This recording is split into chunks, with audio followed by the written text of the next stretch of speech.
In 2014, a group of young men discovered an abandoned-looking warehouse. All right, let's get into today's story.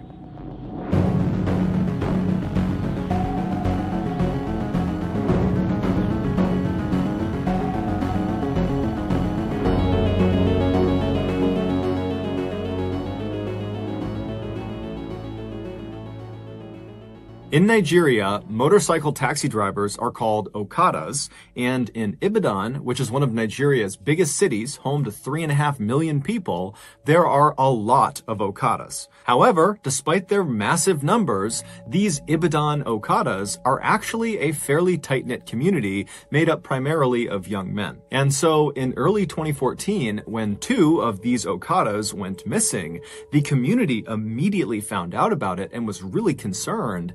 And when the police did not appear to be doing much to actually go out and find these 2 guys, the community of Okadas decided to launch a search of their own.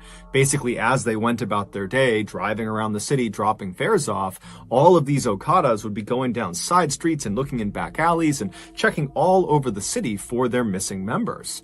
But despite their best efforts, they never could find them. Then, on March 22nd of that year, a 3rd Ibadan Okada vanished. He was a young man named Lanre Sidiku, and unlike the other 2 riders who went missing while they were at home, Lanre went missing while he was working. Lanre was part of a group of Okadas within the city who all kind of met up on the same city street, and that's where they stayed throughout the course of their day, trying to wave down fares as they came up. And so everyone in that meetup point all knew each other, and so they all knew Lanre. And on the day he went missing, they recalled seeing him driving away from this meetup point with 2 passengers on the back of his bike. Now, typically, the rides these Okadas would offer to their passengers were very short. They're only driving them just around the city. And so it was very quickly noticed that Lanre had left and after several hours had still not come back yet. When it was noticed by the other Okadas, they began talking about it and someone said, give him a call, make sure he's okay. And so they called his cell phone and Lanre did not pick up, which was highly unusual, not just for Lanre, but amongst the other Okadas. They always have their phones on because they're looking for new customers and customers could be calling them. And so their cell phone is a vital part of their work. And so his phone is off. They don't really know what to make of that.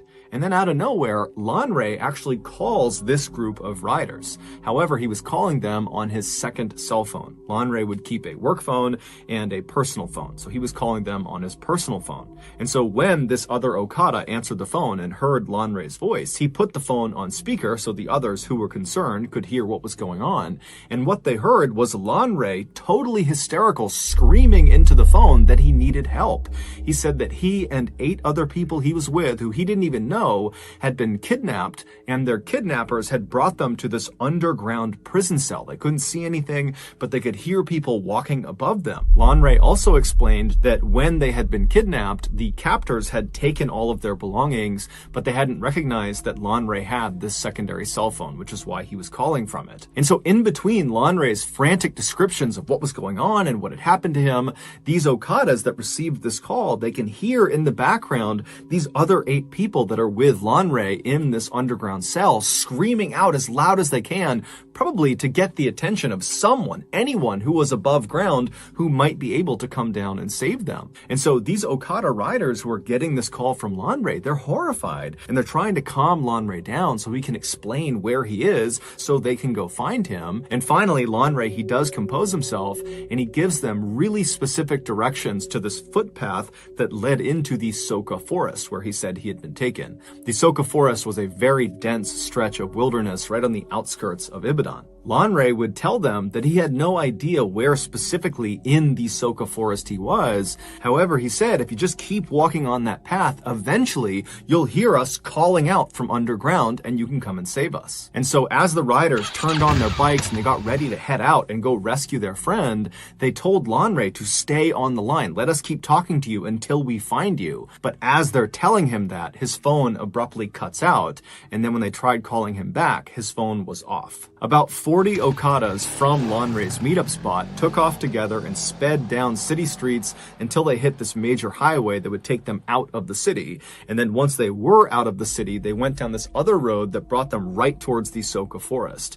And then as this road put them right up against the tree line on their left side of the Soka forest, they all began looking for the 2 burned out cars that Lanre had said marked the beginning of this footpath they were looking for. And so sure enough, they find these burned out cars, they park all their bikes off on the shoulder of the road, and they quickly realize that this really is a footpath only. There's no way they can get their motorcycles onto the path, not only because the burned out cars are blocking their way, but because the path itself is so overgrown with vegetation. I mean, they can barely see the path, let alone drive something through it. And so the men leave their bikes by the side of the road, and then unarmed, they walk past the burned out cars onto this path, and then because it was so narrow, they had to walk more or less in a single file line into the Soka forest. And so as these men are basically marching into the woods, they're not making any sound because, again, they're trying to listen for the sound of their friend and the other people that have been taken captive somewhere underground. And so they're silently marching through this forest when all of a sudden the guy at the front of the line thinks he hears something way up ahead. And so he holds his hand up to stop the line, and they all stop and they're trying to listen. And then all of a sudden, about 50 feet ahead of them through the trees, this man they didn't recognize suddenly jumped out from behind a tree. He yelled something at them, and then he raised his gun and began firing in their direction. The 40 Okadas immediately turn around and just sprint back down the path, right back out to the road. They hop on their bikes and they peel back out towards the city. When they finally get back to the meetup spot they had all originated from, they realize they can't just leave Lanre and the other people he was with out to dry. They have to go back and rescue them. They considered calling the police, but given the lackluster response to the other 2 missing Okadas, they realized they probably would have a higher chance of saving their friend and the others if they just went themselves. And so the 40 Okadas rounded up another 60 from other neighboring meetup spots, and this huge posse of over 100 men all hopped on their bikes and headed back towards that footpath that led into the forest. When they got there, they put their bikes on the side of the road, and this time, when they started walking down that path, they had guns, knives, bats, all sorts of weapons, and they were not trying to be quiet. They were actually yelling like these loud war cries to let the gunmen and any other gunmen in the woods know that there was a horde of angry people that were coming into the woods for a fight. And so as they're marching down this trail, kind of expecting to get shot at any point, it doesn't happen. Instead, after quite a while, they walk out of the thick forest into this huge opening. And right in the middle of this huge clearing is this fairly small river, but it's big enough that it would be very difficult to cross. However, they can see there's a bridge, this kind of crumbling old stone bridge that goes over this river. And then on the other side of the bridge, on the other side of the river, they can see there are 2 dilapidated buildings. The one that is closer to the bridge is this small black shack that has a window looking out towards them, and from their perspective, they're maybe 100 feet away from this shack. They can't tell if anybody's inside of this building. And then the other building was much bigger than the shack. It was this huge kind of broken down warehouse that had big tall cement walls, and then all around it was this huge chain link fence with barbed wire wrapped around the tops. And so this huge posse of Okadas, they come storming out of the forest and they run over to that bridge, which is the one way across. And as they get on the bridge, they're kind of scanning the 2 buildings. They're not seeing anybody. And then one of the men, they look down underneath the bridge and they actually see Lanre's motorcycle. It's lying on the banks of this river, kind of tucked up underneath the bridge as if someone had stolen it. And so everyone already knows Lanre is somewhere over here. We're going to go find him. And so the men, they get over the bridge, they go to that first building, that black shack, and they open up the door. It's a plywood door and there's no one inside, but the shack is literally stuffed full of hundreds and hundreds of articles of clothing and shoes. And so after kind of looking this over and not really sure what to make of it, the posse moved on from the black shack and made their way up to the fence right in front of this huge warehouse. And when they reach the fence, they're kind of expecting to be met with some sort of resistance. I mean, the last time they were out here, they got shot at. And so they begin yelling into the warehouse for anyone in there to show yourselves, come out here. But it was silent. And so one of the Okadas that was part of the posse had brought along bolt cutters as a weapon to use as a club if he needed to. But as it happened, he began to use the bolt cutters for their actual purpose, and he bent down and actually cut a huge hole in this fence so they could go in and explore this warehouse. And so after a large percentage of this posse had gotten inside the fence line, they began walking around this huge warehouse to try to find an entrance inside. And so as they're walking, the windows that lead into this warehouse, they're too high up, so you can't actually see what's going on inside. It's silent, there's a pretty bad smell, but they don't really know what to make of this. They walk around the structure, and when they get to the very back, they find an entrance. All it is this big rusted piece of tin metal, like sheet metal, that's propped up against a gap in the walls of the warehouse. And so one of the Okadas grabs this piece of metal and he pushes it out of the way. And then as soon as he did that, a few other Okadas quickly stepped through the threshold into the warehouse, preparing themselves to have to fight potentially if there are gunmen or anybody else inside that might want to do them harm. But as soon as they see what is inside of this warehouse, they immediately lower their weapons and just stare in abject horror. According to the locals who lived actually in the forest relatively near where this warehouse was, they said there was actually another way to get to this particular area, to get to the warehouse. There was another path that was very rough, but it was big enough for one vehicle that came in from the other direction. Now, the locals said they didn't use this path at all. They didn't even know where it originated from. But they said for the last 10 years or more, they have seen one vehicle use this road all the time to get to the warehouse. And it was this black Jeep with black tinted out windows, and they said it would typically show up most nights of the week around 8 p.m. And they said it would just go down the road, it would make its way over to the warehouse area, and then around 9:30 p.m. they would hear or see the black Jeep leaving. Now, none of the locals knew who was driving this Jeep, although they knew it was a man. That was really all they knew. And they had no idea what this man did when he got over near the warehouse. However, for the last 10 years, every time this guy was over near the warehouse from 8 to 9:30 at night, they would typically hear screams coming from that part of the woods, coming from the warehouse. And when the locals brought their concerns to police, the police just kind of blew it off and didn't do anything about it and actually told the people, don't worry about it. And so over the years, the locals had kind of just accepted that this man in his black Jeep and the screams coming from this warehouse were just a part of life. And so no one even reported it anymore. Had the police followed up on the locals' concerns about this Jeep and the screams, they would have discovered that that warehouse was actually a storage facility for a very in-demand and very illegal product. And that man who drove that black Jeep, he would take this illegal product and he would bring it back with him in batches and he would sell it on the black market. When this posse of 100+ Okadas pulled that metal door aside and they stepped into the warehouse, they were not met with any resistance. Anyone that had been there, any other gunmen or guards or anything like that, they had fled when they heard the sound of this massive posse whooping and yelling on their way in.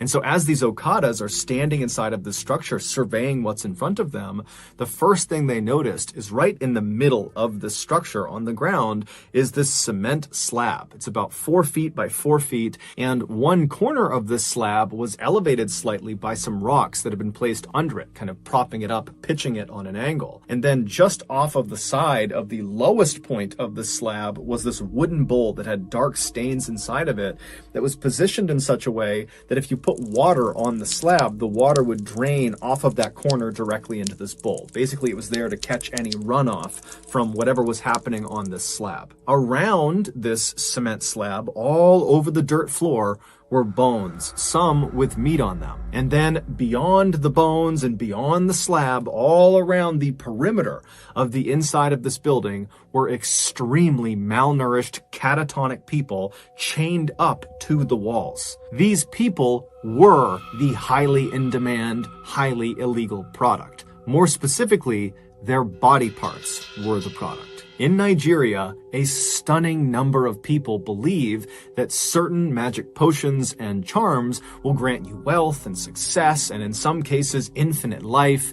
But the catch is, the herbalists who will perform the magical rituals and give these potions and charms to people that pay for them, they often require human body parts for them to work. And so human body part factories, like this warehouse in Soka Forest, were established in order to meet the high demand of people that needed these parts. And so the way it's believed it worked at the Soka Forest warehouse was the man in the black Jeep. He would get orders from people that wanted specific body parts for their magical potions and charms and whatever else they needed, and he would make a list of those parts, and then at 8 p.m. he would show up at the warehouse and he would communicate with the people that worked at that warehouse, and they would determine out of all the captives they had who had the parts they needed. And then after figuring out which captives were going to be used that night, they would go into the main section of the warehouse, and one by one they would unchain these people, they would drag them to the center of the room, and in full view of all the other captives,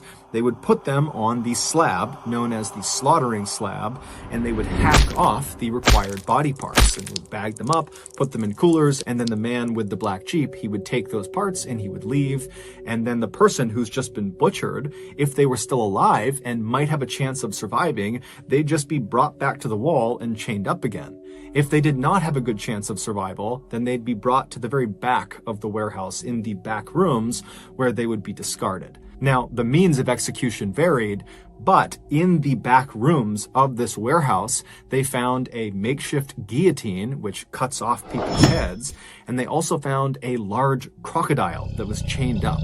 And so it's likely that those were at least two of the methods used to discard of the people they could no longer harvest organs from. After the Okadas kind of broke out of their initial shock of what they were seeing inside of this warehouse, they went around and began freeing people that were still chained up to the walls.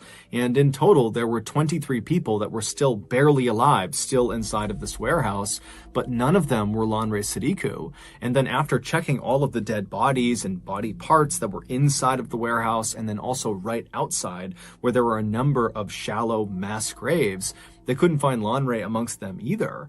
And so this huge posse began looking all over the property for an entrance to this underground prison that Lanre had described being in.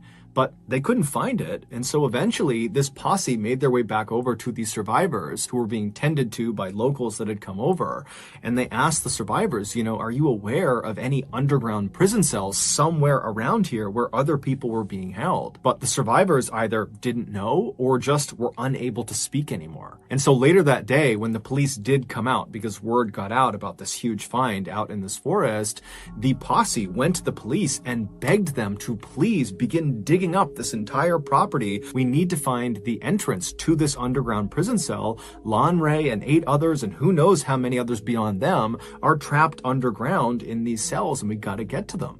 But the police just kind of refused and immediately just demolished the warehouse. And then after kind of cordoning off that area for a couple of days, the police basically just left and stopped caring about it altogether. And so the Okadas once again came together as a community and would spend the next several weeks going back out to this forest and just manually began digging up all over this entire property in hopes of finding their friend and the rest of these people that were trapped underground.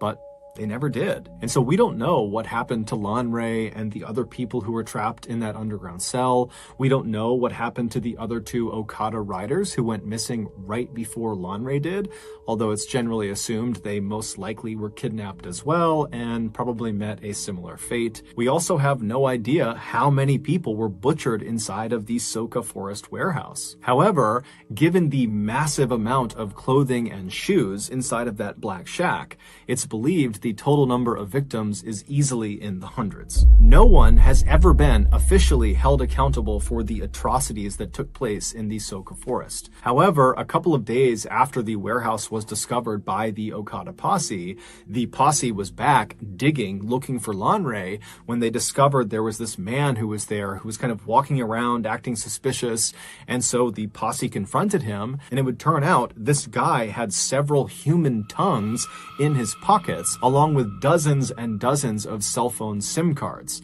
And so, assuming he was part of whatever happened there, the Okada posse proceeded to kill the man on sight. Later on, a woman who was a survivor from the warehouse would tell reporters how she got kidnapped. She said she lived in Ibadan, she was well educated, she had a good family, she was just sitting outside of her house when all of a sudden this van pulled up in front of her, and these very official looking men were inside of this van, and they got out and they told her, you're under arrest, you got to come with us to the police station. And the woman was so confused, but the men were very professional and seemed very convincing, and so she got inside the van, they shut the door, and they drove off. And very quickly, once she was inside of the van and couldn't go anywhere, she realized they were not police, she had been kidnapped, and within the hour, she, along with several other people who had probably been kidnapped in the same way, were stripping their clothes off right outside of that black shack on the other side of the river, and they were told to put their clothes and belongings inside of the shack while they were being held at gunpoint, and then once they were naked, they were promptly marched into that warehouse where virtually everyone around her would be butchered and killed. So that's going to do it, guys. If you got something out of today's episode and you haven't done this already, please offer the like button a free session of acupuncture, but as soon as they're lying down, just give them a full body allergy test. Also, please subscribe to our channel and turn on all notifications so you don't miss any of our weekly 1 or 2 video uploads. We now have a podcast called the MrBallen Podcast, where we post brand new, never before heard stories that you can only get on the podcast on Monday mornings. That podcast is just called MrBallen Podcast, and you can find it on Spotify, Apple Podcasts, Amazon, Google, basically anywhere you get your podcasts, you can find it.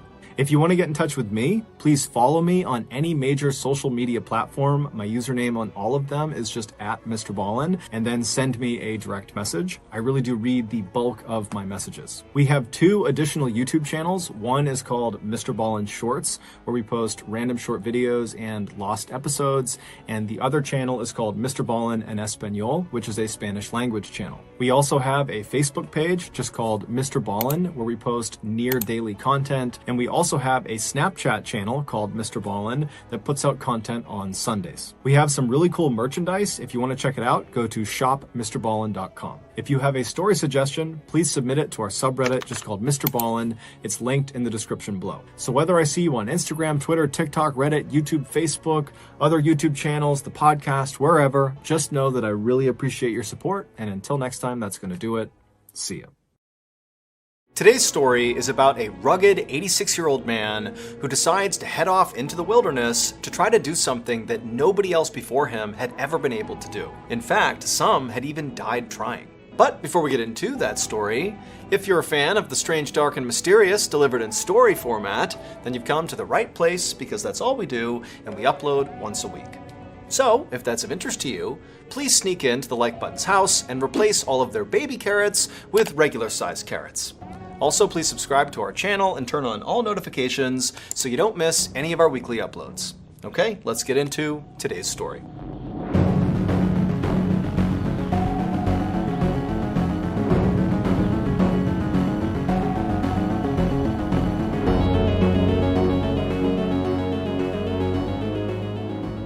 On an early morning in August of 1931, an 86-year-old man carrying a massive backpack limped into a supply store in the tiny town of Alvin, British Columbia, Canada. This man's name was Robert Brown, but everyone knew him as Volcanic, because decades earlier he had discovered a gold mine in Volcanic City, Canada. Volcanic had actually made his living as a gold prospector, and he had been so good at it that he had been able to retire early. And so these days, as an 86-year-old man, he pretty much got to do whatever he wanted, whenever he wanted. And so inside of this supply store, the young man at the cash register smiled at Volcanic and offered to let him keep his backpack at the front of the store while Volcanic shopped. And Volcanic kind of scowled back at him. I mean, he took offense to this. He knew how he must look to this clerk. I mean, Volcanic was old, short, super skinny, and he dragged his left foot when he walked. And so he figured, this kid must think he's weak. And Volcanic hated that. He did not think he was weak. And so he said to the guy, "No, I can carry my bag myself, thank you very much." Then, to show the clerk there was more to him than met the eye, Volcanic flashed this big grin, revealing this gaudy, enormous set of gold teeth that he had bought when he had struck it rich in Volcanic City. And after seeing these ridiculous gold teeth, the clerk looked very taken aback, which was exactly what Volcanic wanted. Satisfied, Volcanic limped past the cash register and the clerk towards the back of the store, where he picked up some cooking supplies, ammo for his shotgun, and a pen to write in his journal. And then he took everything up front to check out. Volcanic watched as the clerk furrowed his brow as he rang up the items, clearly trying to make sense of what Volcanic was up to. He asked Volcanic if he was going camping by the Pit River that ran through town. But Volcanic said no, he was going to the Pit River first, but he was going to hike all the way along the Pit River, go through the mountains to another body of water called Stave Lake. And before the clerk could ask any questions, Volcanic said he was going there because there was a hidden gold mine he was going to explore. And at this, Volcanic watched with delight as the clerk's eyes got wide.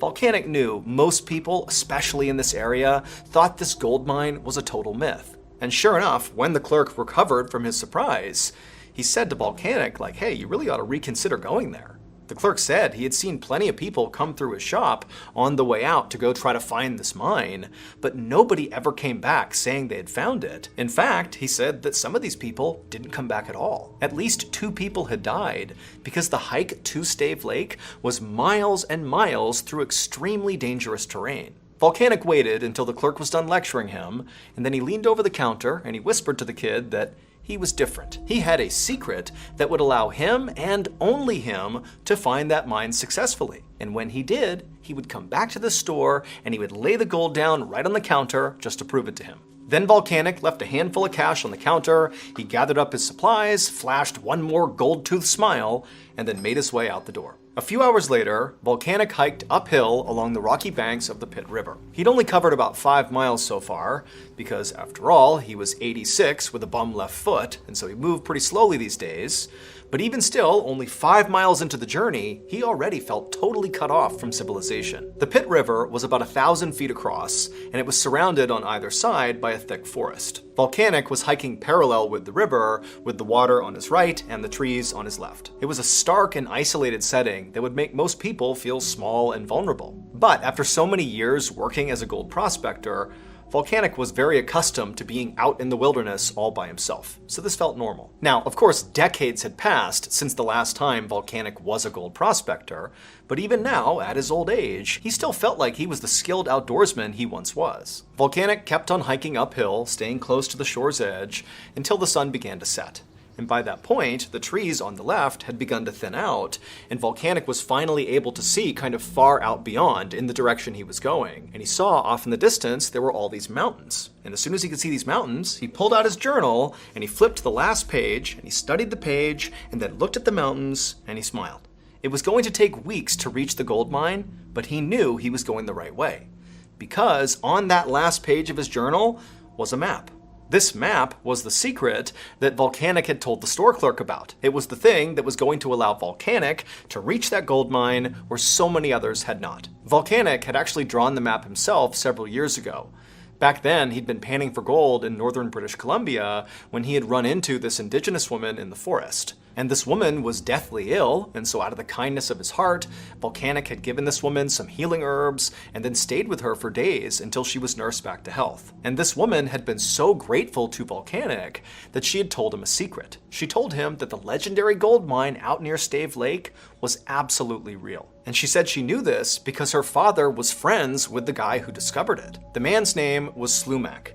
And she said he would go into the wilderness for days at a time, and then when he came back home, he'd come bearing these huge gold nuggets as big as chicken eggs. And not only did this woman tell Volcanic about this mine, she gave him directions to it. And so as she did, Volcanic took notes in his journal and then used those directions to construct the map. However, before Volcanic parted ways with this woman, she gave him a warning. Right before he died, she said Slumac put a curse on the mine. And so now, if anybody tried to reach the mine, the forest itself would stop them.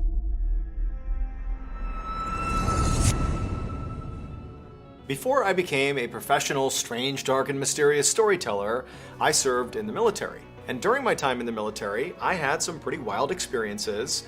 But what I remember most about my time in service was not my own stories, but rather the stories I heard from other service members. Keep in mind, service members are sent to some of the most isolated and treacherous places in the world that very few people go to. And so some of the stories that come out of those places are totally creepy and weird. And even more than that, a lot of these stories sort of stay in-house. They stay in the military just because it's kind of a cultural thing. You know, people don't necessarily want to go out and tell the world about the totally unsettling and inexplicable thing they saw while they were deployed. It's like people might think they were crazy. But there's lots of stories like that. And so if hearing some of those crazy military stories appeals to you, well, boy, do I have a podcast. And finding the weapon or weapons could really help them narrow down their suspect list. And by the time Short got back to his desk, he saw that his answering machine was blinking. There was a new message. And so he hit play, and the message was from a man who said he had information on the Keith Young case. So Short called him back right away. And when the man answered, he said he was a college student who lived a block away from Keith and Anita Young's house. And he said on the night of the murder, he and his friends had been hanging out in his driveway, and they'd seen a man jogging east down Coronet Avenue. And Short immediately turned and looked at the map on the wall, and he got really excited because he saw Coronet Avenue was actually the exact path the killer would have had to take to get from Keith and Anita's house to that golf course.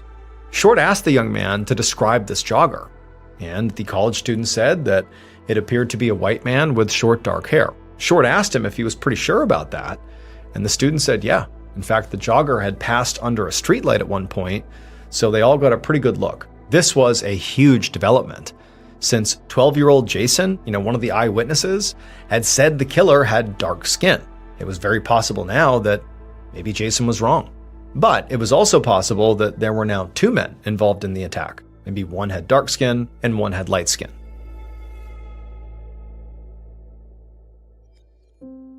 The following week, Short opened up a folder that had just been sent over from the police in Northport, Florida, a town 85 miles away. On December 19th, so just 4 days after Keith Young was murdered, a man and 3 kids in Northport, Florida were shot to death in the middle of the night inside of their home. The suspects in that attack were 2 men wearing ski masks, and they had cut the house's phone lines.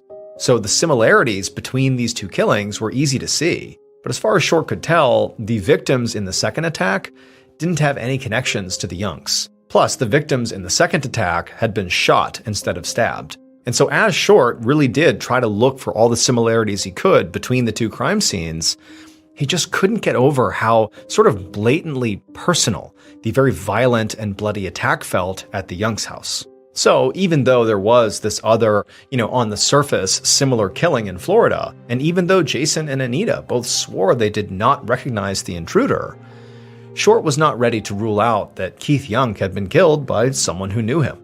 His strongest suspect was still Anita's ex-husband, Luther, who claimed to have been out hunting alone at the time of the attack. As for Anita, her condition had actually finally stabilized, and when Short had gone to speak to her at the hospital, she had said that Luther was really the only person she could think of who might want to hurt her, because they'd been arguing a lot about custody and also child support. But the Boise police had checked with every airline in the country, and none of them had a record of Luther flying into Florida that weekend. So Short couldn't even prove that Luther was in the state at the time of the attack. And then also, Anita had mentioned that she'd been having problems with Keith's ex-wife, Linda. She said that Linda had been harassing her all summer long, calling her so many times that she couldn't even use her own phone. Short definitely still had his eye on Linda, but he still hadn't found anything directly linking Linda or her new husband Steve to the crime. But Short was still very hopeful that this case would get solved, because a preliminary report from the forensics lab had just come in that said a Caucasian hair had been discovered inside the black ski mask that was found on the golf course, which could point to any one of Short's main suspects. And Short knew it was only a matter of time before the forensics lab finished its full analysis of that hair sample, and then they would know for sure if it was an exact match. One day in early January of 1992, so a few weeks after Keith's murder, Detective Short got into the office and checked his answering machine, and he found that he'd gotten a message from the forensics lab telling him to call back right away. And so right away he picked up the phone and dialed the number, and he could feel his heart pounding as the line rang. This could finally be the break in the case he'd been waiting for. And when the technician picked up, he told Short that, they had analyzed that hair in the mask, and they'd analyzed the DNA. But it was not a match for Short's top suspect, Anita's ex-husband, Luther. Not a match. Short thanked the technician and hung up, feeling very disappointed. Now, this still didn't fully rule Luther out, especially because Short still thought there might have been maybe 2 suspects involved. But he decided that at this point, it was time for investigators to really focus on other possibilities.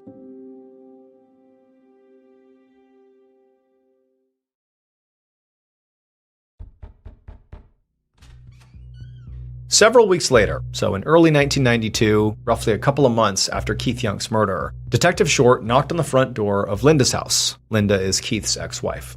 And when Linda opened the door and saw the detective once again standing outside her house, she quickly let him inside. The house was quiet, and Linda told Short that she was the only one home. They sat down in the living room, and then they ran through all the subjects that Short had grilled her on the first time around.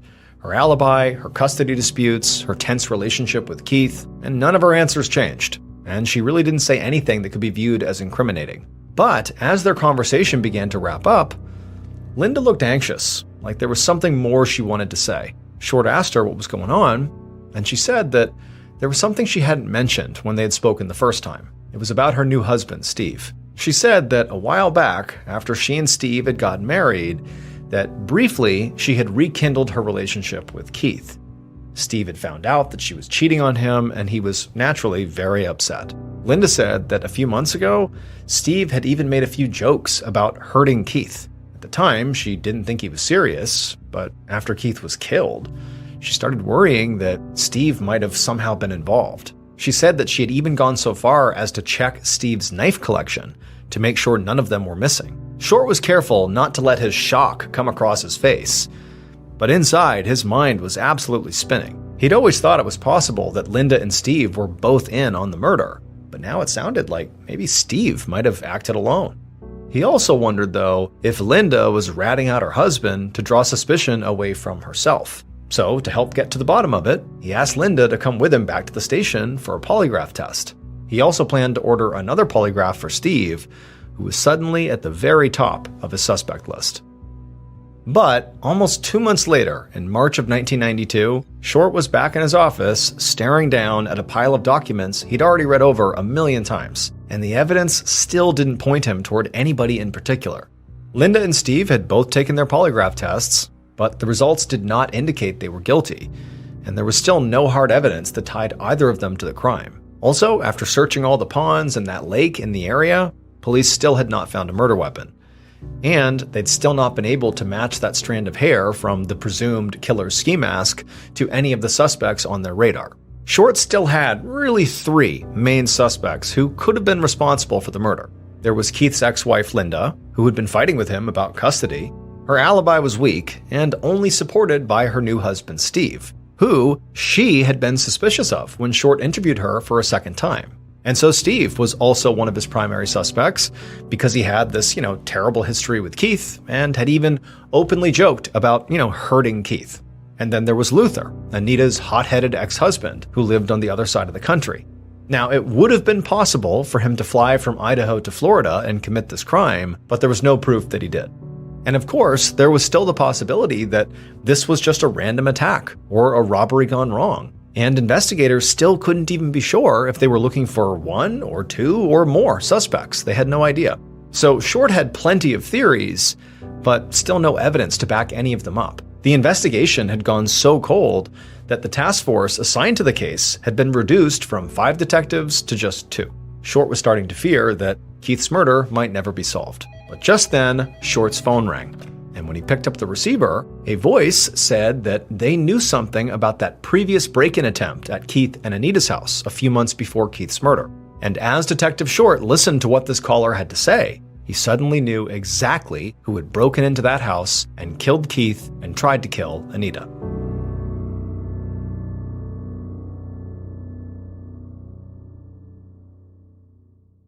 Based on all the collected evidence, as well as the killer's eventual partial confession, this is what investigators believe happened to Keith and Anita Young on the morning of December 15th, 1991.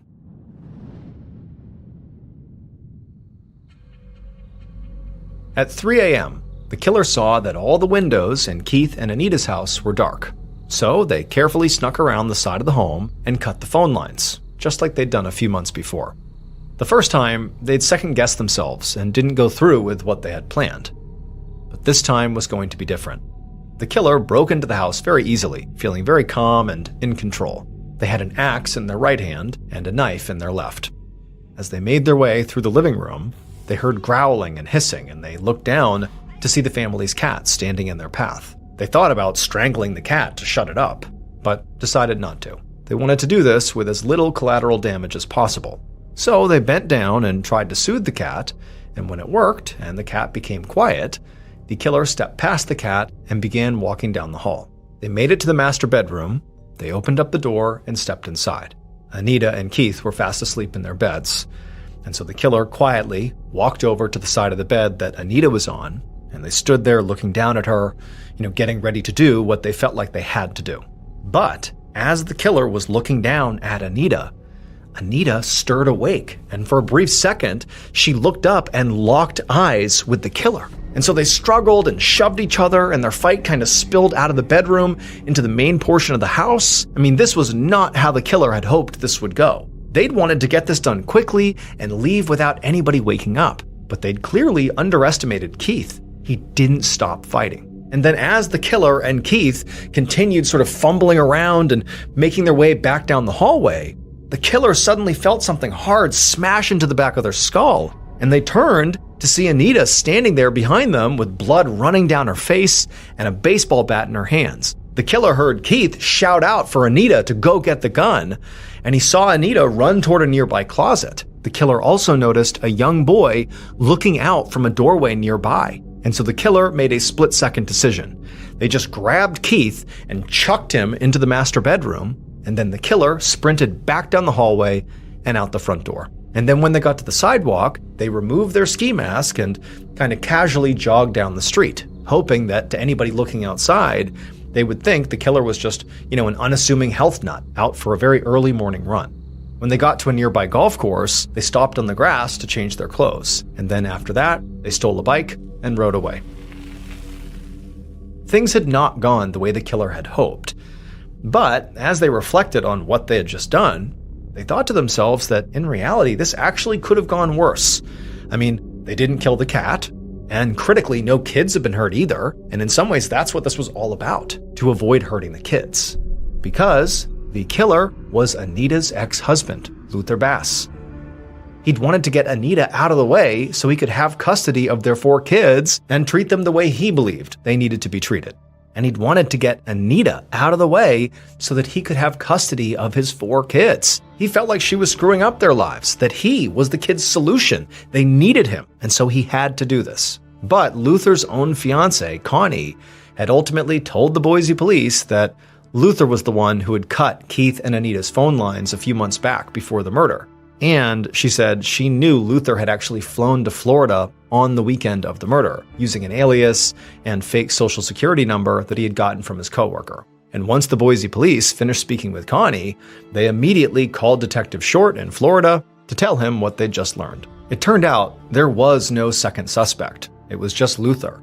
So 12-year-old Jason had just been wrong about the killer's appearance, and Anita had been wrong about not knowing who they were. As for that hair that had been found inside the black ski mask that Luther had been wearing, it's unclear how that was there. It wasn't Luther's hair, but it's possible that maybe somebody else had put the mask on at some point, and that's how it got there. Luther Bass was arrested in Boise, Idaho on March 6, 1992, and he confessed to the crime on the same day. A year later, he was convicted of first-degree murder, attempted first-degree murder, and burglary with an assault. He was sentenced to life plus 30 years in prison. As for Anita, she would recover from her injuries.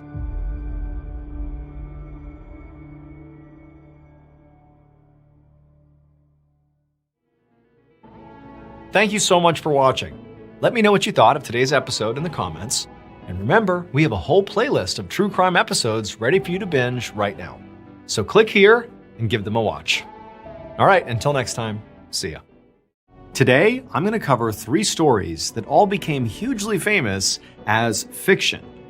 However, what most people don't know is they're actually based on real-life events.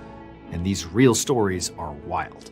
And those are what I'm sharing with you today. But before we get into today's stories, if you're a fan of the strange, dark, and mysterious delivered in story format, And you've come to the right place because that's all we do, and we upload 2, 3, even 4 times every week. So if that's of interest to you, please sneak into the Like Button's house and replace their dish soap with cooking oil. Also, please subscribe to our channel and turn on all notifications so you don't miss any of our weekly uploads. Okay, let's get into today's stories.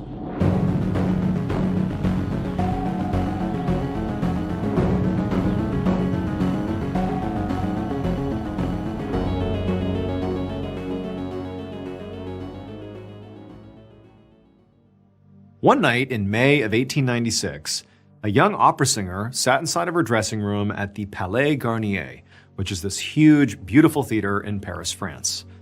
A little while earlier, she'd finished a performance of a very famous opera, and now she was getting changed and taking off her makeup. However, as she was doing this, she suddenly heard this sound in the theater that immediately sent goosebumps up and down her body.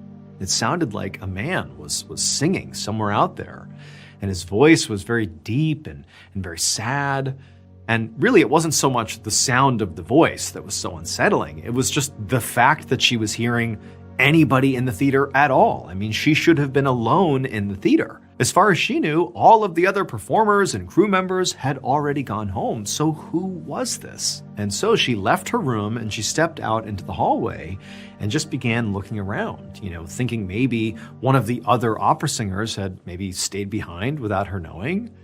But she didn't see anybody else backstage. And as she listened carefully to, again, this man who was still singing somewhere in the theater, she realized that the voice was actually coming from below her. And this revelation made her go from just being unsettled to being genuinely scared. So before she had ever worked in this theater, she'd actually heard a rumor about this theater.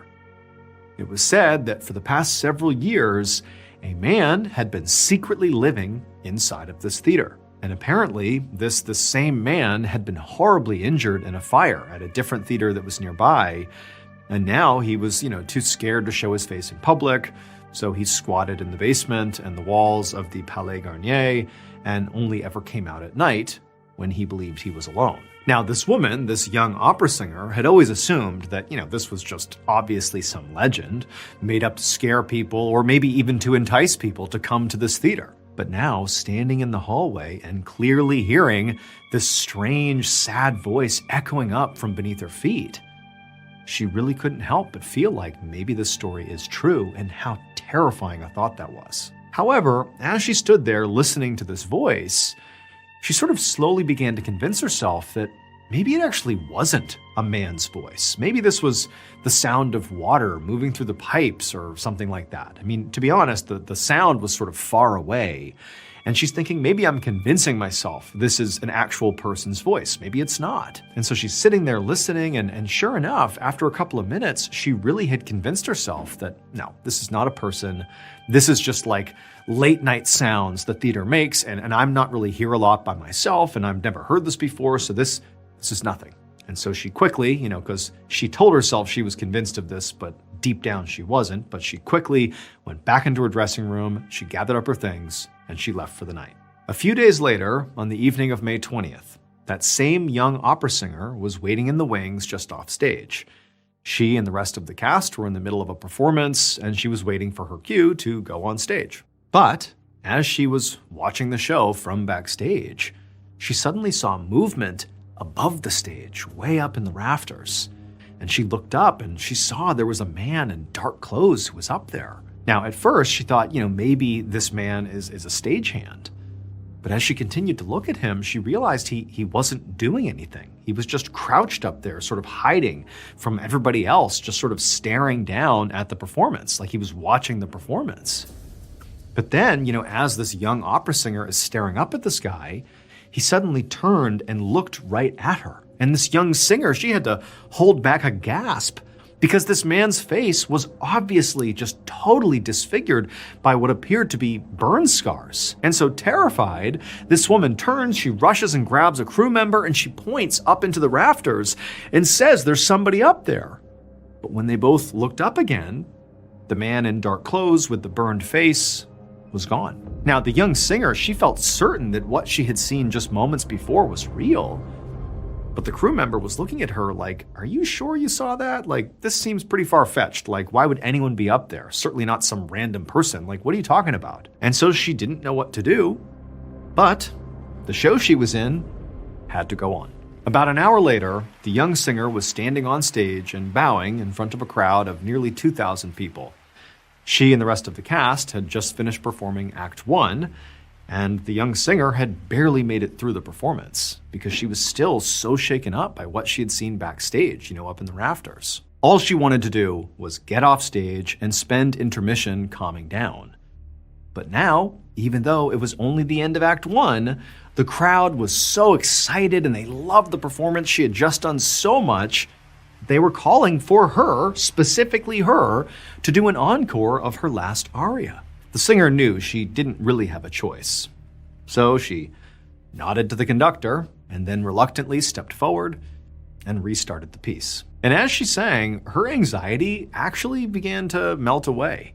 She let herself get lost in the music, she closed her eyes, and she belted a high note. But suddenly, she heard this ear-splitting bang.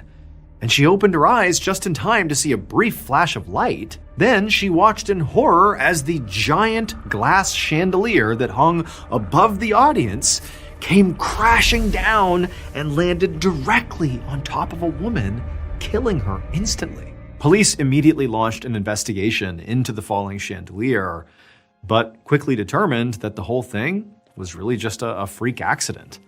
They said that one of the chandelier's candles had caused a small fire, which had melted the cord that held it up and caused it to fall. But the young singer, she didn't believe this, because she'd seen that burned man in the rafters just, less than an hour before the disaster, and she couldn't help but feel like he was to blame. And her theory, as wild as it sounded, actually gained traction. Eventually, a journalist named Gaston Leroux heard about it and started his own investigation. He spent weeks searching for the burned man, even showing up unannounced at the theater at different times of day and night to try to catch him. But he never did. However, Gaston did track down some construction workers who had helped build the theater 20 years earlier, and they claimed they knew exactly who the burned man was. So before the Palais Garnier was built, there had been another theater right down the block. But that theater had been completely destroyed by a fire 20 years earlier in 1873. On the night of that fire, a young pianist named Ernest had been inside the building, working on a wedding march for his fiancée, who was a ballerina at the theater. Out of nowhere, he began to smell smoke, and then before he knew it, flames blocked his only way out. He had no choice but to run through the flames, and by doing that, he suffered terrible facial injuries, but he would survive. Unfortunately, though, his fiancée did not make it out. She died in the fire. The construction workers told Gaston that after this horrible tragedy, Ernest had sort of removed himself from society. Like, not only did the burns make it difficult for him to be in public, he was, self-conscious, but also he was racked with grief about losing his fiancée. And so they said Ernest had taken refuge in the basement of the Palais Garnier, which at this point was just under construction. And the construction workers said they heard Ernest playing the piano at all hours in this basement, obsessively trying to finish that wedding march for his fiancée. And often while he was doing this, he was screaming and crying out in agony. Now, the workers told Gaston that eventually they stopped hearing Ernest, and they assumed at that point he had left, or maybe even died. Or they said, it's possible they never heard him at all, and they had convinced themselves that they were hearing him down there. They didn't know. But then, after that, performers at the now finished Palais Garnier reported hearing this sad voice singing after hours in the building. And some even reported seeing a scarred man, the scars on his face creeping around the dark corners of the theater. But when these people would periodically investigate to see where it was coming from and who is that, nobody was ever there. And so after hearing this story from these construction workers, Gaston Leroux, the journalist, was, sort of conflicted in a way. On the one hand, he was sort of disturbed by, these two tragedies separated by 20 years. You have the fire that claimed the life of Ernest's fiance and, apparently badly hurt Ernest. And then you have this chandelier falling and killing a guest at the theater at the Palais Garnier 20 years later. So that was horrible. That was tragic. But more than that, the feeling that Gaston had was that he felt sort of deeply moved by the story of Ernest's love for his fiancée. Whether or not the story was even true, whether or not he really did go into the basement as construction was being done and, try to finish that song for his dead fiancée. It didn't really matter. It was like that combined with these rumors of there being, this ghost in the theater.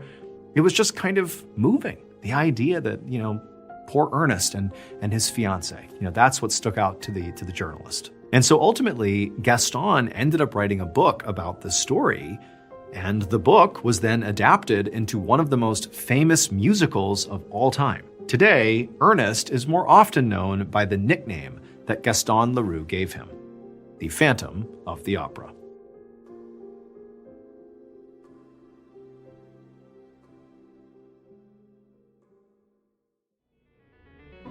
Everyday life is full of moments that you plan for, and also moments that just happen, often when you least expect them. Whether it's part of your normal routine or something unexpected, Amazon is where you go for everyday essentials, making shopping simple and dependable. From running out of household basics to last-minute surprises, Amazon's great deals and low prices on everyday essentials make it easier to handle whatever life throws your way. Everything is in one place, so there's no extra stress or jumping through hoops when time is already tight. Whether it's something you buy regularly or something you suddenly realize you need right now, Amazon makes it easy to find what you're looking for quickly and at a price that feels good. It's straightforward, dependable shopping that makes everyday moments feel more manageable with less stress, fewer steps, and more confidence that your money is well spent. Shop Amazon and save on essentials. Save the everyday.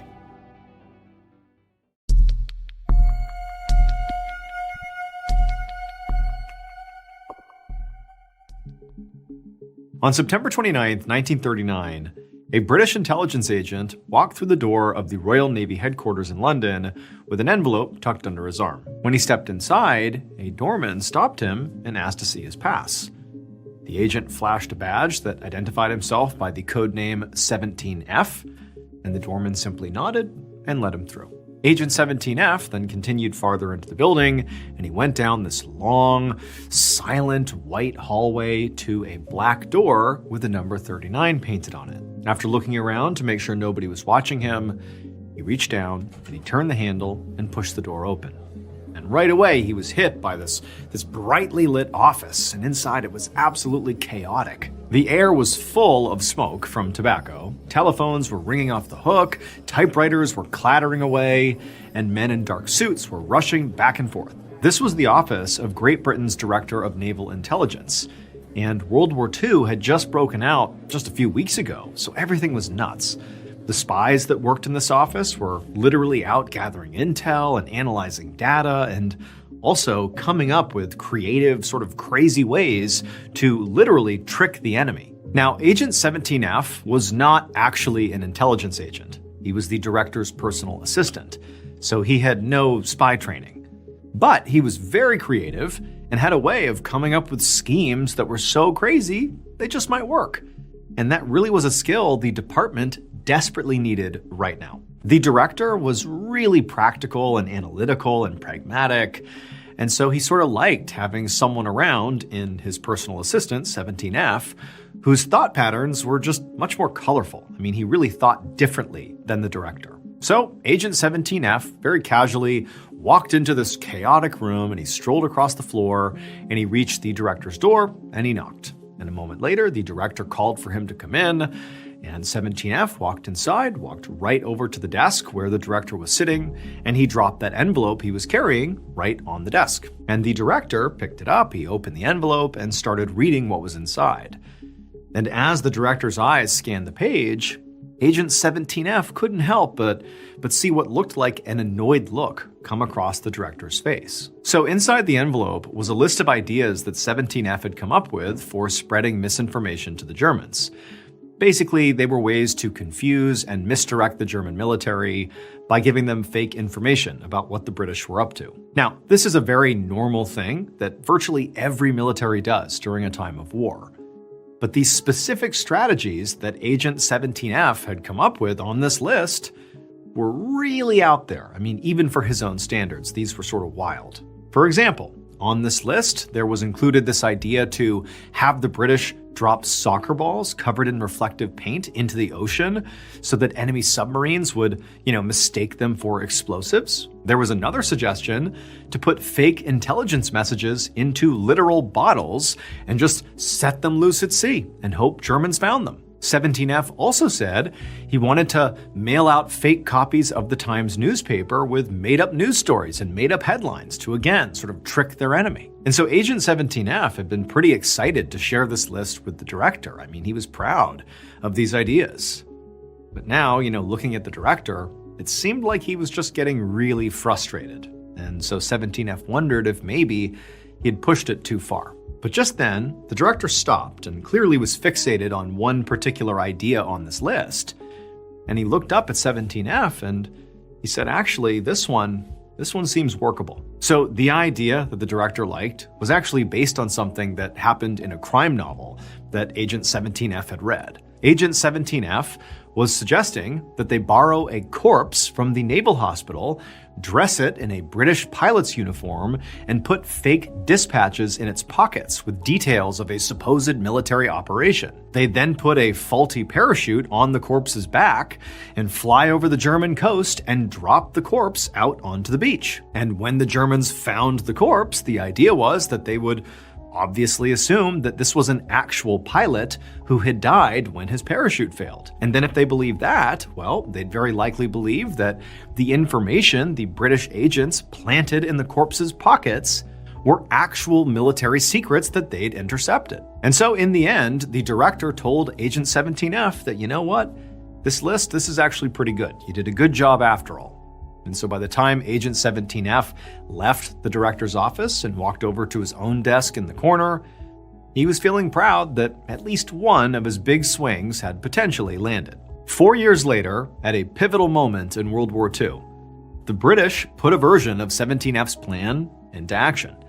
They called it Operation Mincemeat, and amazingly, it worked. British spies did plant a corpse out on the beach with the faulty parachute, with documents in its pockets saying that the Allied powers of America and Britain were going to invade Greece and Sardinia, which prompted the Germans to move a ton of their troops away from the Allies' real target, which was the island of Sicily. Sicily is part of Italy, and Italy was allied with Germany during World War II. And so thanks in part to Operation Mincemeat, 17F's big idea, the Germans were totally caught off guard by the invasion of Sicily, and the Allies captured the entire island. This then paved the way for an invasion of mainland Italy, which was a major turning point in the war. And again, it was all because of this one idea inspired by Agent 17F. Now, to be clear, Agent 17F was not personally there for the invasion, and he didn't publicly get credit for his role in planning it, even though Operation Mincemeat would become pretty famous. But anonymity was super important for anyone working in intelligence, which 17F was. And when the war ended, 17F might have stayed a ghost forever. But one slow afternoon at the end of the war, when the chaos in Room 39 had died down and there were only a couple dozen people still working out of that office, Agent 17F was sitting at his desk in the corner, and the other agents nearby were talking to each other about what they were going to do next. And Agent 17F, even though he wasn't a part of their conversation, internally, he sort of asked himself the same question, like, what am I going to do next? I mean, he was so good at coming up with these wild ideas, and he really had so much fun doing it. Like, how could he just stop doing that and go have a normal job? Like, this was his calling. Doing what he did now is the only thing he wanted to do. But then he realized as he was sitting there that maybe he didn't have to stop doing this. After the war, for years, Agent 17F kept on coming up with fantastical spy ideas. But this time, instead of giving these ideas to the government, he wrote them all down with the intention of someday making a book around these ideas. And finally, in 1953, he published the first book under his real name, Ian Fleming. And his book was wildly successful, and he went on to write more books all about this same character who was a spy. And that spy's name was James Bond.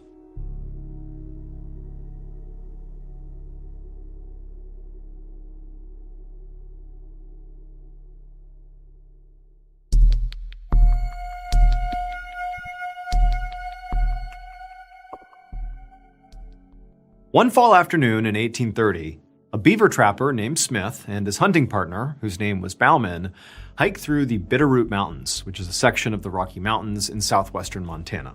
Now, where they were headed was this remote pond deep in the woods that was rumored to be full of beavers.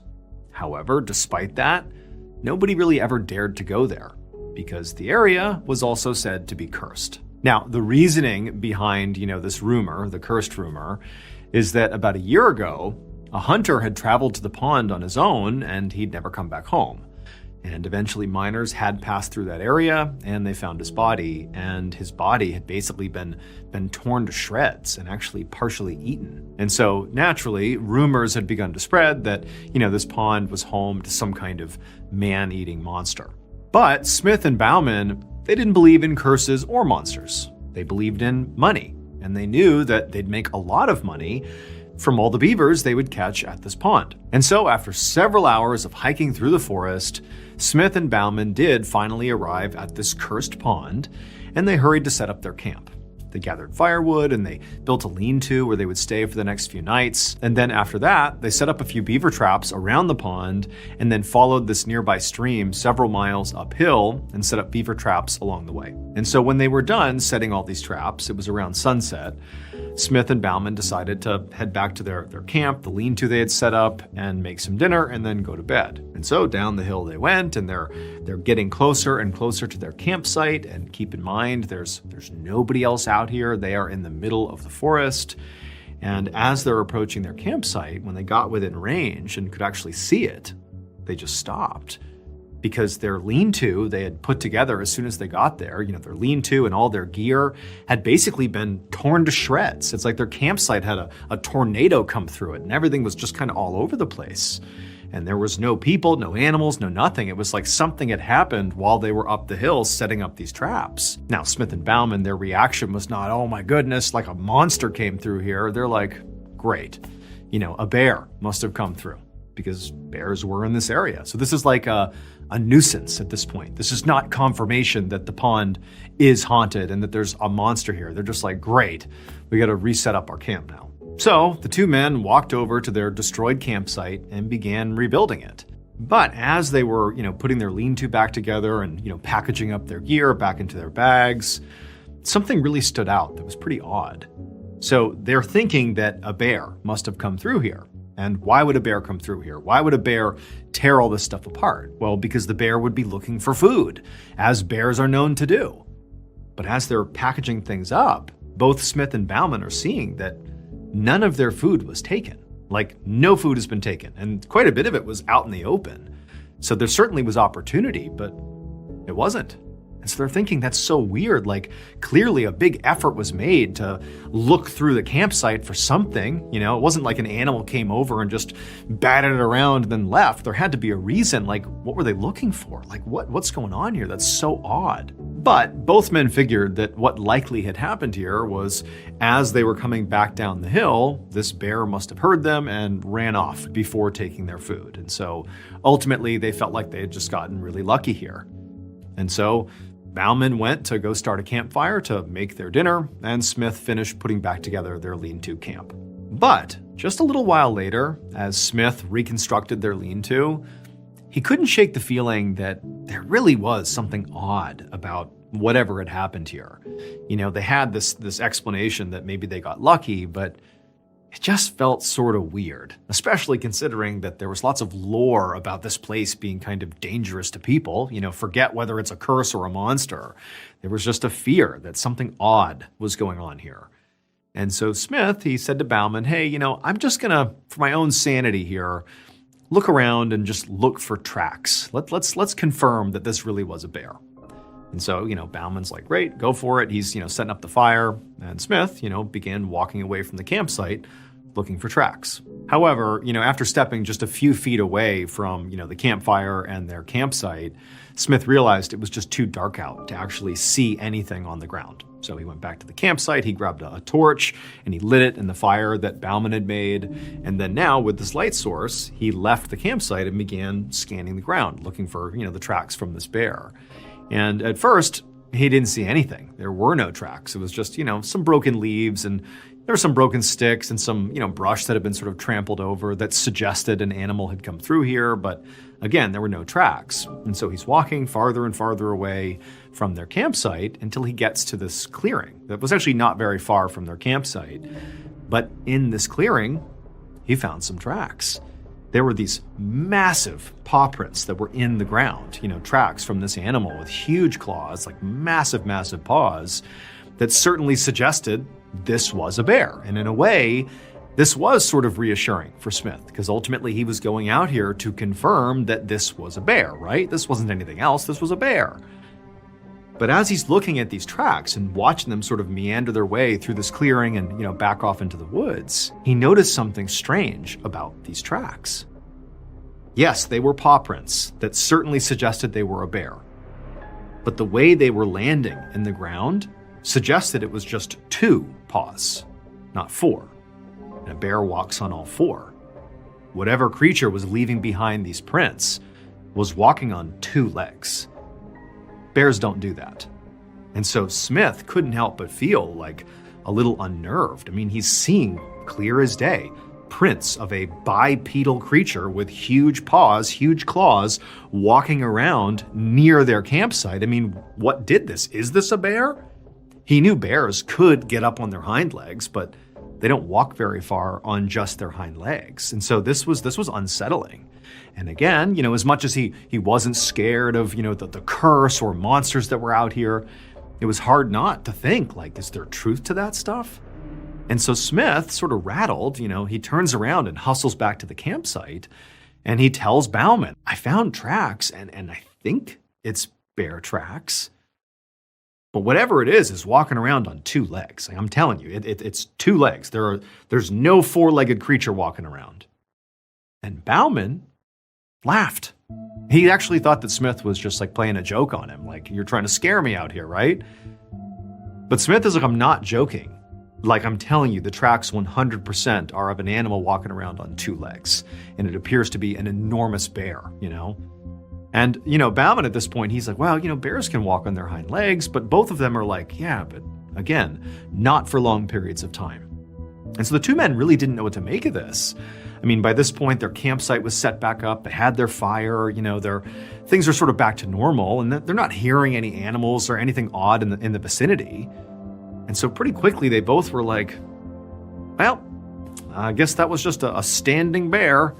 Hopefully it doesn't come back. And they just sat down by the fire and ate their dinner. So after dinner, the 2 men eventually did decide to just go to sleep. They were sort of in denial about the weirdness that was going on at their campsite, but they had both sort of, without saying anything, elected to just not talk about it and just bury those feelings and just ignore this gut instinct, this almost primal instinct that something was off here. And so the 2 men, they climbed into their lean-to tent together, and they lied down next to each other, and eventually they drifted off to sleep. Several hours later, when Smith and Ballen were both fast asleep inside of this lean-to right next to each other, there was this loud, almost moaning sound coming from somewhere in the forest. And it was loud enough that it woke both Smith and Ballen up.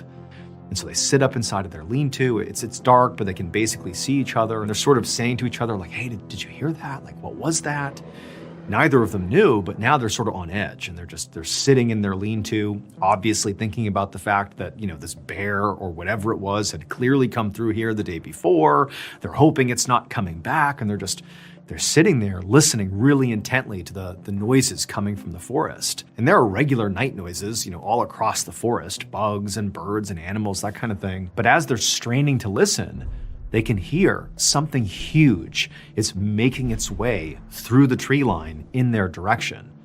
And so Bauman sort of reflexively grabbed his rifle and, he's just holding onto his rifle, wondering what he's going to do. And Smith, too, is sort of not sure what to do.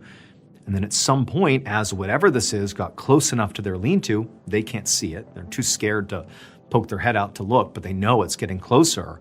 When it got close enough, they began to smell whatever it was. It was like this musty earth smell. And as the two men are like getting ready to actually make a plan about what to do, like obviously this thing is back, whatever it is, they hear the noise again that woke them up. But now it's literally coming from right outside of their lean-to. And it's this guttural, loud, almost like human moaning sound, but it's definitely not a person. It's just this eerie, low rumbling sound, and it's right outside the tent. And Bauman, as soon as he heard this, he just turned and he aimed his rifle and fired basically roughly in the direction of where this thing was, which again is right outside their lean-to.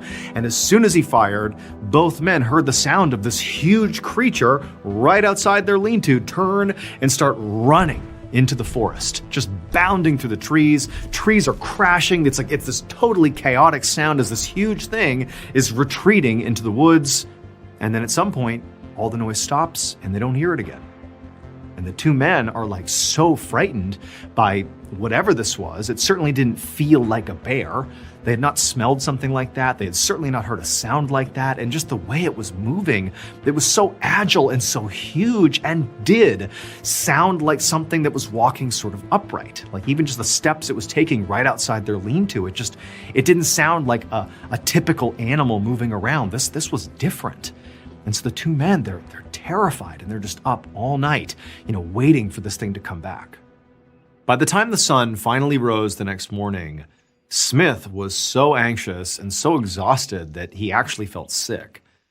He didn't want to leave the campsite because this trip was ultimately about making money and they had not caught any beavers yet, so this was not a profitable trip yet. But if they left now, they definitely wouldn't be catching anything, and this really would be a net loss. However, both he and Bauman both agreed that, whatever kind of creature here kept coming back to their campsite, it certainly did not act, walk, or sound like a bear. Whatever it was, clearly it was dangerous. So ultimately, what Bauman and Smith decide to do is they are going to basically wrap up this trip early, but first they're going to go check all those beaver traps they had set, both around the pond and up the hill next to that stream. But normally they would do this together, and it would take a really long time to go to each and every trap and check it, and if there was a beaver in there to work through that. So what they decided to do instead, in order to be expeditious and be really quick, is they would split up. It's broad daylight. They figured they were safe here from whatever this creature was, and they would split up. They would divide and conquer, check all the traps, and then meet back at the campsite before it was dark, pack up, and leave. A little while later, Bauman had finished checking all the traps that he was responsible for, and he had come back with 3 beavers over his shoulder, and he was feeling pretty good. He was pretty quick checking his traps. He's thinking, great, our plan's gonna work. I bet Smith is done too. We can pack up and get out of here, hopefully really soon. And so he's walking towards the campsite and he can see it up ahead. And at first glance, everything looked to be in normal order. The lean-to was still set up and he could see there was some gear stacked up on the ground. And so as Bauman got closer to the camp, he began calling out to his friend, to Smith. And Smith didn't call back. Now, Bauman didn't really know if Smith was actually back to the campsite yet. He could still be out checking his traps. So Bauman, he walks into the campsite and Smith is not there. But that gear that he saw from a distance sort of stacked up in the middle of the campsite, well, it was Smith's gear, and he had packed it all up and stacked it there, which certainly suggested that Smith had finished checking his traps, had packed his stuff, and had to be nearby, like he was getting ready to leave too. And so Bauman's thinking, okay, I just gotta find him. Maybe he walked off somewhere as he's waiting for me. And so Bauman, he puts his beavers down and continues calling out for Smith, just sort of wandering around, the rough vicinity of the campsite, hoping to find Smith. But Smith never calls back. And Bauman's getting a little worried. Again, they're obviously on edge here. Some weird things have been happening here. That creature obviously totally freaked them out. And so, Bauman is yelling louder and louder, and he's sort of moving faster and faster, trying to find some sign of where Smith went. And at some point, Ballen makes his way into that clearing where the night before, Smith had actually found those tracks that showed, this bipedal creature moving around. And when Ballen made his way into that clearing, he just stopped. Because the first thing he saw is there was blood all over this clearing. It was like a bloodbath everywhere. And then on the other side of the clearing, sort of draped up against this tree, was like this heap of meat. That heap of meat was Smith. Smith had been absolutely ripped to shreds. Like his body was just destroyed. His limbs were all in different directions. Like he was ripped to pieces. And in Ballen, he didn't even have to go over to check to see if he was dead. He was definitely dead. There's no creature in the area. It's totally silent, eerily silent. And Ballen, he's just staring at his friend, wondering, what does he even do? But as he's standing there staring at this just horrific scene, something else clicked. If it had been an animal that attacked his friend Smith, if an animal was responsible for this, it likely would have eaten Smith, or there would have been signs that Smith was eaten by this animal. But Smith had no signs of predation. Smith had no signs that an animal was trying to eat him. His whole body was just ripped apart, like whatever killed him just wanted to kill him and basically fling him around like a toy as he was being killed. And so at this point, almost like instinctively, Ballen knew two things. One, the creature clearly killed Smith. There was no other explanation that made sense here. He didn't understand, why or even how, but the creature had to have done this. And two, the creature was not a bear. Couldn't have been a bear. There's too many obvious signs that what they're dealing with here is not a bear or really any animal he had ever run into. And then also, sort of a third thing was, Ballen's thinking, I wasn't that far away. Like this horrifically violent attack, it sort of happened silently or just fast enough that, Smith didn't have time to scream. It's like this creature killed almost surgically, despite the sort of gratuitous nature of the scene. And so all that said to Ballen is he needed to leave right now. And so he literally left his friend, he left all the supplies, he just turned and fled. Over the next several decades, Ballen just lied about what happened to Smith. He told people that while they were out there, Smith was attacked and killed by a bear. And the reason he did that and did not tell people that, it was some bipedal monster that, wandered the woods and slaughtered my friend, the reason he didn't say that is because he felt like nobody would believe him, that he would look crazy. And that, of course, he's feeding into this rumor that this particular area is cursed and there's a monster out there. He just didn't think people would take him seriously, so he kept it to himself. That was until about 40 years later when Ballen met this man that he felt like he could trust with his real story. This man was an avid hunter, and he was collecting unique stories for a book he was writing about wilderness exploration. And to Ballen, it felt like his story was a fit. So Ballen told him the truth. He told him all about, what they experienced out there and, the fact that he did not believe it was a bear. He felt like it was a monster, if you will. And this man who's hearing this story took Ballen really seriously. He took detailed notes as Ballen was recounting this, horrific thing, and then he ultimately published Ballen's account in his book. In the book, the writer described this creature that Ballen and Smith encountered in the woods as, quote, something either half human or half devil, some great goblin beast. Now, to modern audiences, when you hear the details of the story, the one I've just shared with you, the monster really sounds an awful lot like Bigfoot, or at least something Bigfoot adjacent. But the writer published this book, published Ballen's account in 1893, which was more than 60 years before the term Bigfoot even existed. So today, Bigfoot believers cite this book, in particular, Ballen's experience, as one of the very first documented accounts ever of a monster that is now ubiquitous. But the writer of this book did not go down in history as, being remembered for documenting Bigfoot essentially for the first time, or at least before anybody knew, what Bigfoot was. No. Instead, the writer would go down in history for what he did 8 years after publishing that book. That was when he was elected as America's 26th president. The writer was Theodore Roosevelt.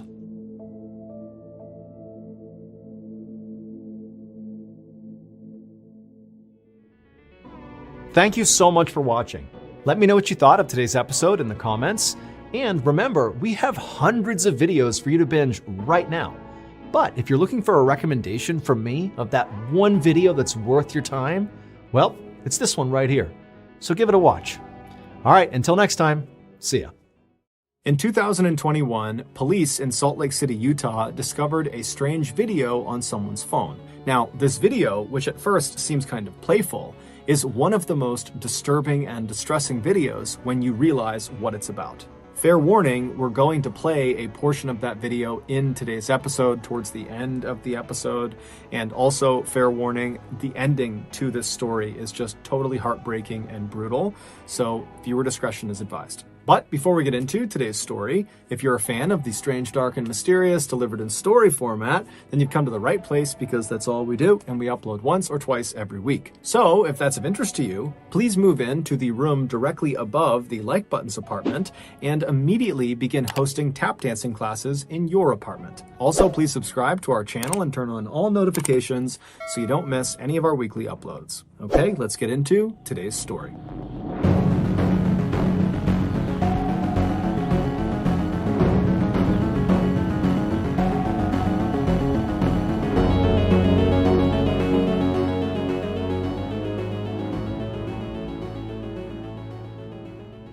On January 28, 1976, Daniel Halseth was born in a small town in Oregon called Estacada, which is located about 30 miles southeast of Portland. Daniel's family owned a farm, and so from a young age, Daniel became accustomed to getting up super early and helping out with daily chores. This childhood experience on the farm instilled in Daniel a strong work ethic, and it also taught Daniel to really appreciate family, because the family he had grown up in spent all their time together, and they all struggled and worked together every day to make ends meet. In high school, Daniel really began to blossom. He had this wonderful energy and huge radiant smile that drew people to him, and he was just one of those people that was just naturally gifted at everything he did, and it seemed totally effortless. During his high school years, he picked up playing the piano as well as the drums, and his classmates affectionately nicknamed him Drummer Dan. Daniel was also amazing with anything to do with computers or technology, and Daniel was just very handsome and very athletic and fit, and so he was really the guy that everybody wanted to be. But despite having all of these things going for him, Daniel was dealt a major blow in 1994 when he was in his junior year of high school. That year, his father, who he was quite close with, died unexpectedly from a brain aneurysm. This was a crushing blow for a young man that still very much leaned on his father for guidance and support. But Daniel, like the rest of his family, found a way to just keep on going despite this immense heartbreak. In 1995, so a year after his father's death, Daniel would graduate high school and he would head to Salem, Oregon, where he would go to school and earn his bachelor's degree in music, and then he would stick around in Salem at another university and he would earn his master's in business. And it was during those years that he was in Salem that Daniel would meet a young woman named Elizabeth Schwarak, who had grown up in Salem. She, like Daniel, was incredibly hardworking and was just naturally good at everything she tried. She was also a model, and so when she and Daniel began dating, they genuinely looked like this beautiful Hollywood couple. In 2001, which was shortly after Daniel had earned his master's degree, he and Elizabeth got married. 5 years later, the couple, who now were the proud parents of 3 young children, 2 girls and a boy, they moved to Las Vegas because Daniel had found work there. Daniel had founded this computer IT company because he was so skilled with computers, and it was really starting to thrive, and many of his clients were in or around Las Vegas. But just a few years after getting settled in Las Vegas, it would be Elizabeth's career ambitions that would take center stage in the family. Elizabeth had always wanted to get into politics, and in 2010, she decided she would run for a state Senate seat in Nevada. But in order to do that, she would need to campaign really aggressively, which would mean she'd be gone a lot of the time. And so Daniel, who was working full-time with this computer company, he would need to keep doing that because that paid the bills. but he would also have to become the primary parent for their 3 children. And so when she approached Daniel and said, I really want to do this, but it requires a lot out of you. Are you willing to do this? Daniel was completely supportive and actually really excited at the idea. He had no problems whatsoever. And so very soon, Elizabeth would be out on the road campaigning and trying to win the state Senate seat, and Daniel would be home goofing around with the kids and taking them hiking and going to playgrounds and parks. And then after he would put the kids to bed at night, he would stay up super late and run his computer business out of their dining room. And all this additional hard work and sacrifice that Daniel was making for his wife paid off when later that year, on November 2nd, Elizabeth, who had run this incredible campaign that was built on family values and wholesomeness and morality, she would win the state Senate seat, which shocked the state of Nevada. And even more impressive, she would become the youngest woman to ever be elected to Nevada legislature at just 27 years old. So it was clear to everyone in Nevada and also outside of Nevada that Elizabeth was destined for greatness. She was going to be the next big political superstar. And anyone who was close to the Halseth family knew Daniel was her #1 cheerleader. He was so proud of her. But soon, the Halseth's perfect life would come crumbling down. It was not long after Elizabeth had won her election that Daniel began to notice she was becoming suspiciously close with another man named Tiger Helgelien, who was a former golf pro and fellow rising political star. After noticing his wife constantly texting with Tiger, Daniel would actually reach out to Tiger directly and beg him to stop messaging his wife and to just leave his family alone. But the texting and the calling and the interactions between those two would not stop. And then finally, in October of 2011, so less than a year into Elizabeth's first term as a state senator, Daniel would find out that his wife and Tiger had been away together alone on this long extended work trip. And so Daniel realized that almost certainly his wife was having an affair. And so when his wife came home from this trip and she was unpacking in their bedroom, Daniel walked into the room and he accused her of being unfaithful. And the argument that ensued got very heated, but it did not become physically violent. Basically, Daniel just screamed and yelled at Elizabeth, swearing at her and kind of losing his temper completely. But at some point, Elizabeth just said, "Daniel, stop."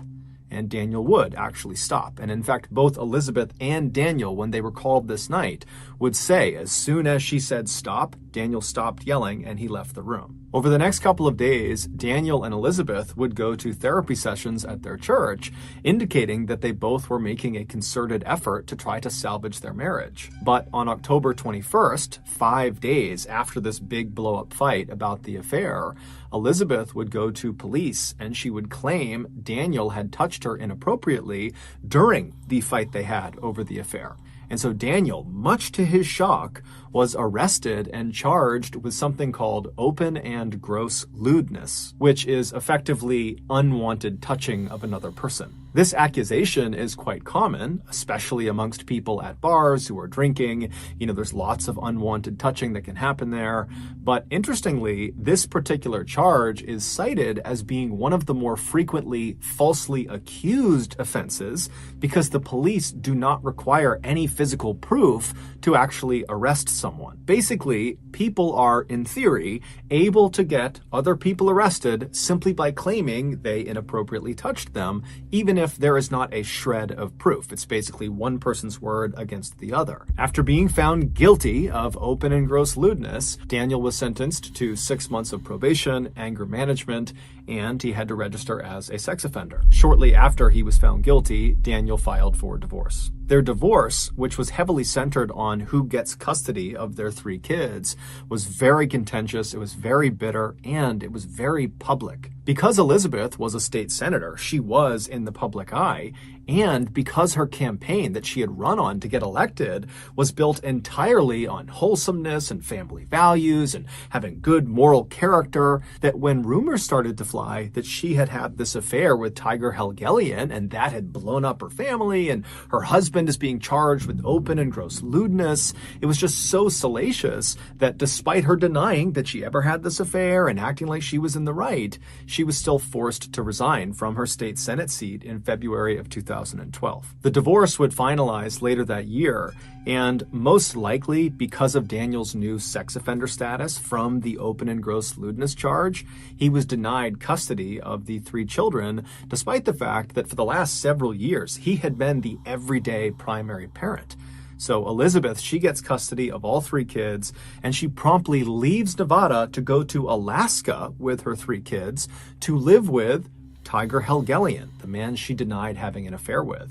And shortly after arriving in Alaska, she married Tiger Helgelien. Daniel was heartbroken. It was like his life had blown up in a matter of seconds. But most devastating of all was that his kids, who he called his 3 little angels, were now so far away from him, he couldn't even see them if he wanted to. But just like he had done back in 1994 when his father passed away, Daniel just found a way to keep on going despite this horrible pain he was feeling. Over the next few years, Daniel would pour himself into his computer business and really make that his full-time effort, and he would make every effort to see his children any chance he got. But because his relationship with his ex-wife Elizabeth was not good, it was really difficult to see his kids. Eventually, Daniel would meet another woman named Bogdana, and they would actually get married. And when that happened, it seemed like, in the eyes of Daniel's family, he was starting to kind of finally get his life back on track. Around this time, Daniel began sharing more and more of his life on his social media channels.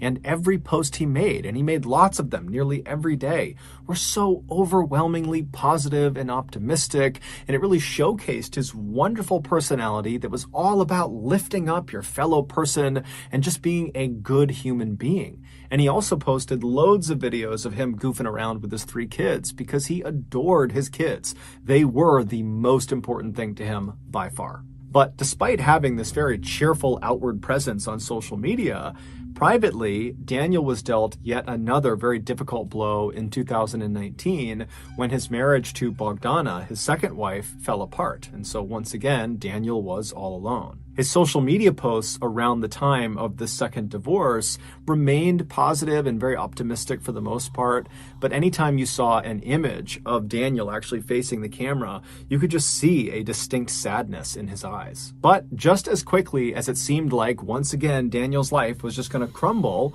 something truly amazing happened for Daniel. Daniel's first ex-wife, Elizabeth, and their 3 kids decided to leave Alaska and come back to Nevada and resettle in Las Vegas.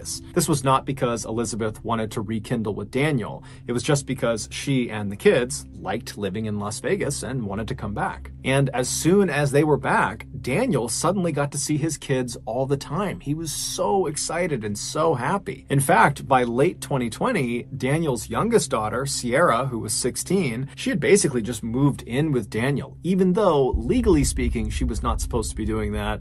And her mom, Elizabeth, was totally unhappy about it. But regardless, that was just how it was. She was living with Daniel. In August of that year, so around the time that Sierra had basically moved back in with Daniel decided to take his ex-wife, Elizabeth, back to court to see if he could get custody of Sierra, because Sierra was the only minor of their 3 children. She was still 16, and at that point, Sierra was already living with him. During the recorded video sessions between Daniel, Elizabeth, and the judge, Daniel would tell the judge that life in Elizabeth's home was totally toxic and not good for his children, and certainly not good for Sierra. Daniel would explain to the judge that Sierra was really struggling with some mental health issues, and what she needed right now was professional therapy, something he had already enrolled her in since she had moved back in with him. Daniel also presented to the judge a letter that he said Sierra wrote that basically backed up the idea that she is better off living with her father. Elizabeth would generally respond to all of these things that Daniel was saying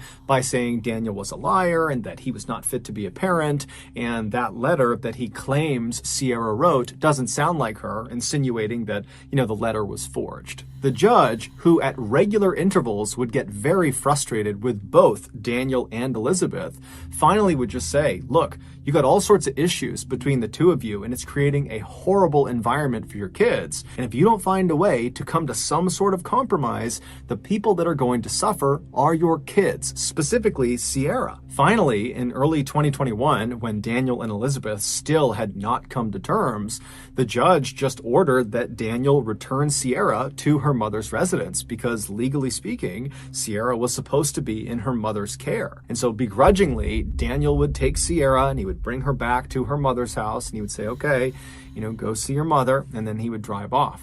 But later that night, Sierra would sneak out of her mother's house and just run back to be with her dad. Needless to say, Daniel was not unhappy about that turn of events. The custody battle over Sierra continued to rage for the next several months, with Sierra opting to still remain at her father's place despite the court order, despite her mother pleading with her to come home. And then in April of 2021, something very odd happened. On the morning of April 8th, several $100s was withdrawn from Daniel's bank account from a few different ATMs around Las Vegas. This particular bank account was shared between Daniel and his second ex-wife, Bogdana. They just hadn't gotten around to relinquishing control to one or the other. And so these particular withdrawals were kind of uncharacteristic for Daniel or for Bogdana, and so they were flagged as potentially fraudulent, and so the bank sent notifications to both Daniel and Bogdana saying as much. And so Bogdana, she gets the messages that there's been these potentially fraudulent charges. She knows it wasn't her, and so she calls Daniel, but Daniel doesn't pick up, and so she texts Daniel. But again, silence from Daniel. Thinking this was a little bit odd, Bogdana reached out to Daniel's mother, Christine, knowing that Daniel and his mom spoke nearly every day. And so she filled the mother in about what was going on. And after getting all the information from Bogdana, Christine would try calling and texting Daniel, but still got nothing. And so she reached out to her granddaughter, Sierra. And so she calls Sierra. Sierra doesn't pick up. She texts Sierra asking to speak to Daniel, and Sierra doesn't get back right away, but eventually she responds to Christine, and the response just said, his phone has been acting up, but he's okay. It should be fixed by tomorrow night. No worries. Now, Christine was relieved to read that her son and her granddaughter were just fine, but at the same time, there was just something odd about the fact that she could not get in touch with her son, and that Sierra was kind of acting a little bit cagey, not answering her phone, which was unlike her, and then sending a message that didn't quite sound like her. But either way, Christine just let it go and figured she would be in touch with her son over the next 24 hours. But the next day, by 10 a.m., when Christine and Bogdana had not heard or seen Daniel, Christine again reached out to her granddaughter, Sierra. She called her, but she didn't pick up. And so she texted Sierra, this time demanding that she put her father on the phone. But Sierra did not put her father on the phone. Instead, after a few minutes, Christine just got another text message that said something to the effect of, my dad's in the shower, so he can't talk right now. Christine, at this point, it was like her radar was up, and she knew there was a real problem. She didn't know what it was, but there was a problem, and someone needed to go over to Daniel's house and make sure he and Sierra were okay. And so Christine contacted a woman named Peggy Newman, who was Daniel's landlord and a close friend of Daniel. And she asked Peggy, would you mind going and doing a welfare check at Daniel's house? And Peggy would say, of course, no problem, but I won't be able to get over there for at least several hours. So Christine said, no problem. But as soon as she hung up, Christine just was so anxious, waiting to find out what was going on with her son, that at 1:46 p.m., when still Peggy was out running errands and had not done the welfare check yet, Christine just called the police and asked them to do a welfare check. Yeah, hi, I need a welfare check. I don't know On who are we doing a welfare check?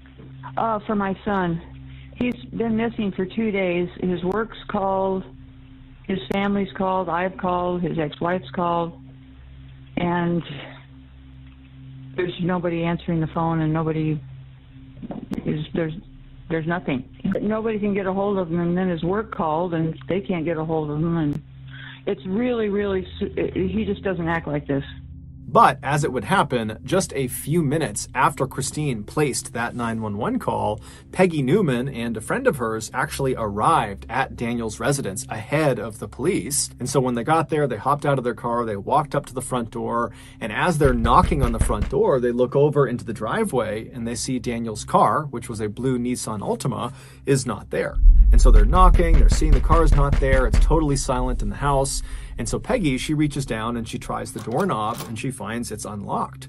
So she twists the knob, she opens the door, and she and her friend step inside. Just minutes later, Peggy and her friend would come running out of the house, and Peggy would call 911 because the police weren't there yet, and she would frantically try to describe to the dispatcher what she had just seen. 24 hours earlier, a man and a woman were spotted on surveillance camera withdrawing cash from several Las Vegas ATMs using Daniel's debit card. Those were the withdrawals that had been flagged as fraudulent and tipped Bogdana off that something could be wrong here. After those withdrawals, the man and the woman were spotted again on camera going into a Las Vegas supermarket called Winco, and inside they would purchase a few items using Daniel's debit card, and then they would leave and they would head to a Las Vegas Home Depot, where once again they'd be caught on camera purchasing a few items using Daniel's debit card. After these purchases, the man and the woman would make their way to Daniel's residence, where they would spend the night. The following morning, Daniel's blue Nissan Altima car was spotted leaving Las Vegas at around 10:20 in the morning. That was about 3.5 hours before Peggy Newman and her friend went into Daniel's residence and then quickly turned around and ran out and called 911. When police finally did arrive at Daniel's residence on April 9th, and they pulled up and they saw Peggy Newman and her friend totally ashen-faced and pacing on the sidewalk, the police would get out, they would talk to those two, they would go inside of Daniel's residence, and they would see the horrible thing that Peggy and her friend had also seen. But the police could not make sense of what they were seeing. It really just did not add up. Then, 4 days later, on April 13th, police in Salt Lake City, Utah, just happened to find the man and the woman that were seen on camera on April 8th using Daniel's debit card and going to the Winco and the Home Depot. The police, they just happened to find these people on a bus in Salt Lake City. And after going through the man and the woman's belongings, including their phones, the police would discover a video that these two had taken of themselves in the last couple of days that explained what was inside of Daniel's house.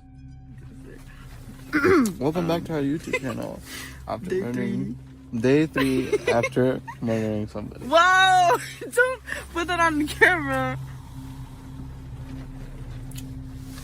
It was worth it. The young man and the young woman you just saw joking on camera about murdering someone were 18-year-old Aaron Guerrero and his girlfriend, 16-year-old Sierra Halseth, Daniel's youngest daughter. Allegedly, on the morning of April 8th, after Aaron and Sierra had pulled all that money out of all those different ATMs, they had gone to the Winco and purchased disposable gloves and bleach and drop cloths, and they had gone to the Home Depot and purchased a circular saw and saw blades and lighter fluid. And then they headed for Daniel's house. It's not been made public what actually occurred inside of Daniel's residence, but we can make a few assumptions. Daniel adored his children. There was no act there. He truly loved his children.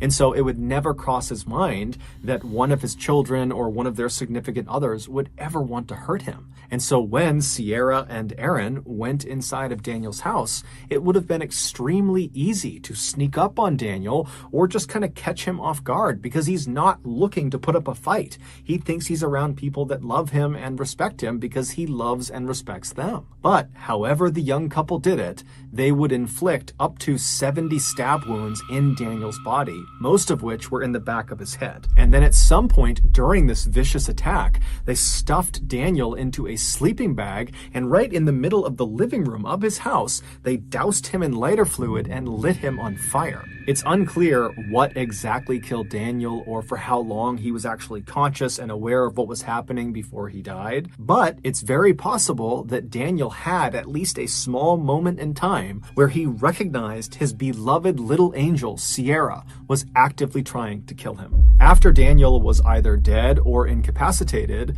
the young couple tossed their pocket knives into the sink, and then they retrieved their circular saw as well as a chainsaw and began attempting to dismember Daniel's body. But they were unable to do it, and so they just kind of set the saws down in the middle of Daniel's home with bits of Daniel stuck on the grooves of the saw. At that point, Aaron and Sierra attempted to destroy evidence inside of the house by scrubbing everything down with bleach, but it was totally ineffective. And so at that point, the couple decided they would just burn the entire house down, and that would destroy all the evidence. evidence. And so around the time that Christine texted Sierra and demanded to speak to Daniel, and Sierra wrote back, "Oh, he's in the shower, he can't talk to you right now," that was probably around the time that Sierra and Aaron were actively trying to burn the house down. But the fire they set was just not very big, and it kind of smoldered out. And so they would just kind of leave all of the evidence all over Daniel's house, and they would leave Daniel's destroyed and burned body kind of propped up against the door leading into the garage. And they would just leave the house, hop in Daniel's blue Nissan Altima, and at around 10:20 in the morning, they would leave Las Vegas. The only reason police were able to apprehend Aaron and Sierra in Salt Lake City a few days later was because the couple had made their way to Salt Lake City and hopped on a bus, and Aaron had not paid the fare. He had just snuck onto the bus. And so at some point, the transit authority had come through the bus, and they were asking people to show their tickets, and Aaron didn't have one. And so when they discovered this, they asked for his name, and when they entered his name into their system, it popped up that the Las Vegas PD were actively searching for him. While only Sierra knows why she turned on the one man who would forever love her and would forever support her, what we do know is around the time that Daniel and Elizabeth had gone back to court and they were having those virtual meetings with the judge to decide who was going to have custody over Sierra, Sierra had begun dating Aaron, and she had fallen totally in love with him, and it seemed very much like Aaron had totally fallen in love with her. And somehow Daniel caught wind of the fact that Aaron and Sierra were planning to run away secretly and go move to Los Angeles. And so when Daniel heard this, he told his ex-wife Elizabeth, and then they would go and talk to Aaron's parents, and they would tell them about this plan to run away. And both sets of parents talked and decided it was in both child's best interest if they stopped seeing each other. And so starting in early 2021, the parents forbade their child from seeing each other, and that was it.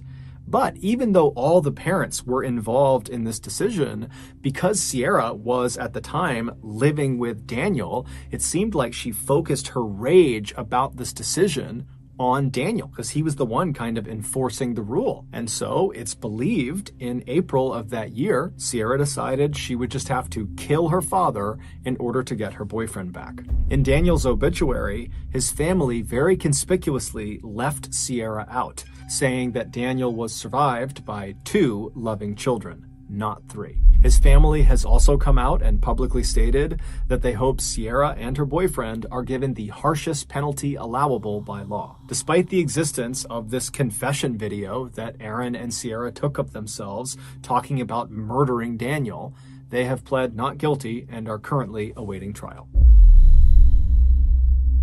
So that's going to do it. If you got something out of this episode and you haven't done this already, please move in to the room directly above the like button's apartment and immediately begin hosting tap dancing classes in your apartment. Also, please subscribe to our channel and turn on all notifications so you don't miss any of our weekly 1 or 2 video uploads. We now have a podcast just called MrBallen Podcast, where we upload never before heard stories that are total podcast exclusives on Monday mornings. And on Thursday mornings, we re-upload YouTube audio that has been remastered. Again, it's called the MrBallen Podcast, and it's available on Spotify, Apple Podcasts, Amazon, basically anywhere you can find podcasts, you can find it there. If you want to get in touch with me, please follow me on any major social media platform.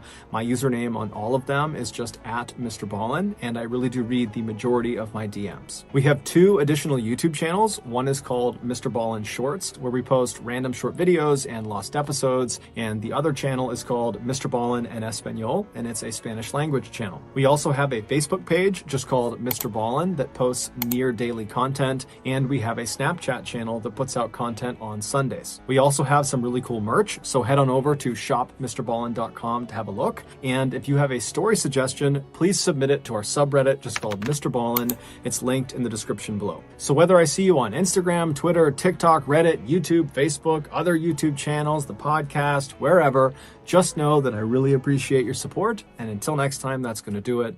See ya. Today, I'm going to share 3 progressively more unbelievable stories, and at the end of each of them, I'm going to show you the photo that is famously associated with that story. But before we get into those stories, if you're a fan of the strange, dark, and mysterious delivered in story format, then you come to the right place because that's all we do, and we upload once a week. So, if that's of interest to you, please offer to refill the like button's Keurig coffee machine water tank, but instead of using water, use vinegar. Also, please subscribe to our channel and turn on all notifications so you don't miss any of our weekly uploads. Okay, let's get into today's stories.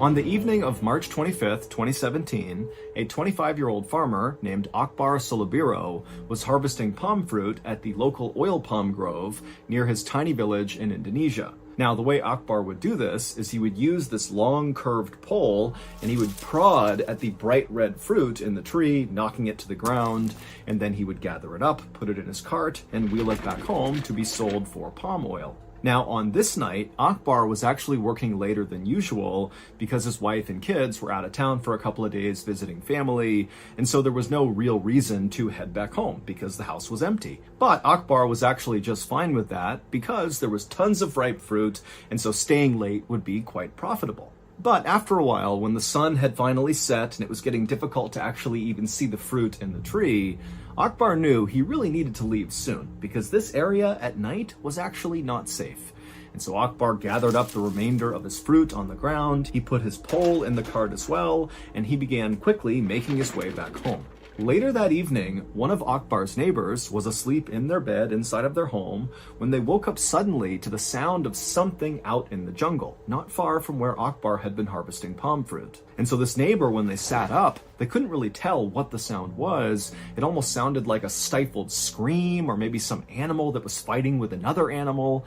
But as the neighbor sat there straining their ears to try to hear it again, they didn't. All they heard was normal sounds coming from the outside. And so the neighbor decided that the sound they heard must have been a cat or maybe a monkey. And, whatever it was, it couldn't have been a big deal. And so this neighbor went back to sleep. The following evening, so 24 hours later, another one of Akbar's neighbors walked outside of their home to begin the walk over to the jungle to harvest palm fruit. And when they went outside, normally around this time, Akbar would be coming outside as well, because these two often went to the grove together. But, this neighbor is looking and Akbar's not outside, and he looks up at Akbar's house and it's dark and quiet. And so this neighbor's thinking to themselves, where is Akbar? I know he worked late last night. I didn't hear him come in. And come to think of it, I haven't seen him all day.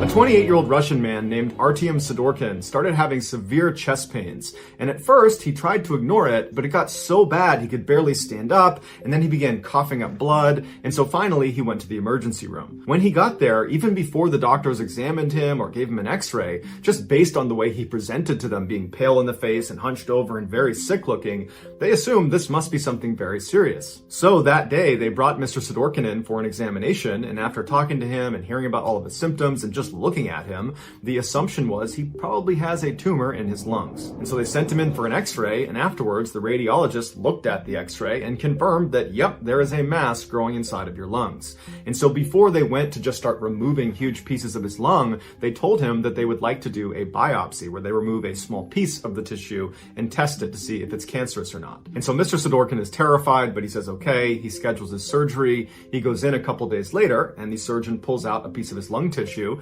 and as it's sitting on the tray, he looks down at the tissue, the surgeon does, and he realizes there's something hidden inside of the tissue, as if the tissue was like an envelope holding something inside of it. And so he opened it up, and there, growing on the side of his lung, was a small fir tree. It was 5 centimeters long, it was green, it looked very lively, it was just a thriving little tree. The doctors believed Mr. Sidorkin, who was a botanist, had inhaled a seed of a fir tree, and it got lodged inside of his lung tissue. And then as it grew, its pine needles began piercing his blood capillaries, causing him to cough up blood. After the discovery of what was inside of his lung, a spokeswoman for the Royal Botanic Gardens in London said that it is possible for a seed to germinate inside of the dark, damp conditions inside of a lung, but it is unbelievably bizarre. When doctors informed Mr. Sidorkin that he did not have cancer, he had a tree. Mr. Sidorkin was shocked, and he said, I never got the sense that there was a tree growing inside of me.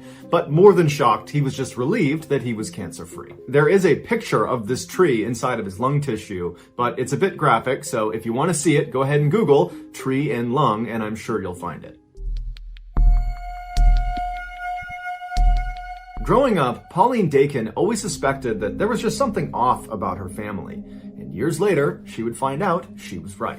In 1970, when she was 5 years old, her parents, Ruth and Warren, separated. And to Pauline, it wasn't that much of a shock because her father, Warren, was a heavy drinker and he was extremely violent. But after they separated and Pauline, her mother, and brother had moved into another house on the other side of Vancouver, Canada, Pauline noticed her mom started to act really anxious all the time, but she never knew why. When Pauline was 9, her mother told her and her brother that they were going to go on a vacation to Winnipeg, which is 1,000 miles away from Vancouver. And so they loaded up the van, they hopped in, and they drove all the way to Winnipeg. And when they got out, they went inside their new vacation home, and Ruth informed her children that they were actually never going back to Vancouver. And when Pauline and her brother said, why? Dad's still back in Vancouver. I want to see Dad. But Pauline said, sorry kids, this is the way it has to be. And when you're old enough, I'll explain everything. Confused and sad, Pauline and her brother began starting a new life in Winnipeg. Over the next 4 years, Pauline never saw her father, and so she lost touch with him. But she started making a couple close friends in Winnipeg, and she was starting to feel like this was home. But right as she was starting to feel normal, her mother told her and her brother that they needed to move right now all over again. This time they were going to go all the way to New Brunswick, the far east side of Canada. Their mother made them swear they would tell no one about this move. But later that day, when Pauline was with her best friend Wendy, she let it slip that she was moving, and so when Ruth came to pick Pauline up from Wendy's house, the two girls had to affect these sort of breezy goodbyes to each other so that Pauline's mother wouldn't suspect anything. Once in New Brunswick, the family did put down roots, and they stayed there for many years, but Pauline's mother still was just incredibly anxious and paranoid about something. The kids just had no idea what it was. Fast forward to 1988, when Pauline was 23 years old, she had moved 2 hours away from the family home in New Brunswick and was living with her boyfriend and was working as a reporter at a local newspaper. And during that time, her mother called her and said, hey, I'd like to meet you at a motel. I'm finally ready to tell you everything about your childhood. Pauline was really intrigued and excited. This was a conversation that was literally decades in the making. And so Pauline eagerly went to the motel. She saw her mother waiting outside, kind of pacing around, looking very anxious. And so she walks up to her mom and she waves and she's about to speak when her mother just looks up at her and puts her finger over her lips, telling her to be quiet. And then she jams an envelope into Pauline's hands. And on the envelope, it just says, don't say anything. Put your jewelry inside of this envelope. It's probably bugged. I will explain everything inside. Just please don't speak. And so now Pauline's really confused, but she did as she was told. She took her jewelry off, put it in the envelope, and gave it back to her mother. And then the two of them silently walked into the motel, into the room where Pauline's mother was staying. When they went inside, there was a man sitting in the middle of the room that Pauline immediately recognized. It was the reverend of their church when they used to live in Vancouver. His name was Stan Sears, and Pauline's mother had been his secretary the whole time they'd gone to that church. Pauline always knew her mother and Stan were close friends, and in fact had kept in touch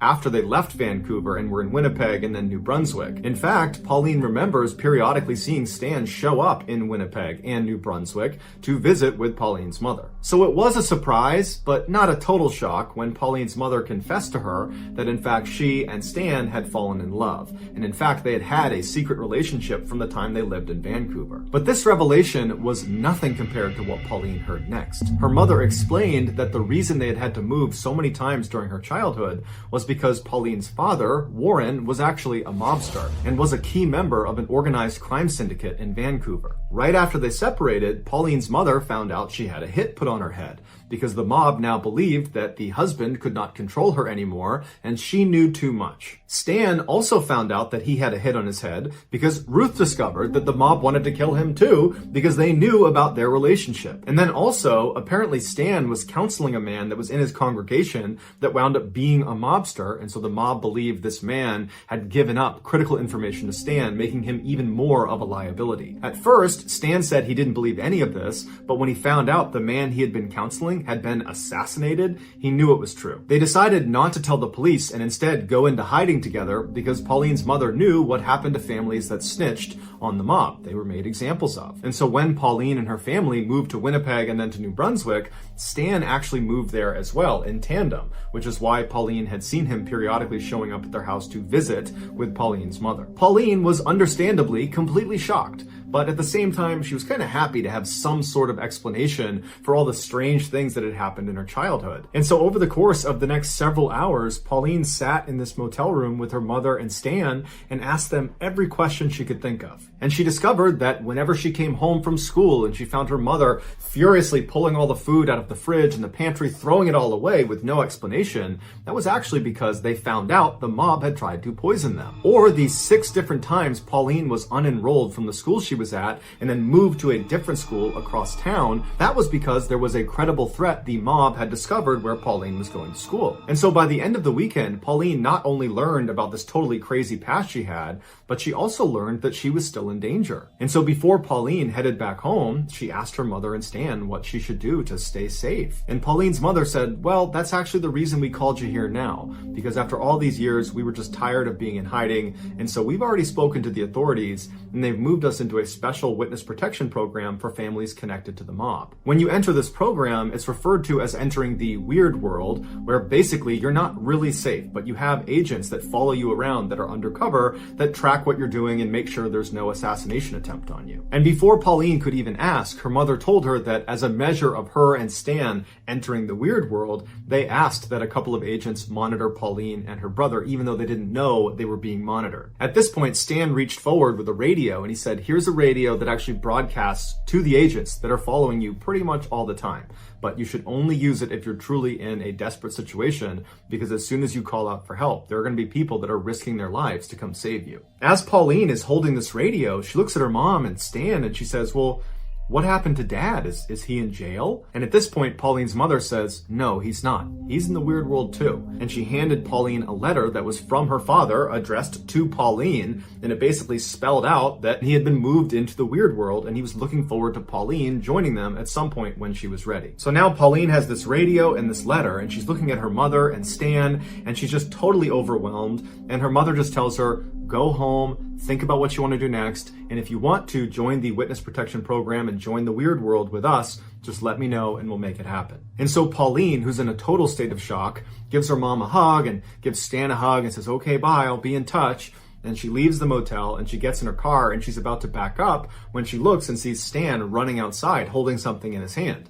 And so Pauline stops, Stan runs up to the window, and he says, hey, I forgot to give you this. And he held up this round piece of metal that he told her was a GPS transponder. It was magnetized, and she should put it out of sight underneath her car. And what it does is it constantly gives off her location to the agents that are following her. So if she was in trouble, it would be easier for them to find her. And so Pauline thanked him, put the transponder under her car, and Stan went back into the motel. And so Pauline went back home with the intention of just digesting this information, knowing that she was being watched, she had this radio, she was, relatively safe, and her plan was to just give it a couple of days before she committed to joining the witness protection program and joining the weird world. But after only a couple of days, her paranoia was so high that she dumped her boyfriend, she quit her job, and she moved out of her house into a separate apartment, and she called her mother and said, I can't take it anymore, I feel totally unsafe, I want to join the weird world. Her mother and Stan were delighted at her decision, but they told her it wasn't a simple process getting into the weird world, that a lot of people were involved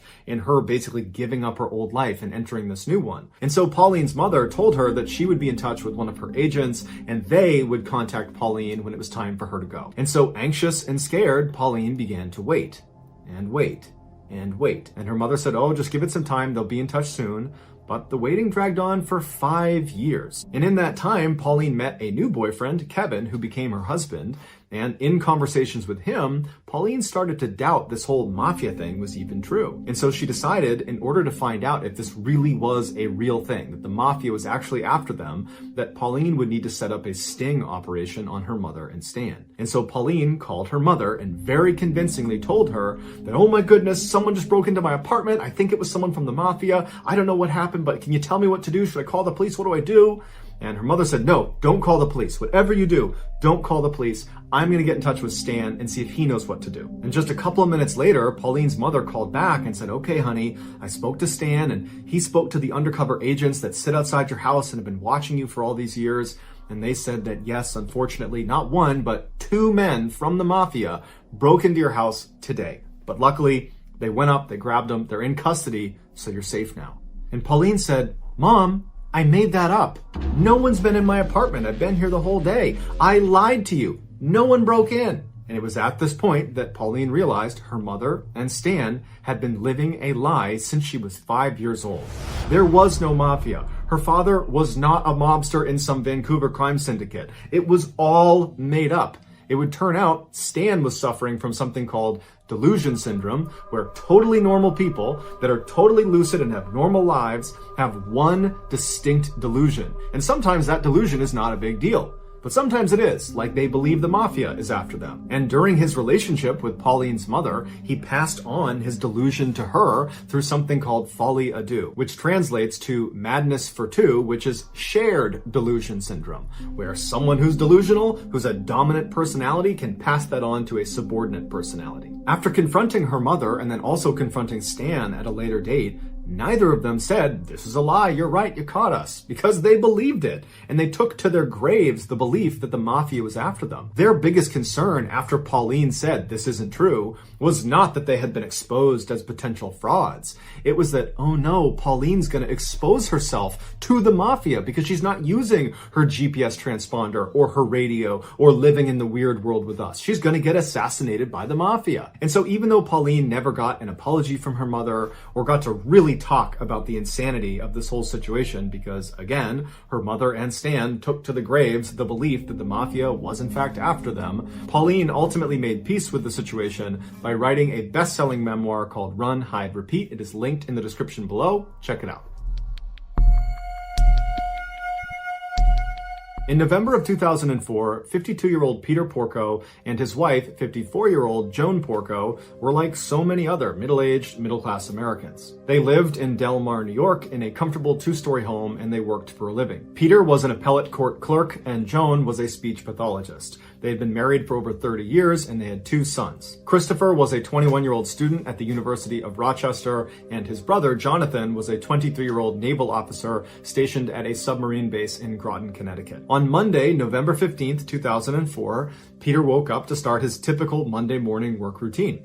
He got up, he got out of bed, he went into the bathroom, he relieved himself, he looked in the mirror, he shaved, he got dressed in his work clothes, he went downstairs, he put on a pot of coffee. While the coffee was brewing, he unloaded the dishwasher and then put the dirty dishes into the dishwasher and started it. He wanted to get his newspaper, so he went outside, he got his newspaper, but he realized he locked himself out of the front door, so he got the spare key out from underneath the mat, opened the front door, went inside, he sat down, had some coffee, read the newspaper. After a few minutes, he put his coffee cup in the sink, he packed himself a lunch in his lunchbox, and then he headed for the door to head for work. Peter was known as a very reliable employee who was also very punctual and rarely missed work. So when he didn't get to work that Monday morning, the court was a little bit confused. They called him to see if he was okay. He didn't pick up. So they dispatched a court officer to go make sure he was okay. And so the officer arrives at his house. He sees cars in the driveway, the front door shut. He goes up, he knocks on the door. Nobody answers. He tries the handle of the front door. He realizes it's open. So he opens the door and he yells out, "Hey, I'm just looking for Peter." And the door hits something on the ground. He pokes his head inside and looks down, and there on the ground, the thing blocking the door, is Peter Porco's body. He's clearly deceased, and he clearly has a massive head wound. The court officer steps outside immediately, calls 911, local police show up, they go inside, and sure enough, Peter is dead. They go upstairs and they find his wife, Joan, in bed, also with a massive head wound, but she was still alive. Joan was rushed to a hospital where she underwent emergency surgery and then was put into a medically induced coma. Meanwhile, the police began their investigation into who could have done this. They quickly discovered that the home's alarm system had been smashed and a phone line, because there still was landlines at the time, had been cut from the outside, and a screen in one of the windows had been slashed that looked like the way someone climbed into the house. However, nothing appeared to have been stolen because police almost immediately found Peter's wallet with with money inside of it still sitting in the house, as well as very expensive jewelry that belonged to Joan still sitting in the house. As they continued to search the house, they discovered a fireman's axe that belonged to the Porcos hidden inside of one of the bedroom closets, and it was very clear this was the murder weapon. The Porco sons had been away during this attack. John was on his submarine in Connecticut, and Chris was at the University of Rochester. And in fact, Chris found out about the attack on his parents when he saw a news report. Because this story of this innocent, typical-seeming American couple in a quiet suburb getting struck down by some axe-wielding maniac had gone totally viral, and it was all over the news. And so Chris called the police to get more information about his parents' death. Here's the recording. Hi, my name is Chris Porco. I was just called by the Times-Union saying that my parents were found dead this afternoon. I was wondering if you had any information for me. Hey, Chris, whereabouts are you? I'm at school in Rochester, New York. Okay, you're in Rochester? Yes. Okay, and you're hearing from the Times-Union? Yeah, they said my parents were found, I guess, dead. I don't know. They didn't say how or anything. So you will be here probably, you're going to go right to Albany Med? I don't know. I don't even know where my mom is, but... Yeah, she is at Albany Med. Okay. Do you know her condition? No, because I haven't talked to her. Let me give you my pager number. As you can tell, Chris is extremely emotional. He's beside himself. He can barely speak. He's so upset about what's happened to his parents. No, actually, he sounds as calm as if he's ordering a pizza, because Chris Porco was actually a psychopath, and he was the one who attacked his parents with the axe. As it turns out, Chris was failing at school and taking out huge loans in his father's name by forging his signature, and his father found out about it. So Mr. and Mrs. Porco write their son a strongly worded email where they tell him this behavior has to stop, and they're very disappointed in him, but they love him and they will help him get back on his feet. Chris responded by driving home in the middle of the night, sneaking into his house and attacking his parents with an axe. While this case is already disturbing and horrific and tragic, it's what happens to Chris's father after the attack that makes it one of the most brutal cases of all time. After being struck 16 times in the head and laying unconsciously in his bed as his sons snuck out of his house, Peter suddenly sat up and began his morning routine. He got dressed, he went to the bathroom, he shaved, he went downstairs, he made coffee, he did his chores, he went outside to get the newspaper, he got locked out, he got the key from under the mat, went back inside, he packed his own lunch. When he was finally ready to go, he headed for the door and then he collapsed and he died. Due to the severity of Peter's head wound, his brain was basically broken and it was unable to recognize he had been gravely injured. So in his final moments, he believed it was just a typical Monday morning going about his work routine, when in reality, he had a gaping head wound and he was basically dead after the 16th blow to his head. One of the more surprising and heart-wrenching details of this case is that Joan Porco, she did survive the attack. And after she came out of that medically induced coma, she said she forgot all the details of the attack, even though when she was discovered in her bed, she did indicate that Chris, her son, was the attacker. Nonetheless, she got together $250,000 to post Chris's bail, and she allowed him to come stay with her during his trial. And the two attended the trial together, walking into the courthouse hand in hand. Chris was very quickly found guilty of killing his father and attempting to kill his mother, and he was sentenced to 50 years to life in prison. Despite the verdict, Joan Porco still speaks to Christopher over the phone and frequently visits him in prison. It's unclear if she still believes he is innocent. So that's going to do it, guys. If you found the secret in today's episode, let us know in the comments what it is and where you found it. Give us a timestamp, and if you're the first to do that, we'll pin you at the top of the comments section. If you enjoyed today's video and you haven't done this already, please offer to take the like button out on your boat for a scuba diving trip. Once they get off your boat and they're underwater, turn your boat around and head back to shore. Also, please subscribe to our channel and turn on all notifications so you don't miss any of our weekly 3, 4, even 5 video uploads. If you want to get in touch with me, you can direct message me on Instagram or on Twitter. My username for both platforms is the same. It's JohnBallen416. I also have a ton of content over on TikTok where my username is MrBallen. I also started a second YouTube channel called MrBallen Shorts where I post short videos. If you have a story suggestion, please submit it to our subreddit just called MrBallen. It's linked in the description below. So whether I see you on Twitter, Instagram, TikTok, Reddit, YouTube, or some combination, just know that I really appreciate your support, and until next time that's going to do it, see ya. In today's episode, I'm going to tell you 2 stories. In the first story, it's ultimately about this person who is so set on making a change in their lives that they take drastic measures to affect that change, with some very unfortunate consequences. The second story is about this town in California where there was this perceived threat, and it was sort of normalized and people were not that worried about it until it totally spiraled out of control. But before we get into today's stories, if you're a fan of the strange, dark, and mysterious delivered in story format, then you've come to the right place because that's all we do, and we upload 2, 3, even 4 times every week. So if that's of interest to you, please sneak into the like button's house and write on their bathroom mirror, "I'm watching you" in red lipstick. Also, please subscribe to our channel and turn on all notifications so you don't miss any of our weekly uploads. Okay, let's get into today's stories.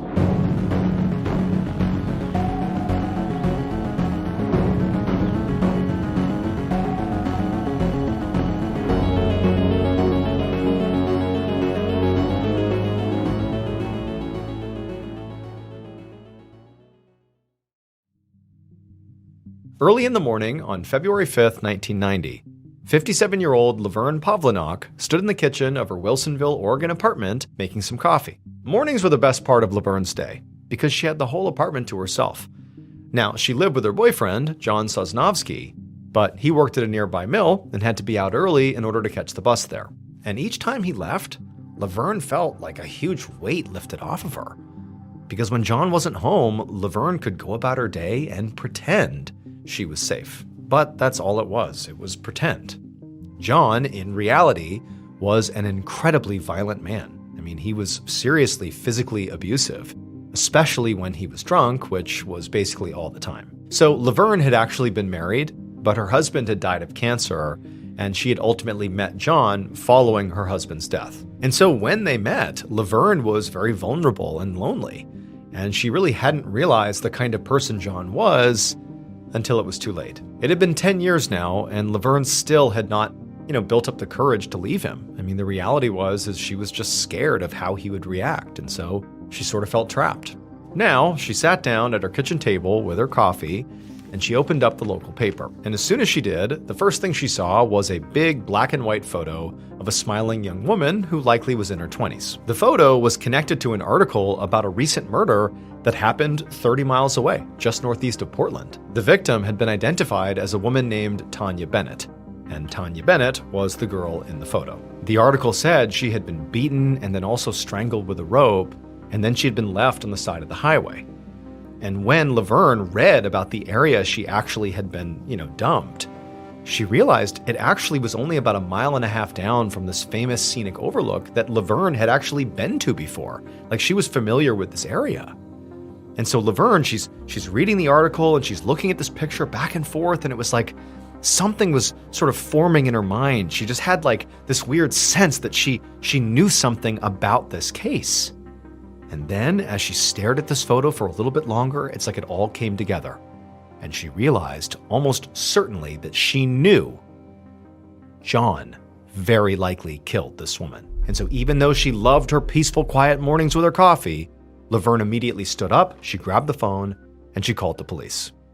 After she hung up with police, Laverne was very shaken up. I mean, her heart was still racing. I mean, this was a very risky thing she was doing, because she had no way of knowing if what she had just given authorities was enough to arrest John.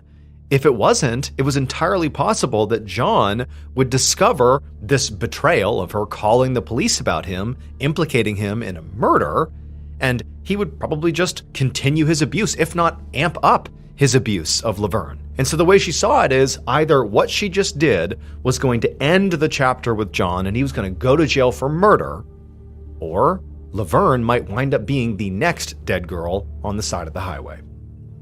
A little over a week later, on the morning of February 16th, Detective John Ingram sat with his partner in a very clean living room in Wilsonville, Oregon. Ingram was the lead investigator on Tanya Bennett's murder case, and he was there to speak to Laverne, who was sitting on the opposite couch. And Laverne seemed really nervous and kept fidgeting constantly and offering Ingram and his partner refreshments. It was just very clear that there was a lot on this woman's mind. So Ingram knew that Laverne had a week earlier called in a tip about the victim's killer. She thought it was her own boyfriend, John Sosnovsky. And right now, Ingram was very eager to hear what she had to say about her boyfriend, to basically elaborate and sort of give the full story of why she believed what she believed.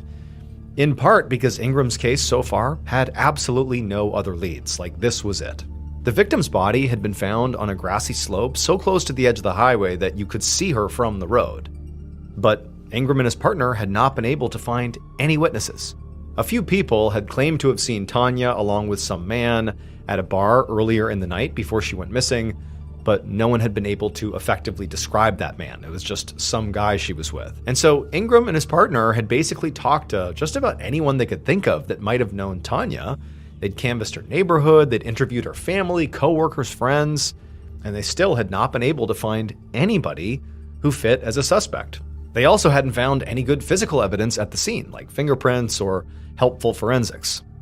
So now Ingram was hoping that Laverne was going to be the key to his whole case. And so eventually Ingram looked at Laverne and said, "Whenever you're ready, tell me what you know. Tell me the story of why you believe John killed Tanya." Now, at first, Laverne just continued to squirm in her seat, and she was, obviously very nervous, but eventually, after Ingram told her to just, take a breath, calm down, it's okay, we just want to hear your story, eventually, with a shaking voice, she told them that on the night of the murder, John had come home around maybe 1 or 2 in the morning and immediately got in the shower. Now, this was unusual. I mean, this is not something that he typically did. He didn't shower at 2 in the morning, but Laverne really hadn't thought much of it until the next day when they went to a local bar, and she'd literally overheard John bragging to somebody about murdering Tanya, describing how he had picked her up at a truck stop, killed her, then took her to the highway by Columbia River Gorge to dump her body by this scenic overlook. As Laverne spoke, Ingram and his partner were shocked. Basically, Laverne had overheard effectively a confession, and the details of that confession did seem to line up with what they had heard so far. Tanya had been seen out late at night with some man, although nobody could really describe the man. And also where her body was found, it was near the scenic overlook, something that was, publicly known, but still, that's what Laverne heard John say. It lined up. But he kept a poker face and just told Laverne to please keep going, keep elaborating. And so Laverne, she continued speaking, and she went on to say that the reason she didn't come forward right away was because she was scared of John. He was a violent alcoholic who abused her, which is also part of the reason why this seemed real to her. She was totally not shocked at the idea that maybe John killed someone, but she was basically fearful that he might kill her too. And so she had kept it to herself until she had seen the article in the paper and also saw the picture of the girl, and she just looked so young and innocent, and she just couldn't help but feel like she owed it to that girl to come forward. Now, at this point, Ingram's mind was whirling. If this was all true, it was huge for this case. Potentially, this just solved the whole murder. This is what happened potentially. But he also knew, right now, it was just one woman's story. He needed actual proof. He couldn't just take Laverne's word for it. So he asked Laverne if he and his partner could just go ahead and search the apartment. And as soon as Laverne nodded, the detectives jumped to their feet and got to work. Laverne led the detectives down the hallway to the master bedroom, and then from there, she backed off and just, let the men get to work. And the detectives, they immediately split up and spread out to cover more ground. Ingram had actually brought along a list of stuff that they were theoretically looking for. And one of the things on his list was a swatch of denim from the front buttons of Tanya's jeans. It had been missing when they found her, like it had been intentionally cut out, which was obviously pretty unusual.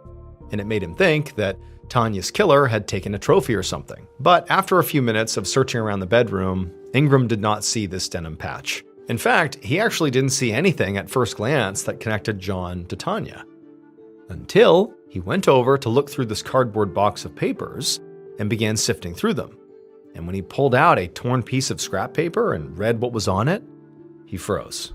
On this piece of scrap paper was a handwritten message that just said, quote, "T. Bennett, good peace." Ingram immediately called his partner over, who walked over and looked at the note, and both of them are like, okay, obviously, we need to bring John in right away for a chat. But after leaving the bedroom and walking towards the door to leave, who comes in the front door? None other than John Sosnowski.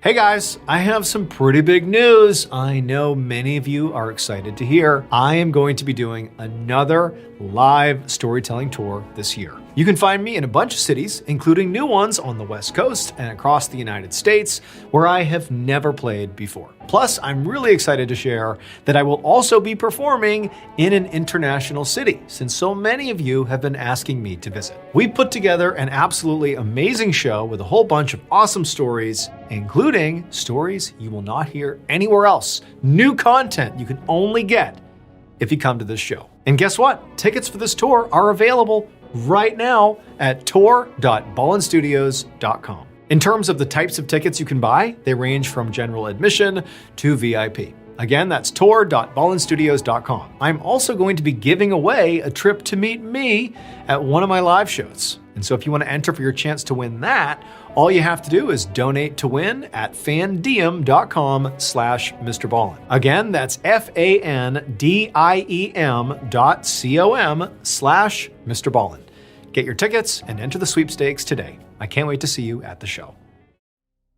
About an hour later, Ingram sat at an interrogation table in the sheriff's office, staring across it at John. And John had a very confused look on his face, but otherwise seemed relatively calm. Back at the apartment, when John had walked in the door and sort of saw the detectives and didn't know what was going on, Ingram had told him who he was and why he was there.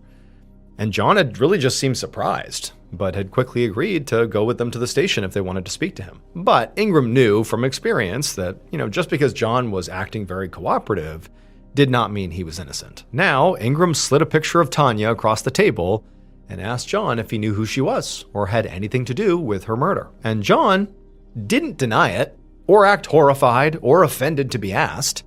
He just said he didn't really remember. And when Ingram showed him the note they found in his bedroom that said T. Bennett, good peace on it, John just sort of squinted at it and said he really wasn't sure if he wrote that or not. So these were all very straightforward questions, and it was highly suspicious to Ingram that John apparently just couldn't answer them, at least not cleanly. And really the rest of his interview went the same way, with John giving mostly just vague non-answers to everything Ingram asked, no matter how binary the question was supposed to be. And Ingram was just sort of struck by how nonchalant John seemed whenever he responded, even though, he was being questioned about his connection to a murder. This was not a time to be nonchalant. This was a time to be forthcoming. However, despite Ingram's very high suspicion of John, realistically, the only evidence he had on John, at least at this point, was all circumstantial, and so was not nearly enough to actually arrest John. What they needed in order to do that was some form of hard evidence that directly connected him to Tanya's murder. So ultimately, at the end of this interview, despite how weird the whole thing had been, Ingram just sighed and told John that for now, he could go. 4 days later, Ingram had just gotten to his office for the morning when his desk phone rang. He picked up and was surprised to hear Laverne's voice on the other end. But before he could ask her what this was about, Laverne told him she had found something in her car that morning and felt like he needed to see it. And when she told him what this thing was, Ingram said he would be right over. Then he immediately hung up and ran to find his partner. As he drove to Laverne's, he found his heart was racing. Over the last few days, they hadn't found any additional evidence to prove John was their killer. In fact, if anything, they had actually lost some evidence, since that note they found inside of John's things in his house ended up being a dead end, because their analysts couldn't actually match the handwriting to John, so they didn't know for sure if it was him. But now, based on what Laverne had just told him on the phone about what she found in her car, he was pretty much positive that this was the break he needed. Within the hour, Ingram and his partner were standing in Laverne's garage with Laverne staring into the open trunk of her car. Laverne had told Ingram that she kept her car and really her whole life very, very clean, like her apartment's clean, everything's clean all the time. And when she went into her car that day, she noticed there was a little swatch of denim sitting in the trunk.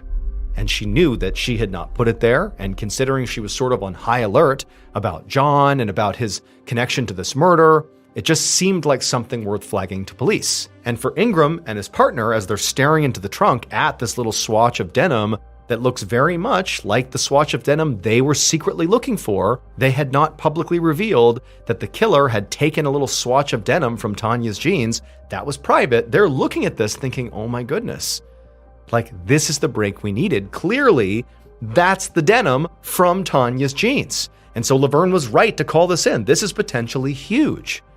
Now, obviously, Ingram knew that they would still have to get this denim tested to make sure it really was Tanya's. I mean, it's entirely possible that it was actually Laverne's or John's or was unrelated, but circumstantially, this felt like hitting the jackpot. And so Ingram watched as his partner picked up the swatch, put it into an evidence bag, and then they left and said they would have it tested and they would be in touch.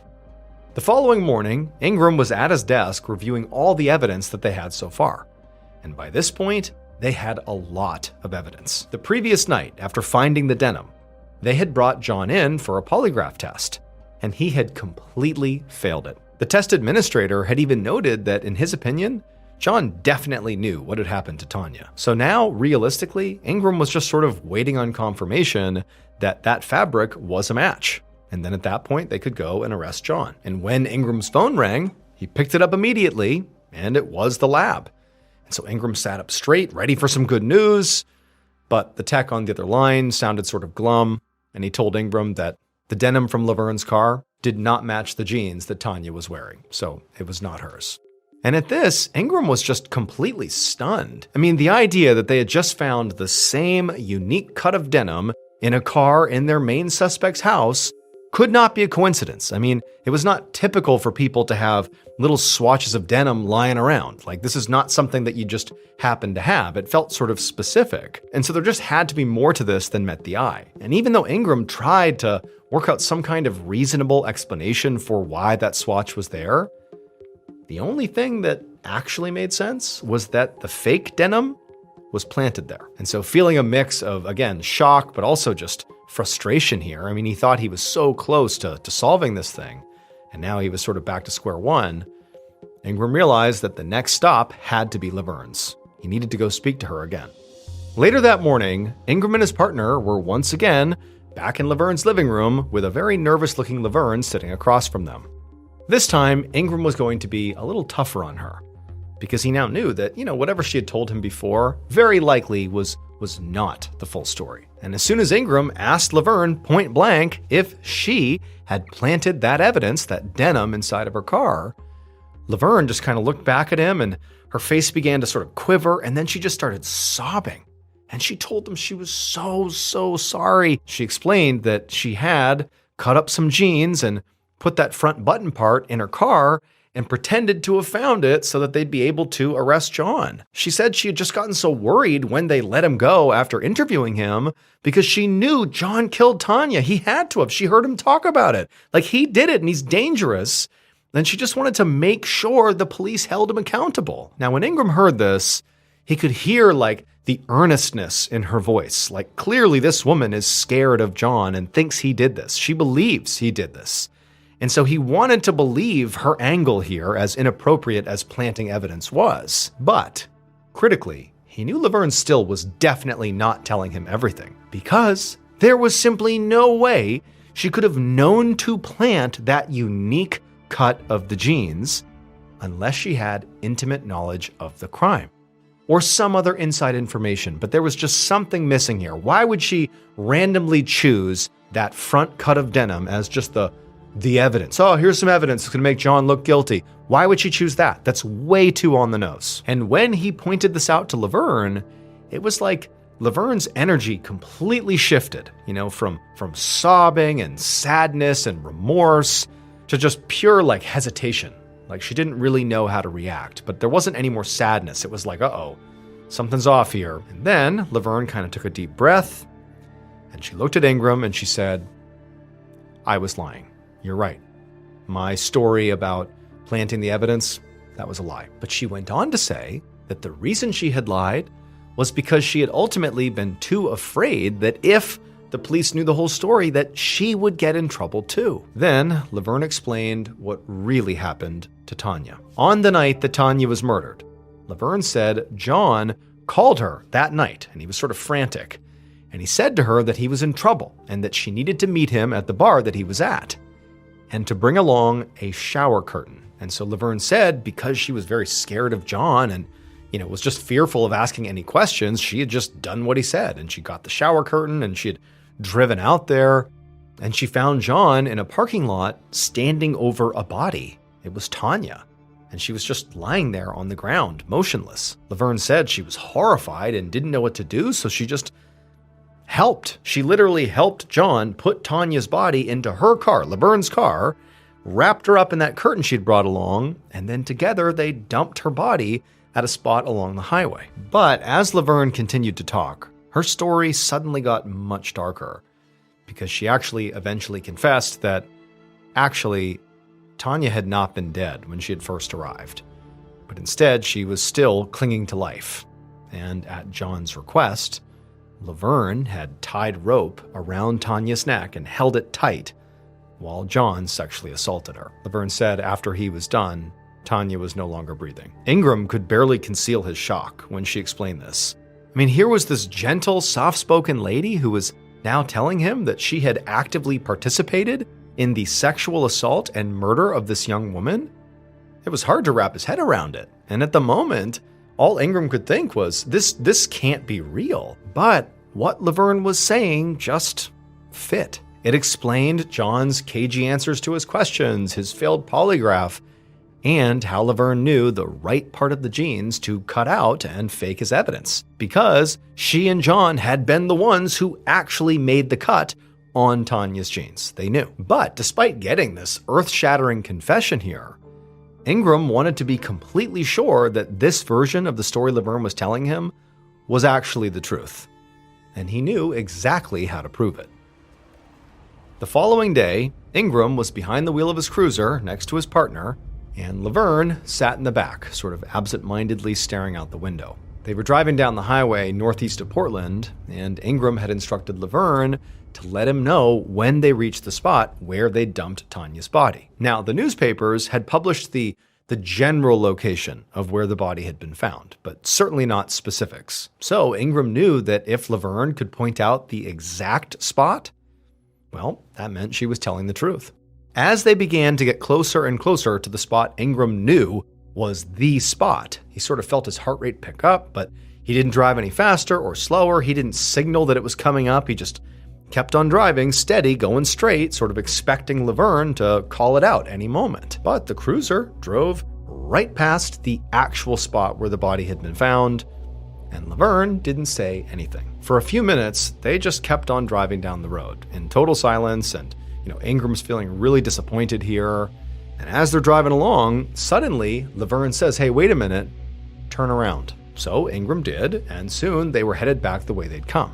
And this time, when they passed the actual crime scene, so the actual spot where Tanya had been found, Laverne called it out and said that's where she was. Stop. As Ingram parked the car, he looked back at Laverne, who was staring intently out the window, right at the exact spot on that slope right off the highway where the body had been found. Then, once they were parked, all three of them got out of the car, and Laverne went over to the edge of the road and pointed, like right to the exact spot where Tanya had been found on the slope. And even though Ingram tried to keep his expression neutral here, internally he was sort of amazed. I mean, clearly Laverne was telling the truth. It would have been impossible for her to have chosen that specific spot without having prior knowledge of where Tanya had been, meaning she was telling the truth. She must have been involved in killing Tanya. As they all climbed back into the car, Ingram knew they now had more than enough to formally arrest John and also Laverne. She'd done the right thing by coming forward, but of course now there were going to be consequences. On February 21st, so 16 days after Laverne called with her first tip, John Sosnovsky was arrested.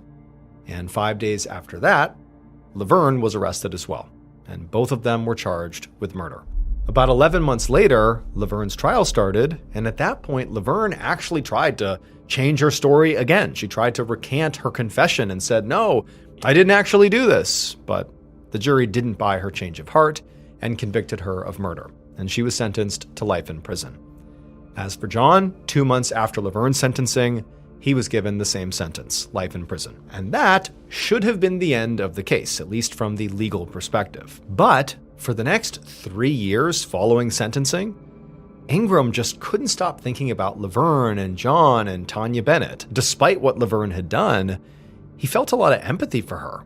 She'd obviously been under John's control and had seemed genuinely terrified of him. But more than that, Ingram had this horrible, nagging feeling that they'd gotten something wrong here. Then, one March afternoon in 1994, Ingram was in his office at the sheriff's department going over some paperwork when his desk phone rang. When he picked it up, it was the prosecutor who'd worked Tanya's case. And the prosecutor said they'd just gotten a very strange letter about Tanya's murder. And as soon as the prosecutor described the letter's contents, Ingram felt sick to his stomach. Ingram had been right to worry that he and his partner and really the whole legal system had potentially just gotten something wrong with this case. It just felt like there was something left unsaid. There was some loophole, there was some loose end something, but he didn't know what it was. It would turn out the thing that was wrong was Laverne, because their star witness, Laverne, was not just this sweet older lady afraid of her abusive boyfriend who had come forward and told the truth despite the consequences.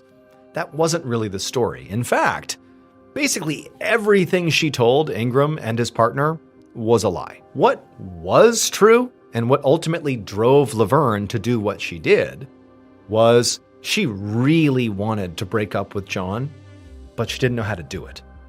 And so what she ultimately did to attempt to rid herself of John was to frame him for murder. And at first, she did an incredible job. She read everything she could, little details about the murder in the news. She also snuck a peek at Ingram's list of evidence during that early interview that was done at her apartment. And so that's how she knew about, that swatch of denim they were looking for. And she also just happened to take a few really lucky guesses. Like when she pointed out the spot on the side of the highway where the body was found, she just guessed, but it happened to be right. However, the problem was, despite, basically nailing the framing of John and getting him wrapped up with a murder conviction, she also sort of inadvertently implicated herself. When she came out and said, well, I participated in the murder, her thinking was, they'll take pity on me and they'll blame John, he'll go to jail and I'll be okay. But no, she also got convicted of murder and went to jail as well. And Laverne and John were literally in prison, basically riding out their life sentences, when the actual killer, the real Tanya Bennett killer, sent a letter to authorities confessing to his crime. That was why that prosecutor called Ingram. It was to tell him, I think there's been a mistake. They clearly didn't do it. After the real killer was arrested in 1995, Laverne and John were both released from prison. In total, they both served 4 years in jail, all because of Laverne's lies.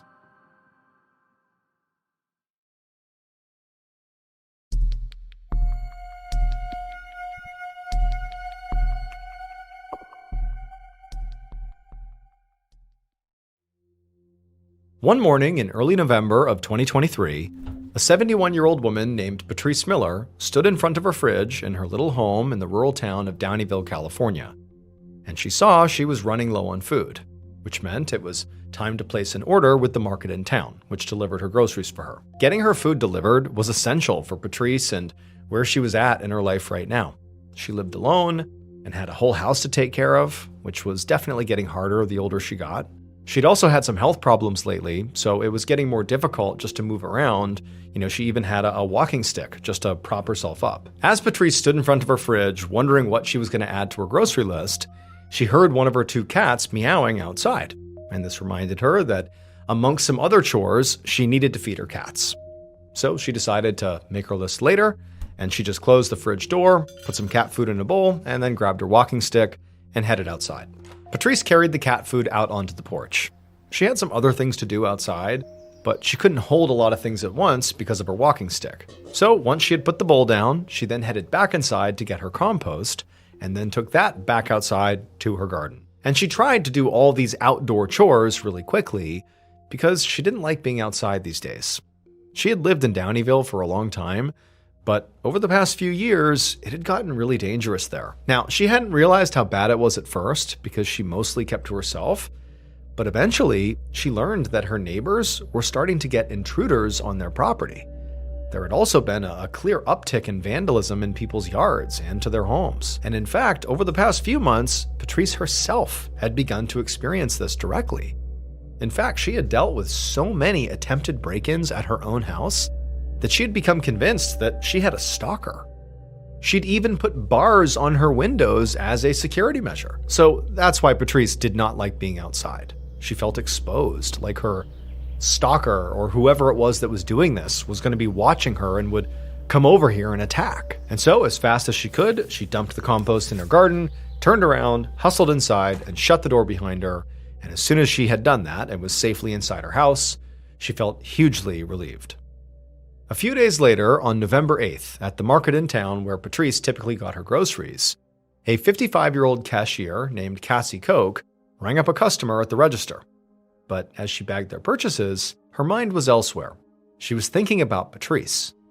Cassie was typically the person that delivered Patrice's grocery order, but over the years, they had become closer than just a customer-provider relationship. They were friends. In fact, these days, the two of them would speak on the phone fairly often, just to chat. But now, Cassie realized she hadn't heard from Patrice in days, which was very odd, both because of their friendship, but also because she knew it had been a while since Patrice made her grocery order. And so Cassie had begun asking around at the store and had found out that nobody else had heard from Patrice either. Now, Cassie knew it was possible that Patrice was just busy, and for pretty much anybody else, one missed order or even a couple missed orders wouldn't be enough to make Cassie worry. But in this case, Cassie was extra concerned because she knew about Patrice's stalker, and she knew that Patrice had even called the authorities about it, but they really hadn't been much help. Remember, this is a tiny rural town in California that had experienced a lot of exactly what Patrice was experiencing: break-ins, harassment, and other kinds of vandalism or damage. However, neither Patrice nor anybody else had reported any actual violence. So authorities were basically overwhelmed with a flood of what they considered sort of relatively minor complaints. And Patrice's situation really didn't seem much worse than anybody else's in town. And also, officials just didn't have the manpower to deal with it. And so ultimately, all authorities did was just advise Patrice on ways she could handle it herself, which was why she'd installed those bars on her windows. All this is to say, Cassie knew that Patrice was genuinely terrified of her stalker, who Patrice referred to as Big Bastard. And she was worried about what the stalker might do next. So, after Cassie was done with her shift that day, she tried to get in touch with Patrice one more time. But when she couldn't reach her yet again, Cassie called the police and asked them to go do a wellness check. That evening, a deputy from the Sierra County Sheriff's Department drove up to Patrice's house and parked in front. And immediately, he could tell something was wrong. The front door of her house was clearly smashed in, and there was a garden hose that was laying across her porch steps and was spraying water everywhere, like the water had just been left on. And so the deputy got out of his cruiser and he walked over to the house and he found the turnoff for the water on the side of the house. And then he walked up the front steps of the porch. And as he did this, he was constantly looking around and listening, trying to figure out what was going on here. I mean, he didn't know if there was an active threat inside the house. He had no idea what he was walking into. And so he's on the porch, and before going in through the front door, which was obviously, smashed open, he looked in a window to see if he could see into the house to gauge what was going on here. And when he looked inside the house, the first thing he saw was blood all over the floor. And at that point, he unholstered his gun. And so now, with his gun raised, the deputy stepped into the house. And he slowly walked through the living room, listening for any signs of sudden movement or an indication there was someone still in the house, but he didn't hear anything. And so there didn't appear to be an intruder present right now, but there was also no sign of Patrice. All he saw was that blood towards the front of the house. That was it. And so the deputy, he left the living room and walked towards the kitchen. And as soon as he stepped across the threshold into the kitchen, he breathed in and just kind of held his breath because what he saw was just chaos. All the cabinets were open. And all over the floor were remnants of all the food that likely was in the cabinets, like pieces of food and ripped up packaging and broken jars. A window at the far end of the room was also smashed, and the security bars that Patrice had put on the window were bent and hanging by their hinges. There was actually so much just debris and just chaos in the kitchen that at first, the deputy didn't register what was actually laying in the center of the kitchen on the floor. But then, when his brain sort of processed it, he realized what he was looking at was Patrice.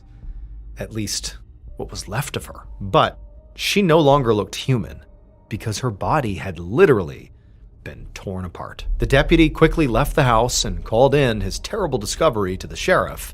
And within an hour, Patrice's property was swarming with police and crime scene techs and a forensic expert who specialized in this type of scene, and detectives fanned out all across the area and began speaking to Patrice's neighbors. And because pretty much everyone in the neighborhood had been experiencing the same type of break-ins and property damage that Patrice had been, it actually didn't take long for police to develop a profile of Patrice's killer. Their conclusion was that very likely the killer was the same individual who was harassing everybody else. But what officials couldn't understand is why had everybody else experienced effectively minor vandalism, but Patrice went from minor vandalism to really excessive violence. And this required developing a profile of Patrice.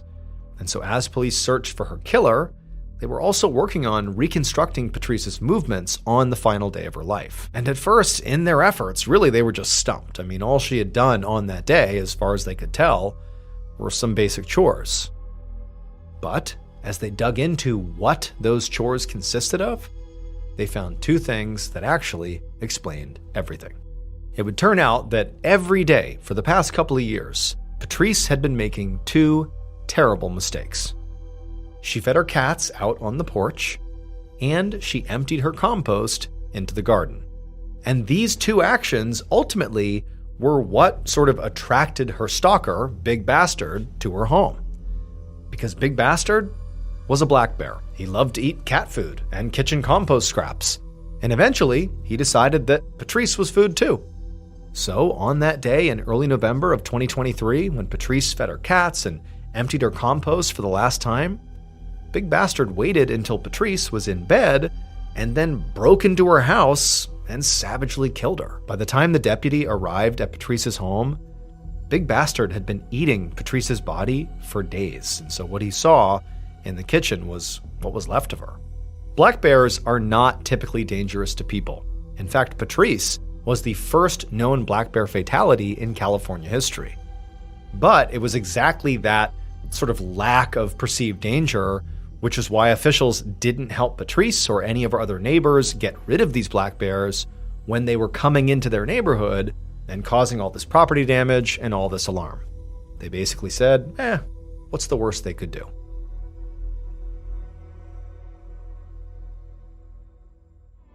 Thank you so much for watching today's episode. Let me know what you thought of it in the comments below. And remember, we have a whole playlist of Places You Can't Go episodes ready for you to binge right now. So go ahead and click here and give them a watch. All right, until next time, see ya.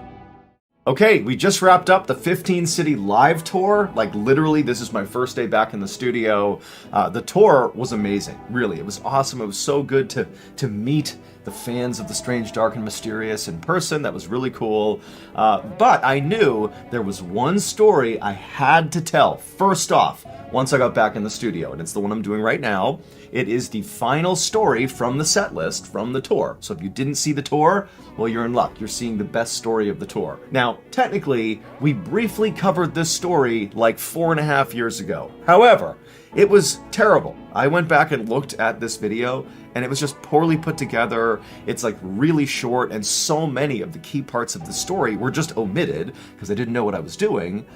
But now I sort of do, and this story was completely broken down, restructured, rewritten, and the end result is this totally horrifying, like, encore story from the live tour that I really think, even if you've heard the OG before, you're gonna love this one. This one, by far, got the biggest reaction from the thousands and thousands of people that watched this live. Okay, so this is called What's in the Basement, and it's really good.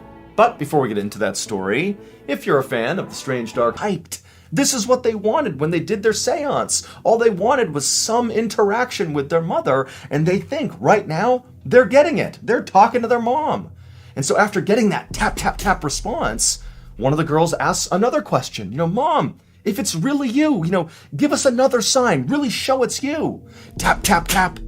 Something for sure is interacting with them downstairs. And the girls 100% believe it's their mother, and again, they are thrilled. And so the girls, they start walking down the stairs, firing off more questions to their mom. And even though some of their questions weren't really yes or no questions, they would always get that sort of tap, tap, tap response. Like, again, something is interacting with them. And as they made their way down to the first floor and they're hearing this tapping and they're sort of following it around, it eventually brings them to the head of the stairs that leads down into the basement. And they open up the basement door and they're asking more questions. They're getting those tap responses and it's clearly coming from downstairs. And even though the girls are really excited, it's gotta be mom, they weren't so confident that they were prepared to go down into the basement to follow after this tapping sound. So they sort of stopped at the top of the stairs, looking down into the basement. It's gotta be mom, but it's still a little bit frightening to go down there. And so they stayed there right above the stairs, looking into the basement,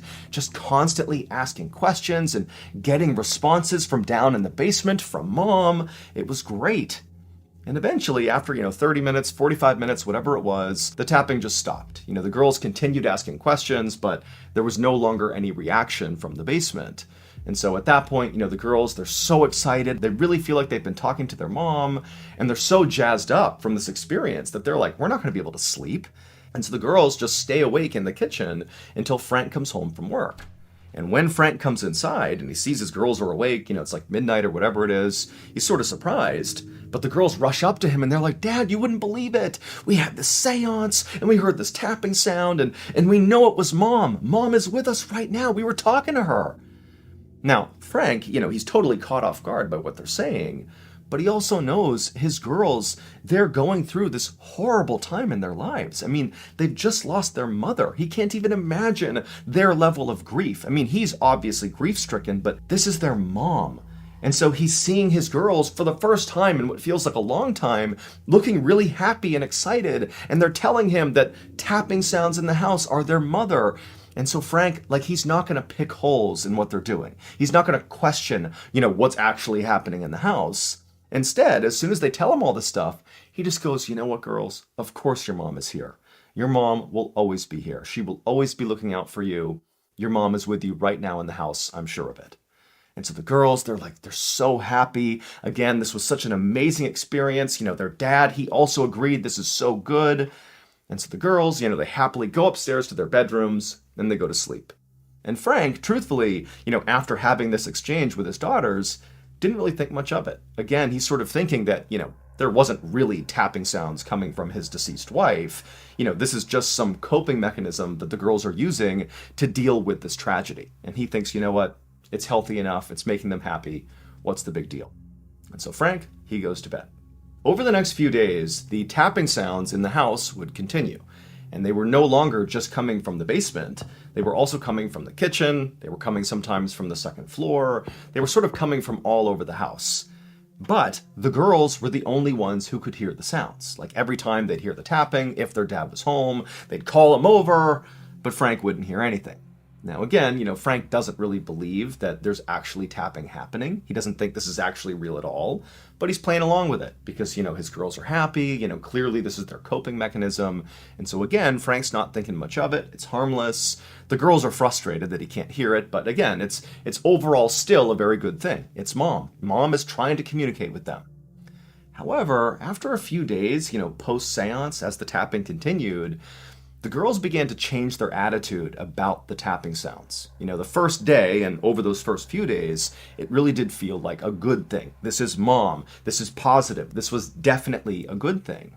But after about 72 hours, post-seance, the girls began to sort of feel frightened by the tapping because the tapping no longer was really just coming mostly from the basement. It now started coming almost exclusively from their bedrooms at night. So they'd be laying in bed and they'd hear, tapping underneath their beds. They'd hear tapping in their closets. And it was frightening. And they would call their dad in and he'd come into their bedrooms and he wouldn't find anything. But now, Frank, who previously had just sort of let this continue, this is his girl's coping mechanism for this terrible loss. Now he's seeing that his girls, they don't really think it's mom anymore. They don't know what this is. And it's also disrupting their sleep. And so now it's not a healthy thing anymore. This is a problem. It's disrupting his girls' lives. And so Frank begins at this point, 3 days post-seance now, he begins telling his girls like, hey, come on guys, there's nothing to be scared of here. These tapping sounds are just normal house sounds. You're overthinking it. Like there's nothing that's going to harm you in the house. Mom is definitely here looking out for you, but she's not making those tapping sounds. You got to let this stuff go and just forget about this stuff. But the girls, they're like, Dad, we're not making the tapping sounds up.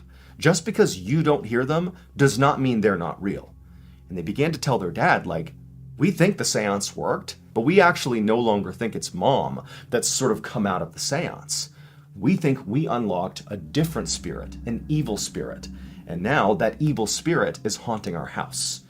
And so Frank, at this point, he's like, guys, that's not what's going on here. You really need to stop. Like, these tapping sounds are not real. They're in your head or they're normal. And so Frank and his daughters really began to fight over this because the girls, they know they're hearing sounds and Frank's like, I'm not. And so they're really starting to fight over it. The girls, they're getting more and more frightened just being in their house, in particular at night when these sounds would typically start. And so fast forward about a week after the seance, and now the girls really are so scared to be in their house because of this tapping, which they believe is now this evil spirit in their house. They're finding all sorts of excuses to just stay out of their house. Like when Dad's at work late, they're trying to stay at their friend's house and not be home because it was too frightening. And Frank, he's sort of at his wit's end with what to do with his girls because now this thing that's going on in the house, this delusion as he believed it was, that his girls were suffering from, it was really disruptive and unhealthy. And he began telling his girls, like, if you can't stop with this whole tapping delusion, you're going to have to go to grief counseling. Like, this is too much.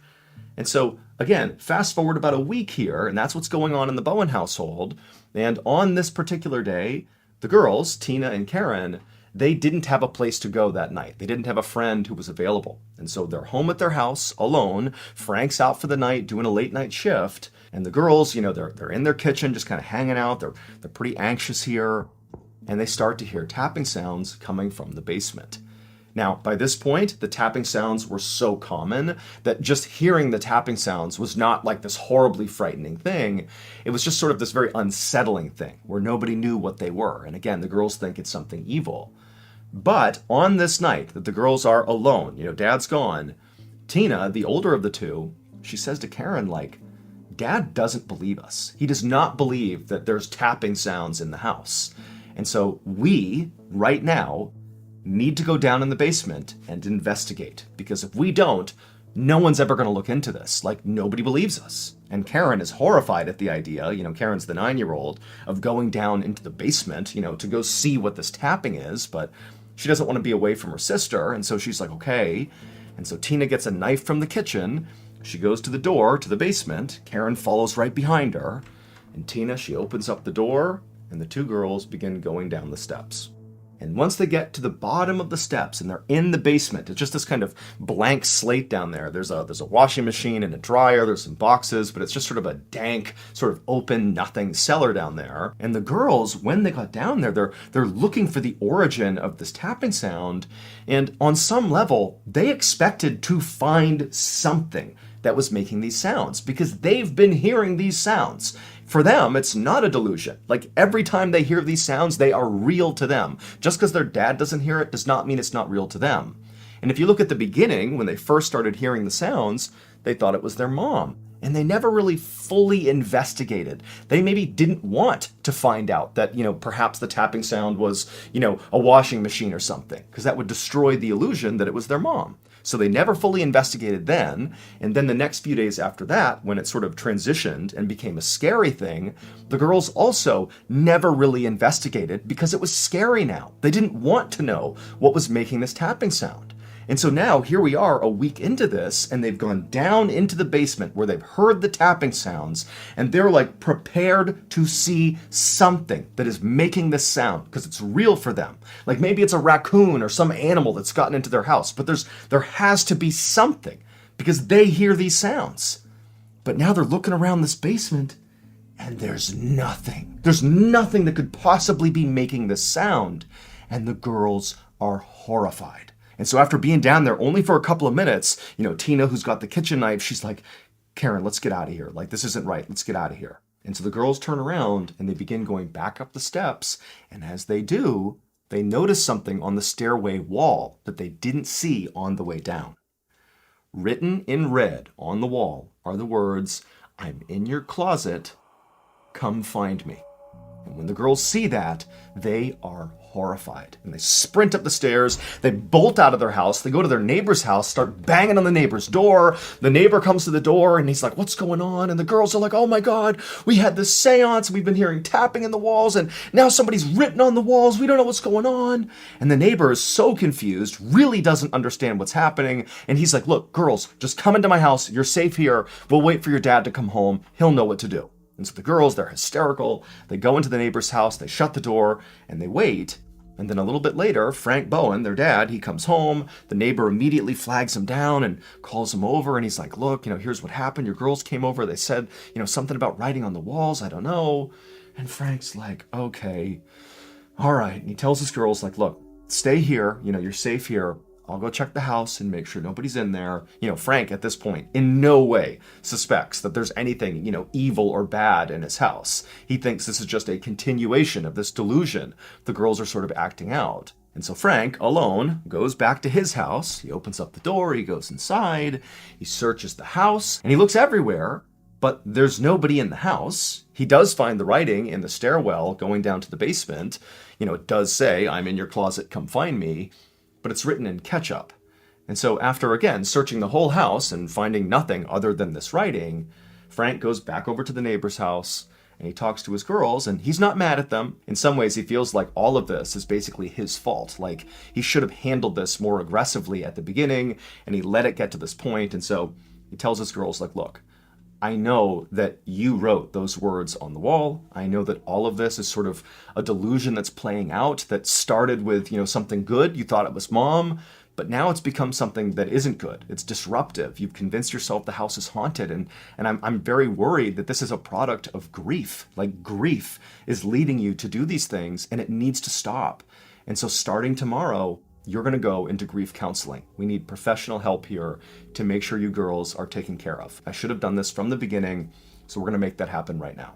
Now, the girls knew they didn't write that on the wall. They're not making the tapping sounds, but they also knew their dad 100% didn't believe them, like zero, and it was not going to change. And on some level, like, they think maybe there's truth to what he's saying. Maybe they are so grief-stricken that they've convinced themselves of things that are not real. And so in this sort of vulnerable moment where the girls are totally upset about what they've seen and what they've heard, they just tell their dad, like, "Fine, like, whatever, we'll go to grief counseling." And so sure enough, the next day, the girls would start grief counseling, and right away, all the tapping in the house, all the writing on the walls, all that stuff stopped. Like, peace returned to the Bowen household, at least at first.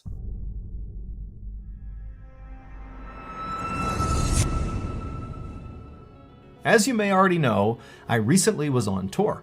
Me and my team spent 4 weeks traveling in a bus around the country, telling stories live to thousands of people. It was totally incredible and surreal. But I've got to say, the best part of the whole experience was just getting to interact with you all in person, fans of the strange, dark, and mysterious. And also, pretty much everybody turned out in flannel. It was like a sea of thousands of people rocking the flannel. Because basically at this point, the official uniform of the strange, dark, and mysterious is the flannel. And guess what? I have a surprise for you that has to do with flannel just in time for the holidays. I am so excited to share that our brand new official MrBallen flannel is now for sale on shopmrballen.com. But hurry, because quantity is limited. This is a first come, first served situation. But it's not just a flannel. We actually have a whole new collection for the holiday season, and they include things like the MrBallen Christmas sweater. We also have a hat, we have a hoodie, there's a blanket, like a flannel blanket, there's ornaments, there's stickers, there's pins, and much more. But don't wait too long to buy this stuff, because this is a holiday drop, which means if you want it in time for the holidays, you gotta order now. So again, head on over to shopmrballen.com to pick up your official MrBallen flannel, along with all the other great stuff we're dropping for the holiday season. I can't wait to see some of you guys rocking the flannel the next time I go on tour. Happy holidays, everybody. Okay, back to the story.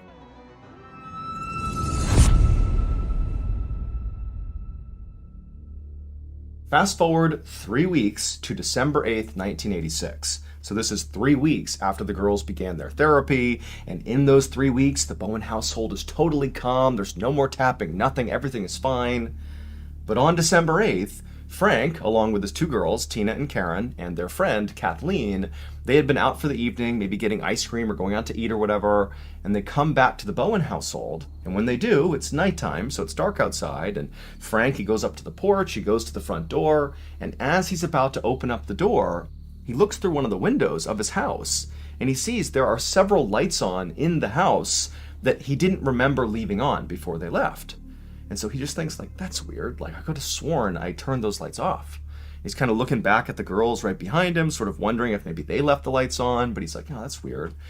So he unlocks the front door, he swings the door open, and immediately he sees this scene inside of his house that makes no sense.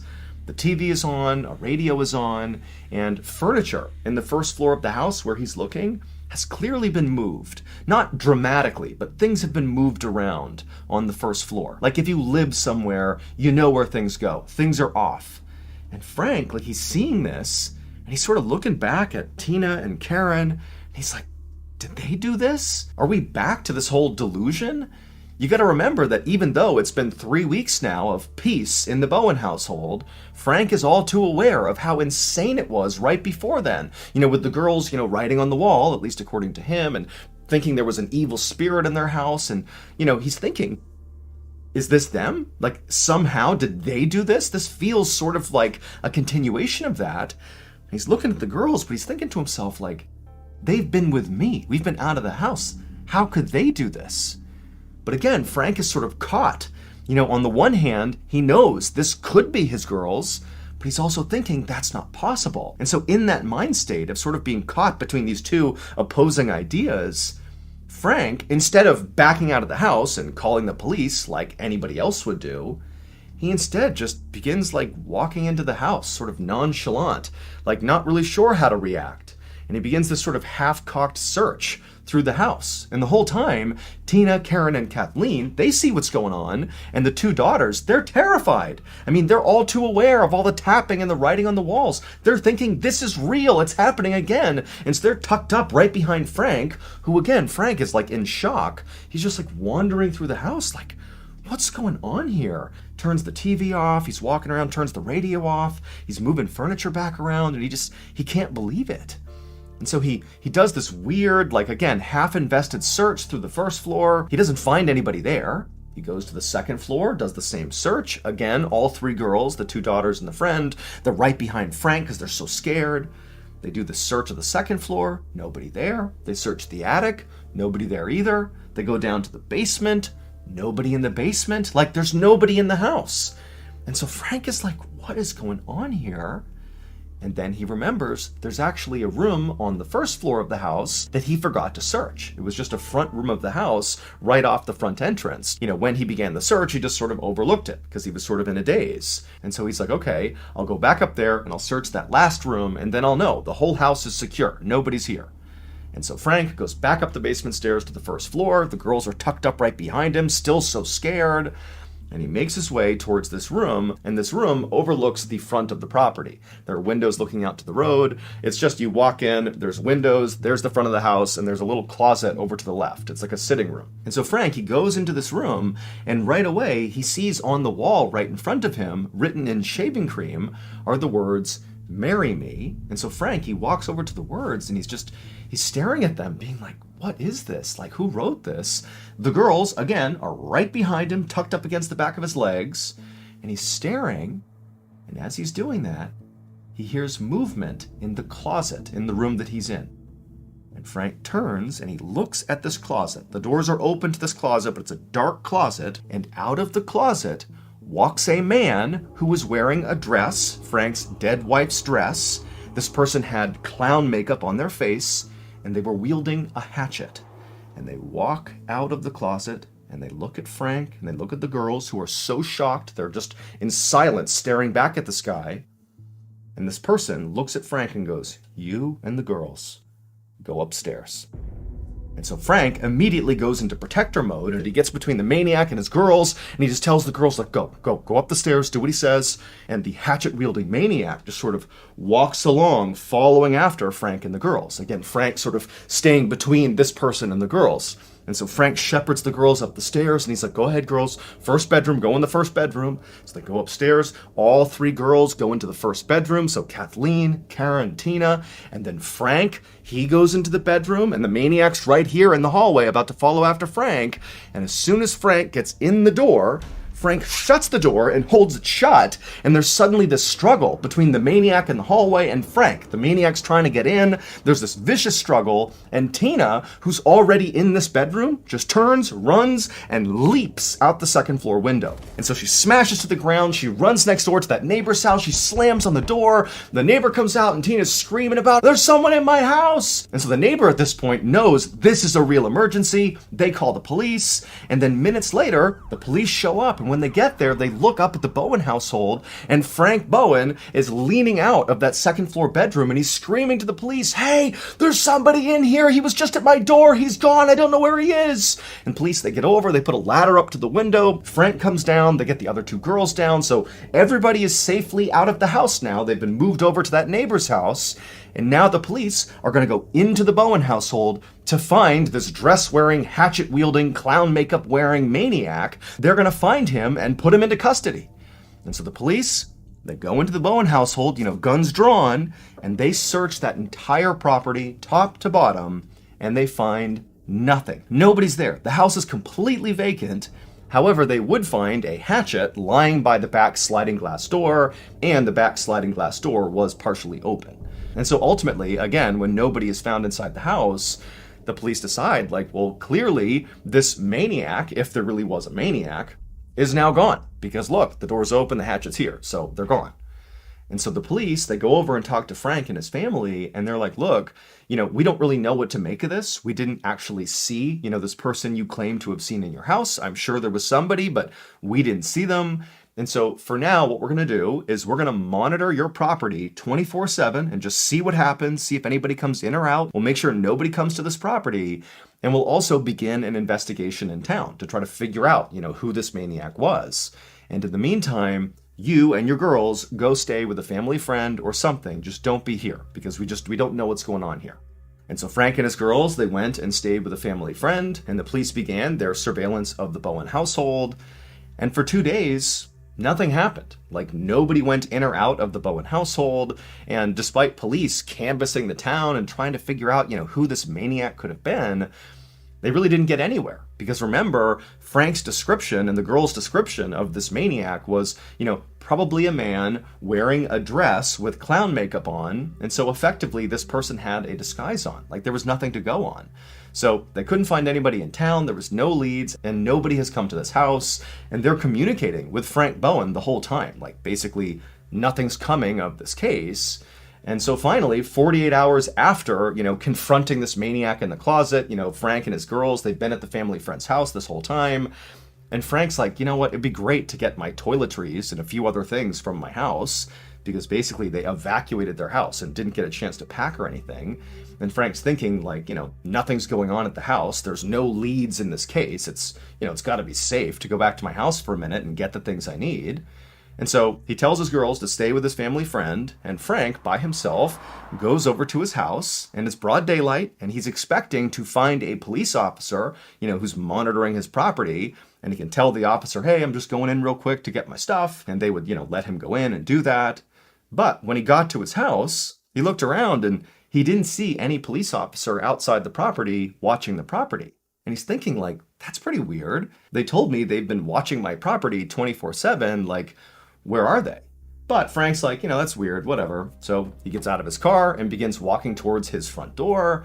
But as he's walking, for a second, out of the corner of his eye, he can swear he can see somebody moving in the second floor of his house. But when he looked up, nobody was there. But he was certain somebody had been moving around up there. And Frank's thinking to himself, wait a minute.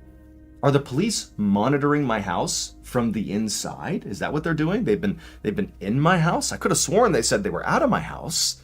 And Frank's like, you know what, just in case, I need to call the police because I don't want to walk in there and startle an armed police officer who's basically looking for an intruder.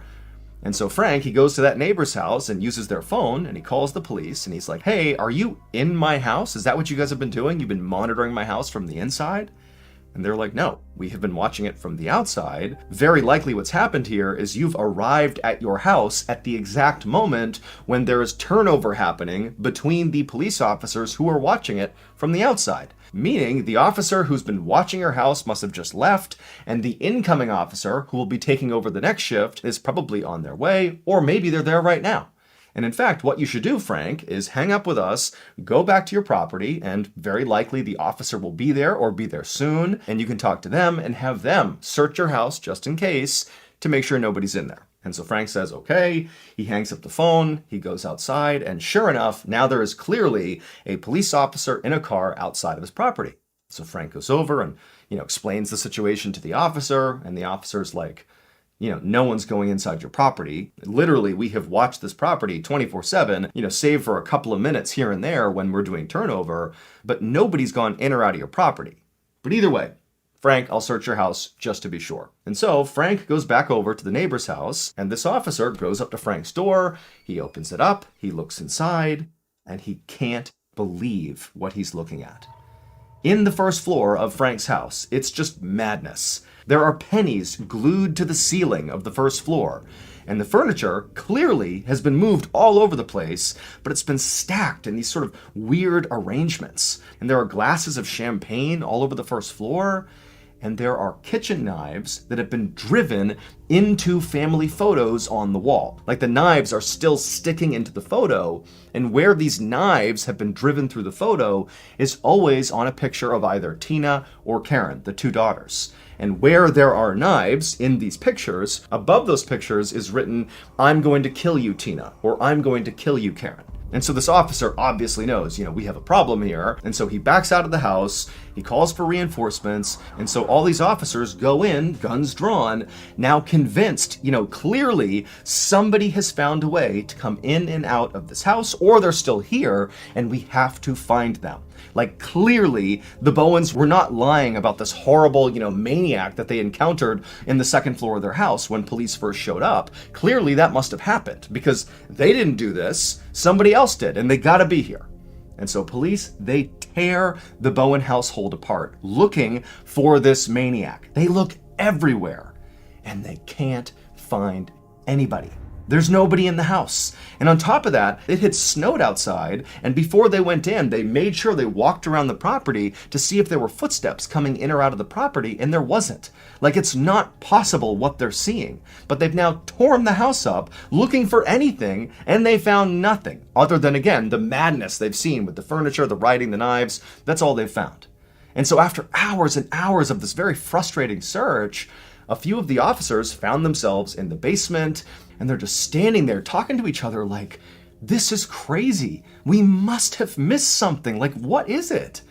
And at some point, one of those officers who was having that conversation, he had his hand resting on the washing machine, and he's just sitting there like, yeah, what did we miss? What did we miss? And suddenly, as he's leaning against the washing machine moved. And so suddenly there's this gap that's been created by moving the washing machine, and the officer looks at the wall where the machine had been sitting before, and clearly there is a hole on the wall. And the officer gets out his flashlight and he looks in the wall and kind of scans down, and he sees there's this tunnel that's been burrowed in the wall of the basement, and it goes over to the corner, and looking back at this officer is Danny LaPlante. And he's crouched down, he's got a hatchet over his shoulder, he's wearing a dress, and he's staring back at this officer. I'm going to tell you about Danny LaPlante because this story takes a very dark turn. So Danny LaPlante was 16 years old at the time he was pulled out of the wall. And 6 months prior to being pulled out of the Bowen household's wall, Danny had had this very brief interaction with Tina Bowen, the 15-year-old. Apparently they went to school together or had some interaction in town, but Danny had sort of fallen in love or had some sort of romantic interest in Tina, and he felt like Tina had rejected him. Now, Tina did not remember any of this with Danny. This is entirely Danny's memory of what happened. But either way, 6 months earlier, when he had this sense of rejection from Tina, Danny responded to that by breaking into the Bowen household, cutting a hole in their walls, and burrowing tunnels in their walls. And for 6 months, Danny LaPlante lived in the Bowen household in their walls. Now, Danny was not able to access the entire house through the wall in the basement. He could basically maneuver in the basement and partially into the first floor, but in order to get to the other parts of the house, Danny had to leave the wall. And so routinely, over these 6 months that he was in their house, Danny would literally, while the family was home, just get out and wander through their house, like as the family is just living there, and they never noticed him. And so for 6 months, Danny spied on that family 24/7. And when the girls had that seance with the Ouija board to try to contact their mother, Danny was downstairs in the basement in the walls watching. And he saw an opportunity. He thought, I'm going to pretend to be their mother and screw with them. And so when they heard that tapping sound, that was Danny pretending to be their mom. He was absolutely trying to get them to believe their mother was here. But maybe there was already a search party out here looking for him. And so suddenly feeling kind of hopeful that that was actually happening, Zhang, despite his confusion and disorientation here, just scooped up his backpack, put it on, and began walking down the trail back in the direction towards his car. And as he walked, Zhang periodically would call out, hoping that again, some searchers or other hikers were nearby who would hear him and come to his aid. But after hiking for over an hour, he still had not reached his car. The forest was still eerily silent, like everything was silent. He hadn't seen or heard anybody else. I mean, he's totally alone here. And so Zhang started to wonder if maybe his best bet was not to try to hike out of here, but instead to just stay put and wait for, hopefully, the search party, if there was one out there, to come find him, or maybe some other hiker to come find him. However, as he was considering this, he looked up ahead where the trail kind of turned, and he saw there was this pond, a pond he had not seen on the way in, but nonetheless, there was a pond basically right over there. And from his perspective, he could see kind of through the trees on the other side of the pond appeared to be a person. Zhang suddenly felt this enormous sense of relief. Here was the person who was going to help him and get him out of here. And so Zhang began walking towards this person, and as he did, he cupped his hands and he called out a hello to get this person's attention. Now, when Zhang did this, he believed this person would either, one, hear him, turn around and see what Zhang wanted, or two, they wouldn't hear him, and they would just continue to stand there with their back to him. But neither of those things happened. When Zhang called out this very hearty hello, this person just instantly began sprinting away from Zhang without even turning to look at him. They just began taking off into the trees. And Zhang, he's thinking like this is a crisis for him. He has no idea what's happening here. This is the first person he's seen. He needs them. And so instinctively, Zhang just took off running after them, calling out the whole time, trying to reassure them that he was not a threat. He didn't mean to scare them. He needs their help. And so he gets to the pond. He runs around the perimeter. He can still see this person running off into the woods. And Zhang, like he's so exhausted from the lack of water and food, he's not feeling his best, but somehow through adrenaline alone, he starts gaining on this person. And eventually he closes the distance on this person as they're weaving through the trees. And suddenly this person just stops. And they don't turn around to look at Zhang, they just stop in the middle of the woods. And Zhang, he almost barrels into them because he had been running so quickly, and he just stops. And he's staring at the back of this person who still has not turned around to look at him at any point. And Zhang says to them, please, I need your help. And Zhang, he's panting, he's totally out of breath. And this person who's been running at top speed the whole time, they're not out of breath. They're not even moving. They're stationary, just with their back to Zhang. And suddenly, as Zhang is staring at this person, realizing that something feels off here, the person begins to turn around to look at him. And as they do, Zhang suddenly feels this incredible sense of dread. Like he chased this person down, he needs their help, but now that they're turning around to face him, something feels wrong and he doesn't want to see him. Something's off here. And then the person fully turns around and looks at Zhang. And Zhang is suddenly so terrified of what he sees, he holds his breath and just stays there frozen to the spot, staring. He can't believe what he's looking at. This was not a person. This was some sort of shadowy figure with no face, and it was now staring directly at Zhang. And Zhang, again, he's so scared he can't move. He's holding his breath. He's just looking right back at them. And then suddenly this figure takes an aggressive step toward Zhang. And then another, and another, until suddenly they're inches away from Zhang. And Zhang is so terrified, he just closes his eyes, expecting to die at any second. And then when he opens his eyes, the figure's just gone. For about 5 minutes, Zhang just stood there, shaking in utter disbelief of what he had just experienced. I mean, this whole thing had been terrifying, but this specific interaction with this shadow figure was horrifying, and he had no idea how to process it. But at the same time, after a few minutes, Zhang's thinking to himself, I don't want to stay around here to try to figure out what's going on. I need to get out of here. And so Zhang finally, after mustering the courage, he turns to start walking back towards the pond and back up to the trail. But when he turns around, the pond isn't there anymore. It's just this endless expanse of trees. The pond should have been right there, and it's gone. And also, when Zhang took off running after this shadow figure, it was daylight. And now, it's darkness. It's total darkness. And so once again, Zhang has somehow gone to a new location and jumped through time, several hours at least, with no idea how that had even happened. And also, as he's having this realization that once again, it's like space-time has changed all around him, he starts to have that heaviness in his head, things start to swim all around him, and before long, he's fallen to the ground and he's closing his eyes. When Zhang woke up again, it was now suddenly bright out. So again, more time has passed. He was not just passed out for a minute or two. It was several hours at least. And also, Zhang was now magically laying right next to the pond that had vanished the night before after this figure had showed up. And so at this point, Zhang is seriously thinking to himself that he must have lost his mind. That's what's happening here. He's gone insane. Or does he have some horrible head injury that's like causing hallucinations or something? Like, he doesn't know. But at the same time, all he can do at this point is just get up, try to get back to the trail, and try to get back to his car and get back home. That's all he can do. And so that's what he did. Zhang made his way back up to the trail and began walking down the trail in the direction that he believed was back towards his car. But after hiking for a while, things did not look any more familiar. It was like he was hiking down a brand new trail that he had never been on before. The forest continued to be eerily silent, and every time he called out for help, he got nothing in response. And then eventually, Zhang reached a section of the trail that kind of sloped down, and when he got there and he looked out ahead of him, he saw down below there was this huge cemetery.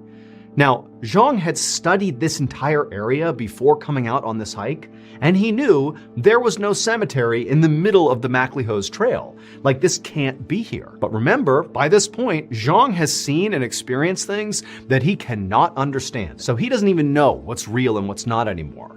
And so as he's looking at the cemetery, he told himself this has got to be some hallucination. This can't be here. But after walking down the hill and entering the cemetery, he reached out and touched the headstones, and they were very real. This cemetery absolutely, for right now anyways, was real and right in front of him. And as he looked at the dates on these headstones, he could tell the cemetery was at least 200 years old. And so as Zhang is taking in this new information, he looks up and he sees a couple hundred meters away from him is a group of what appears to be people clustered around a grave. And for a moment, Zhang feels this unbelievable sense of relief. Here we go. There's some people here. You know, they're visiting their relatives. They can help me. But before Zhang ran over there and asked for their help, he watched one of them sort of turn their bodies, and they looked back at Zhang. And instantly, Zhang's body was overcome with terror once again. Because this person was not a person. This was a faceless, dark figure, just like the one he had encountered near the pond. And there was this horrible sense that this thing was looking right at him. And so horrified, Zhang just turned and ran away. That night, Zhang found himself inexplicably back at that small pond. Didn't even know how he got there, but at this point, he wasn't questioning anything because he didn't understand any of this. And as he was next to this pond, at some point, he had that heaviness come over him, and before long, he was on the ground, closing his eyes. However, this time, as he sort of slept or became unconscious, he entered into this sort of dream state where he became aware that there were whispers all around him. Somebody or something was trying to communicate with him, and at first he couldn't tell what it was. But then he realized it was like the earth was talking to him. It was like the rocks and the nearby water were literally speaking to him. And for some reason, this felt sort of comforting, even though, again, he has no idea what to make of this. And then when Zhang woke up again, it was bright out, and all of a sudden Zhang was aware that the forest was alive again. There were sounds coming from everywhere, animals, insects, there was water sounds. It was like things were back to normal. And Zhang, he also had this incredible clear-headedness that he hadn't had for the past several days. It really was like things had gone back to normal. And so Zhang stood up, and he heard the sound of running water nearby, and he followed it to a stream. And so he decided he would just follow this stream right on out of the MacLehose Trail. Like this was going to be the way he would get out of here. But after walking for hours and hours along the stream, he still had not found his way out.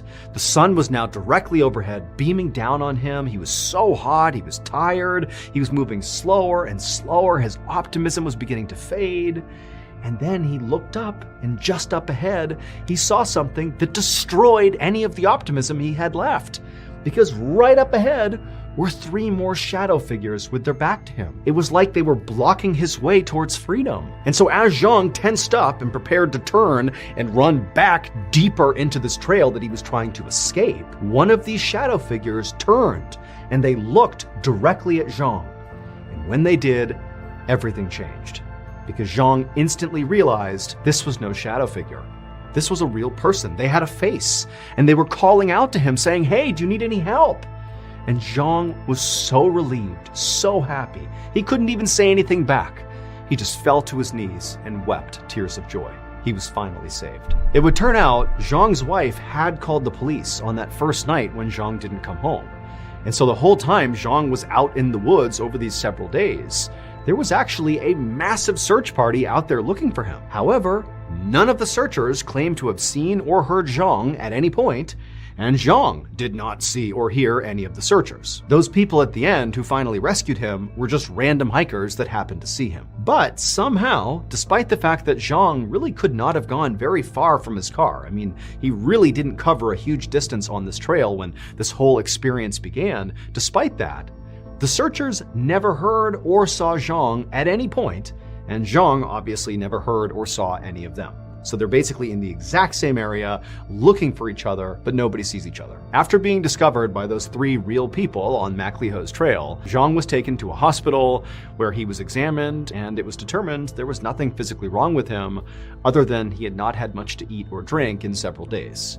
In fact, the official explanation for what happened to Zhang was just that he was really dehydrated. However, Zhang didn't buy that explanation. And when Zhang left the hospital and got back home, he immediately began digging into the history of the MacLehose Trail, and he would quickly discover that he was not the first person to have a totally wild, bizarre, borderline paranormal experience out on that trail. It would turn out the MacLehose Trail cuts across a geographic line called the Sai Kung Barrier. This is an area of the Sai Kung Peninsula that is generally considered to be a portal to other dimensions. And there have been enough people to have otherworldly experiences out on this trail that loosely match what Zhang claims to have seen and experienced, that they dubbed the area this trail is in as the Bermuda Triangle of South China. And adding even more intrigue to this area is the fact that several other very experienced hikers have gone missing along this trail, and they've had huge search parties sent out for them,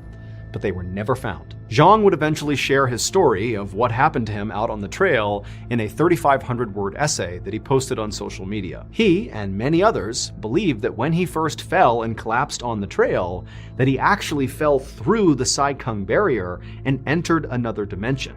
That for those days that he was wandering around having no idea what was happening to him, that he wasn't really in this dimension anymore. He was somewhere else. Zhang believed the only reason he was able to escape this other dimension was because on his final night in this other place, he began to hear the sounds of the rocks and the water whispering to him.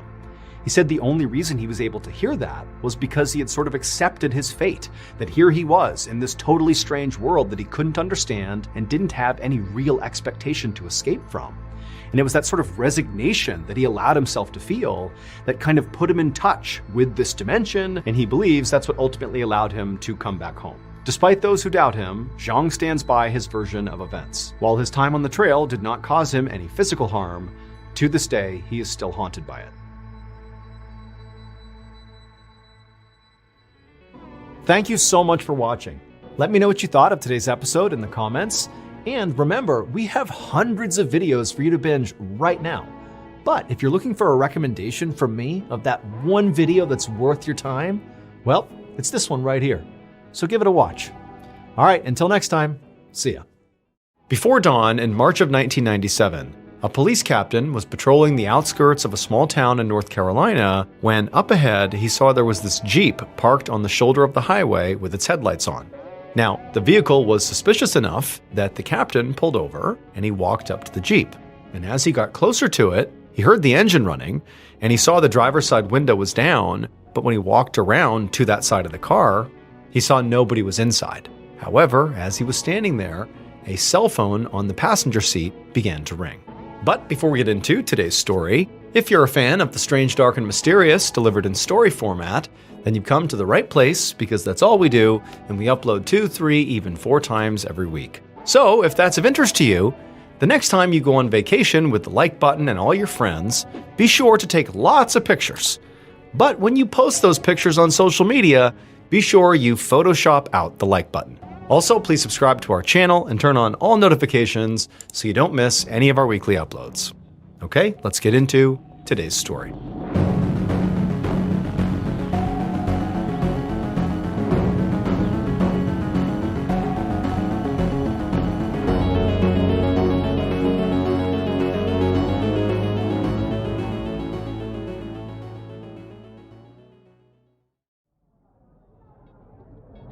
In the early morning hours of Saturday, March 29th, 1997, a blonde 26-year-old waitress named Kim Medlin carried a tray of filet mignon through a topless bar in Charlotte, North Carolina, while wearing a leotard and tights. She made her way through the cigar smoke-filled room, past the stage where all the half-naked women were busy pole dancing. Kim worked here at the men's club 3 or 4 nights a week, and for the most part, she liked the job. It paid well, and by working the night shift, it left her days free, so she could focus on her 2 real passions, which were taking care of her horses and decorating her brand new house. So Kim and her husband Bridger had recently bought a 7-acre plot of land outside the nearby town of Monroe, where Bridger had actually grown up. They'd spent the past year building their dream home, including a barn for their 3 horses, and now that the construction was done, they had finally started moving in and decorating. Now, as Kim delivered the filet mignons to a table of middle-aged businessmen, she glanced over at the clock on the wall, and she felt a surge of excitement when she saw that there was less than an hour left in her shift. Kim had the next 3 days off, and she planned to use all that free time to finish some of the smaller moving projects that still needed to get done, like just unpacking boxes and hanging some pictures. So she flashed the businessmen a smile and then went to check on her other tables. An hour later, a little after 2 a.m., Kim walked out the back entrance of the bar, now wearing a baggy sweatshirt instead of her work uniform, and she called out a goodbye over her shoulder to some coworkers, and then walked over to where her red Jeep was parked along the side of the building. She got in, dropped her purse onto the cow print seat cover on the passenger seat, turned on the car, and then turned on some music for the hour-long drive home.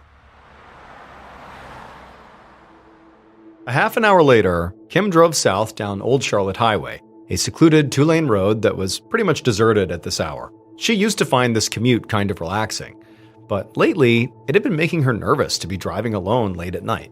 And the reason for that was because a couple of weeks ago, while she was driving home from work around this same time of night, she'd been involved in a really scary road rage incident. Another vehicle had come up from behind and started tailgating her and honking their horn at her repeatedly for really no apparent reason. Kim had been afraid that this was a customer from the men's club who was now following her home, and it freaked her out so much that she'd actually pulled over into a convenience store parking lot because she saw there was a police car parked in there as well, and so she'd gone right over to the officer to ask for help. He'd promised to go and try and track down this road rager, and he'd even sent out a broadcast over the police radio, telling all the other officers to keep an eye out for Kim's car on the night she was working in case anyone gave her more trouble. And so now, even though, that road rager had never been caught, Kim did feel better knowing that the police had her back. But again, because the road rager had not been caught, she was still a bit scared about driving home alone. So tonight, to calm her nerves, she fished out her cell phone out of her purse and just called her husband, Bridger. When he answered, he told her that he was actually on the road too. He was still driving back from a gig DJing at a prom in a town 2 hours away, but he was almost home. After chatting for a few minutes, Bridger told Kim that he was actually pulling into their driveway and that he would call her right back once he got inside the house. So Kim said fine and said goodbye, and they hung up, and she kept on driving. Then, about 15 minutes later, so a little before 3 a.m., her phone rang, and it was Bridger again, calling back like he had promised he would. And he asked Kim if she was close, and she told him that she was just passing by Union Station Restaurant, which meant she was maybe about 20 minutes away from home. Bridger said he was pretty tired and he was getting ready for bed, and in case he was asleep by the time she got in, he wished her goodnight. And Kim said goodnight back, and then she hung up, and she put her phone down on the passenger seat. But just as Kim turned her attention back towards the road, a sudden bright light almost blinded her. She looked in the rearview mirror and saw headlights right behind her. About an hour later, Kim's husband Bridger sat up in bed and looked over at the clock on his nightstand. It was 3:59 a.m., an hour after having spoken to Kim. I mean, she should have been home 20 minutes after that phone call, and she still wasn't back. So he got out of bed and he checked every room in their 2-story house, but Kim wasn't in any of them. There was no sign of her. Then Bridger looked out the window and he saw her Jeep wasn't in the driveway either. So at this point, he hurried into the kitchen and he picked up the phone and he dialed Kim's cell phone number. And it rang a few times, and then a strange male voice answered. Bridger asked who he was speaking to, and the man told him he was a police officer with the Monroe Public Safety Department. Bridger asked him, okay, well, where's my wife? And the officer told him that he didn't know. He had just come across a red Jeep idling on the side of the road and found this phone inside of it, and it was ringing, and so he answered it. But he said, there's nobody here.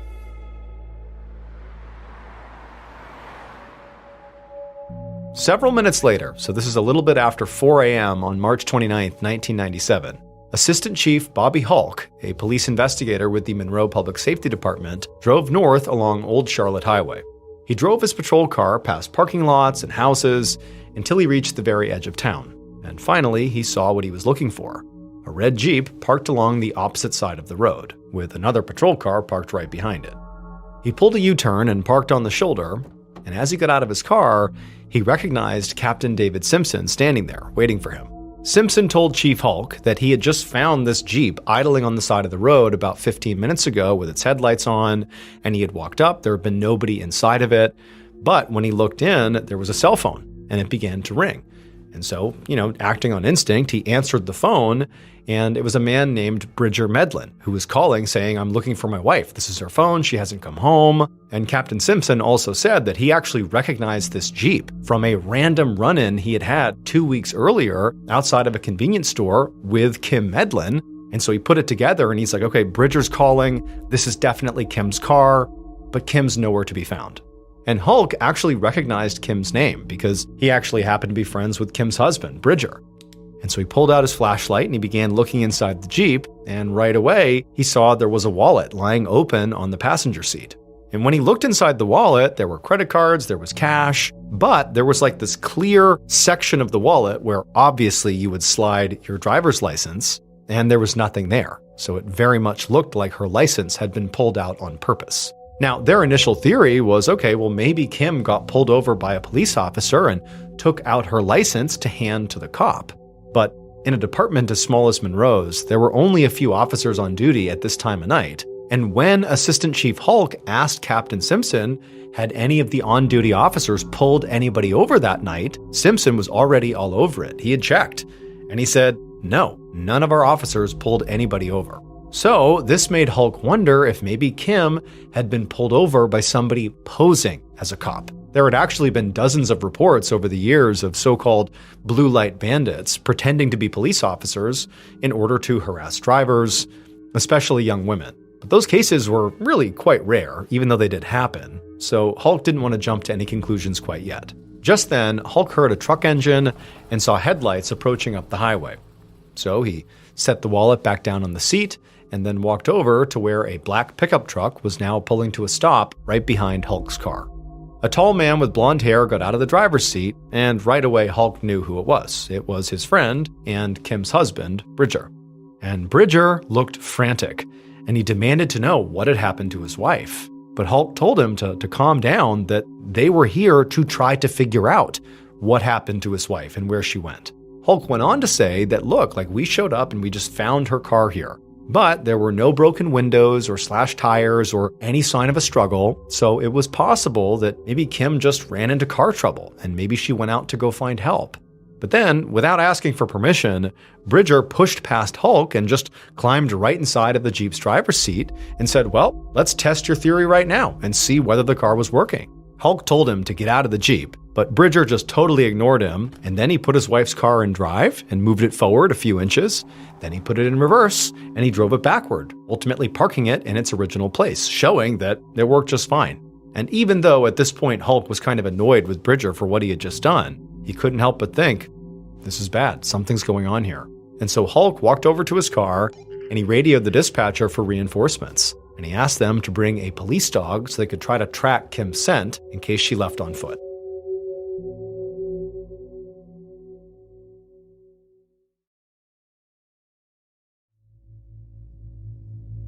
A few minutes later, 2 more police cars pulled up to the scene, and a few officers and a police dog got out.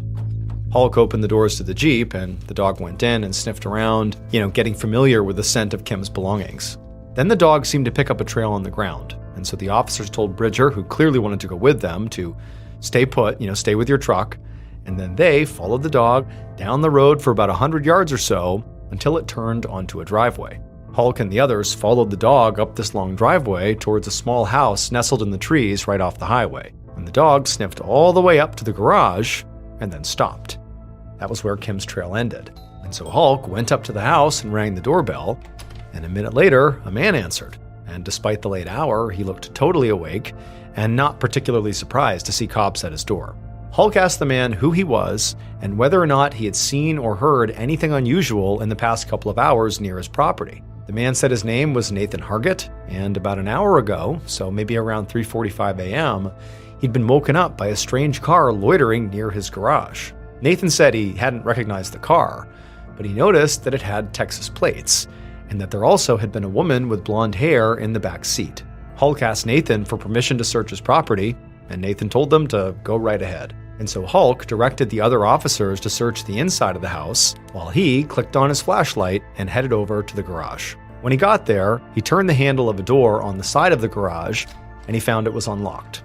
So he pushed the door open, and he shined his flashlight inside, but all he saw was a truck and some gardening tools. There was no sign of Kim. By the time dawn broke around 6 a.m. that morning, this had become officially a missing persons case. So police began a search of the woods around the Old Charlotte Highway with help from members of the community.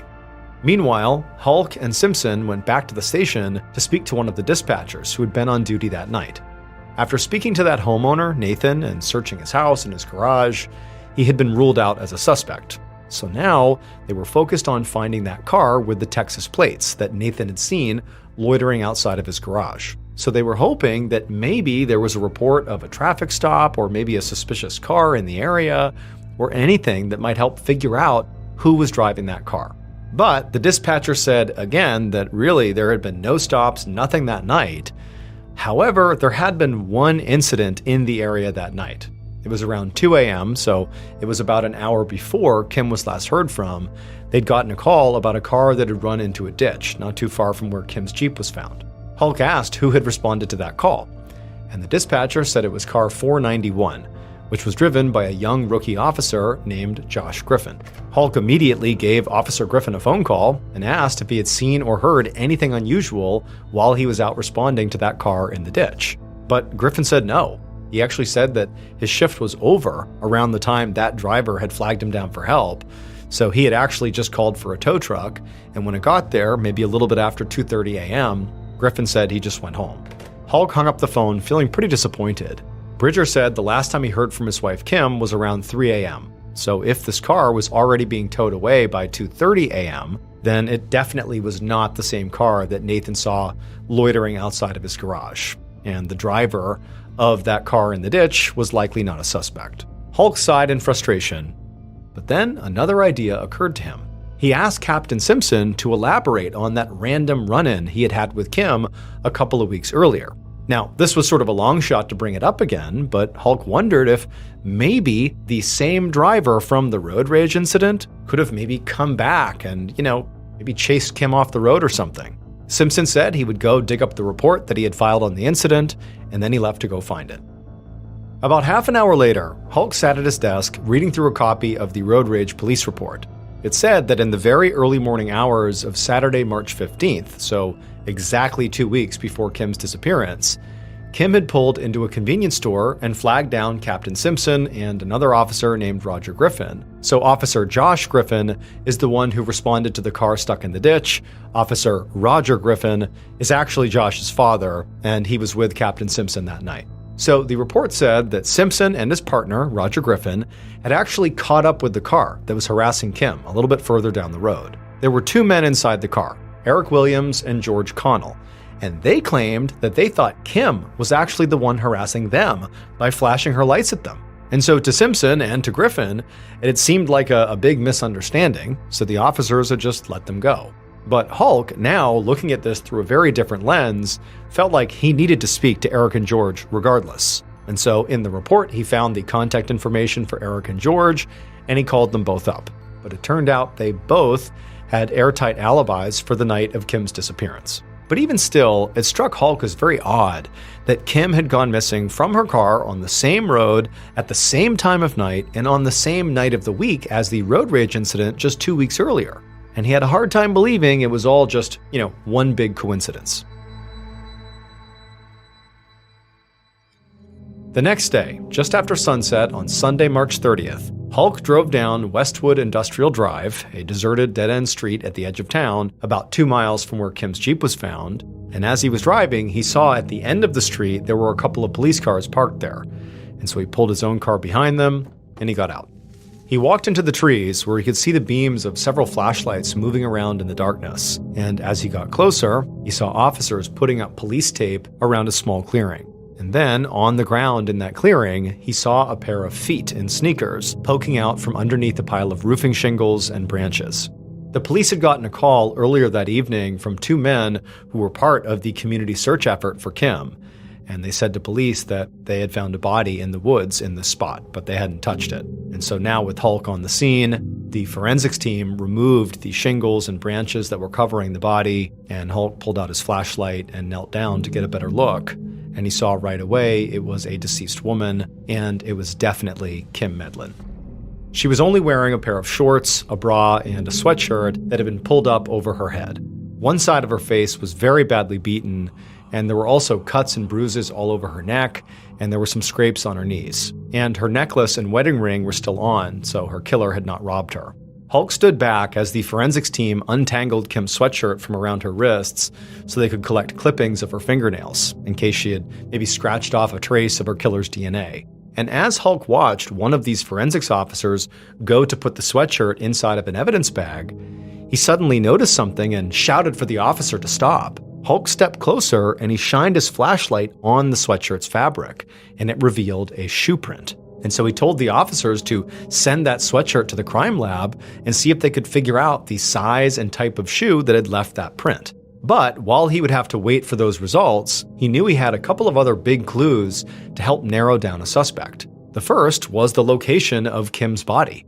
Westwood Industrial Drive was known as Lover's Lane, so basically a secluded, out-of-the-way spot where people often went to be alone. And the fact that Kim's killer had thought to take her there meant they were probably a local and familiar with the area. Now, it was still theoretically possible that she'd just been run off the road by some stranger for some reason, or, maybe a customer had followed her home from work, or maybe it was a blue light bandit impersonating a police officer. But the second big clue was that there was no sign of a struggle at Kim's Jeep. And because of that, Hulk did not think she had been kidnapped by a stranger. He thought it was far more likely that she had gotten out of her car for somebody that she knew and trusted. The very next day, Monday, March 31st, Hulk sat down in an interrogation room with his friend and first murder suspect, Kim's husband, Bridger. Bridger had been really pushy and really in some ways over-involved in the investigation from literally the moment Kim's Jeep was found. He'd messed with the crime scene by getting into the Jeep without permission, and now Hulk had information that Bridger had lied about his alibi.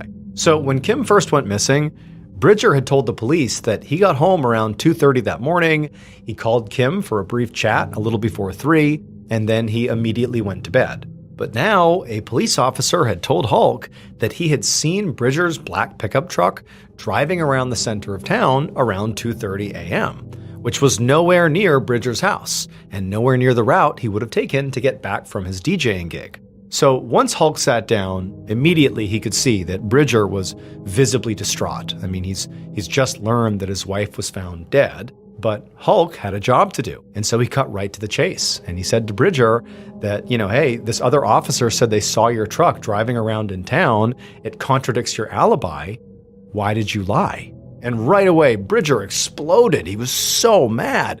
And he shouted at Hulk that he couldn't believe at a time like this, you would accuse me of lying to you? You're insinuating that I hurt my wife? I didn't do this. He also yelled at Hulk for just wasting time looking at him as a suspect when there were so many clues pointing to a different story, like the lack of a struggle at the Jeep and the rolled down window and missing driver's license, all of which made it look like a traffic stop gone wrong. Bridger said he knew Kim better than anybody, and she would never, ever get out of her car in the middle of the night for a stranger, especially after that road rage incident 2 weeks earlier. She was on edge. She never would have done that.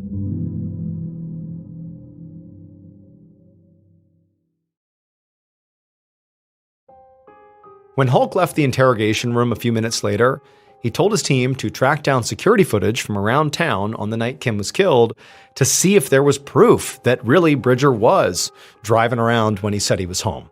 Because right now they had no evidence to show he was lying, and they actually just had to let Bridger go. But when Bridger was leaving, he'd been so angry and so defensive, it sort of made Hulk think that maybe Bridger did this. And in fact, the fact that Bridger had brought up that his wife would never have gotten out of the car in the middle of the night for a stranger, well, that only reinforced that she might have gotten out of the car for you, Bridger, because she knew and trusted you. But also, Hulk was thinking that another person or group of people that Kim might have gotten out of the car for would be police. Now, Hulk already knew that there were no police that pulled anybody over that night, but somebody could have pretended to be a police officer, a blue light bandit. That was a theory that did sort of make sense. Hulk thought about that bulletin that had gone out over the police radio 2 weeks ago, telling officers to be on the lookout for Kim's Jeep at certain times of the night because of that road rage incident. Now, police radios were not private, so anybody with a police scanner could have been listening in, and what they would have heard is, well, around this time of the night, this woman, Kim, often drives this road all by herself. And they basically could have just been waiting for her, knowing she was vulnerable. So Hulk picked up his phone and he began calling around to other police departments in the region. And he actually found out there had been 2 separate reports of blue light bandits harassing women recently. Now, one of the culprits had already been caught, and he was in jail when Kim was killed, so it could not have been him. But the other suspect still hadn't been found. A couple of days later, on April 4th, Assistant Chief Bobby Hulk slammed down the phone in frustration and crossed another name off a list on his notepad. It had been 5 days since Kim's body was found, and all the leads he'd had at the start of the investigation were now coming back as dead ends. When he tracked down surveillance footage from the night of Kim's disappearance, there was no sign of her husband Bridger's truck driving through town until 4 a.m., after Kim's Jeep had been found by police. So the officer who claimed to have seen Bridger's truck driving around at 2:30 did appear to have been mistaken, as Bridger said. Hulk also had reached out to Kim's manager and co-workers at the bar she worked at, thinking maybe her killer might have been a patron who followed her home. But none of them knew of any problems she had had with customers. Meanwhile, Hulk's team had spoken to a man who worked the night shift at a business that was near where Kim's Jeep had been found. He said he had left work a little before 3 a.m. on the night that Kim disappeared. And as he was waiting to turn onto Old Charlotte Highway, he had seen her red Jeep go past. And right afterwards, he saw another car that was going in the other direction make a sort of sudden, sharp 3-point turn and speed right after the Jeep. The man had said that this other car had lights on the roof and reflective tape on the rear, and he thought, or at least assumed, it was a police car. but he didn't get a good look at the markings. Now, Hulk knew that every single Monroe police officer that was on duty that night was accounted for, and they hadn't pulled anybody over at the time that Kim went missing. However, this new information certainly did support the theory that maybe Kim's killer was posing as a police officer, that they were a blue light bandit. So, Hulk had spent the past couple of days trying to track down witnesses who had seen that other blue light bandit who was recently reported in a nearby town but had never been caught. But he kept coming up dry. Nobody knew anything that could help track down that suspect. So it seemed like the investigation was really starting to slow down. But then Hulk's phone rang, and he answered it, and it was an expert from the forensics lab who had just finished analyzing that shoe print that had been found on Kim's sweatshirt. And so Hulk leaned forward in nervous anticipation as the expert told him the results. And when he did, Hulk knew exactly how to find Kim's killer.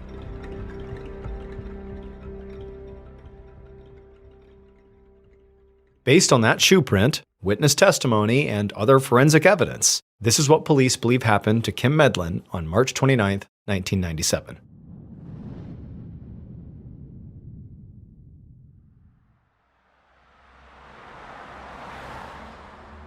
Around 3 a.m., the killer was driving down Old Charlotte Highway.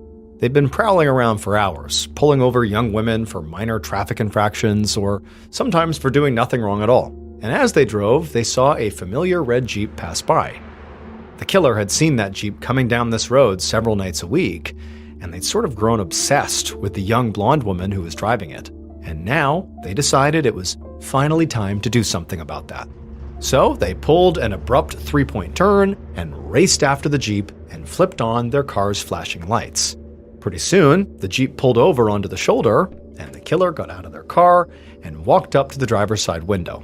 The woman inside naturally rolled down the window, and she handed over her driver's license, which said her name was Kim Medlin. And then she politely asked what the problem was, and the killer just told her to get out of the car. Now, Kim was visibly confused, but she did as she was told. And once she was out of the car, the killer slapped a pair of handcuffs onto her wrists and then dragged her over to their car and tossed her in the back seat.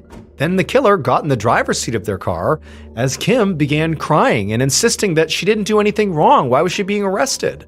But the killer wasn't listening. Their mind was racing as they realized that even though they'd been dreaming about this moment for weeks, they actually didn't really have a plan for what they would do next. And so after a moment, they pulled over and just idled for a minute while they figured out what their next move was going to be. And then an idea came to them. They put their car in drive and continued down the highway. And as they turned onto a secluded dead-end road, Kim in the back seat suddenly got very quiet. And so the killer picked up on that and looked in the rearview mirror and saw her moving around, fiddling with something behind her back. And the killer suddenly realized that in all their excitement, they'd forgotten to lock the rear doors. The killer immediately tried to lock their doors with the power locks, but before they could, the rear door opened and Kim jumped out of the moving car. And so the killer came to a hard stop, they leapt out of the car, and they ran back for Kim, who was lying in the middle of the road. Her hands are still cuffed behind her. And without even thinking, the killer lifted up their flashlight, and they smashed it into Kim's head, and then they stomped on her back and broke her neck. But the killer wasn't done. They reached down and they put their flashlight around Kim's neck, basically put it up against her throat, and then they pulled back on their arms, basically creating sort of a noose around her neck with this flashlight. And they held it like that, and they pulled as tight as they could until Kim stopped moving. After that, they dragged her body off the road and into the woods, where they removed her handcuffs and covered her body with branches and debris to hide it. Then the killer went home and cleaned up their car, making sure there was no evidence that would tie them to the murder. But they didn't realize they had actually left behind one crucial piece of evidence at the scene, that shoe print on Kim's sweatshirt. The print had a very distinct V-shaped pattern on the tread, which made it very easy to identify. And so weeks later, the forensics lab traced that print back to a shoe that was made by the Thorogood Company, a supplier of military and uniform footwear. And that particular model happened to be the exact same shoe issued to officers in the Monroe Public Safety Department, which meant Kim's killer was not just posing as a police officer. They were a police officer. The killer was Officer Josh Griffin, the off-duty rookie cop who had responded to a car in a ditch about a half an hour before Kim went missing. It would turn out Josh had learned the details about Kim's vehicle and late-night driving patterns from his father, Officer Roger Griffin, after his father told him about that road rage incident that he and Captain Simpson had responded to on March 15th. And so Josh had basically been on the lookout for Kim's Jeep ever since. Josh Griffin was arrested on May 30th, 1997, about 2 months after Kim's murder. He was eventually convicted of first-degree kidnapping and murder and sentenced to life in prison. As for his motive, the best we can offer is he became obsessed with Kim and attacked her.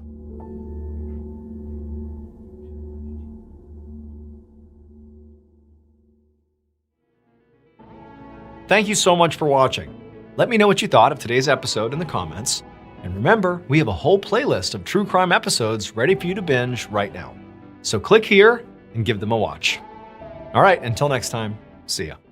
Today's story is about a 3-year period where people were going missing at an alarming rate, and no one knew why. Eventually, it was discovered, and let me tell you, it is absolute nightmare fuel. But before we get into that story, if you're a fan of the strange, dark, and mysterious delivered in story format, then you've come to the right place because that's all we do, and we upload once a week. So, if that's of interest to you, please offer to walk the Like Button's dog, but then just immediately go sell their dog in the parking lot of a big box store. Also, please subscribe to our channel and turn on all notifications so you don't miss any of our weekly uploads. Okay, let's get into today's story.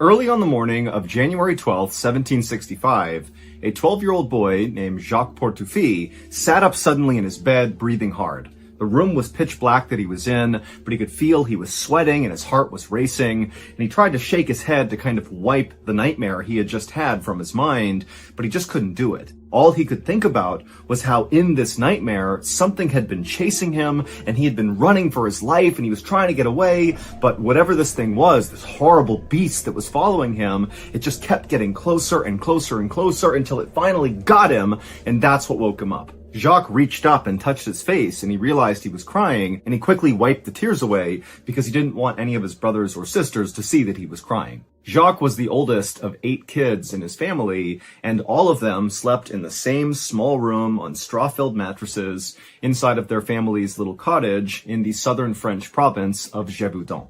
And so, Jacques, he's looking around the bedroom to make sure none of his siblings had woken up and seen him in this state, and he was relieved to see that they were all still fast asleep. Everybody made fun of Jacques for being a scaredy cat, for being a coward.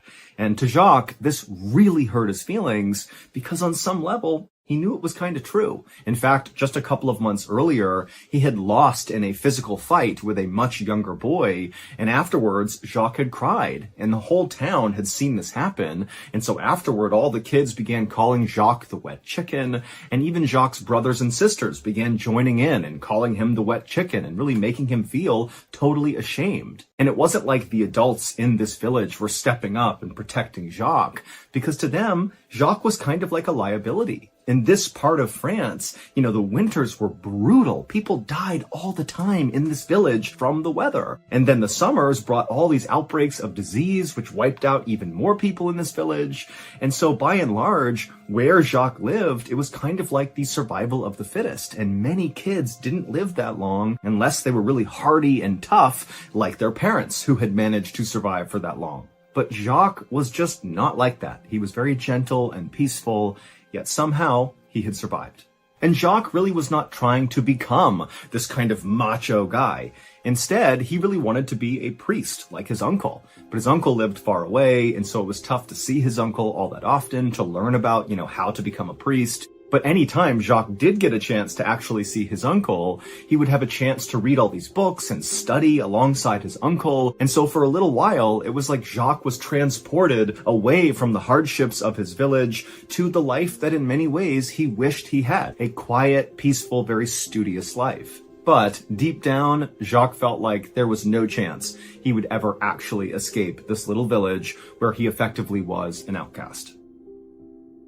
Even though the sun had not risen yet, Jacques just sat on his bed and couldn't fall asleep again after waking up from this nightmare. And so just sitting there in the dark and the quiet, Jacques began to think about what he had to do later that day when the sun did come up. And like usual, Jacques started to feel afraid. And so Jacques eventually just laid down with his eyes open, and he laid there until dawn when one of his younger brothers, named Jean, who was 8 years old, rolled over and pushed him and said, "Hey, wet chicken, it's time to get up. It's our day with the sheep. Let's go." Jacques scowled at his younger brother and shoved him back, but not that hard, because Jacques never really shoved anybody that hard, no matter what they did to him. And then both boys hopped out of their bed, they wolfed down some bread and cheese, and then headed out the door.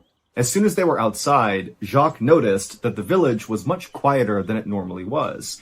But then again, these days, villagers did not leave their homes unless they absolutely had to. And so Jacques and Jean made their way away from their cottage down the dirt road to the pen where their family kept all of their sheep. And the boys opened up the gate and then used their staffs to kind of corral the sheep out of the gate back onto the road. And as the sheep kind of bleated and baaed and bumped into each other, the boys worked hard to kind of organize them on the road. And then once the sheep understood which direction they were going, towards the forest, a very familiar walk for the sheep, they kind of fell into line and just began walking very casually, like they knew exactly where to go. And once the sheep had fallen into this kind of routine rhythm, Jacques and Jean fell in behind them and just walked quietly after them. And as the boys walked, they both constantly kept looking left and right and ahead of the sheep and behind them, constantly scanning for danger, because they knew something was out here.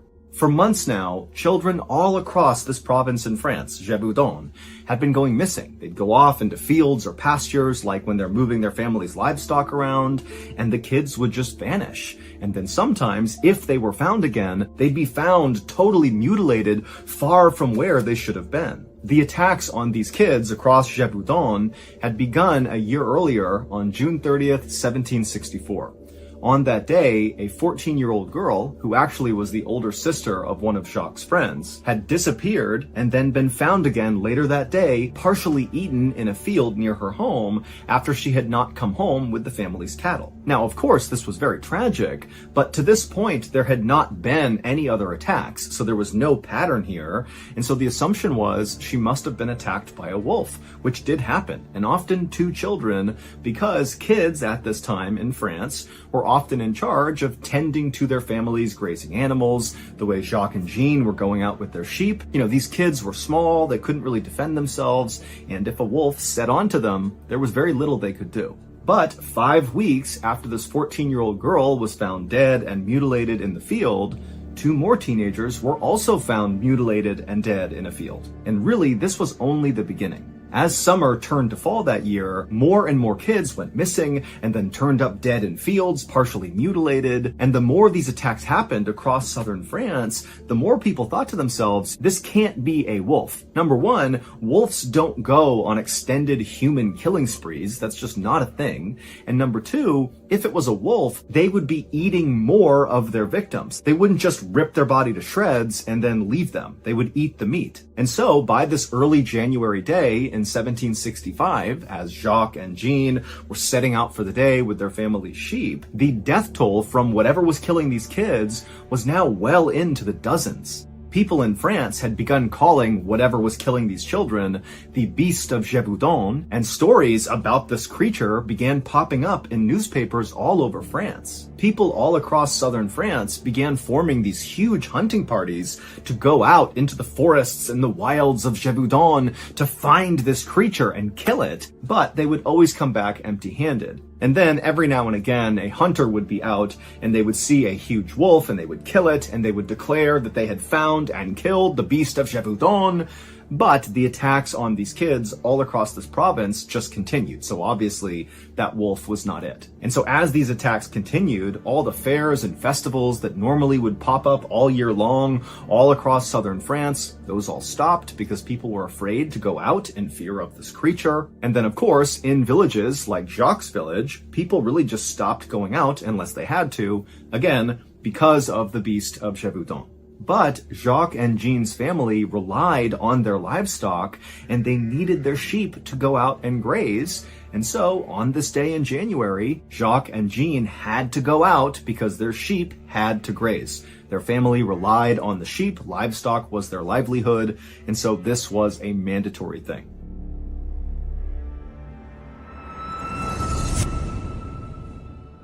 If you're enjoying today's story, well, I have exciting news for you. My long-awaited very first book is out right now. It's called MrBallen Presents Strange, Dark, and Mysterious, The Graphic Stories, and it's shipping worldwide right now. This graphic novel was truly a labor of love, but I can tell you it came out just beautiful, and I think you're going to love it as much as we do. It has 4 feature-length, brand new stories, one of which you're listening to right now, along with 5 OG classic MrBallen stories that have all been reformatted and re-edited to fit this book. If you want to purchase a copy of this bad boy, just go to book.ballenstudios.com, or you can go wherever books or audiobooks are sold. And speaking of audiobooks, if you enjoy hearing me tell you stories, well, guess what? There is an audiobook version of this. And I can tell you, when I recorded said audiobook, I got really into it and kind of, at times, went off script, kind of dramatically so. And so it winds up being this really cool accompanying piece to the graphic novel, but it's also a really unique standalone MrBallen piece. So it's like a really cool thing to get that is not just a regurgitation of what you read in the book. It's its own thing. Again, my first book, MrBallen Presents Strange, Dark, and Mysterious, The Graphic Stories, is out right now and shipping worldwide. Go to book.ballenstudios.com or anywhere else books are sold to get your copy today.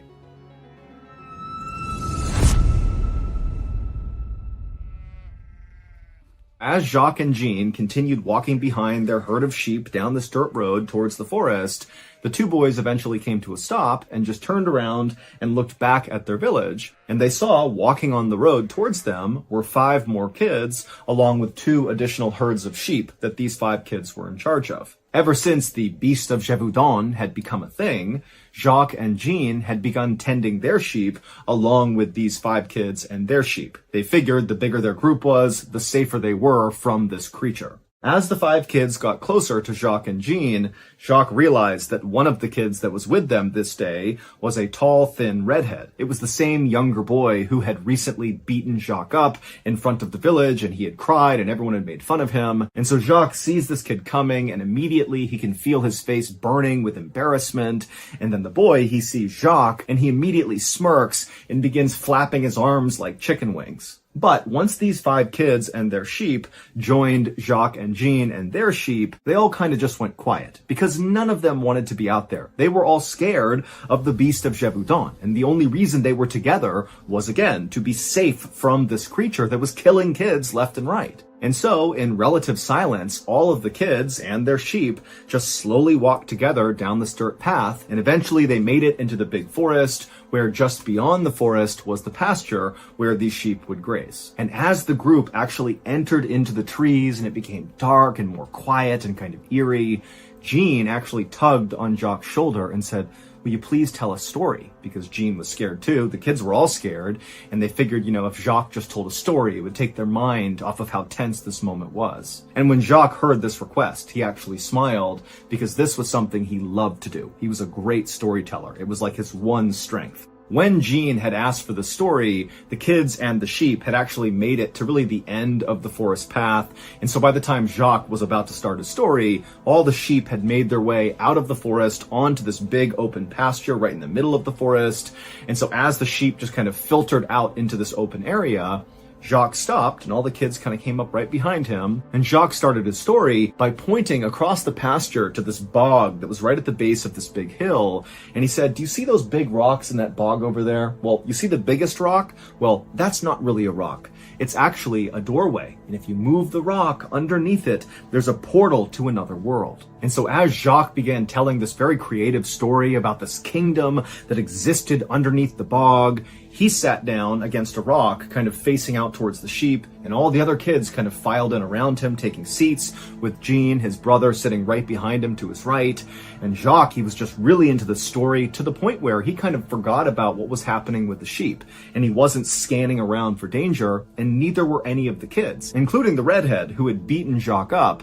He wanted to act like he wasn't into his story, but in reality, he totally was. And he was just as interested in what was going on with the magical kingdom below this rock. And finally, when Jacques got to the end of his story, where this evil giant that had been tormenting the kingdom under the bog had been tricked by an orphan to try to go through this magical portal into their world, and the giant had gotten stuck in the doorway because he was so big, and he never tormented the kingdom again, and they lived happily ever after. When Jacques got to that point in the story and all the kids are totally locked in and not paying attention to anything else, two things happened in rapid succession. The first was, even though Jacques is telling the story and focusing on that, in the back of his mind, he registers hearing the sound of twigs breaking somewhere right behind him, almost like the sound of someone or something moving along the forest floor. And the second thing that happened was the red-headed kid who had beaten up Jacques, without saying a word, just stood up and began sprinting towards the pasture. And for a moment, Jacques thought this kid, who was kind of like a bully, was doing this on purpose, to be rude to Jacques, to kind of run away at the climax of the story like he didn't care about it. But then Jacques realized that he smelled something terrible behind him. But when Jacques turned around to see what was making this smell, he saw that his brother, Jean, who had been sitting right behind him to his right, was now gone, and where he had been sitting was just his staff laying on the ground. And for a second, Jacques just couldn't process what his eyes were seeing. He didn't understand how his brother could have gotten away from him without him noticing. But before Jacques could do anything, all the kids around him that were still there began screaming and pointing up towards this hill that was right behind them. And so Jacques turned around, and to his horror, he saw there was this huge 12-foot-tall creature that was covered in fur. It looked like an oversized wolf, but it was standing on two legs, and its bones seemed like they were too big for its own skin, and it made it seem very angular and jagged. And as it kind of loped grotesquely up the hillside, Jacques realized it was carrying in its front arm Jean, who was screaming and kicking but could not get away from this creature. Jacques understood that this was the beast of Gévaudan, and it was going to go kill his brother. And immediately Jacques is thinking, you gotta run away, get to safety, get out of here. And all the kids around him, that's what they did. They took off running towards the pasture. They didn't care about Jean, they only cared about themselves. And so Jacques, he knows he needs to get away, save himself, but his legs just will not move. He is rooted to the spot because something inside of him told him he has to save his brother. It doesn't matter if everyone thinks he's a coward. That's his brother. He needs to do something. And so Jacques, he turns to the kids who are running away from him, and he screams at them to stop, come back. And the kids were so surprised to hear this strong, authoritative voice coming out of the wet chicken that they did stop and turned around to see what he wanted. And he said, get over here. I have a plan. And so the kids, with the exception of the redhead who had run off by himself, they came back to Jacques, and Jacques began telling them his plan to save Jean. And the kids, again, were so taken with how Jacques was really owning this moment and being a leader that they all said, okay, let's do this. And so after this very quick planning meeting, all the kids turned and began running up the hillside towards the beast of Gévaudan, with Jacques in the front with his staff out. And the kids gained on the beast really quickly, and the creature clearly noticed and kept turning around and kept looking at these kids getting closer and closer, but the beast did not seem interested in any of them. It just wanted Jean. And in fact, it moved Jean from its arm up into its mouth, and then the creature began kind of using the trees to pull itself faster and faster away from the kids. But Jacques, he just kept going faster and faster and pushing himself to get closer and closer. And as he did, it motivated the other kids to follow along and push it and gain on this creature. And finally, they got close enough to this beast that Jacques yelled out to the kids, now! And they all fanned out around it and began smashing this beast with their staffs they used to shepherd their livestock. Now, none of their blows to this creature were doing any real damage, and the creature did not really seem fazed that the kids were now attacking it, but they were kind of able, with their strikes to this creature, to direct it and get it to kind of turn in the direction that Jacques had told them to make the creature go. And so the kids continued to beat and poke and corral this creature, and every time they'd hit it, the beast would kind of flail out with one of its arms, but it never really did anything because, again, it's really focused, obviously, on taking Jean. But eventually, Jacques' plan worked. He had corralled the creature to the top of the hillside, right over where that bog was, where those rocks in the middle were part of the story that Jacques had told about how there was this portal to another world. And once this creature was positioned where Jacques wanted it, he again yelled to the kids to do the next phase of their plan. And all the kids kind of fanned out to the top of the hill, and with their staffs, they beat and poked this creature down the hill into the bog. And as they did this, Jacques kept looking to see if Jean was alive, because earlier he had been screaming and kicking, but now there was blood all over his brother, and he was limp in the creature's mouth, and he wasn't making any sound. But Jacques didn't care. He wanted to get his brother back, dead or alive. And so finally, Jacques stepped forward from the group, and he wound up and he smashed the beast as hard as he could, hard enough that the beast actually kind of stumbled forward into the actual marshy bog. And what Jacques knew about this bog and why he had come up with that particular story about there being a gateway to another world is weeks earlier, he had actually accidentally stepped into this bog and saw it was really deep. And he had been lucky enough that he had grabbed a rock and kind of pulled himself out, because if he hadn't, the bog kind of functioned like quicksand. You could get stuck in the bog and never get out again. And this is what happened to the beast of Gévaudan. It went feet first into the one spot of the bog that Jacques had had all the kids corral it to, that was the deepest and most dangerous part. And as soon as the beast stepped into it, it sunk down to its waist. And immediately the beast reached out with its huge muscular arms and tried to pull itself out of the bog, but it couldn't. It was stuck. And so in its panic, it let go of Jean from its mouth, and it actually turned around and it looked at Jacques and the other kids. And when it did, Jacques almost lost his nerve, because when he saw this thing face to face up close, he saw this was not a wolf's face.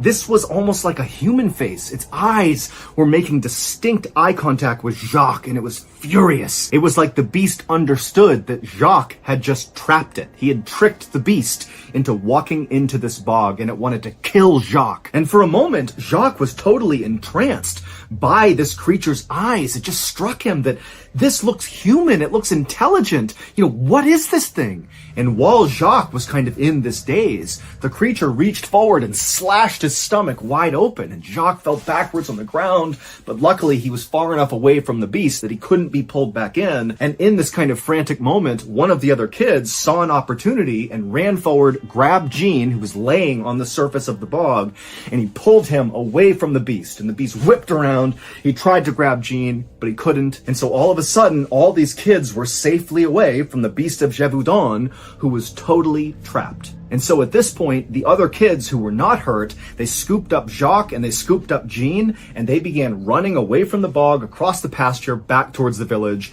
leaving the beast where it was. And as they ran, they heard it bellowing out and roaring and trying to pull itself out, but it still just remained in the bog.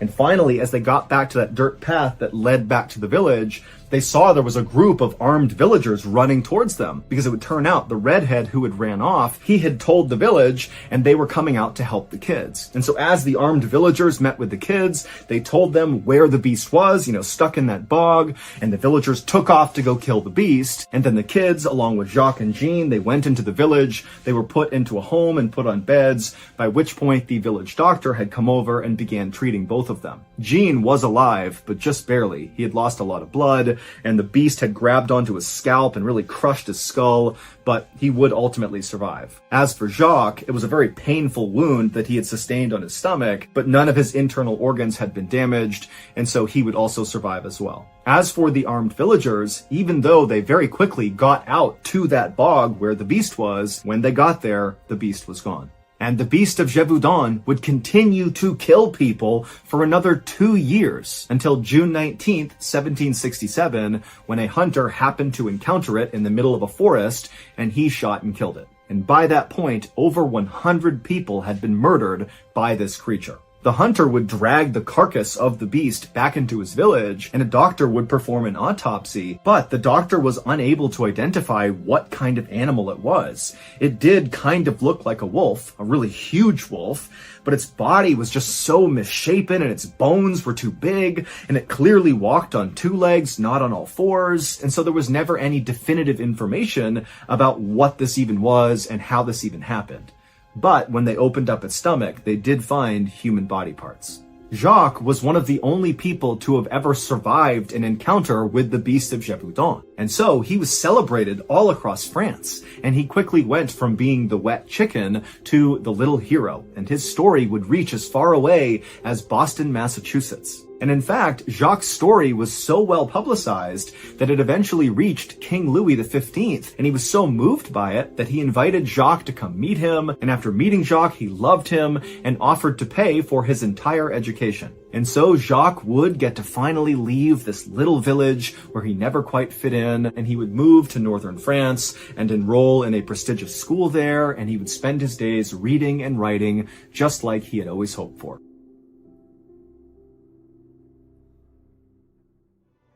Just a reminder, my very first book, MrBallen Presents Strange, Dark, and Mysterious, The Graphic Stories, is out right now and shipping worldwide. You can find it wherever books or audiobooks are sold. This book is truly a brand new experience for anybody who's a fan of the strange, dark, and mysterious. We've never had a book before, so this is a big deal. It's a collection of 9 stories. Some are new, some are old, but they're all awesome. The artwork is incredible. The storytelling is just superb. So if you have not purchased your copy yet, or you haven't bought it for one of your friends yet, come on, go to book.ballenstudios.com or go to wherever books are sold and get a copy today. Again, that is book.ballenstudios.com or go to wherever books or audiobooks are sold to get your copy of our first book today. So that's going to do it. If you're looking for more strange, dark, and mysterious content, remember we have a whole slew of strange, dark, and mysterious shows. We have the MrBallen podcast, MrBallen's Medical Mysteries, we have Run Fool, Bedtime Stories, and Wartime Stories. They are all excellent, they are all free, and available on all podcast platforms. All you have to do is just look up Ballen Studios wherever you like to listen to podcasts, and boom, you can find them all and start your binge. Thank you very much. Until next time, see ya. Wait, don't go anywhere. If you're looking for more strange, dark, and mysterious videos, click here. Hey guys, today we have a really special video for you. So if you haven't already heard, we just released our second graphic novel, Where Nightmares Live, and it's available wherever books or audiobooks are sold. And what better way to get you guys a little sneak peek of this incredible piece of art than to tell you one of the new stories that is in this book. Again, our second graphic novel, Where Nightmares Live, is out right now wherever books are sold, so grab your copy today and follow along. And remember, your nightmares are waiting. We've covered lots of bizarre stories on this channel, but I can say with confidence that today's story is easily one of the weirdest. In fact, it could even be the most weird, because you'll get to the end of the story and hear what happens, the big reveal, and you're going to be like, wait, what happened? So buckle up, it's a good one. But before we get into today's story, if you're a fan of the strange, dark, and mysterious delivered in story format, then you've come to the right place because that's all we do, and we upload once a week. So if that's of interest to you, please offer to clean the like button's house, but instead of cleaning it, just go ahead and bring a wrecking crew to their property and level it. Also, please subscribe to our channel and turn on all notifications so you don't miss any of our weekly uploads. Okay, let's get into today's story.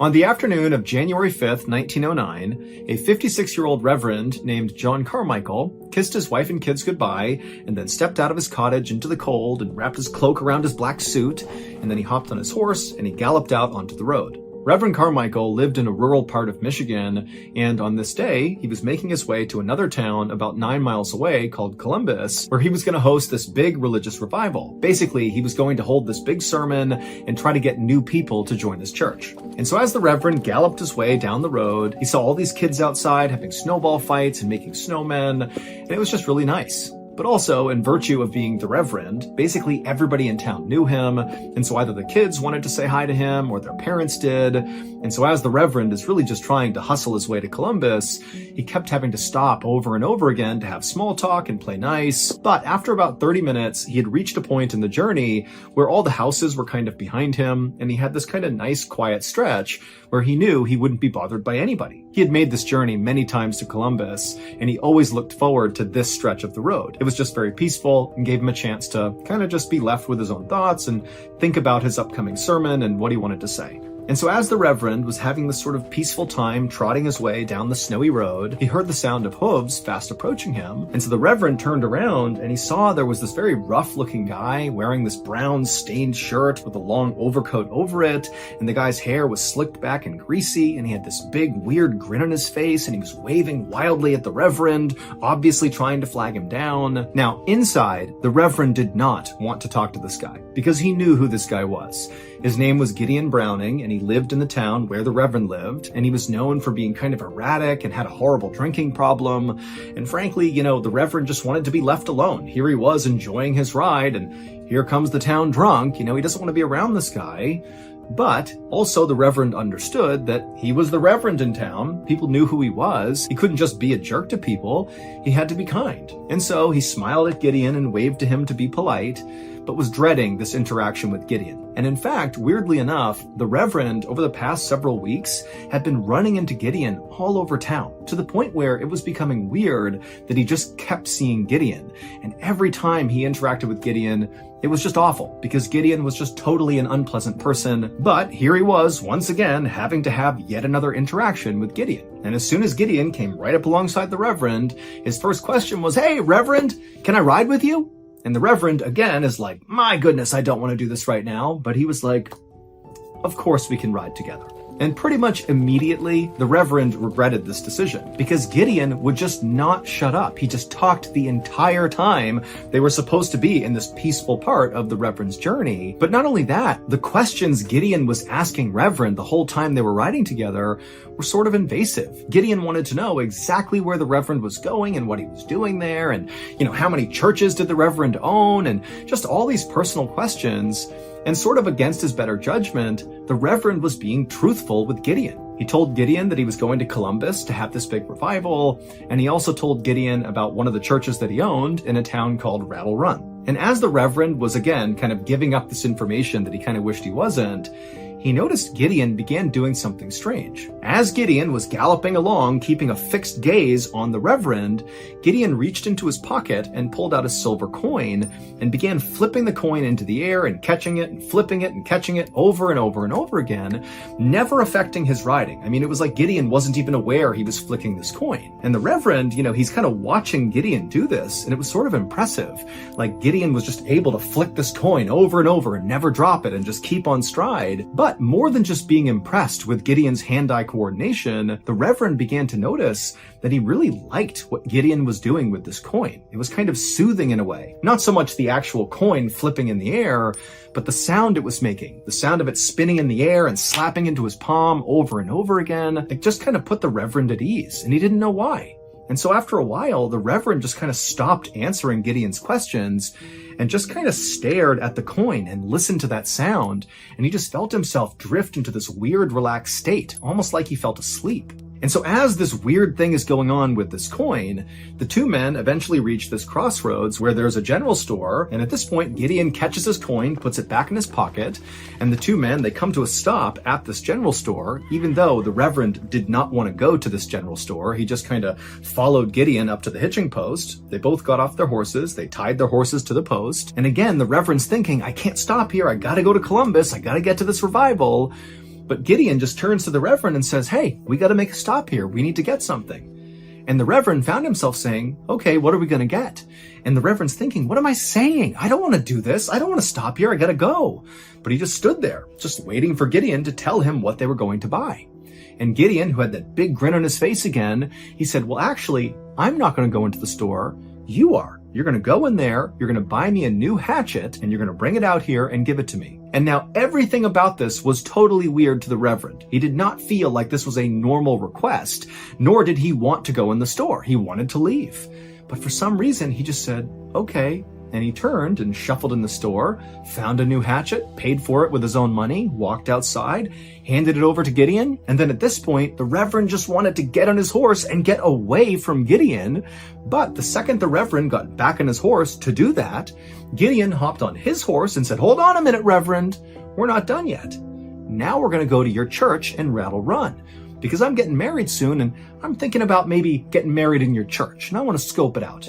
And so the Reverend at this, who again just wants to go to Columbus, he doesn't want to be around Gideon at all, but for some reason he just said, okay, yeah, we'll go to my church in Rattle Run. And so at this point, Gideon pulled out his coin and started flipping it again and again, and the two men rode side by side in the direction of Rattle Run. And the whole time the Reverend's thinking, what am I doing? Why are we doing this?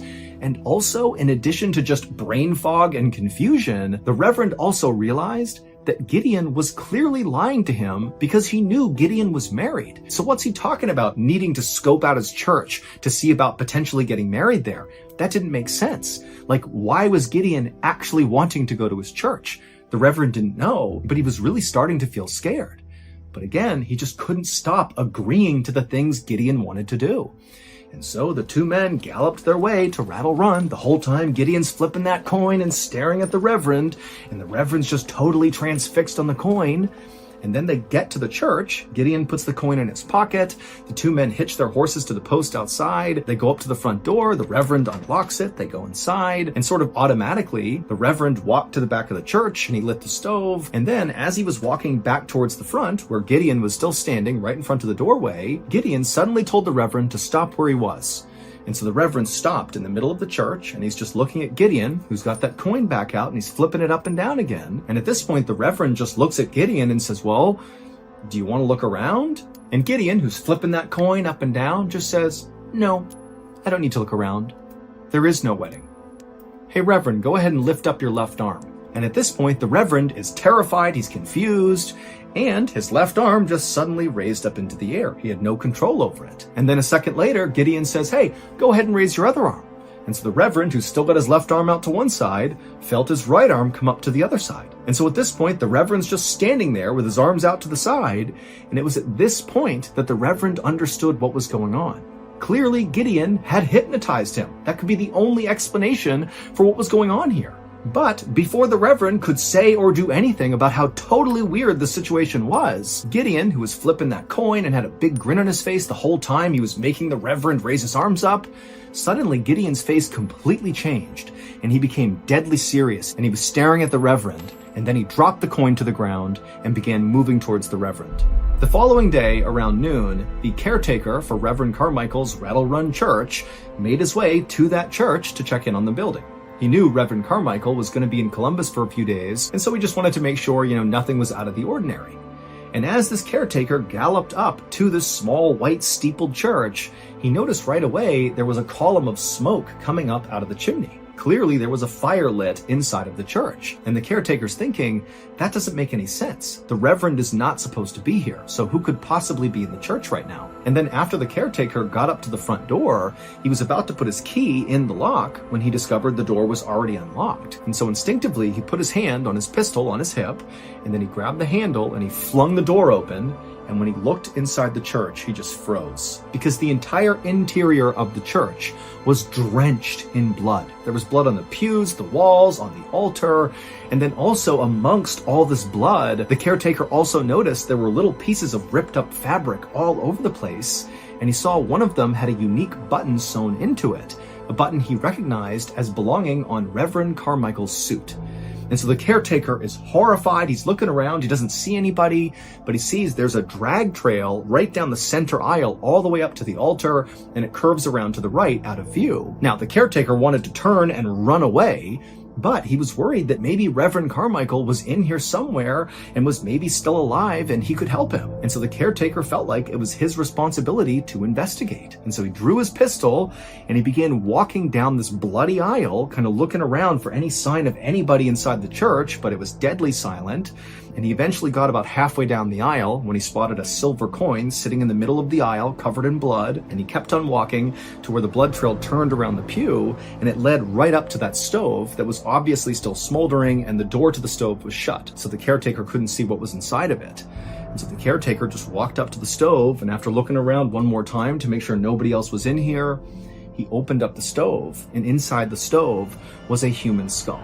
News of Reverend Carmichael's horrific murder very quickly spread all around town and beyond just that town. I mean, this was all over the place. And within 24 hours, there was this huge police investigation that was launched to try to figure out who killed him. And very quickly, the police in Rattle Run spoke to the sheriff of the town where the Reverend lived, and they learned that on the same day that Reverend Carmichael had left to go to Columbus and then obviously was killed inside of his church, well, on that same day, a man named Gideon Browning had had this really big blow-up public fight in town, same town as Reverend Carmichael, with his brother-in-law. And this fight was so explosive, lots of people saw it and heard it, and people said after this big fight with his brother-in-law, Gideon had hopped on his horse and rode off angrily. And the kids in that town who were outside that day having snowball fights and building snowmen, they would say that they saw Reverend Carmichael traveling down this road because he talked to all the kids and their parents, and not long after Reverend Carmichael had kind of disappeared down the road, they also reported seeing Gideon Browning coming down the same road, heading in the same direction as Reverend Carmichael. And after that, nobody had seen Gideon since. And so very quickly, Gideon became the #1 suspect in this murder. And basically the thought was, Gideon was so angry from this fight with his brother-in-law that he must have just taken out his anger on the Reverend. Basically, the Reverend was in the wrong place at the wrong time and got killed. Now, the police knew this was a flimsy theory at best, but Gideon had a reputation for being totally erratic and a total drunk, and so it kind of fit with who he was, that this was something maybe he would do. And so within 24 hours of the murder, there was this huge multi-statewide manhunt for Gideon. 3 days later, and 500 miles away from the town of Rattle Run, in a city in Illinois, a man opened the door to a boarding house and stepped inside. And the owner of the boarding house, her name was Miranda Hughes, she was sitting behind the front desk, and when she looked up and saw this man, she had to stifle a gasp, because this man looked absolutely horrible. He was wearing this really dark-stained brown shirt with a long overcoat over it, and he was shivering and skinny and pale and just looked like he was about to die, basically. But the man just walked up to her and said his name was John Elder, and he wanted to rent a room. Now, Miranda, for a second, thought about refusing this guy's service, just because, honestly, he kind of frightened her. But then again, Miranda thought, you know what? A lot of my guests are pretty rough these days, and this guy's got money and he wants a room, so there you go. I'll give him a room. So she brought him upstairs to a room on the second floor. She opened it up. John stepped inside, and Miranda, as a courtesy, said, hey, do you want me to make you some food? And John, without even turning around, just says, no, I'm fasting, and then he shut the door in her face. For the rest of the weekend, despite what John told Miranda, Miranda would come up to his room and leave food outside of his door at every mealtime. It was something she did for her guests. But John never came out to get the food. And for a little while, Miranda was actually kind of concerned about this guy, considering how terrible he looked. And, now he's fasting. That didn't seem healthy. But at the same time, Miranda was kind of happy to not have to deal with this guy, and so she basically ignored him. But on the morning of January 12th, so 1 week after the murder, and 3 days after John Elder had checked into this boarding house, Miranda was walking across the back lawn of this boarding house when she heard what sounded like somebody moaning in pain coming from the outhouse. Now, normally, Miranda would never even think of going to the outhouse and seeing if somebody was okay in there, but the sound this person was making sounded so obviously like they were in pain that she just couldn't help herself. And so Miranda ran to the door of this outhouse and she yelled inside, hey, are you okay in there? And the only sound she heard coming out was more moaning and whimpering. And so acting on a gut instinct, Miranda grabbed the door and flung it open, and what she saw made her scream. It was John Elder, and he was sitting on the toilet looking up at her with wide, panicked eyes, and his throat had been slashed from ear to ear. She could basically see deep into his neck. This was a fatal wound, and he was bleeding everywhere. And so Miranda stumbled backwards, turned around, and ran to go find police. By the time the police arrived at the boarding house and went to the outhouse, John Elder was already dead from this horrible wound. And at first, the police did not connect the death of John Elder to what had happened in Rattle Run 500 miles away. They were totally disconnected. That is, until police searched John Elder, and they found in one of his pockets was a blood-stained letter addressed to the sheriff of Rattle Run. And as soon as the police read it, they knew they had something huge on their hands, because John Elder was not who he said he was.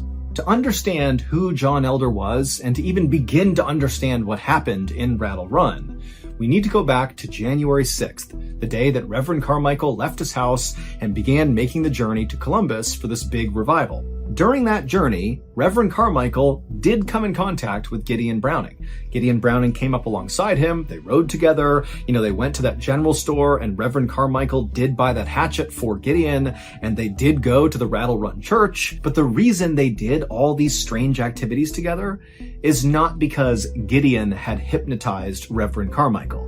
The actual reason for why they did these things together is even more bizarre. In the weeks leading up to that fateful day, January 6th, Reverend Carmichael was running into Gideon Browning all the time, all over town. It was like everywhere the Reverend went, there was Gideon. And then on January 6th, when the Reverend is making his way down the road, and he turns and sees Gideon Browning coming up alongside him, he's like, oh my goodness, it's happening again. But the way the Reverend handled this was not to say, wow, what a strange coincidence, I keep running into this guy everywhere I go. Instead, the Reverend believed that Gideon must have some sort of special power, that he's able to know where I am at all times, and he's using that power to try to intimidate me by spying on me. And so on January 6th, when Gideon came galloping up alongside of the Reverend's already completely paranoid and on edge about Gideon, fearing this guy has magical powers, basically. And then when Gideon pulled out that coin and began flipping it into the air, which apparently was just something he did, the Reverend took that as, oh my goodness, in addition to having magical powers to always know where I am, Gideon also has the power of hypnosis. And that coin that I can't take my eyes off, that sounds so incredible and it's soothing me, well, that is hypnotizing me. Gideon is now controlling me and my thoughts and my body. And so at this point, the Reverend actually believed he was hypnotized, and so he just kind of began going along with anything Gideon wanted. And so it's assumed that Gideon did want to stop at the general store and just kind of said, hey, do you want to stop at the general store? And the Reverend's like, yes, I'll stop at the general store. And then maybe Gideon asked the Reverend, hey, do you mind buying me a new hatchet? And the Reverend's like, yes, I'll buy you a new hatchet. And he goes in, gets the hatchet, comes back out. And then apparently, Gideon said, hey, I want to go check out your church in Rattle Run. And the Reverend was like, yeah, okay, let's go check it out. And then when they got to the church, at some point, the Reverend just went to the middle of the church and put his arms out to either side like he was Jesus Christ nailed to the cross, even though, Gideon had not made him do that. This is the Reverend, caught up in his own delusion. As he's standing there like this, Gideon, who's flipping the coin, fumbles it and it falls to the ground.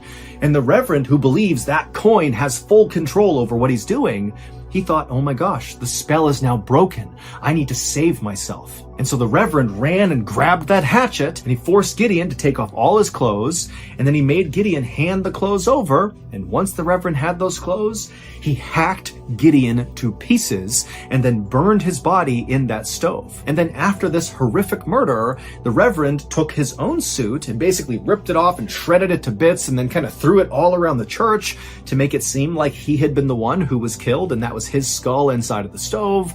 And then he put on all of Gideon Browning's clothes, the brown dirty shirt and the long coat, and then he traveled 500 miles to Miranda Hughes's boarding house, where he went inside and booked a room under the pseudonym John Elder. And while the Reverend was hiding out inside of this boarding house, the police in Rattle Run very quickly figured out that the body inside of the church, the skull inside of the stove, and the remains that were in there did not belong to Reverend Carmichael. They belonged to Gideon Browning. And so immediately it went from, Gideon Browning must have done it to no, Reverend Carmichael is the killer and he killed Gideon. But before they could track the Reverend down, Reverend Carmichael, aka John Elder, had gone into that outhouse and slit his own throat.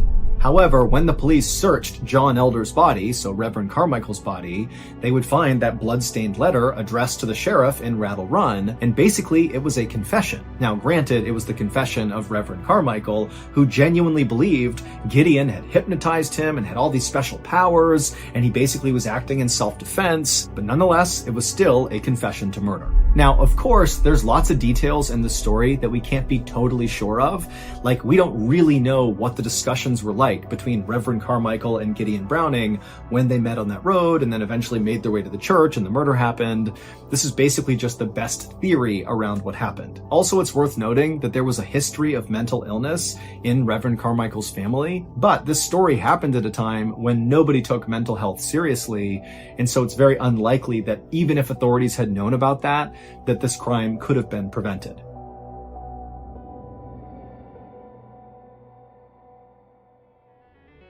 Thank you so much for watching. Let me know what you thought of today's episode in the comments. And remember, we have hundreds of videos for you to binge right now. But if you're looking for a recommendation from me of that one video that's worth your time, well, it's this one right here. So give it a watch. All right, until next time, see ya.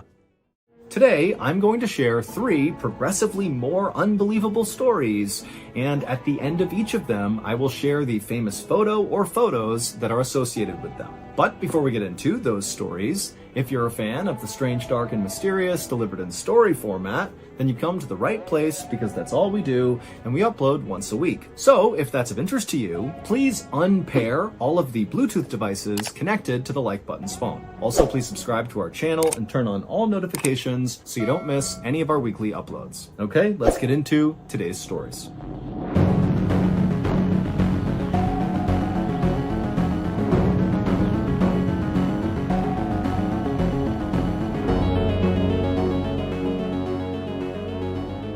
Early on the afternoon of October 12, 1960, a 17-year-old high school student named Otoya Yamaguchi stood alone in his brother's house in the city of Tokyo, Japan, waiting for a tea kettle of water to boil. It was a Wednesday, so Otoya should have been at school, but that day he had gone to school and then snuck out a side door during lunch. More and more often these days, Otoya was feeling like school was kind of meaningless. It was hard for him to sit in history class and watch all of his classmates diligently take notes when, in Otoya's mind, he felt like all the real history was happening outside of the classroom. Just then, the kettle on the stove began to whistle, which meant the water was boiling, and so Otoya grabbed the kettle, he took it off the burner, and he poured it over a tea bag in a cup. And as Otoya began to stir his tea, he began to go over what he was going to do later that day.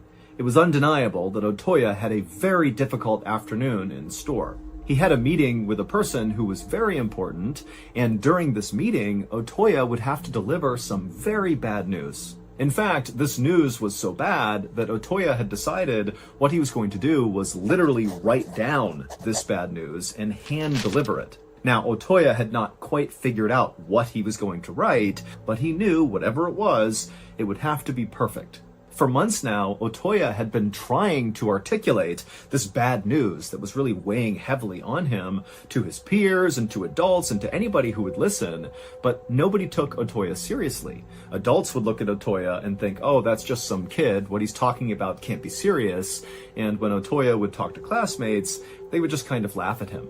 Otoya frowned and he looked out the window and he thought to himself, maybe this whole time I've been coming off as too angry when I talk about this bad news. Maybe I need to change the way I talk about it to sound more sincere. And as Otoya was thinking about this, he suddenly thought, oh my goodness, I know exactly what to write. And so Otoya abandoned his tea and ran over to his brother's desk. He grabbed a piece of paper and a pen and he started writing. Over the last year, Otoya had felt like he had really grown up and really started to find his true self. He had been raised in a very strict household. His father was a colonel in the Japanese military, and he expected Otoya to be obedient and polite, and so that was what Otoya had done. But a couple of years earlier, Otoya had managed to secure a spot in a high school in Tokyo, far from where he had grown up, far from his father, and Otoya was really excited. He felt like going to this high school in Tokyo would finally allow him to kind of get out from under his dad's strict authoritarian rule. And his father had let him go to the high school in Tokyo, but after only a couple of weeks, it turned out Otoya's father had decided, nope, I don't want you to go there, and he had insisted that Otoya come back home and go to a Catholic school closer to their hometown. And it was at this point that Otoya, for the first time really in his whole life, he decided to push back against his dad. And so even though Otoya did come home, he did go to this Catholic school, as soon as he was home, he began constantly begging his dad to let him return to Tokyo, let him go back and live with his brother who lived in Tokyo, and let him go to the high school that he loved. And eventually, surprisingly, Otoya's father relented and said, okay, fine, you can go to Tokyo, you can do what you want. And so Otoya had been totally overjoyed. He had returned to Tokyo, gotten re-enrolled in the high school. But after only a couple of months, Otoya had kind of lost interest in the school, and instead his focus had now shifted to politics. Otoya's brother, who Otoya lived with in Tokyo, was very into politics, and he was always taking Otoya to speeches and rallies, and very quickly Otoya had gotten into it. And eventually, Otoya began to think that his purpose in life was in politics, and he just didn't like the idea of having to wait until he graduated from high school to pursue that career ambition. But when Otoya brought these ambitions up to anyone who would listen, no one took him seriously. They looked at him as a skinny, scrawny, kind of meek little guy who was not going to make a difference in the world. But Otoya begged to differ. By now, Otoya was almost done with this note he was writing, and so he looked up and he checked the clock. He saw it was 2 p.m., which meant he really needed to get going soon. He was going to go to a political debate at the Hibiya Public Hall in downtown Tokyo, and the very important person he was going to meet and deliver this bad news to was going to be at this debate. Otoya took one more look down at the note he had just written, and he read it over a couple of times, and he realized he was missing one more line at the bottom. And so he leaned down and he wrote, quote, "I can't forgive you." Feeling like he was done, he folded up the note, put it in his pocket.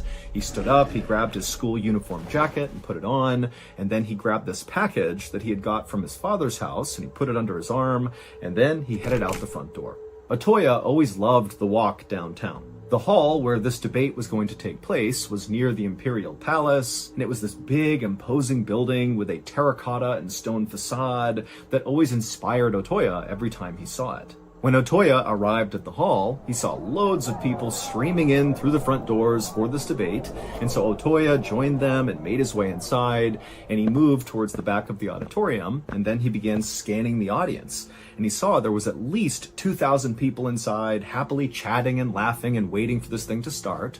But all Otoya could think about was where this person was that he was going to be meeting, because as he was looking around, he didn't see them. At around 2:45 p.m., the moderator of this debate walked up onto the stage down in front. He went to the podium, he grabbed the mic, and he began telling the audience to take their seats and to be quiet, and then he began to explain the rules for this debate. Otoya, at this point, was really only half listening because he was still looking all around the inside of this hall for this person he was going to meet. Where are they? They're not here. 15 minutes later, at around 3 p.m., the moderator left the podium and a new speaker came out on stage. He was a politician named Inajiro Asanuma, and he was the chairman of the Japan Socialist Party. But when he began to speak and all the thousands of people in attendance leaned in to listen, Otoya was totally not listening because he could now see the person he was going to meet had arrived. Careful not to cause a disturbance, Otoya moved from the back of the auditorium over to the side of the building, and he began walking up a side aisle, only stopping briefly near a trash can where he pulled out that package he had brought from his father's house, and he unwrapped it and he threw the wrapping away and held on to what was inside of the package. And then Otoya looked down at what he was holding, he took a deep breath, and then he looked up and broke into a run. What happened next was broadcast live on television all across Japan, and by that evening, the footage had gone so viral that it was basically all over the world. A photographer who happened to be in the crowd of people watching this debate also happened to take a very iconic photo of what happened next involving Otoya, and that photo would actually go on to win the Pulitzer Prize in 1961. The Pulitzer Prize is a really big deal. It's the most prestigious award for journalism. It would turn out the very important person that Otoya was supposed to meet inside of this hall during this debate was in fact the speaker on stage at 3 p.m., Inajiro Asanuma, the chairman of the Japan Socialist Party. And the package that Otoya had brought from his father's house to this meeting was a samurai sword. And so after Otoya unwrapped the sword, he took a deep breath and then ran up on stage, charged to the podium, pulled back the sword, and plunged it into Asanuma's torso before he could do anything. And the photographer out in the crowd who would win the Pulitzer happened to snap a photo right as Otoya was pulling the sword out of Asanuma and getting ready to stab him again. Onlookers would immediately rush the stage and tackle Otoya, but the damage was already done. Asanuma would pass away from his injuries within the hour. It would turn out Otoya, ever since moving to Tokyo, had become a radical right-wing ultranationalist. The note that Otoya had carefully penned and then folded up and put in his pocket before carrying out this assassination basically just said that Otoya did not hate Asanuma personally, but Asanuma was slowly transforming Japan into a communist country, and so Otoya could not forgive him for that. And so Otoya decided he needed to act. Otoya was immediately arrested, but 2 weeks later, while he was in prison, he would take his own life. There is exactly one YouTube channel that I personally religiously follow. It's called Bedtime Stories, and it's like the most epic storytelling. And my goodness, if you're a fan of the strange, dark, and mysterious, you will be a fan of Bedtime Stories. They cover strange, crazy stories as well, and it's just masterfully done. But I'm not here today just to tell you how great Bedtime Stories is. I'm here today because I have an announcement. Bedtime Stories is starting a podcast, and it's going to fall under the Ballen Studios banner. We're working together. It's super cool. But here's the even bigger news. Not only is Bedtime Stories a brand new Ballen Studios podcast, it is live right now. New episodes of the Bedtime Stories podcast will air each week on Wednesday, but right now the first 3 episodes of the podcast are available wherever you get your podcasts. So go and mule kick the Bedtime Stories follow button right in the solar plexus and get hooked on them just like I did. But first, check out this clip from the trailer for Bedtime Stories. Turn off the lights, get into bed, and turn up the volume. It's time for a creepy bedtime story. From Ballen Studios, welcome to Bedtime Stories, a new weekly show that will truly immerse you in a strange, dark and mysterious world and haunt your dreams. We'll bring you true stories from around the world, from the paranormal to the supernatural, unsolved mysteries, strange deaths, cryptids, and the most disturbing of true crime, all told in a unique and bone-chilling way. New episodes every Wednesday. Follow Bedtime Stories wherever you get your podcasts. Bedtime Stories.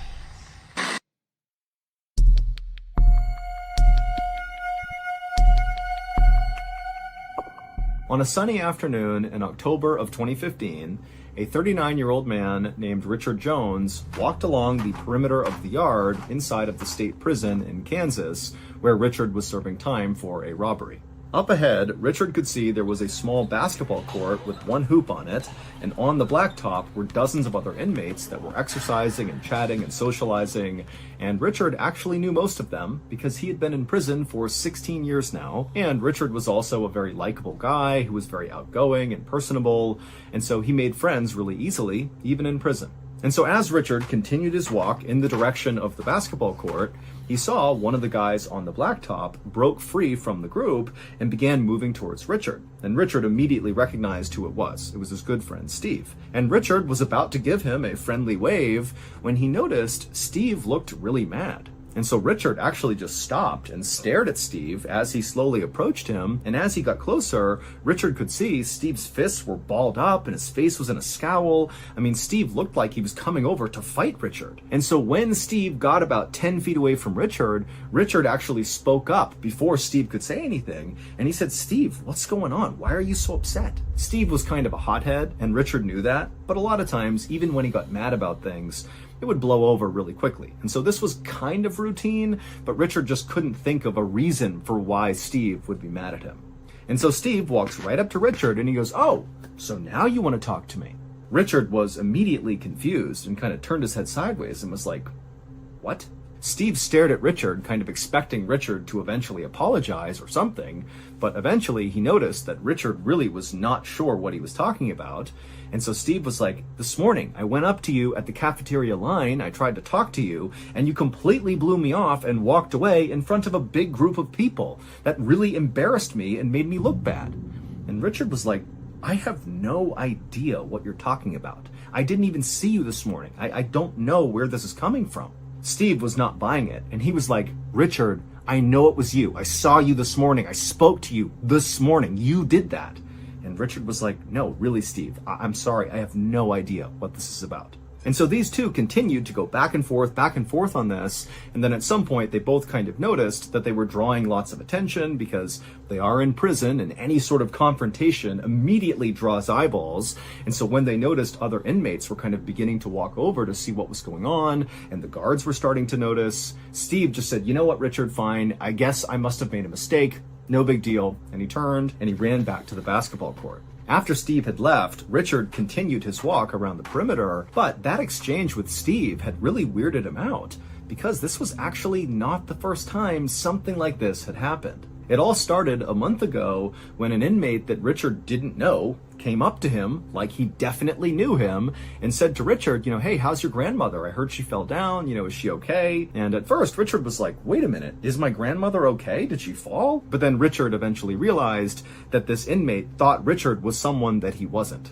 Now, at first, Richard thought this was just kind of like a weird one-off event, but every few days after this first time, something else would happen. Either an inmate who Richard didn't know would come up to him and be really friendly with him, as if they knew Richard, but Richard clearly didn't know them, or someone Richard did know would come up to him and accuse him of odd behavior that Richard couldn't remember doing, like the interaction he had with Steve when Steve came up and said, "You snubbed me in the lunch line." And so after Richard's interaction with Steve, Richard began to think, wait a minute, is someone screwing with me? Is that what's been going on? The next morning, during breakfast, Richard decided not to sit where he normally did, and instead he sat on the very far side in the corner of the cafeteria to basically just be able to people watch all the people inside the cafeteria. And then that afternoon, when Richard was outside, instead of walking around the perimeter like he liked to do, he just sat in a central location and just constantly scanned the whole yard. Now, Richard didn't really know what he was actually looking for.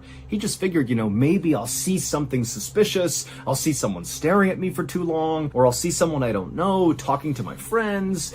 Something will tip me off to what's been going on for the past couple of weeks. But despite all this careful people watching he was doing, Richard didn't see anything suspicious until 1 week after the interaction Richard had with Steve about snubbing him in the lunch line. Richard was sitting in the cafeteria again when he noticed something very strange on the other side of the cafeteria. And when he saw it, he just stood up and stared, and he felt his heart starting to race faster, and he felt his breath speeding up. And Steve actually was sitting next to him and said, "Hey, Richard, what's going on?" And Richard couldn't even find the words. He just raised his arm up and pointed to the other side of the room.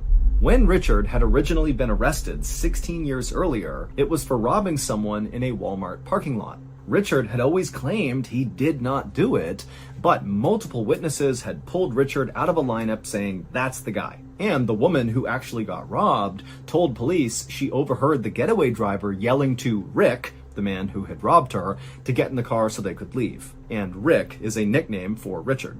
Richard had insisted he was at a barbecue in another state at the time of this robbery, and so it really couldn't have been him, but the evidence was just overwhelming, and so eventually he was convicted. Richard had never been able to understand why so many people 16 years earlier had insisted that he was the one who committed that crime. And more recently, he couldn't understand why his friends, like Steve, were accusing him of doing things that he didn't remember doing.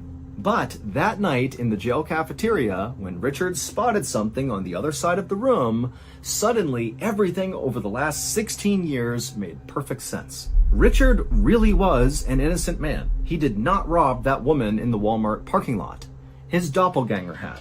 A doppelganger is someone who looks exactly like you. but they're not actually related to you. It's just genetic chance that somebody else on the planet looks just like you. And it just so happened that Richard's doppelganger, who was this man named Ricky Amos, so it just so happened as well that the doppelganger shared basically the same first name, Ricky and Richard. Well, this doppelganger, Ricky, just happened to be sent to the same prison that Richard was at for a totally unrelated crime. These two men have never met. There's no connection whatsoever. They just look the same. And when Richard looked across the cafeteria and saw Ricky, it was like looking at a clone of himself, and it all clicked. All the people that were coming up to him saying, "You were doing this and acting weird." Well, those people, Stephen included, were actually interacting with his doppelganger, Ricky. And 16 years earlier, Ricky was the one who committed that robbery in Walmart, and the victim and the witnesses, they all confused Ricky for Richard. Here are Richard and Ricky's photographs side by side. Once a judge was made aware of this situation and saw the two photos side by side, he knew the police had made a mistake. Even the prosecutor who had tried Richard in the robbery case supported his release. Richard was freed in 2017 and got a $1 million settlement from the state. As for the doppelganger, Ricky Amos, he was never actually tried for the robbery 16 years earlier because by the time they figured out he was the robber, the case was too old to try.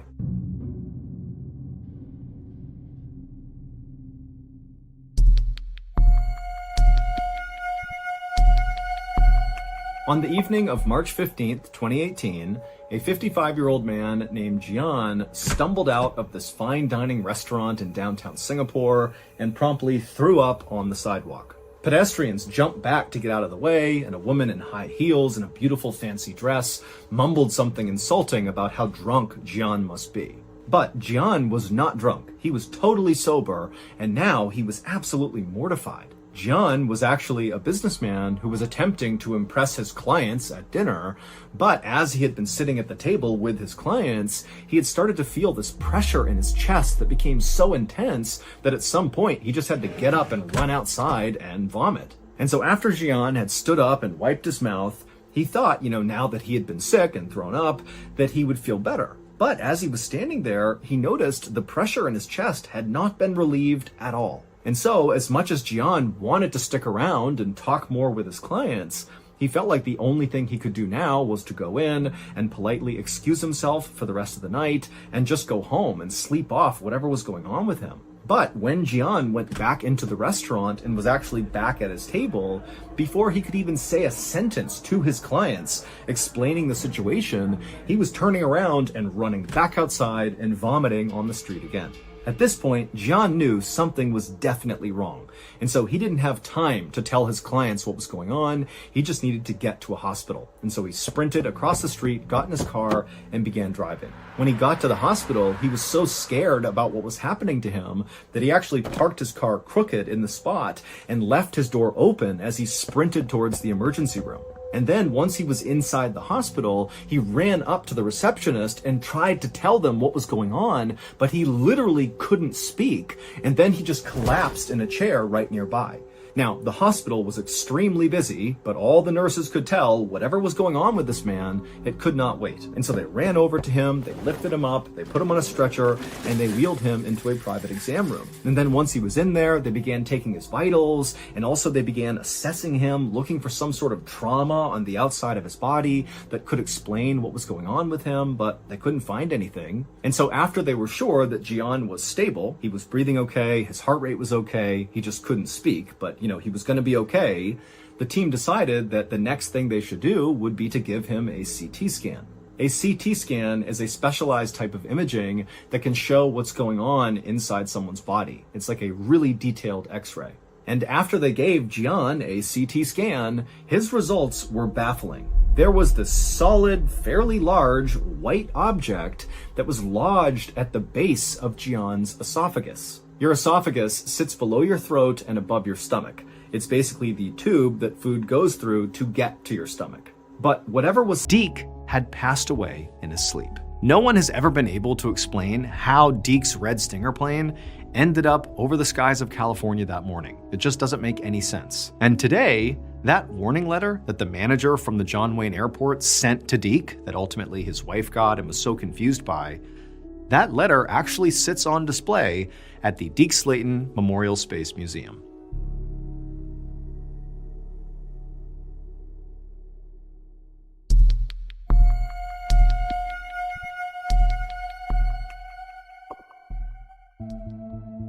One morning in June of 1972, a hospital administrator named Harold Michaels ran down the hallway of the Alameda Hospital in California.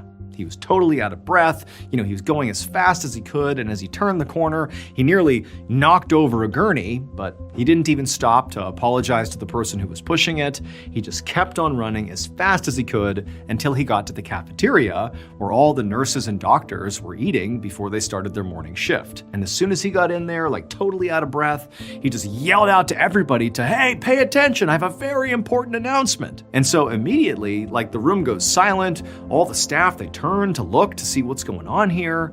And all he said was, "The hospital needs to update its disaster plan."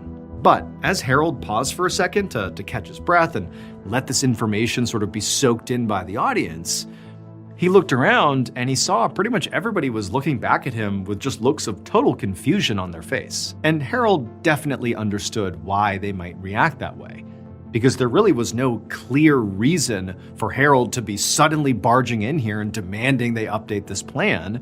Like there hadn't been any recent mass casualty events or, natural disasters or anything. This was just like a normal day at the hospital.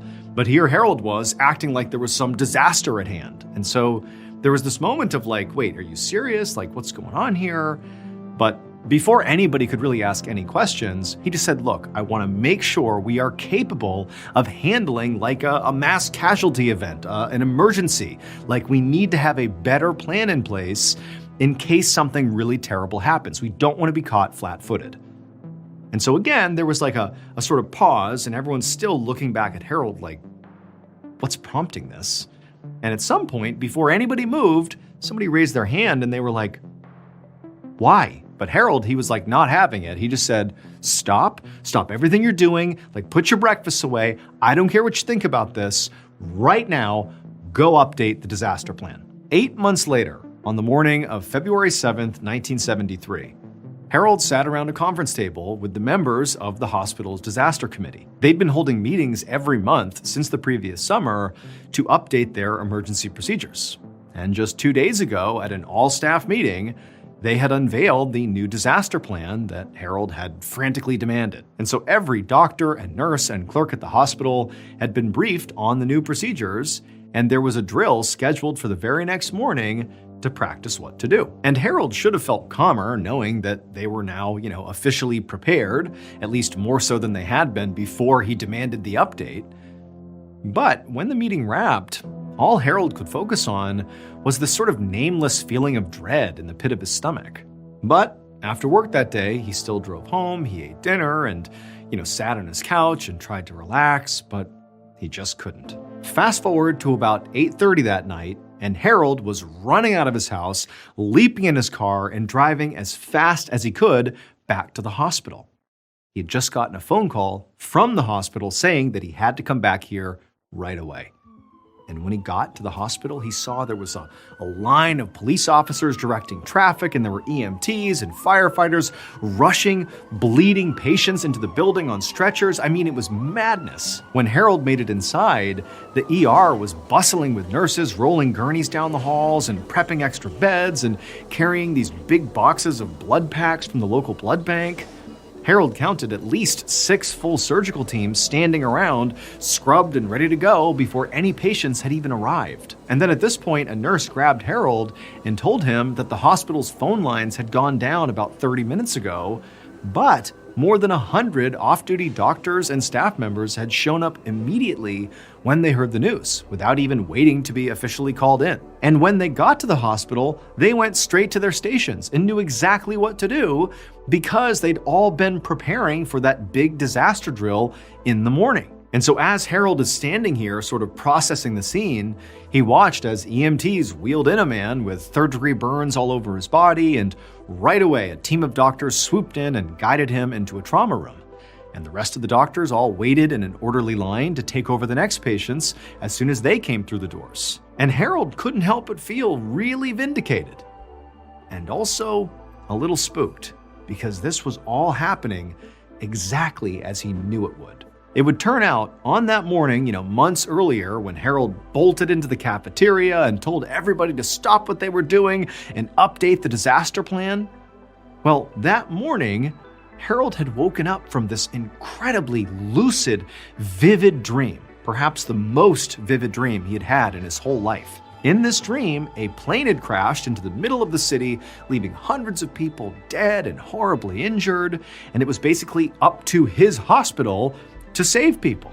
And so that was why he'd been so insistent that morning on updating the emergency plan, because he felt like if that really happened, like in the dream, if there was a plane crash, I don't know if we have the capacity to handle it. Like that many patients all at once, I don't know if we can do that. And so we better update things right now. And so fast forward 8 months to February 7th, 1973, literally just hours before Harold's hospital was going to conduct a drill to practice the new disaster plan they'd come up with, a Navy jet had smashed into a 4-story apartment building in the middle of the city.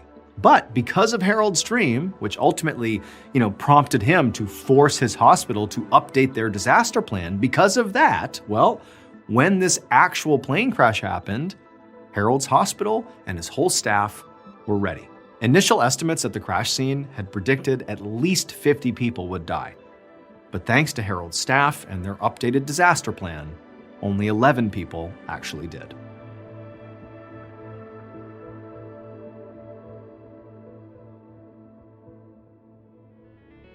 Thank you so much for watching.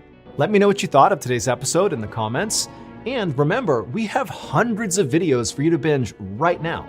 But if you're looking for a recommendation from me of that one video that's worth your time, well, it's this one right here. So give it a watch.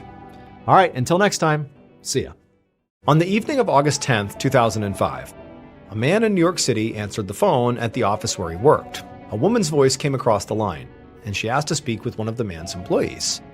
And the man thought for a second, and then he ultimately replied that actually, that employee had not shown up for their shift that afternoon, and they didn't know why, but they weren't here. And when he said this, he heard a distinct shift in this woman's tone. And she told him in a very trembling voice that she needed to hang up now and call 911. But before we get into today's story, if you're a fan of the strange, dark, and mysterious delivered in story format, then you've come to the right place, because that's all we do, and we upload 2, 3, even 4 times every week. So if that's of interest to you, the next time you go hiking with the like button, make sure to secretly replace all the contents from their backpack with garbage. Also, please subscribe to our channel and turn on all notifications so you don't miss any of our weekly uploads. Okay, let's get into today's story.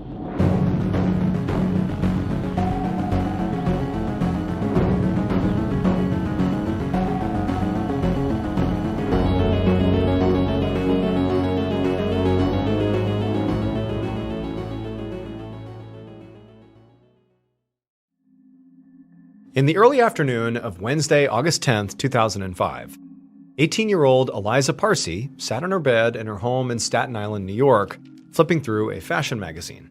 The house was quiet because Eliza's mother, Seema, was at work, so Eliza had the whole house to herself, at least for a little while, until she herself went to work. Eliza had graduated high school just a few months ago, and now she was working as a clerk at a moving company to try to save up some money for college, and also to eventually move into Manhattan to pursue her dream of working in the fashion industry. However, Eliza did feel a bit guilty about moving away, because it would mean leaving her mom all alone in this big house. And there wasn't really any other family nearby because both of her parents were from Israel. Seema had divorced Eliza's father about 1.5 years ago, and her father had left New York and moved back to Israel. Eliza also had 2 half-brothers who were Seema's sons from her first marriage, and one of them was back in Israel as well, and the other, Eliza's 27-year-old half-brother Raviv, lived just a short drive away in another part of the city. But Eliza and Seema rarely saw him because he was married with a new baby and lived with his in-laws, and so he basically had a whole new family. And also, Raviv had been put in charge of the Parsi family's kosher cookie business, which was really struggling. So he was really busy. and always stressed about the company, and he really just didn't make it out to Staten Island very often. Eliza flipped through the last few pages of her magazine and then noticed that it was time to get ready for her 2 p.m. shift at work. But first, she wanted to check and see if she had any new messages on her internet dating profiles. So she put her magazine down, went over to her desk, and logged into her computer. So in 2005, internet dating was just starting to take off, and Eliza had made profiles on a few different dating and meetup websites just to see what would happen. And before long, she had found herself messaging and meeting up with men from all around New York City. But she'd never told her mother about this because she knew that her mother would not approve of Eliza dating men who were not from their same Orthodox Jewish faith. And Eliza knew this for a fact because it's exactly what had happened with her previous boyfriend at the public high school that she went to. Eliza had friends from all different backgrounds, and she had started seriously dating a Muslim boy named Hassan, but her family had really disapproved of their relationship entirely because of his faith. And so eventually, Eliza just couldn't take the family pressure anymore, and she'd broken up with him. And so now, Eliza was much more secretive about her personal life. She would come up with these phony reasons why she was going to other neighborhoods, but really it was just so she could go on dates or hook up with guys for fun without her mom knowing. And also, she had even begun secretly bringing some of them to her house in Staten Island. But she was always very careful to sneak them in through the back door when her mom was at work, so she wouldn't get caught.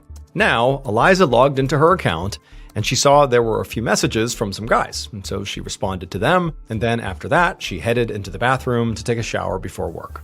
And a few minutes later, when Eliza finished her shower and turned off the water, she heard a noise coming from outside the bathroom. Now, she couldn't tell what it was. Earlier that afternoon, she'd heard a landscaping crew working at the house next door with some really loud leaf blowers, but this noise was different. It was like a weird banging sound. So, curious, Eliza got out of the shower, wrapped a towel tightly around herself, and opened the bathroom door to go see what was going on.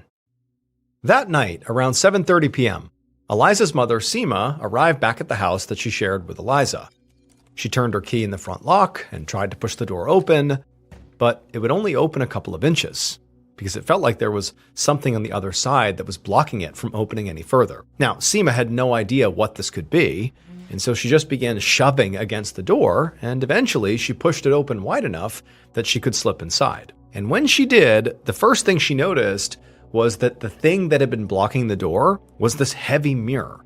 But before Seema's mind could really process how this mirror wound up here, she turned on the lights and saw that her living room was absolutely destroyed. Furniture was overturned, cabinets were flung open, and papers were just strewn everywhere. Seema immediately felt her heart start pounding because she realized that clearly somebody had broken in and robbed the place. But then her second thought was, where is Eliza? Where's my daughter? Because Seema knew that Eliza had been home at least part of the day, and what if this had happened when Eliza was here all alone? And so Seema began calling out for her daughter, but there was no answer. And so she followed the chaos upstairs and noticed that the door to Eliza's room was closed. So she went over to the door and put her hand on the knob and tried to open it up, but it was locked. And Seema knew that this was just not normal. Eliza never locked this door. And so now, Seema's thinking something has happened here. Something bad has happened here. And so sort of in a panic, Seema just began banging on the door, screaming her daughter's name, hoping she would answer, but it was silent. And so after a couple of seconds, Seema pulled out her phone and called the moving company where her daughter worked. And her stomach dropped when Eliza's boss told her that her daughter had not shown up to work that day. And so with trembling hands, Seema got off that call and dialed 911. About an hour later, Detective Michael Kenny of the New York City Police Department drove slowly down a neighborhood street in Staten Island. Ahead, he could see his destination, a 3-story house with yellow crime scene tape across the front yard. But it was hard to get close because the street was now swarming with neighbors and just random people who had come out to see what was going on. So Kenny parked a few houses down and then headed for the house on foot. And when he got there, he was met by 2 patrol officers. And they told Kenny that they had responded to a call about a robbery and then had to break down a door of a locked bedroom where they ultimately found the dead body of 18-year-old Eliza Parsi, who lived in the house with her mother, Seema. The officers explained that when they had checked the rest of the scene, They had noticed that the entire house was basically torn apart, but they hadn't found any signs of forced entry. The officers then directed Kenny's attention over to Seema, who was standing nearby with a small group of people, presumably family or neighbors. Kenny knew he would have to talk to her, but first, he needed to get a better sense of just what was going on inside of this house. So Kenny made his way in the front door and surveyed the living room, where some crime scene techs had already begun processing the scene. The room had definitely been torn apart, but as Kenny looked closer, he could see that a lot of valuable items were sitting untouched and out in the open, like the TV and the stereo, which was unusual for a burglary. Next, Kenny walked up the stairs and into Eliza's room, where more techs were collecting evidence, and the first thing he noticed was that this room also looked ransacked. There were clothes and pillows thrown everywhere, and the mattress had been pulled off the bed frame and was leaning up against the wall. And on the floor in the middle of the room was Eliza's body. She was lying on the ground, and she was naked, and there was a towel sort of bunched up underneath her. Kenny asked one of the techs if this is exactly how the body had been found, and the tech said no.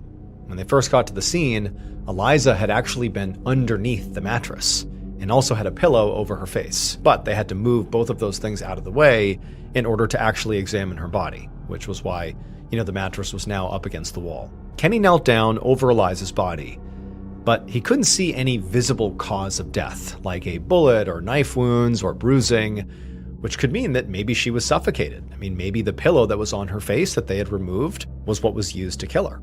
Kenny turned and asked the tech if they had found any evidence of physical injury, and the tech pointed to just a few tiny drops of blood that were on the towel underneath Eliza.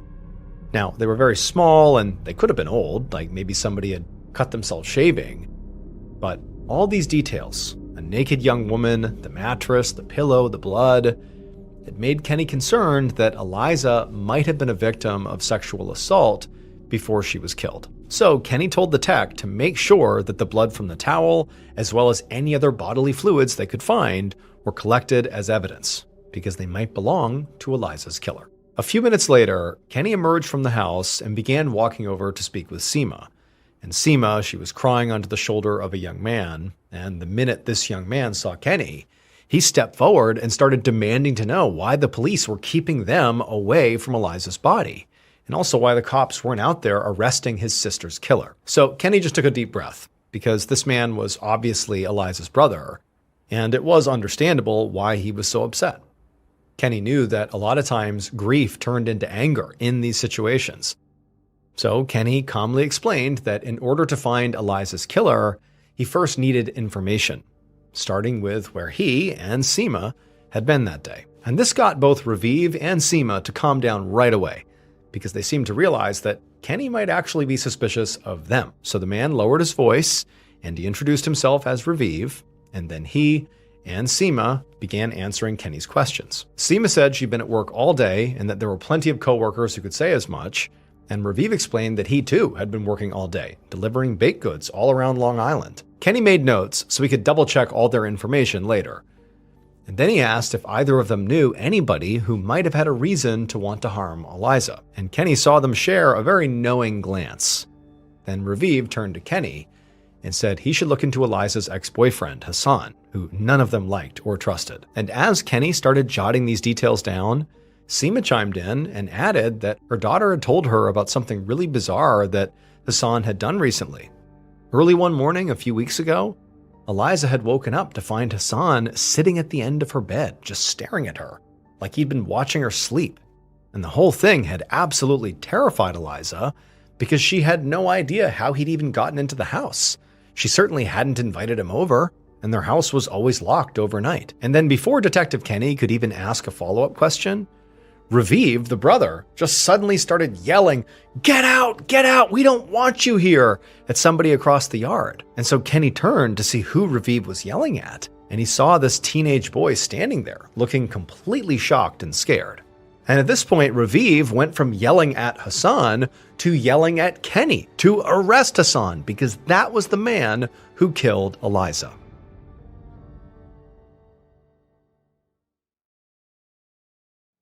Late on the night of August 10th, 2005, so just a few hours after the body of 18-year-old Eliza Parsi was found dead in her home in Staten Island, NYPD detective Michael Kenny sat inside of an interrogation room at his precinct. Across from him was Eliza's ex-boyfriend, Hassan, who had been detained after he showed up at the crime scene.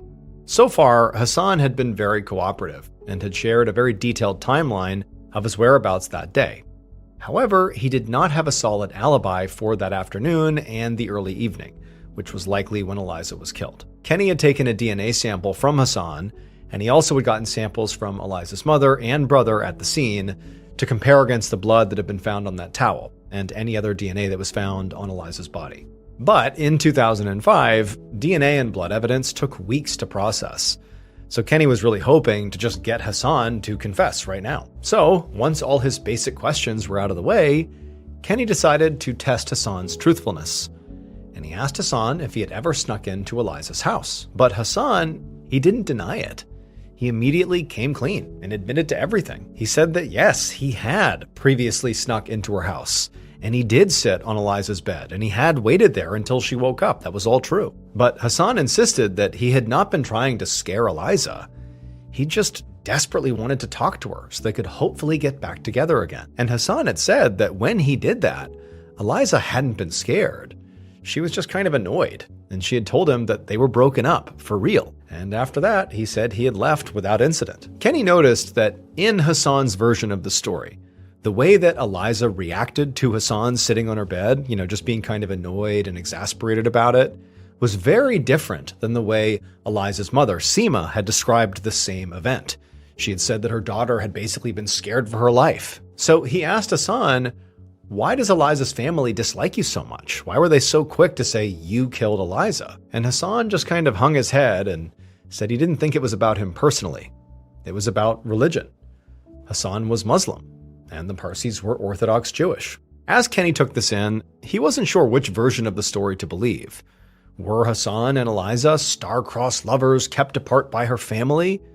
Or was Hassan an obsessive ex-boyfriend who couldn't take no for an answer? But regardless, Kenny could not ignore the fact that Hassan had a strong motive and a history of sneaking into Eliza's house uninvited. But Kenny still didn't have a confession from Hassan, nor did he have really any hard evidence at all that would allow him to even hold Hassan.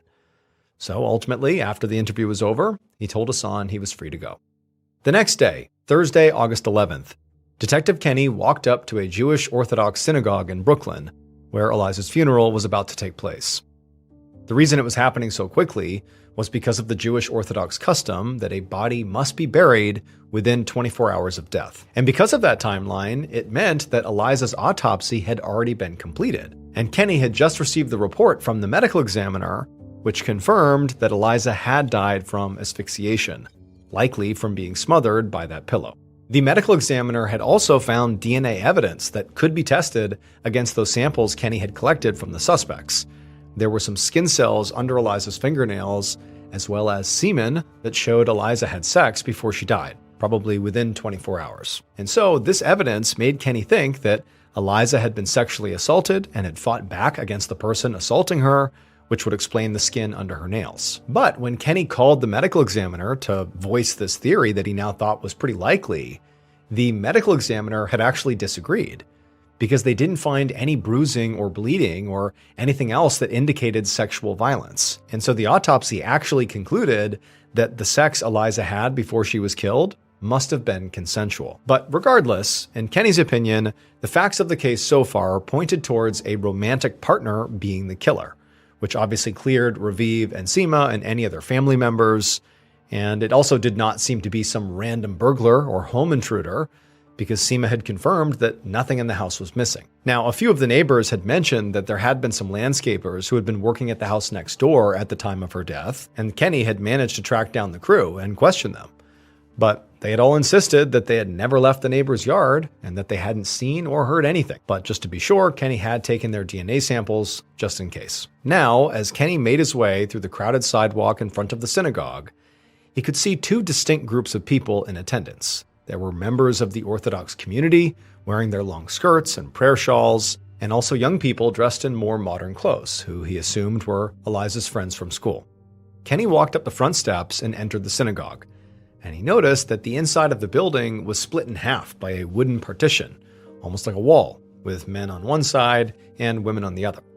So Kenny joined the men's side and stood in the back corner where he could just observe. Kenny noticed Eliza's brother, Raviv, standing near the front, near the casket, and he watched as other men walked up to pay him their respects. The atmosphere was solemn, understandably, and Kenny didn't pick up on any tension or animosity.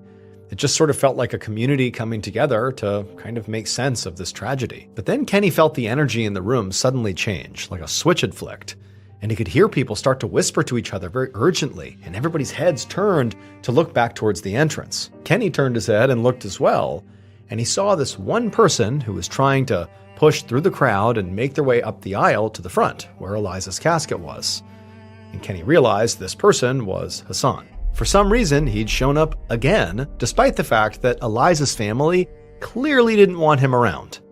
And Kenny actually watched as Raviv, who, had seen Hassan, Raviv went straight to Hassan and literally stopped him and shoved him backwards and shouted at him to get out because they all knew he killed Eliza. Kenny, sensing a physical fight was going to happen here, began pushing his way through the crowd to try to stop them and separate them. But fortunately, before he reached them, other men separated Hassan and Raviv, and then Hassan was escorted out of the building. About 2 weeks later, on August 24, 2005, Detective Kenny was in the office of the NYPD Computer Crime Unit, where the department's IT specialists had begun digging into Eliza's online life. After her funeral, Kenny had spoken to Eliza's school friends, who had told him that Eliza had been trying to move on from her relationship with Hassan, and that she had actually opened accounts on a whole bunch of dating sites that she used to meet guys or sometimes just hook up. And when Kenny had pressed them for more information, the friends had told him that none of those online men were from her tight-knit Orthodox community, which was part of the appeal to Eliza. But it obviously was not something she wanted to share with her mother, so she'd kept it all a big secret from everybody except from her closest friends. Kenny had been able to actually get Eliza's computer with her mother's permission and had brought some IT specialists on board who were able to dig into Eliza's email and browser history. Now, Kenny watched as the IT specialists directed his attention to one of Eliza's dating site message threads. In this thread, Eliza and a man named Jonathan were making plans for when and where they were going to meet up to have sex. They'd gone back and forth on a few different options until finally, Eliza just said that he should just come over to her house when her mother was at work, and that she would leave the back door unlocked so he could sneak in without the neighbors seeing. Kenny saw that this particular hookup was planned for Tuesday, August 9th, 2005, just one day before Eliza was killed. Now, naturally, this made Kenny and the rest of the investigators raise an eyebrow, because this plan of Eliza and Jonathan's, of having him enter secretly through the back door while Seema was at work, matched up exactly with what they had found at the crime scene.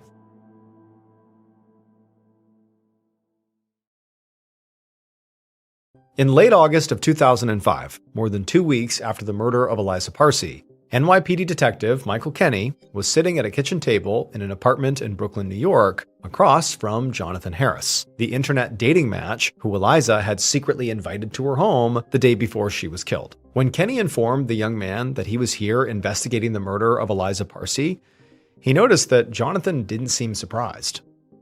But Eliza's murder had been all over local news, and a lot of stories were really exploiting her romantic past and her sex life, so he had probably already heard about what had happened. Kenny asked Jonathan if he had known Eliza, and Jonathan said yes.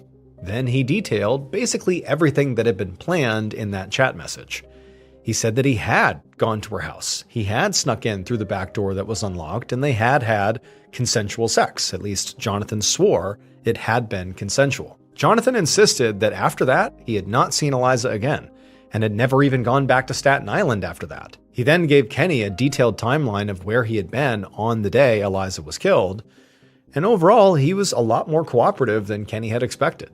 He even provided a DNA sample without any objection. And so as Kenny left Jonathan's apartment, he was starting to feel a bit worried that this potential big break in the case might actually turn out to be a dead end. Weeks later, on September 13th, 2005, Detective Kenny sat at his desk, reviewing all the information he had gathered about Eliza Parsi's murder. He had checked Jonathan's phone records, also his transit card, and his toll pass. But there was nothing that put him on Staten Island the day of Eliza's murder. And the computer crimes investigators had not turned up any other promising suspects from Eliza's online dating profiles. Detective Kenny had also continued digging into Hassan, but he didn't have enough evidence to either arrest him or clear him. And this was frustrating because Eliza's murder had stayed in the news, and there was a lot of pressure to find the killer, especially from the Orthodox Jewish community, which was significant in New York. It was starting to look like the case had gone cold. Just then, Kenny's phone rang, and when he picked it up, it was the medical examiner who was calling with an update. The results of the DNA analysis were finally in, and the semen sample did not match those skin cells that had been found under Eliza's fingernails. So this meant there was DNA from 2 different people at the crime scene. And when the medical examiner said who each of these samples belonged to, suddenly Detective Kenny knew who killed Eliza. Based on the entire investigation, DNA evidence, and the killer's eventual confession, here is a reconstruction of what police believe happened to Eliza Parsi on the afternoon of August 10th, 2005.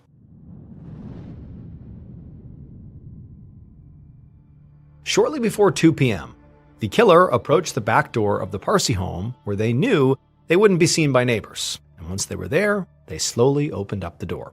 Once they were inside, they walked all the way through the house right to the front door just to check to make sure it was locked, which it was. And so after that, they went and got a heavy mirror and they moved it and put it in front of the door to block it. The killer knew that both women who lived in this house, Seema and her daughter Eliza, worked during the day. And so the killer didn't expect them to come home. But just in case, they didn't want to take any chances, hence barricading the door. Once they were satisfied with the barricade, the killer got to work, opening drawers and cabinets, looking in every place they could, because they needed something very specific inside of this home that was very valuable. But they couldn't find it anywhere on the bottom floor, which made the killer think it must be in one of the bedrooms upstairs. So the killer climbed the stairs and went into the master bedroom, where they looked through the dresser and in the closet, but they still couldn't find what they were looking for. So the killer left the master bedroom and decided to search the other bedroom next. But when they opened the door to that bedroom, they were shocked to see a young woman coming out of the attached bathroom wrapped in a towel. And from this young woman's reaction on her face, the killer could tell that she knew what they, the killer, were up to. And this enraged the killer because they were sure this woman was going to tell someone what she saw, and it would ruin the killer's plan. After a moment of just shocked silence between the two of them, the young woman opened her mouth like she was about to scream for help. And so the killer instinctively just tackled her to the ground and then grabbed a nearby pillow and pressed it down hard over her face. She scratched and she clawed, trying everything to break free.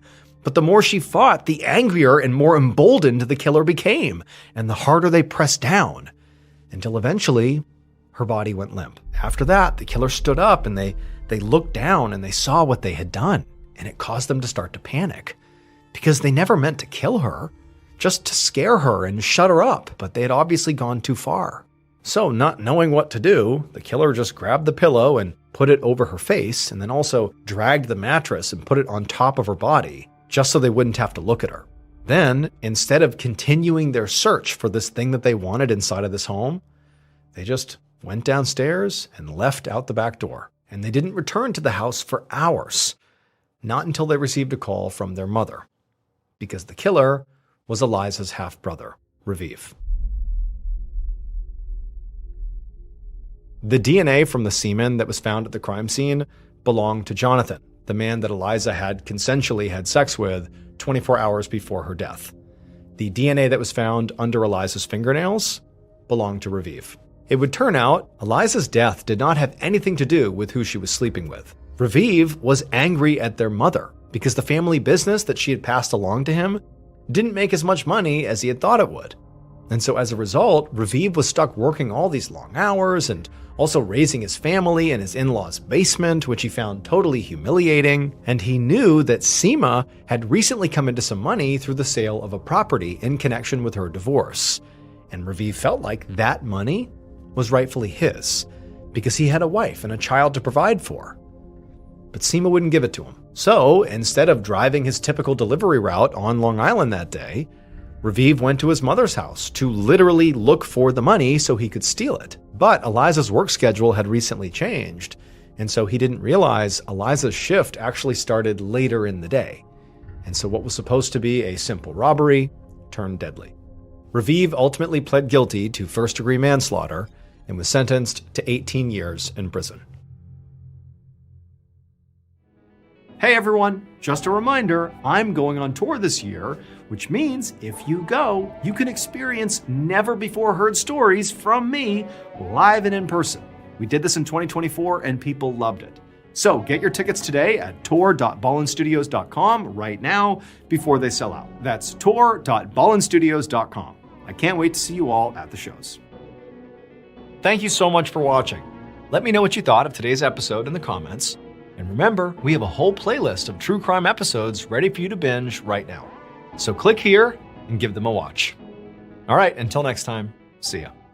Today's stories are about how sometimes doing what you think is the right thing can actually be the most dangerous choice you can make.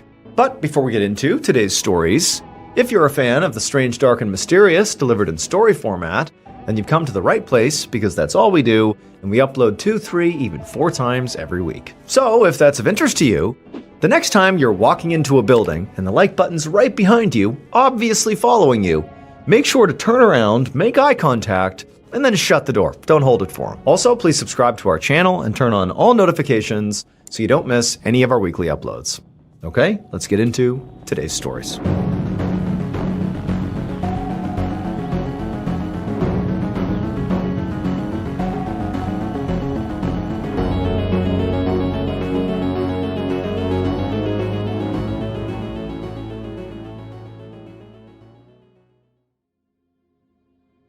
On a Saturday afternoon in February of 2011, 18-year-old Michael Peary was 1,000 feet underground, crouched inside of a dark cave in Lafayette, Georgia, along with 4 of his friends.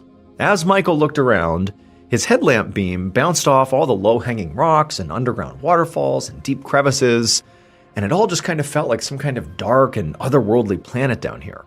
So this cave that they were in was a famous cave called Ellison, and Michael and his friends had driven over 400 miles from their college town in Gainesville to see it.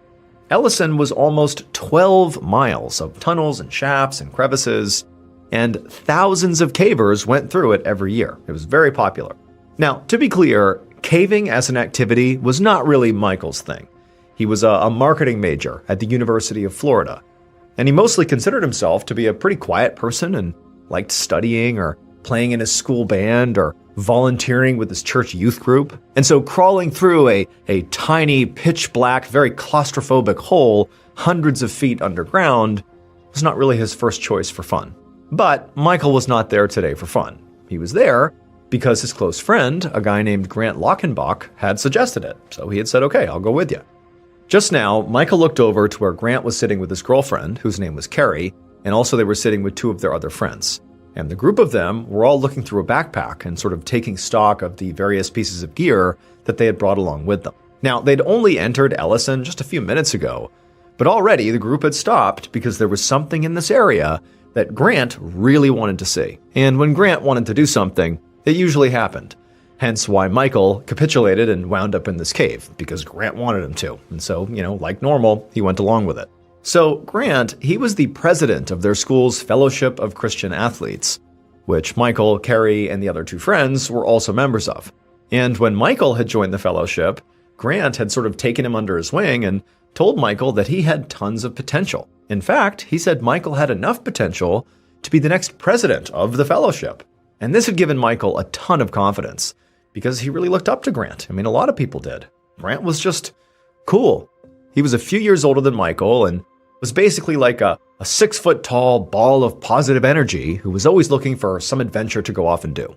Grant had been exploring caves as a hobby for the last 3 years, and he was actually really the only member of their group with any real caving experience. And it was actually this lack of experience amongst the other people that were with Grant, including Michael, that was the reason they were going through an easier tunnel within Ellison that was basically a straight shot through the mountain and did not require much gear like rope, or climbing equipment. It was like very beginner. But despite that, despite the low level of difficulty of the caving route they had chosen, they'd brought that stuff anyway, all that extra equipment, because along this easier route, at the place where they were now stopped, was the entrance to a vertical shaft that Grant specifically wanted to climb down, even if he went alone.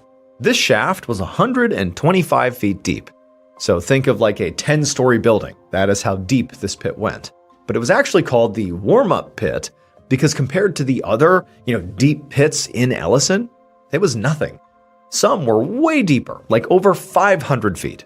So this was definitely not beginner. This was an advanced thing to be doing, so Grant was going to do it. But again, it's sort of a novice level, more advanced thing to be doing in this cave.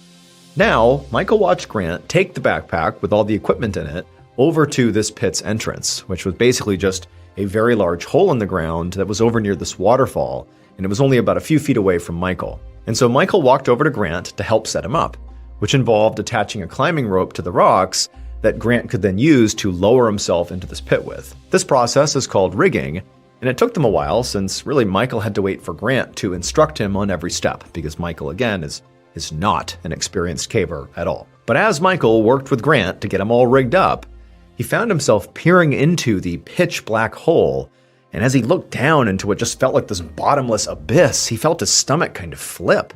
He was glad he had not promised Grant that he would go into the pit too, because, seeing it now up close in person, this was terrifying. He did not want to go into this thing. But Grant clearly did. He was excited. And so Michael and Grant continued to get Grant all set up, and then eventually, finally, when Grant was rigged, Michael heard the sound of something pretty heavy sliding off of a rock, and then moments later there was this loud, echoing thud from deep inside of this hole, the warm-up pit. For a moment, Michael was just confused. He didn't know what the sound was. Maybe it was a rock falling into the pit, but he looked over at Grant, and Grant had a very unhappy expression, and he was looking at the ground right next to the pit hole, and that was where their backpack had been, with all the equipment inside of it, at least the equipment that they weren't using, and the backpack was not there anymore. The backpack had just fallen 125 feet down into this pit. Now, obviously, this was not good. They did not want their backpack in this hole, but it was actually worse than just losing their equipment potentially, because in that bag was their only cell phone that they had brought with them. And it was also where they had put all their ropes and other climbing gear. They'd taken some stuff out, to get Grant rigged up here, but still, losing this bag felt really bad. Without its contents, they could easily get stranded or trapped inside of this cave, and they wouldn't be able to call or text anybody. They'd be stuck. And so Michael could actually feel himself starting to panic, but then Grant cut in and played it cool as always, and he said, look, it's no big deal. He would just go down there and he would get it. He was going into the hole anyway, and he was rigged up after all, so he would just go down and retrieve the bag. It would be fine. And then before Michael or, Grant's girlfriend or the other friends could say anything, Grant just, strapped on his harness and a pair of ascenders, which were climbing tools that would help him move down the rope in a controlled way, and he began sort of positioning himself to go down into this pit. And Michael just watched Grant in complete awe. Grant was so confident that he was able to basically make everybody else around him feel calm too. And Michael felt himself calming down just watching Grant. And this was not the only time that Grant had projected calm in the face of danger. During Grant's freshman year, he'd casually climbed up the exterior of one of their school's dormitories just to see if he could do it. And he did do it. And he also had joined the school's ROTC, which is a military reserve training program, and learned how to jump out of planes. So he had skydived, sort of a thrill-seeking activity. And so this moment in the cave seemed like yet another example of why Grant was really such an incredible leader. And Michael found himself hoping that by the time he potentially took over as president of the fellowship, that he could be just as fearless as Grant. But for now, Michael watched as Grant very calmly lowered himself into the hole and then disappeared into the abyss below. And for the next few minutes, it was very quiet, and all Michael could hear was the sound of the waterfall. So he and Carrie and the others just sort of talked amongst themselves and waited for Grant to call back up that he was down there and had successfully grabbed the backpack. And finally, they did hear Grant, and he did call out from somewhere down in the hole. But Michael couldn't really understand what Grant was saying because the waterfall that was kind of blasting nearby was really loud, and also Grant's voice echoed around the cave, which made it hard to tell what he was saying. So at this point, Michael and Carrie and the others were not worried. They figured that this was just an acoustics problem, not a safety problem. So Michael just walked over to the edge of this pit and kind of leaned over and just looked down. But, he couldn't see Grant. He was too far down and it was too dark. And so Michael called out, asking Grant to repeat himself because they couldn't understand what he was saying. And Grant did yell back. He clearly replied to Michael, but Michael still couldn't really make out what he was saying. However, this time, there was something really different about the way Grant sounded. Again, even though he doesn't know what Grant's saying, one thing was definitely clear. Grant no longer sounded like the calm, cool, and collected, fearless leader that he normally was. He was talking really fast, he was repeating himself, he was saying something really, really quickly, very urgently. And even though, again, it wasn't clear what it was, the tone was very clear. Grant was scared. There was a problem.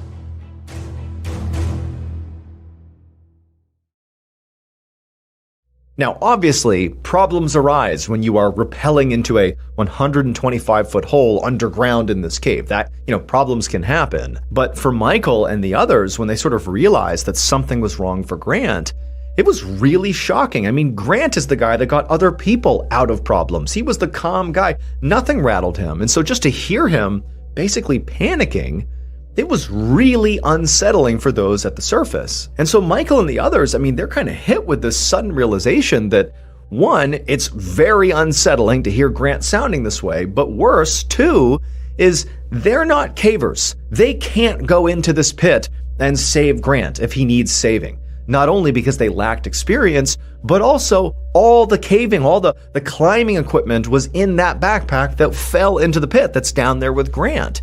So there's no way they can realistically help him if he is in any sort of trouble down there. And also, their one cell phone is down in that backpack in the pit. And so unless Grant can figure out whatever problem he's got and get back up here on his own, Michael and the others, without even saying it, knew like they were kind of helpless. And so as this realization is setting in for Michael and the others, Grant goes from trying to talk to them, even though, again, they can't tell what he's saying. He just sounds sort of panicked, to straight up screaming. He's screaming for them. Something is horribly wrong. And so Michael and Carrie, they start yelling down to Grant, trying to get him to clarify what's going on, but you have this waterfall that's causing all this noise and splashing everywhere. It's dark, and Grant clearly is so panicked that he's not even listening to them, and so it's chaos, it's madness.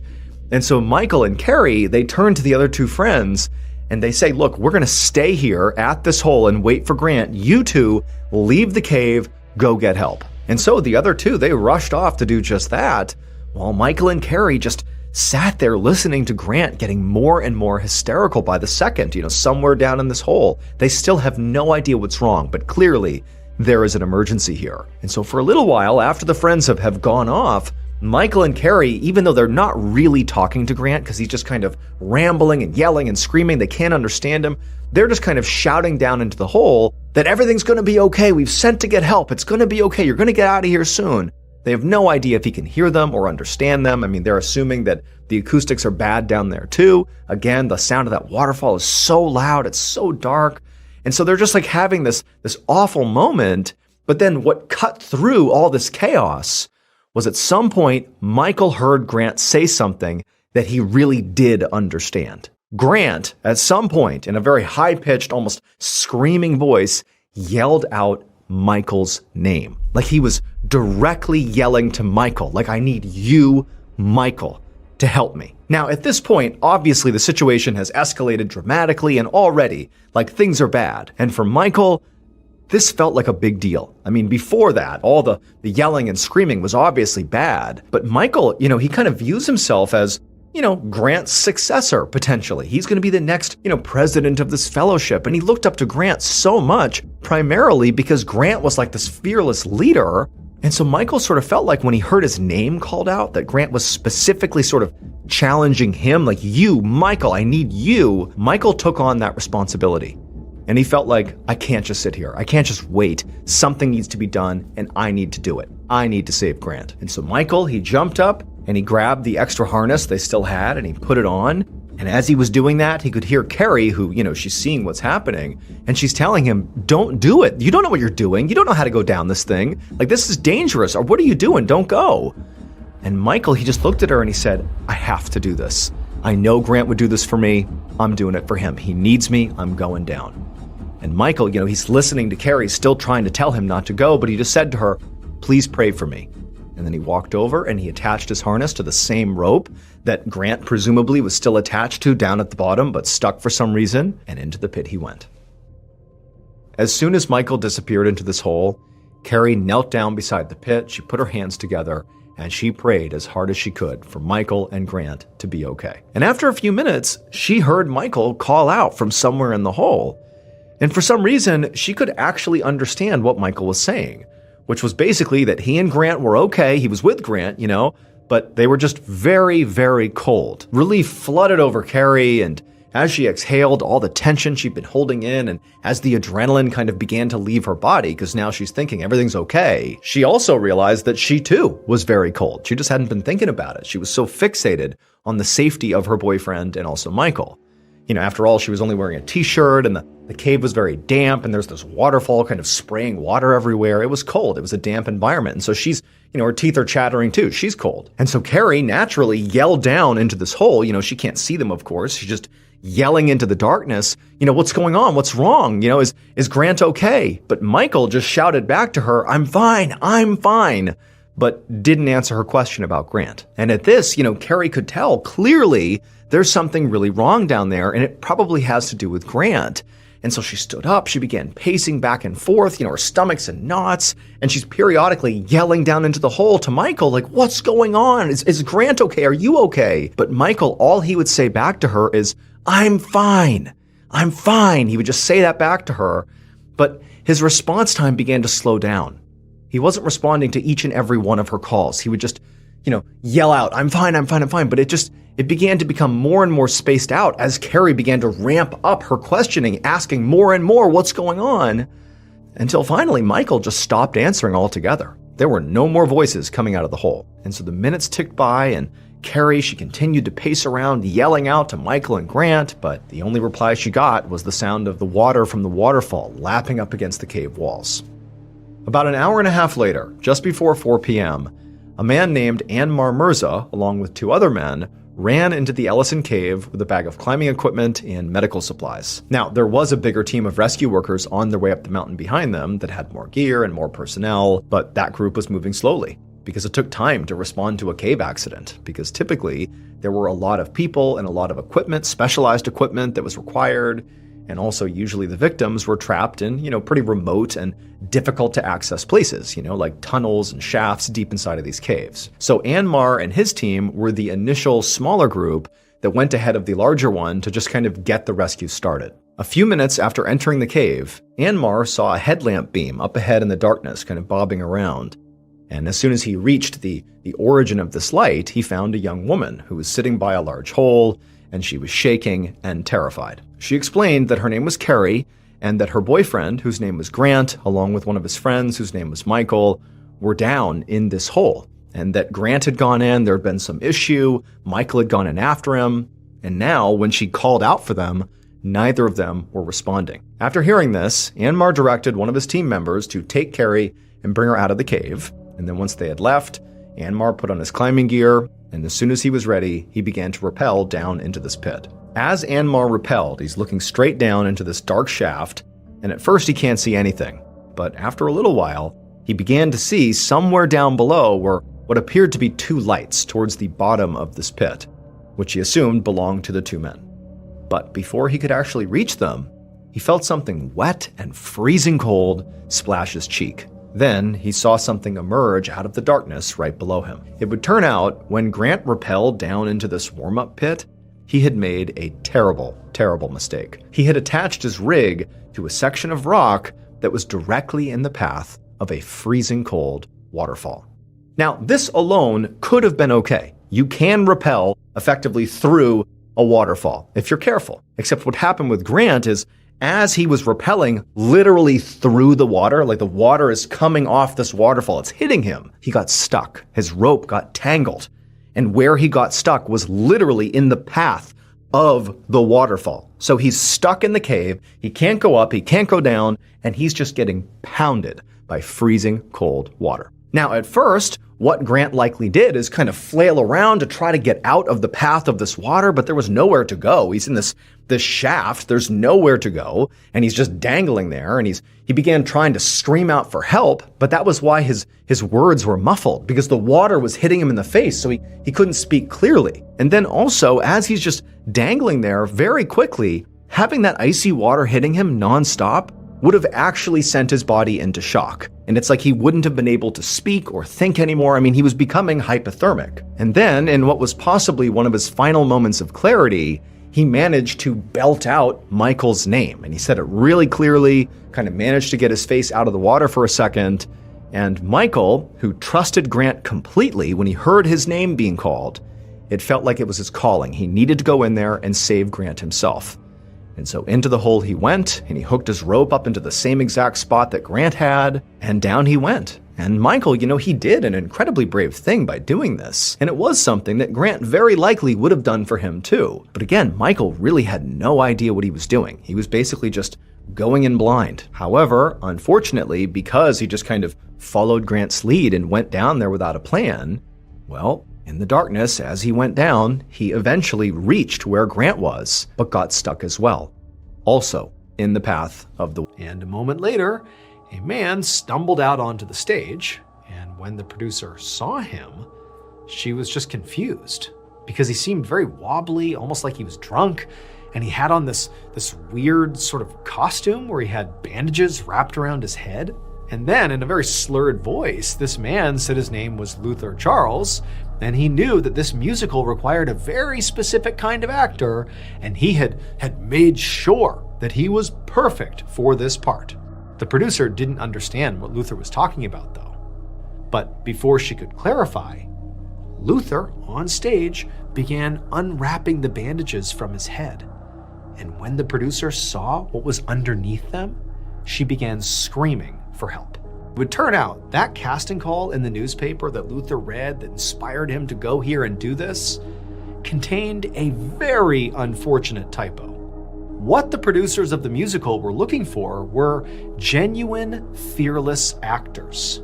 But what actually got printed was a call for, quote, genuine, earless actors. And Luther Charles was so desperate to land a role that he drove to Ohio, downed a bottle of whiskey, and then cut off both of his ears with that hacksaw, because he believed it would make him perfect for this musical. Luther survived his self-inflicted injuries and later underwent psychiatric treatment. He did not, however, get the part.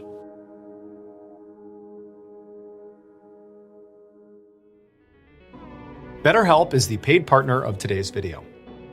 The strangest part isn't coming home. It's realizing you came back, but your mind didn't. You're trying to move through life doing everything right, work, family, responsibilities.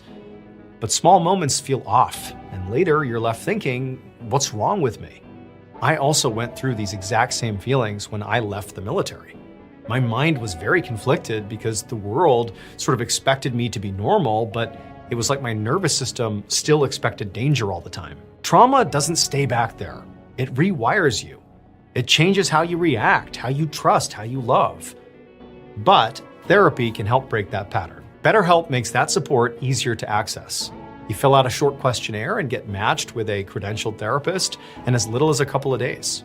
If it's not the right fit, you can switch anytime. Join the 6 million plus people who have gotten help from BetterHelp, the platform you can trust. Click the link in the description or go to betterhelp.com/MrBallen and get 10% off your first month of therapy.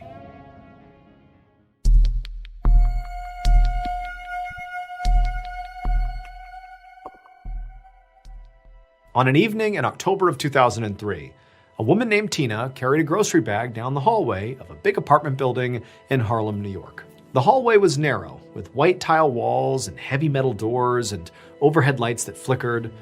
And as Tina stopped in front of her door, she caught a whiff of a familiar smell coming from across the hall in apartment 5E.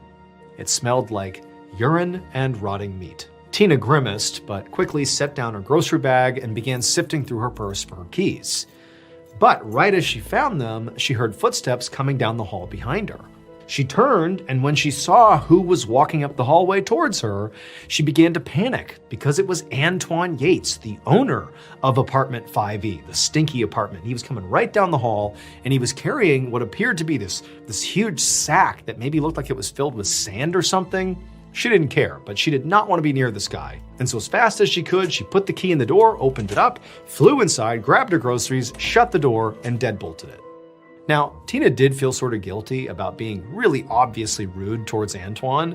I mean, Antoine had lived in this building for years, and at one point she had thought he was a nice guy.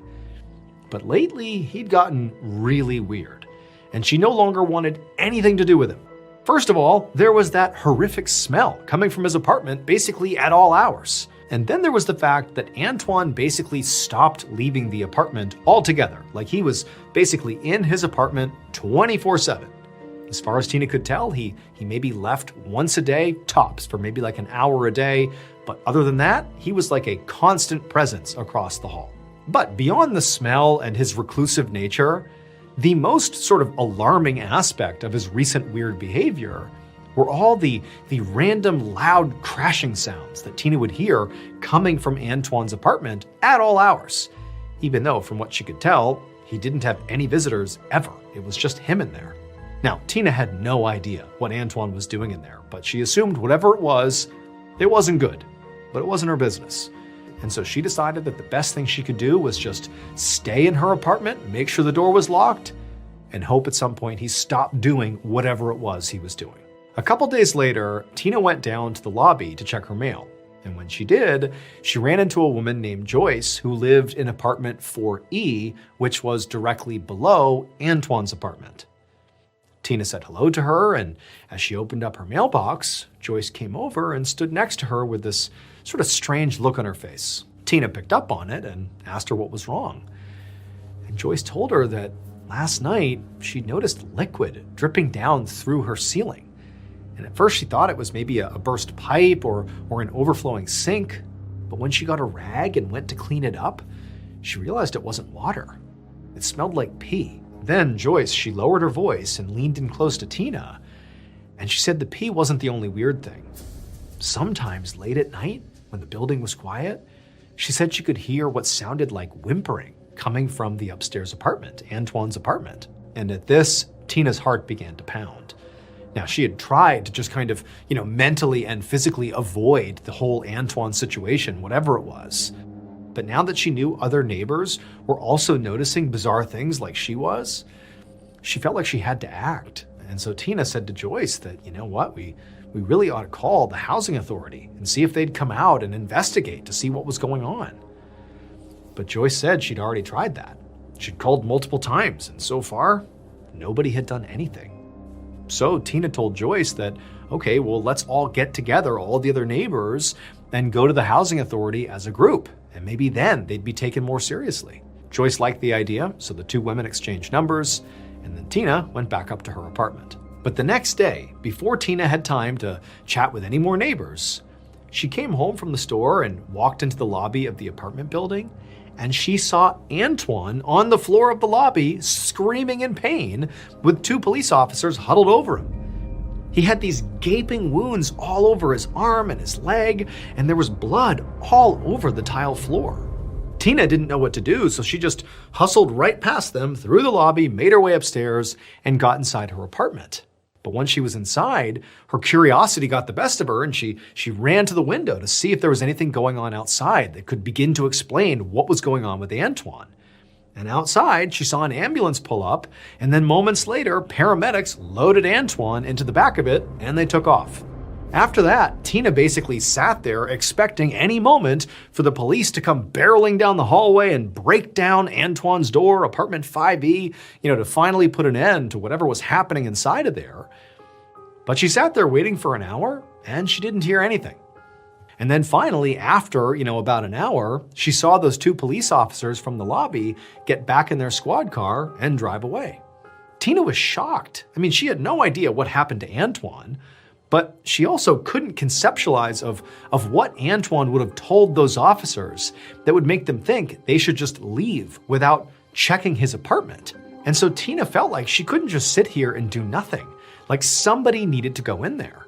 Tina didn't know if maybe Antoine was hurting someone in his apartment and they had finally fought back, that's why he was all cut up. Or maybe if he was involved in some kind of violent criminal activity or what, but it was clearly never going to end unless she spoke up. So, as much as it terrified her to get involved here, she picked up the phone, called the police, and told them everything she had seen and heard. The next day, Tina was coming home from work when she saw this huge crowd gathered outside her apartment building. Hundreds of her neighbors were just standing on the sidewalk looking up at the side of the building. And when Tina looked up, she saw what they were watching. A police officer was rappelling down the side of this building from one of the upper levels, and with him he had this big rifle and some other huge weapon, and he was slowly making his way down. But then he eventually stopped right outside a 5th floor window. And Tina realized he was stopping outside of Antoine's window. That was his apartment. And so Tina and the others watched as this officer began to tap on the glass of the window. And then there was this huge explosion of glass that flew outwards, like the window had broken, but from the inside going out. That officer immediately raised his rifle and began firing into the apartment while also signaling to the police officers above him, leaning out of another apartment to pull him up. And they immediately began pulling him up. And then a few minutes later, a half dozen more police officers came running out the front door of the apartment building, and they were carrying this massive tarp between them, with something obviously very heavy and large inside of it. Now, none of this made any sense to Tina, until the officers passed by her and she caught a glimpse of what was in the tarp. It would turn out Tina and Joyce were right to be suspicious of Antoine. But it wasn't because he was a violent criminal who was secretly hurting people in his apartment. No, his secret was actually much weirder. Antoine had a very strange pet. Specifically, he had a 400-pound tiger named Ming, who had been living in Antoine's apartment for years. It slept in one of his bedrooms with a giant sand pit. It peed basically everywhere, and it lived off raw meat. Antoine's horrible wounds that day were caused by Ming biting him when Antoine tried to stop the tiger from pouncing on one of his other pets, a stray kitten that he had taken in. As for Antoine and Ming, they both survived this encounter. Antoine was ultimately arrested for reckless endangerment, and Ming, who was just tranquilized during that exchange with the police officer, was carried out of the apartment and taken to a sanctuary in Ohio. Also, that stray kitten survived the attack as well.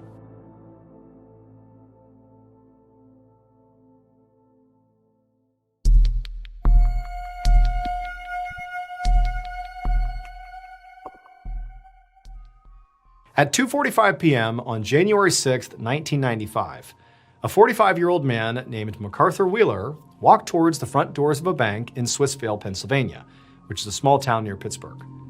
MacArthur had on a mask and was dressed in a big blue parka, and in one of his pockets, he was carrying a semi-automatic handgun.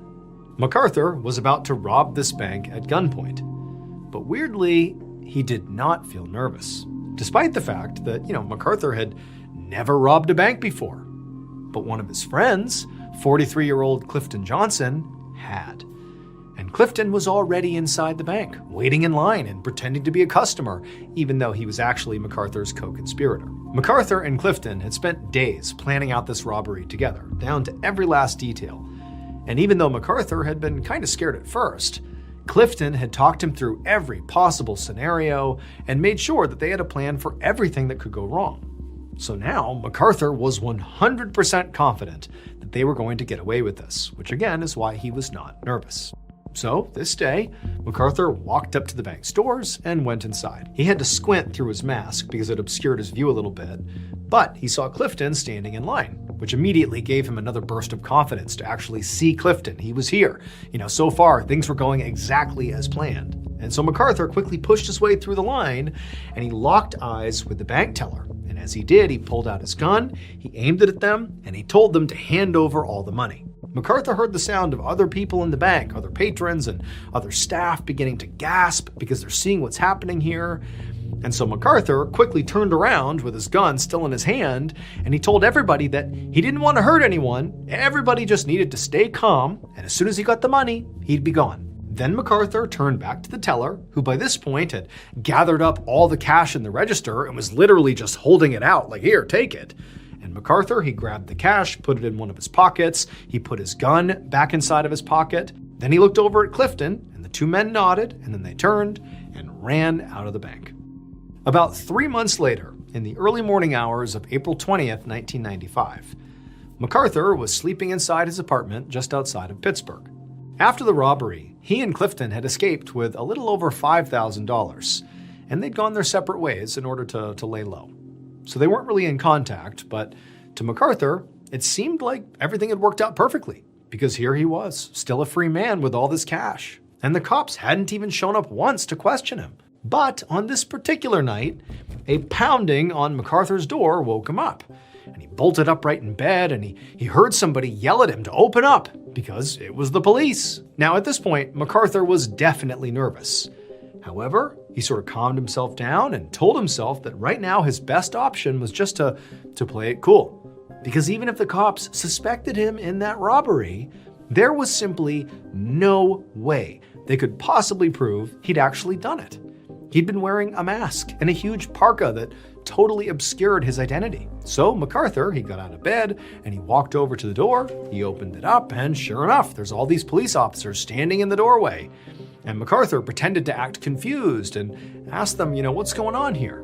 And that was when one of the officers told MacArthur he was under arrest for armed robbery, and then showed him a printed photo from one of the bank's security cameras, and clear as day, there he was. So this photo clearly showed MacArthur's face.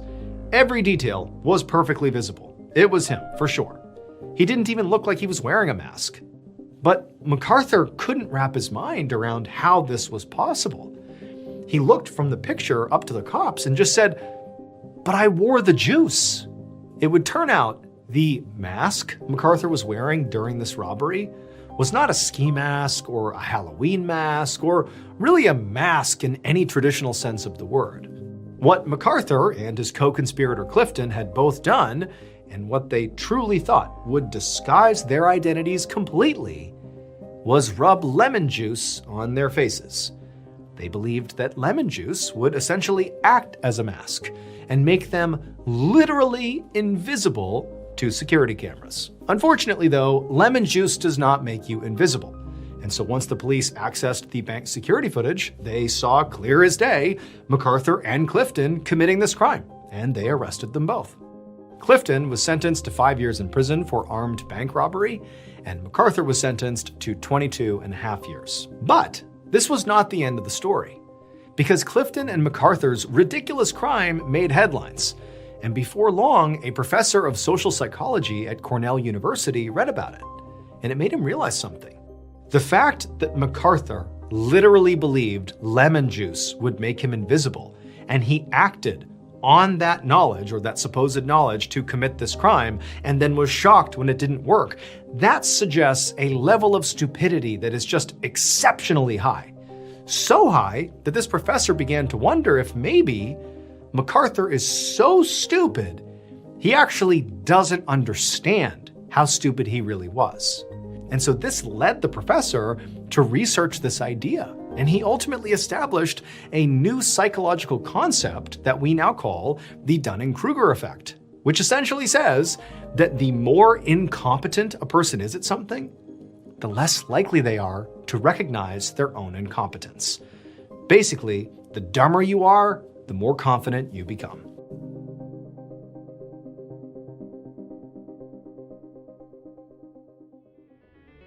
Thank you so much for watching. Let me know what you thought of today's episode in the comments. And remember, we have hundreds of videos for you to binge right now. But if you're looking for a recommendation from me of that one video that's worth your time, well, it's this one right here.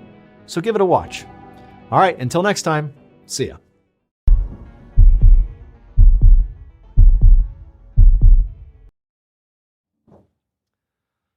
All right, welcome to the Balloween stream. I hope you guys are doing well. Let's go ahead and kick it off by show me where you're tuning in from. I have the screen right in front of me. I can see the chat. It's sort of flying right now, but I want to see where people are coming in from. I'm out on the East Coast of the U.S. where it is storming like mad, which feels very apropos for a Balloween stream. Oh my gosh, this chat is soaring. All right, let's see. Rhode Island, Massachusetts, Arkansas, Texas, California, Finland, Philippines, Morristown, Texas, Poland, France. My goodness. Quincy, Mass. I saw somebody from Quincy, Mass. That's my hometown. Shout out Quincy. Wow, we are really an international community. That's pretty cool. Before the stream started, I'm a little out of focus. Yeah, I keep shifting back and forth. Is that going to matter? Making sure I'm dialed in. Sweet. I'm probably going to move again, so. I think you're. Okay, cool. Before this started, the team and I were just talking about how it's so interesting that there are so many people from around the world that are fans of the strange, dark, and mysterious, in the sense that, you know, we come to the studio, we film our YouTube videos and our podcasts, and we do all this stuff, and then we we upload it to the internet. And even though I am definitely, you know, logically aware that people all over the world are getting it, it's always sort of mind-blowing, especially like in live streams and then certainly during live in-person events, to just see that it's not just going into the ether, the content. It's going all over the world. People are just, you know, fans of the strange, dark, and mysterious, which is really cool. But anyways, it's now been 2 minutes. We're going to probably chat for a couple more minutes before we get into the meat and potatoes of this live stream. I got a really good story to tell, so stick around for that. But before we sort of dive into the run of show and all that, I just want to say thank you all so much for ordering the new graphic novel. Here it is, Where Nightmares Live. Our newest graphic novel. So the way it worked, for those of you that don't necessarily know this, is we had an incentive for you all. If there was a certain number of pre-orders on this book, and we filled the gauge up enough, and actually when we throw it, there it is, boom. You see, we actually went above 100%. We were above 100%. And so because we filled it up, here I am doing a sort of thank you live stream here. But so yeah, thank you. You guys are great. You bought up the book. Very cool. I'm honestly quite proud of this. It was a labor of love. I definitely did not do it alone. We have incredible people that are involved in putting these books together. We have Rob Vendetti, who is our primary writer, who basically converts the scripts that I will author with my team and puts it into sort of like graphic novel form. There's nuance to it. And then we have our artist here. Let's go to the overhead view, if you would, James. Our artist, here we go, Andrea Muti. He's a world-renowned comic book artist. You see this here? Look at beautiful art. And then actually my sister, Evan Allen. She's like the head creative at Ballen Studios. Basically, she's the head of writing and publishing. She's brilliant. She played a massive role in putting these graphic novels together. This is an enormous amount of work. There's loads more people beyond that. Thank you to our publisher, Penguin Random House, to 10 Speed Press, our imprint, the whole crew at Ballen Studios. This is really, a lot of people go into it. We're very proud of it. So yeah, we'll talk more about the book as we go. But again, thank you for all the pre-orders, pre-sales. It's why we're doing this Balloween stream. Nobody asked this question, but I'm sure you're thinking it. What's it like to work with your sister at Ballen Studios, making strange, dark, and mysterious content? I gotta say, it's great. It really is. She is absolutely brilliant. She hates when I do this, but she is a two-time Pulitzer Prize-winning journalist. She was at the Boston Globe, where she reported. She was an investigative journalist reporting on crime primarily. And she actually, while she was doing her full-time reporting at the Boston Globe, this is years ago, she was like moonlighting and helping me write, along with my mother, who also works at Ballen Studios, Jessie Thuma. Love you, Mom. I know you're listening in the car somewhere out in California, I think. But Evan, she was basically doing this on the side for free, just literally writing because she's an amazing writer. It just worked out beautifully. She continued to write really well, and I poached her from the Boston Globe, and now she is really the lifeblood in the creative side of the company. She's really in charge of the writer's room. She's instrumental. So I love working with Evan and my mom and the whole gang. It's great. So anyway, how is today going to go? How is this stream going to go? Well, let me just say, before we get into the story and a couple other things, I do have a really cool announcement I'm going to make at the end of the live stream. I'm going to make you wait until the end of the live stream, or you're going to have to wait until it ends and we post it, and then you can fast forward to the end of the live stream and you can watch it that way. But we have a really cool promotion we're doing that's actually going to span the entire country, okay, over the next 2 weeks. And it's going to start tomorrow. We put a lot of thought into this. My right-hand man, Antonio, who I'm sure many of you have come across if you've been to any of the live events.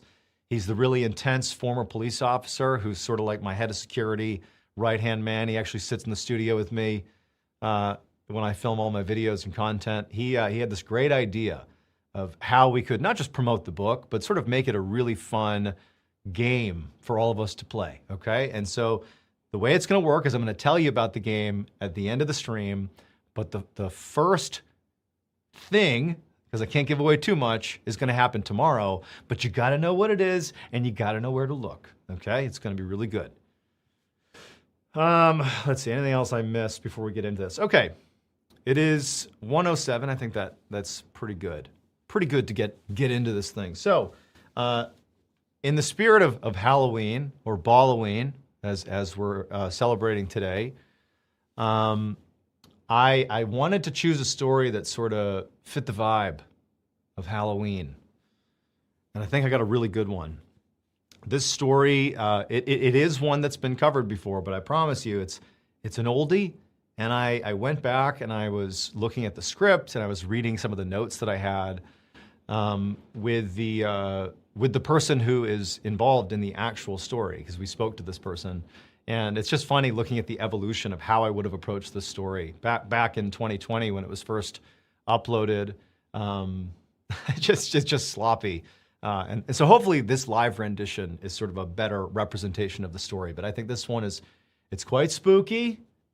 It's from one person's point of view who experienced this firsthand. It's quite good. So I'm not even going to say the name of the story. We're just gonna get into the story. But again, stick around at the end of the story. Also, we're gonna do some Q&A at the end. After the story, we'll do Q&A. We'll do our cool game announcement. Okay, there's some stuff coming at the end, but you gotta wait till the end. So here we go, story time. All right. In 2010, there was this guy named Nate Smith, who was living in Oregon with his family. And unfortunately, in the fall of 2010, his father, the patriarch of the family, suddenly passed away. And it was sudden. And, you know, the family was one of those families. It was Nate, his mom, and I believe he had a sister. I know he had at least one other sibling. The four of them spent a lot of time together. That was sort of, whenever they were not at work or school, this was a family that spent a lot of time together. And they especially spent a lot of time together outdoors. They were a very outdoorsy family. They liked to fish, they liked to hunt, go hiking. They lived out near Mount Bachelor in Oregon. Mount Bachelor is like this beautiful, I believe there's a ski resort there, but it's picture the huge mountains, snow, pine trees, it's beautiful. And so when this father passed, it sort of immediately created this new, very difficult dynamic. I mean, in addition to there being obviously grief associated and shock associated with his passing, there was also this sudden rupture in the way Nate and his mom and his other siblings sort of lived their day-to-day lives. Suddenly, everything that they did felt different because Dad's not around. And in particular, the family had a cabin out. It was near where they lived. They were sort of just outside of Mount Bachelor. they had a cabin that I believe the father actually built many years ago that was tucked away like up in the foothills of Mount Bachelor. And that small cabin, it was a 2-story cabin, little log cabin. That was a place that the family often went to on the weekend for various trips they would go on. But the dad, he really loved that cabin, and he would go there all the time. It was sort of like you would never be at the cabin unless dad was there too. So that's like dad's place. And so the dad passes away, and so you have this really difficult dynamic now. Like their whole world has been turned upside down, and also the dad was the primary breadwinner for the family. And so now that he's gone, there wasn't a way to make ends meet for the family. I mean, he did leave behind some possessions that they'd be able to sell, but for the most part, it was suddenly financially really difficult for the family. And so, given what I just described to you about the difficult dynamic, that sudden gap in their lives, the decision really by the mother in particular, there was a decision made pretty quickly to sell the cabin because it just felt like too difficult to imagine any of them going to the cabin and actually enjoying being there, given that dad, is not there anymore. And so this decision is made. Mom's like, we got to sell the cabin. And Nate, the 17-year-old, his experience with his dad was, he went hunting and fishing with his dad all the time. His dad was like this pseudo survivalist type guy, and he would bring his son out there to that cabin pretty much more than anybody else. It was like the son and the dad went there especially a lot. And the son understood that it makes sense to sell the cabin. He didn't disagree with the decision. However, he just sort of felt like he needed to have closure with this cabin more than his mom or his other sibling. He felt like he needed to go there at least one more time, if nothing else, to just feel close to his dad one last time. And so he asked his mom if it would be okay if he went to the cabin by himself, just spent the weekend out there. He'd bring the family dog, whose name was Midnight. He'd go out there for a weekend, and it would just give him a chance to get that closure. And his mom said, it's a great idea. If that's what you want to do, we will wait to list the property. You can go out. It's yours until we say otherwise. Stay out there for as long as you need to. And then when you come back, we'll move forward with selling the property.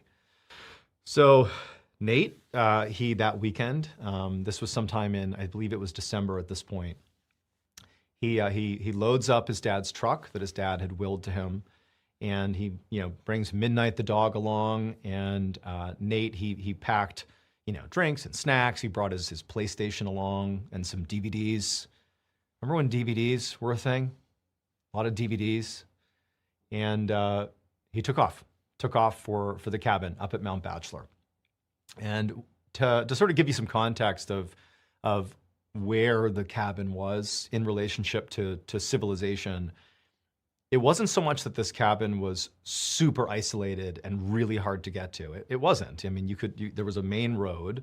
It wasn't lots of businesses and houses off of the main road, but there was a main road that led to where there was a side street you would take that would cut up through these tall pine trees, and about a mile into the forest, you'd get to this property.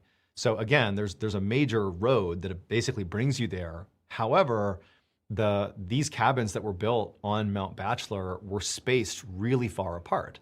So there were other cabins, but the closest one was about a mile away. So the neighbors exist, but they're not close enough to really feel like they're actually out there. So once you're at this cabin, it really felt like you were sort of isolated. You're tucked away amongst these huge pine trees, very dense, and there's no neighbors in sight. There's a huge mountain behind you. And so you can go to the main road, go into town, do what you got to do. But as soon as you're in that cabin, it really feels like you're sort of away from the world. And that was actually part of the allure of this cabin. It really felt sort of like peace, tranquil out there. And so Nate, he drives up to the cabin, he turns off the main road, and he makes his way to this cabin. And as he was making his approach along that last stretch before he actually saw his property, it had snowed, not a lot, but there was enough snow on the ground that he was looking out ahead at the road, and he was just gauging if there were other tire tracks on this road he was on. Because before he got to his house, or his cabin, I should say, the road forked in either direction, basically turning into driveways to the other two properties that, again, are a mile away, just about on either side. So this is a mile driveway. It's not really a driveway. These are additional roads. But he's looking to see if there are tracks that would give away whether or not the other neighbors were around. Because it's the winter, this is the time when folks would come out to their cabin and go snowboarding and skiing up on Mount Bachelor and just, be out here. But he didn't really talk to these people. So he's just looking at the road. And there's no sign that anybody has been out here. It's not a guarantee, but it looks like he's likely the only one out here, at least relative to his two closest neighbors, which, again, are miles away. For him, that was kind of great. He didn't expect to see his neighbors, but he figured the more isolation he could have, the easier it would be to sort of feel in touch with his dad. So he gets to the cabin, along with his loyal dog, Midnight, and he parks the truck, he gets out. In front of this cabin, which is a 2-story cabin, there was a clearing basically to park your cars, like a little cul-de-sac in front. That's where they could park their cars. But beyond the front of the house where there was that clearing, and obviously beyond the road itself, basically every square inch was taken up with these huge pine trees, very dense forest. So he pulls into the cul-de-sac, he gets out, he takes all his stuff out of his truck, snacks, drinks, PlayStation, the DVDs, his bedding, whatever it is. And he goes inside the cabin, and the layout of the cabin is, it was pretty simple. You walked inside, and there was a kitchen, and there was a living room that were sort of connected to each other. There was no real wall between them. It was sort of an open floor plan. It's a pretty small cabin. So it's like one big room with windows that looked out onto that cul-de-sac from the kitchen. The kitchen was the most farthest forward room on the first floor. And then there was a second floor that you could access via a stairway in the back of the cabin from the living room that would go up to the second deck, which was a master bedroom. There was one other bedroom, a small bedroom. And the master bedroom sat sort of over the kitchen, so towards the front of the cabin. And from the master bedroom on the second floor, there was these sliding glass doors that looked out over, first of all, there was a balcony, a very small balcony just beyond those sliding glass doors. And then beyond that, you basically are looking out at the drive coming up to the property. You're looking out at that clearing, the cul-de-sac where the cars are, and then out to the forest beyond. So he goes in and gets set up, and he sets up his PlayStation in the living room. And over the next actually 48 hours, Nate had a great time. I mean, he actually expected when he got there to be sort of overcome with grief. He's in the place where everything around him reminds him of his now deceased father. But he found that it was actually really great. He did feel close to his dad. He did feel like this was a really good idea. And he also had the comfort of Midnight, his beautiful black lab. And so he has a really nice couple of days. It's snowing like crazy outside, but each of the days he was there, he was able to shovel out or basically put chains on his tires and get out to town. I'm not exactly sure how he did that, but he got out to town in the first couple of days, got food. He even went snowboarding one of the days. But for the most part, he was just hanging out at the cabin. And most of his time was spent down on the first floor in that living room near the TV. And then he would just obviously sleep upstairs in the master bedroom. But on day 3, he was supposed to be there for, I believe, 4 days, or at least 4 days. But on day 3, when he woke up on day 3, the trip started getting really weird. On day 3, he wakes up, and again, he's had 2 very nice days. And he walks into the kitchen, and he looks out the window to the front of the property, to the cul-de-sac and beyond, and he sees that even though it's been snowing over the last few days, it has snowed a lot over the night. It snowed, feet of snow have come down. And, not alarming. This makes sense for this part of the world, this time of the year. But Nate decided, you know what, I just don't have it in me to battle the weather, to battle the elements and try to go into town or try to go snowboarding. I'm just going to spend the whole day inside, hanging out, playing video games, chilling with my dog, just have a sort of lazy day at the cabin. And he wasn't upset about it. This seemed like a great thing. So he has this little morning routine, and at some point, Midnight, who for the record, had been acting like a normal dog to this point in the entire trip. Also, for context, Midnight was a really well-trained dog. Just was an excellent dog. Was not erratic, was not crazy, did what it was told to do, very loyal. And at some point on the morning of the third day or mid-morning, Midnight began acting kind of funny. Like Midnight needed to go outside. It seemed to Nate like Midnight needed to go outside to pee. And so he just got up out of his chair in the living room and, went outside with Midnight. Now, Midnight's on a leash. They go outside. It's still snowing. There's tons of snow. And Nate sort of expected that Midnight would not run off, because there's so much snow that she would likely just sort of do her business near the door and come back in. But instead, as soon as they stepped outside, Midnight didn't show any interest in wanting to go to the bathroom. Midnight instead was pulling Nate in the direction of basically towards the road that comes in, basically straight out in front of their cabin. It seemed like she was drawn in that direction. And, the snow is not like 6 feet high. It's, a couple feet of snow. He can walk through it and he's like, okay. And so he lets, Midnight pull him forward past the truck and he's sort of walking out to where the road is that leads back out to the main road. And it's at that point that Midnight just stops and she's looking down the road, just staring off into oblivion here. It's broad daylight at this point. And, Nate is like, what's gotten into my dog? There's clearly she's sensed something out here, but he doesn't see any animals out here. The dog has also not reacted like this at all over the past couple of days. And he's come out here many other times with Midnight. And this is just sort of unusual behavior by Midnight.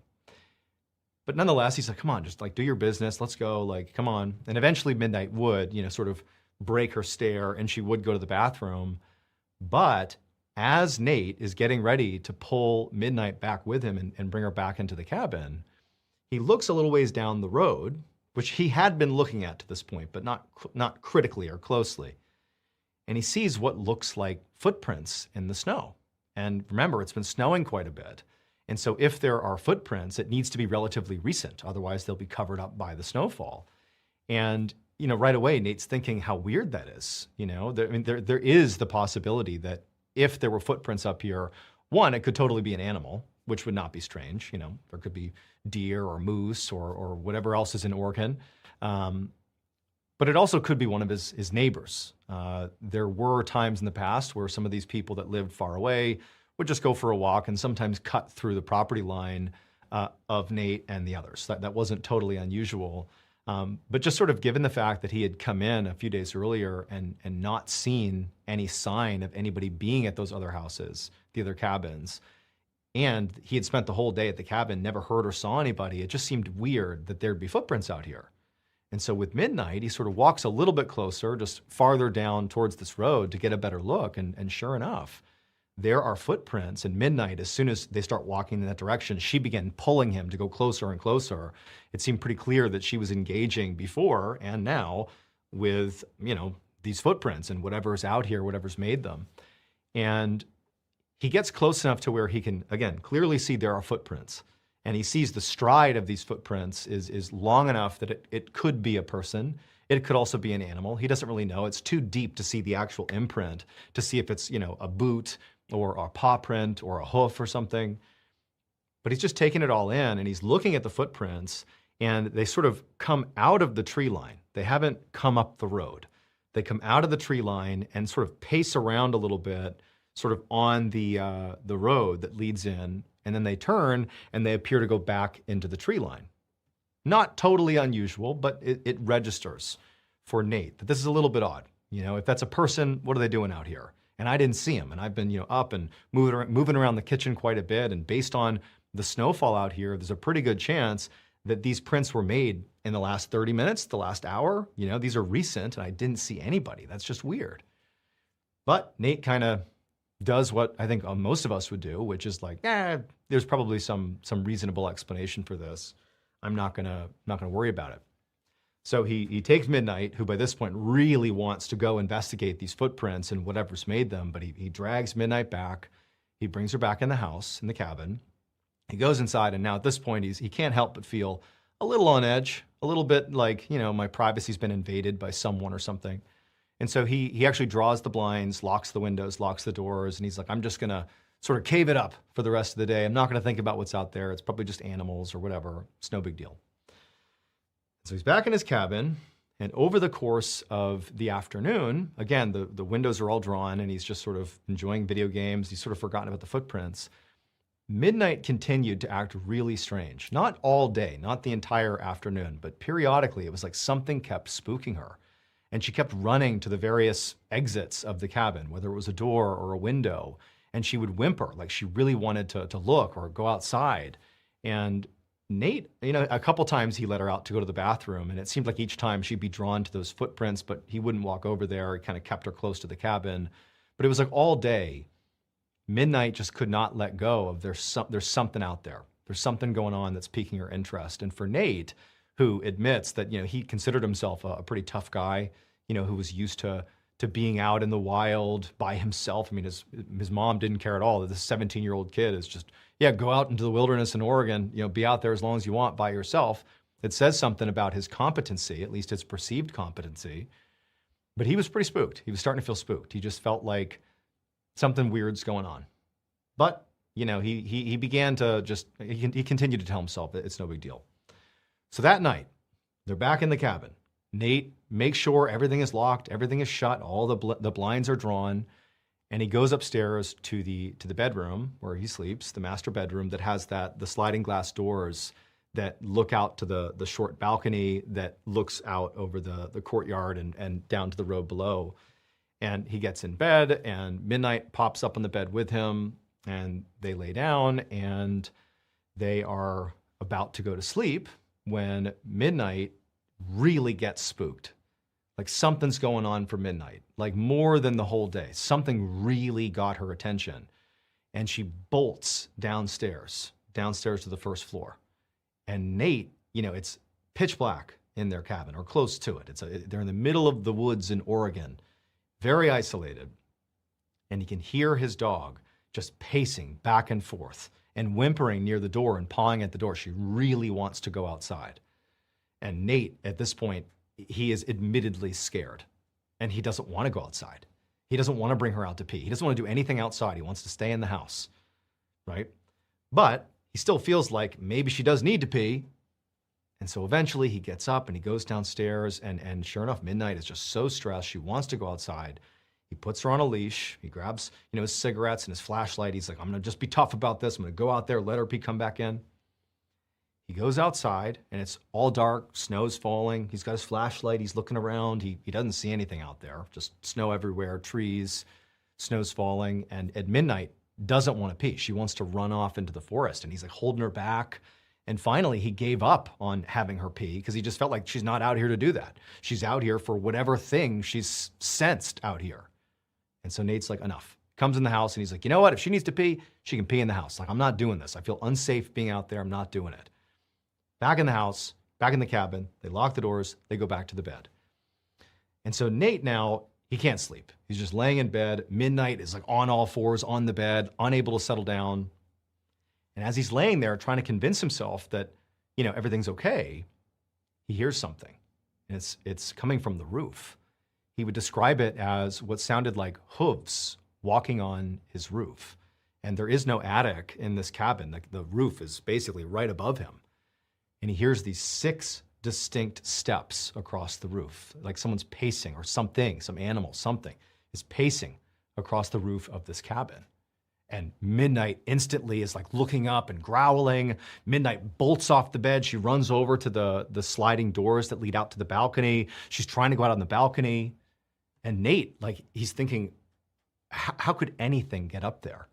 There isn't a way to get onto the roof. There is no way. There's unless he had a ladder, and he certainly didn't have a ladder out there that led up onto the roof. This makes no sense to him. And he's also thinking if somehow there was a tree tall enough, let's just say, that overlooked the roof, that maybe an animal leapt out of onto the roof, wouldn't I have heard the impact of it striking the roof? Similarly, if somebody was climbing up a ladder, I would hear the ladder. There's no noise machine going off. There's no fan going off in his room. It's silent. But all he heard were the 6 steps. And then the steps stopped. There was no other sounds. And so at this point, Midnight is over at the sliding doors that lead out to the balcony. And, she's desperate to go out there. And Nate is sort of having this crisis. It's not that late. He has the whole night ahead of him. He feels very on edge, but he sort of feels like, I can't just pretend this is not happening. Like I'm gonna be up all night regardless, but I need to face whatever this is. It's probably just an animal. And maybe it's an animal that's stuck on the roof and it needs help getting down or something, whatever. But he sort of works himself up that he's like, I need to go out there. I need to go see what's going on. And so he gets up, he puts on his jacket. He has heard no more steps at this point. Midnight's still over at the door. The room is dark. He walks over and he slides open the curtains. And he's looking out, and there's no light out there. There's a small light downstairs that kicks on with motion, but it's not on right now. It's just darkness. He can kind of make out with some moonlight some of the snow coming down, but he knows he's looking out to the front of the property, but it's dark. And then he grabs his flashlight. He's got it in hand, and he's like, all right. He opens up the sliding glass door, and he steps out onto the balcony. And the first thing he does, as soon as he's out there, is he whips around and looks up at the roof behind him, because it's basically right in front of him from the balcony, and he shines his light, and he's looking at the roof, and there's nothing up there. There's no animal, there's no person, there's nothing. And in fact, he can't even see any footprints, which to him was incredibly relieving. He's thinking, I'm scared, I'm making things up. There was never anything. But Midnight, meanwhile, who's right next to him on the balcony, she's now growling. And she's looking out. He can kind of tell she's looking out into the darkness in front of the house. And so Nate takes his flashlight and he goes from looking up on the roof and he begins to wheel the flashlight around. And he begins to scan the tree line, which from his perspective out on this balcony, that the nearest tree line is, 30 or 40 feet away, that tree line. And he's scanning the tree line, and Midnight's looking basically straight out. And so he's making his way until he's going to see whatever she's growling at. And he eventually reaches there's this one big tree that sort of sits almost right in front of the cabin. And it's got this long branch that they call it the sitting tree, because it almost looks like there's a seat on this huge branch that's like 20 feet off the ground. And his flashlight reaches the sitting tree, and he stops, because illuminated by his flashlight is this man who's crouched, almost perched on this branch. And he's got these long arms, and he's gripping a branch above him. He looks like he's not wearing any clothes. He's barefoot, and his mouth is wide open, and he's staring directly at Nate. And Nate, for a second, can't even process what he's seeing, but then he's suddenly so scared, his instinct is to grab Midnight, jump back inside of his house, shut the sliding doors, shut the curtains. And so he's just locked himself inside of his cabin. But as soon as he did that, he's like, oh my God, there's someone out there. I need to know what they're doing. Are they going to come try to attack me or something? And so it's only been a couple of seconds now. And from now, inside the cabin, the glass doors are shut. He opens up the blinds, does not open the door. He opens the blinds. Now he's got glass windows and he's looking out, and he raises his flashlight and he presses it to the glass and he shines it on the sitting tree, and there's nobody there now. And he looks all around and there's no one. It's just darkness. It's a dark forest. No one's out there. And so now Nate does not know what to make of this, because he's heard footsteps on the roof, impossible footsteps. He saw the footsteps yesterday that didn't really make any sense. His dog's been acting funny. This guy, whatever this is, he described it as being so tall, long, skinny, tall, gray-looking figure, clearly is out here, or I'm losing my mind. And so his decision was, I'm just going to stay awake all night, be vigilant, and wait this thing out. And tomorrow morning, as soon as the sun comes up, I'm out of here. And so he did a pass all through his house to ensure all the doors are locked, all the windows are locked, drew all the curtains, and then he and Midnight hopped on the bed in the master bedroom and just prepared to wait, because at this point, he doesn't feel like it's safe to go to sleep. And so he's sitting in bed. Midnight is totally on edge, but she's gone from being angry, like wanting to attack, to now being a little bit scared herself. And she's tucking up against Nate on the bed. And after about 30 minutes, something downstairs gets Midnight's attention. Midnight leaps off the bed, but instead of running down the stairs, she runs to the top of the stairs. And now she's basically looking down to the first floor. Nate's on the bed. He's looking over at Midnight. And then Nate hears a tapping sound on his front door downstairs. almost like someone's tapping the door with their finger over and over again. And then it stops. And then Midnight sprints downstairs. And for a minute, Nate's like, what do I do? I mean, is that guy down there now? I have no idea what to do in this situation, so he just waits. And Midnight, she's pacing around, and eventually she calms down, and she comes back upstairs. There's no more tapping. And so Nate, his heart's racing. He's thinking, like, is this the same guy? What is this thing? Who is this thing? Who is this?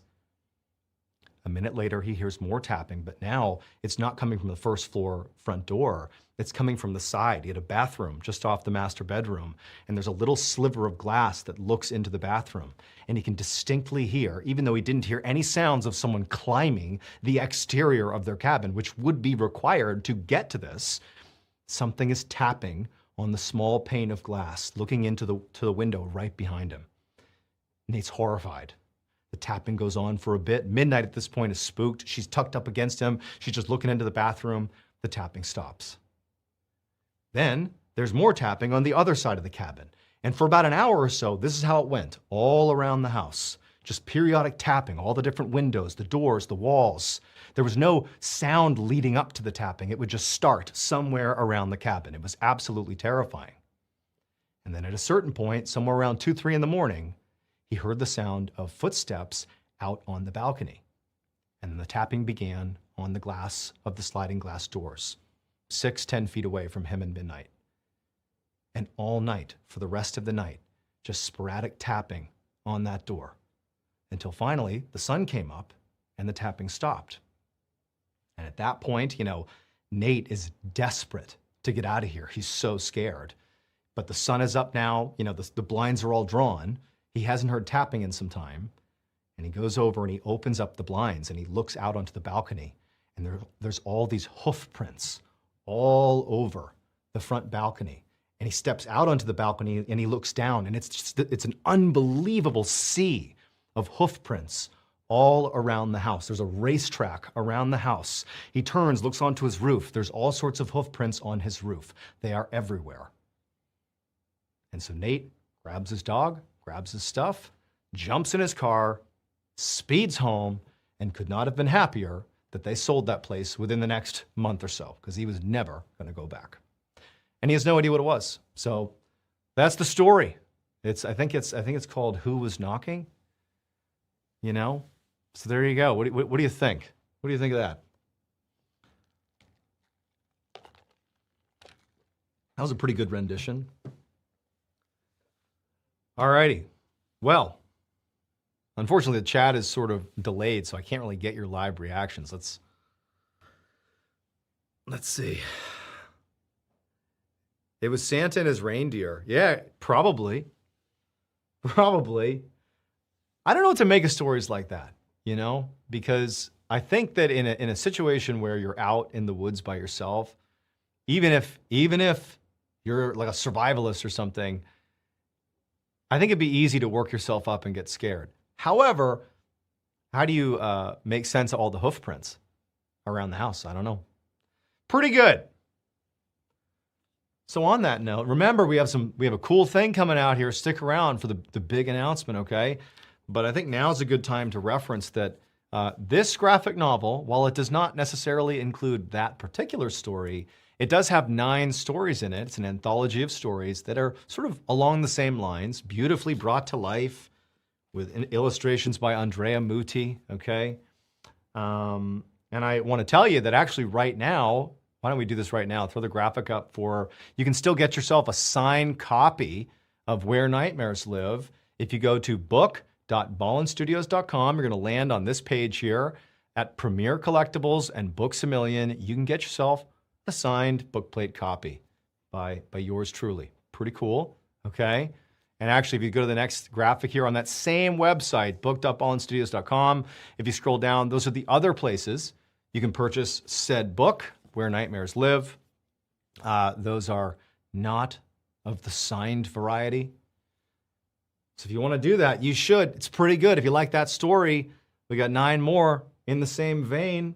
And while we're on the topic of selling things, get yourself a seasonal official MrBallen flannel.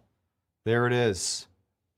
If you go to MrBallen.com. Thanks for putting the sign out there so I remember the URL. Shop MrBallen.com. Get yourself one of these sweet flannels. 20% off. What a deal. Shop MrBallen.com. Get yourself a flannel.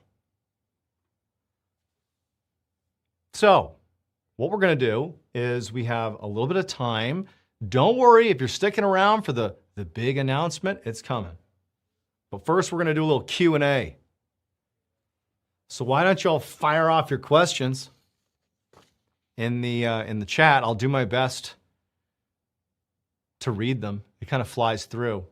But while you all populate some questions in the chat, I'm going to take a few questions from our Discord server. Shout out to all the members of our Discord server. If you don't know what that is, well, it's pretty cool. We have this server with like over 100,000 people in it. It's free to join. It's like a big internet hangout spot. It's like the town square for the strange, dark, and mysterious. I'm pretty sure there are links in my bio. It's free to join. I think you can probably just Google like Discord MrBallen. It'll bring you to it. But anyways, these are some questions from Discord, and then I'm going to grab some from here as well. First question. If your life was ever turned into a movie, who would you want to play you? You know what's funny? I don't even know why I just thought of this. I haven't read these questions yet. This is off the cuff, so this is not a staged answer. I don't know if you guys are big fans of Daniel Tosh, the comedian, or not. He shares no likeness with me. We are in no way similar. But I think he's hilarious, and he's... he would not, I don't think he'd do a good job representing me, but he'd be really funny. He's like my favorite celebrity. He also notoriously doesn't do like any public appearances. He doesn't interact with anybody. He's like really private. And I think it'd be cool to have Daniel Tosh play me. Are you coming to the UK? From Trill1701. I think to the fact that in his life, he had an experience that was like that. That's what it was. It could have been something that was totally benign, but we don't have that information. All we have is his testimony. And so if you take it as a story and you take it as that's what he thinks he saw and felt and witnessed, then that's what it is. And it's great. But if you start getting into like, what do I believe in? Like in terms of paranormal or in terms of this, I think I'm much more skeptical as a result of all the research. But still very open-minded. There was a channel that I used to love that's called, and they actually might still be around. I think they changed a lot, but it's called Dark 5, the number 5. There's no audio. It's just this creator would find the craziest like world mysteries. You should still check them out. I hope they're still on there. And they just would have a couple of sentences they would put on the screen. They'd like play the video. The video is like 3 minutes long. And it would be like a slideshow of these fascinating images, these horrifying images with like little bullets that sort of gave context to the pictures. And I would go down these crazy rabbit holes, and I thought they were so cool. I'll say Dark 5, and I'm just promoting them because I think they're great. They will talk about stuff that is, in my mind, a lot of it's pretty credible. So if there was a place that you wanted to go and I'm not giving an endorsement to all their content, but a lot of the stuff they cover on Dark 5, it's like, look into it yourself. There's some validity to it. Rob Gavigan, yeah, I love that guy. He was one of my favorite channels. Mr. Nightmare, love Mr. Nightmare. Anyhow, okay, so here we go. We're gonna go to the big announcement that you've all patiently waited for. So, again, this is shout out to Antonio, who came up with this brilliant plan here. So what we're going to do is over the next 2 weeks, this is going to be starting tomorrow. And for those that don't know, if you just joined late, I said there was going to be a game that we're going to announce here that's going to play out over the next 2 weeks. Here's the game. We are going to be hiding copies of the new graphic novel, Where Nightmares Live, that will have a special customized inscription and signature from me on the book. You'll definitely know if you found one of the hidden books. We're going to hide them all over the country. We're going to hide one a day starting tomorrow. So on Halloween, that's the first book that's going to get hidden. And the way it's going to go is over the next 2 weeks, every day at 2 p.m. Eastern, give or take, we're going to drop a clue as to where that day's book has been hidden. They are not all going to be hid in bookstores. Some will. But some will be hid in, appropriate, spooky places. Nothing that's unsafe. Don't worry, kids. I think it's safe to say kids can take part in this. This will not be dangerous, other than maybe you need to go into some spooky graveyard or something. But each day, keep in mind, we only will know if you found it if you document it. So we're basically hoping that with each person who finds a book, we did this the last couple of days we were doing this, and people did respond this way. Take a picture of the inscription, because it's a unique inscription inside the book. Also, the book is yours to take, of course. You don't have to do anything. It's yours to take. Take a picture. You don't got to be in the picture. If you want to take a video, if you want to be in, great. Send it to me or tag me, but in some way, get it to the MrBallen Instagram account. We are on the lookout for these videos and pictures, and then I will interact with you, congratulate you, and make you feel great about your big find, talk to you a little bit, and we'll put you on social media. So it's going to be a scavenger hunt every day for the next 2 weeks, starting tomorrow. Is a clue coming out today, though? No, announcing it today. Clue tomorrow. The first clue is tomorrow at 2 p.m. Eastern, and then every subsequent day, 2 p.m. Eastern, about that day's hidden book. When the clue goes out at 2, the book will already be in place. So you just sit there, and if you're lucky enough that the clue tells you that something's near you, go out and get it. It's going to be worth it. I wish you happy hunting. Again, before we close this thing down, Where Nightmares Live, there are still signed copies. I'm going to throw that graphic back up on the screen here. At Premier Collectibles and Books A Million, you can go to book.ballenstudios.com. It'll bring you there. There's the other places you can get the book. Those are not signed copies, though. We also have this nifty flannel. If you want to go back to me here, the yellow MrBallen flannel. There you go. Boom, 20% off. Go to shopmrballen.com. This thing's sweet. 20% off. Miss anything? I think that's it. You guys are awesome. I really appreciate you guys sticking around. That's going to do it. Happy Balloween. Happy Halloween.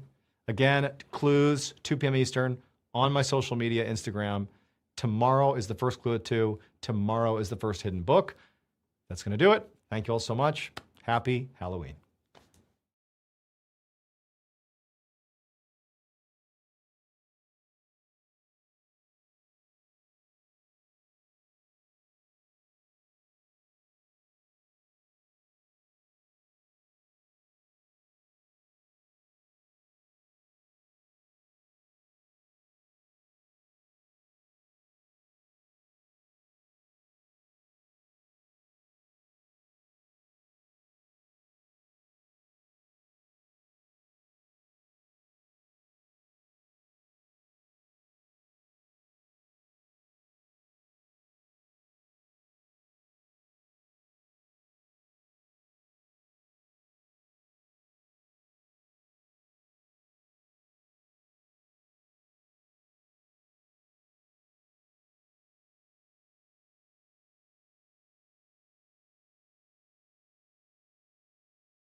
There is a small hole in the ground in Australia that has claimed the lives of at least 16 people.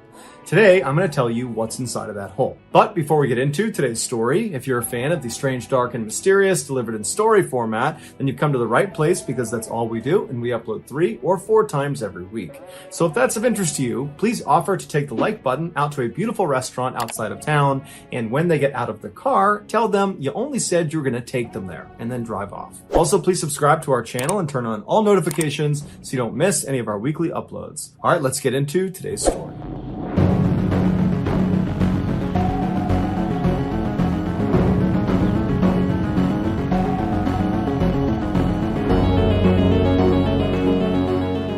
In 1938, a farmer in southeastern Australia decided to bring his horses to a watering hole on the other side of his large property. As he was leading the horses across this big, wide open field, one of his horses suddenly just collapsed to the ground. The farmer ran over to see what was going on, but as soon as he got over to it, the horse had stood back up again and seemed totally unhurt. The farmer was puzzled because he had no idea why the horse fell in the first place, and so he looked down to see if maybe it tripped on something, and he saw on the ground right beneath the horse was this small hole. And so he moved his horse out of the way, and then when he came back to look at this thing, he saw it was only maybe a foot across, but when he peered down into it, he saw it was very deep. And so he got down on his hands and knees to get a closer look, and when his eyes adjusted, he could not believe what he was seeing. 10 or 15 feet below the surface was this huge pool of clear water. The horse had just stepped into the roof of an underground cave. And so the farmer was really excited to see how big this cave was. And so he grabbed all his horses and he brought them back to the stable, and he got this long measuring rope with a weight at the end of it. So he runs back out to the hole, he puts the weight into the hole, and he begins paying out this rope. And so down it goes, 10 feet, 20 feet, 30 feet. It just keeps on going and going until finally the weight hits solid land at 120 feet. And so the farmer is like, wow, this is a huge cave. So he pulls it back up thinking that's the bottom, but in reality it wasn't. It actually extended down almost 300 additional feet. The farmer and his horse had just accidentally found one of the most beautiful and deadly freshwater caves in the world, called the Shaft. The reason it's called the Shaft is because the only way in or out of this underwater cave is through this hole in the middle of this field that this horse created, and it's literally a shaft that goes down 18 feet until it reaches the surface of this massive underground body of water. The opening to this shaft is so narrow that cave divers, they can't get into it with their gear on their backs. So they literally need to be lowered into this cave by themselves, and then their gear is lowered down after them, and they put it on while they're treading water. The solid ground that the farmer's weighted line had touched at 120 feet when he believed he had reached the bottom of the cave, what he had actually touched was the top of something called the rock pile. The rock pile is basically this huge underwater pyramid that looks like a rock pile that sits at the bottom in the middle of this huge underwater cave. And from the top of this rock pile, you can go down it in all different directions, but once you get to the bottom, there's only two tunnels to choose from. There's one that goes west, basically down at an angle, that dead ends at 260 feet. And then on the other side of this underwater pyramid is the eastern tunnel, and that's much more treacherous. It goes down at a more steep angle to 400 feet. The few elite divers that have explored the deepest recesses of this cave say there are 3 distinct stages to it. Stage 1 is from the surface down to 120 feet, the top of the rock pile. During this stage, the diver swims unobstructed in beautiful clear water with sunlight poking through the hole. It's a very easy section of the cave. And there's a safety line that's anchored from the surface straight down to the top of the rock pile. So you have something to hold on to as you go down and back up. Stage 2 is where things get a bit dicey. Stage 2 begins at the top of the rock pile and extends down all the way to the bottom of the westerly tunnel at 260 feet where it dead ends, or down to the 200-foot mark of the easterly tunnel where you come to something called the drop-off ledge. And it's quite literally a ledge in the middle of this tunnel where beyond it there's a fairly steep drop-off, and it leads down to an area that's so treacherous it's got its own stage. Starting with stage 2 and then with stage 3, there is no safety line to guide you in the direction you need to go. So you're on your own as soon as you reach the top of the rock pile. And so you make your way down any direction you want down the rock pile until you reach either of these tunnels. And as soon as you go into them, you immediately start to lose visibility because the sunlight cannot penetrate all the way into these tunnels. And so the diver becomes increasingly reliant on their flashlight. As such, they have to be very careful as they navigate down stage 2 to not bump into the walls, because doing so will knock the limestone silt off of the walls. It will create a cloud of it in their face. It will blind them. It's like being in fog where a flashlight can't push through it. And so the diver has to either wait for the silt to clear, which could take a very long time, or they have to swim blind. Also, anyone entering stage 2 and stage 3, they can't breathe regular air out of their tanks. There's too much nitrogen in regular air. The deeper you dive, the more nitrogen your body will absorb, and if you have too much nitrogen in your system, it can give you something called nitrogen narcosis, which is like being really drunk. And in extreme cases, people have been known to take their mouthpiece out and inhale water, believing they're on the surface, or they'll confuse the direction up with the direction down, and to get to the surface, they will swim straight down until it's too late and they can't get back up again. And so divers that are going to be in stage 2 or stage 3 of this cave will breathe a special mix of gases that are low in nitrogen. nitrogen. The final stage of the shaft, stage 3, is just from the 200-foot mark of the easterly cave, so that drop-off ledge, all the way down to the bottom at 400 feet. This stage is unbelievably dangerous. As soon as you drop off that ledge, all the sunlight goes away. It is pitch black, and the tunnel narrows considerably and stays incredibly narrow. In fact, many times divers have to squeeze themselves past sections where the rocks are too close together. And so because you're inherently bumping into the walls all through stage 3, you're pretty much guaranteed to be silted out the entire time. At this depth, nitrogen narcosis is virtually guaranteed, even if you're breathing a special low nitrogen mix of gases. And so divers need to be ready to abort the dive at any moment if they feel symptoms coming on. Once the diver has turned around and is making their return trip, but they're still in the 3rd stage section of the cave, they need to be careful of false domes. These are offshoots on the ceiling only in this 3rd stage that look like the way out. And especially when things are silted out and it's dark, you're low on oxygen, you might be panicking, it'd be very easy to confuse these with the way out. But in fact, these false domes are exactly what their name implies. They are false. They are dead ends. They go nowhere. Stage 3 is reserved exclusively for extremely experienced cave divers who get special permission. In 1973, 8 divers got permission to dive the 1st and 2nd stages of the shaft cave. They did not get permission to dive the 3rd stage of the cave. On May 28th of that year, the 8 divers arrived in that big open field near the cave opening and began prepping their gear. Their plan was to dive down all the way to the edge of the drop-off ledge, so looking into the 3rd stage, and then once they got there, look around for a minute and then turn around and head back up to the surface. These 8 divers were experienced divers, but their experience was all in open water environments. None of them had dove in a cave. And so they were confident divers, but they were a little bit naive. They believed the dive down to the edge of the 3rd stage was going to be fairly routine and would just be simple and fun. But before any of them had even gotten into the water, they had already made a critical mistake. Instead of jamming their bottle with the special low nitrogen mixed gas that they would need since they were going into stage 2, and so that's a requirement, instead of doing that, they just jammed their bottles with regular air. So they were basically guaranteeing that they would get nitrogen narcosis. But once they had all their gear prepped, they made their way over to the entrance to the shaft, and one by one they were lowered down into the water and their gear would follow. And then once all of them were all jocked up, they grabbed the safety line and they began their descent. It only took about 2 minutes to get down to the top of the rock pile, and there they spent about 5 minutes taking pictures of each other before heading down the eastern tunnel. 3 of the divers were siblings, Glenn, Stephen, and Christine, who were 25, 22, and 19 respectively. And Glenn remembers after they made their way all the way down the eastern tunnel and they reached the drop-off ledge, he remembers seeing his sister, his brother, and all the other divers. Everyone seemed just fine. Everyone's just looking over this ledge. They're taking turns, kind of peering down into this black abyss that is stage 3. And then after 5 minutes or so, Glenn looked at his gauge and he saw his air was getting fairly low. Not emergency situation, but it was time to leave, and everybody else had the same amount of air as he did, and so everybody else was running low on air. And so Glenn was about to grab his sister, who was several feet right in front of him. She was still looking over the ledge down into stage 3, but when he reached out to grab her, she and all the other divers just suddenly jumped forward and dove straight down into the abyss out of sight. They dove into the stage 3 section. This was not something that Glenn was tracking anybody doing. This was not something anyone said they were going to do. This was not part of the dive. This was very dangerous, and they weren't allowed to go down there.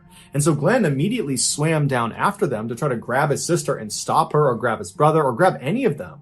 But as soon as he went over that ledge, he saw it was totally pitch black and it was completely silted out from all these divers suddenly launching over the edge. And so Glenn knows he's not going to find them in the silt. It's also very dangerous for him alone to just dive down there. And so he figures, you know what? I'm sure they're fine. They probably planned this out and they're just going to go down a little ways and they'll come back up again. And so I'll just go to the rock pile and wait for them. And so Glenn turns around and he goes up back over the drop-off ledge. He makes his way to the rock pile and he just sits there facing the eastern tunnel, waiting for his brother, his sister, and the other divers to come back out again. But they don't. And finally, his air gauge gets so low that he literally has to go to the surface. And he's thinking to himself, if my air is this low, what are they doing down there? 24-year-old Larry Reynolds was one of the divers that went with Glenn's sister and brother and the other 2 divers into this forbidden 3rd stage section of the cave. Although he doesn't say this, it sounded like he and the others just wanted to go a little ways into this off-limit section, check it out, and then turn around and go back to the surface. And so Larry would say, as soon as they went over the ledge and they're in this 3rd stage, it went completely pitch black and the tunnel immediately constricted dramatically. And so as they're going down this very tight and pitch black tunnel, they reach a section that's so tight, they're down on their stomachs, literally pulling themselves through. And so after a few minutes of the group forcing themselves into this unbelievably dangerous place, it's like they all collectively realized, this is a terrible idea, we need to turn back. And so as they all began turning around, they realized their return trip just back up to the drop-off ledge, which was only maybe 25 feet, was completely silted out. And so Larry is in the back of this return trip line, and right in front of him is Christine. And so as soon as they all make their way into the silt, the only thing Larry can see with his flashlight is Christine's fins. And so he's staying right up on her and keeping his light on that fin to make sure he's going in the right direction. And so after only a few moments, Christine's fins just suddenly disappear. And so Larry's thinking, I don't know where she went, but I don't have enough time. I have almost no air. And so he just keeps on swimming, believing he's going the right way. And sure enough, he clears out of the silt and he goes up and back over the drop-off ledge, and he shines his light back up the eastern tunnel, back up towards the rock pile, expecting to see Christine and the other divers he was just with. But he's looking and there's no one there. There's no silt. It's totally clear. And there's not one diver in front of him. And so he looks at his gauge again and he's got a little bit of air, enough to maybe go down and make sure nobody is still down there. Because he's thinking, I don't think it's possible they could have swam all the way through this tunnel in this space of time. So he turns around, he goes back over the drop-off ledge, back into the silt, and as he's moving very slowly and cautiously, up ahead he sees flashlights moving around on the ceiling of the tunnel. And so he moves down towards this flashing light, and he realizes the light is coming from inside of a false dome right above him. And so he looks up, and he saw there was Christine and another man named Roberts, who was 28, frantically swimming around, shining their lights, looking for the way out, not realizing they're in this dead end. And so Larry was about to shine his light to get their attention when Larry's flashlight went out. And so now Larry is in complete darkness. He is completely silted out. He doesn't even know how much air he has left because he can't shine the light on it. And so he's starting to panic. He starts banging on his flashlight, and finally the light comes back on. And when it does, he shines it straight up again to try to shine it towards Christine and Roberts, but he had drifted farther down the tunnel. And so by the time he shined his light, he wasn't underneath the false dome. But when he shined his light in the other direction, he saw he was at the very far end of where the group had gone. And so farther down into stage 3 was clear. There was no silt. And so he shined his light down into the stage 3 tunnel, and way down the tunnel, barely visible, he sees there is one diver with his flashlight out swimming the wrong direction down into oblivion.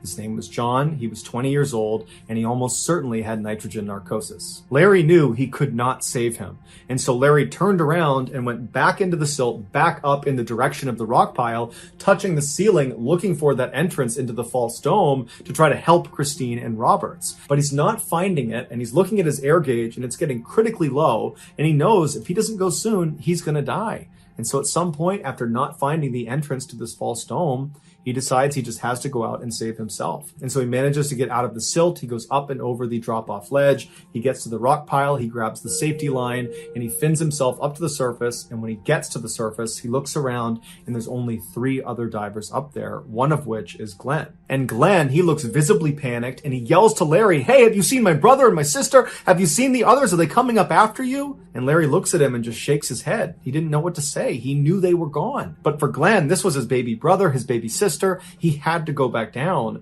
And so with the little bit of air he had left, he put his mouthpiece in, he turned around and he dove straight down as fast as he could, staring towards the opening of the eastern tunnel, praying that his family members, that his friends are going to come out of there. But as he's swimming down and he's running out of air, no one was coming out of that tunnel. And so finally, when his air was basically empty, he had to turn around.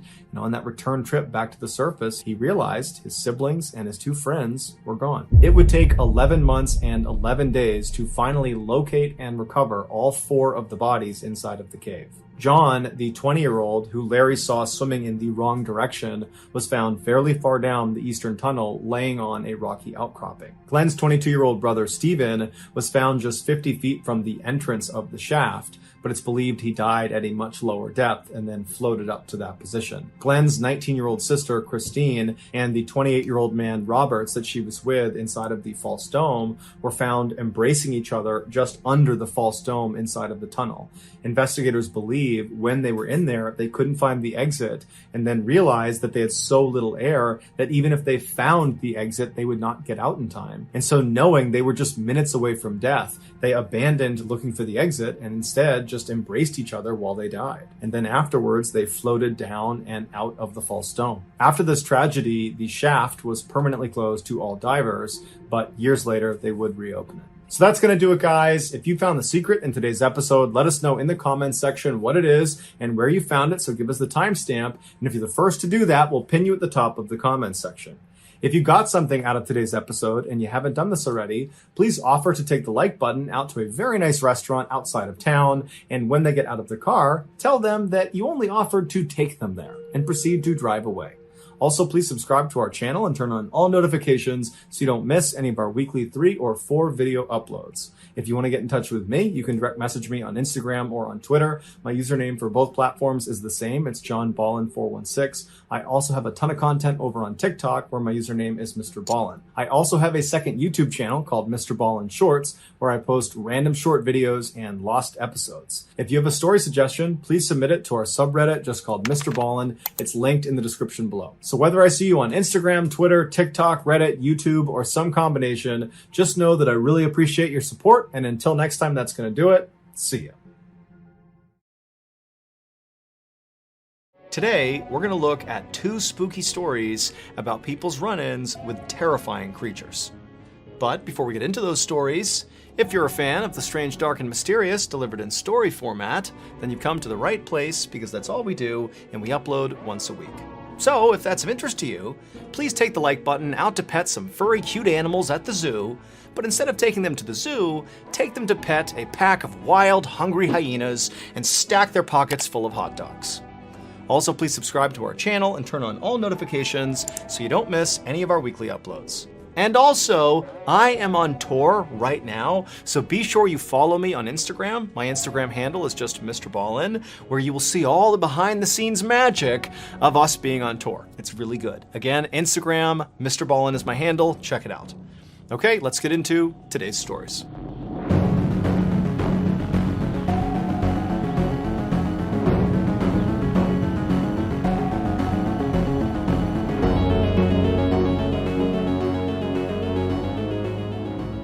Just after midnight on May 1st, 1971, a 20-year-old woman named Elizabeth Ford was sleeping on a couch in the front room of a small house near a city in Arkansas called Texarkana.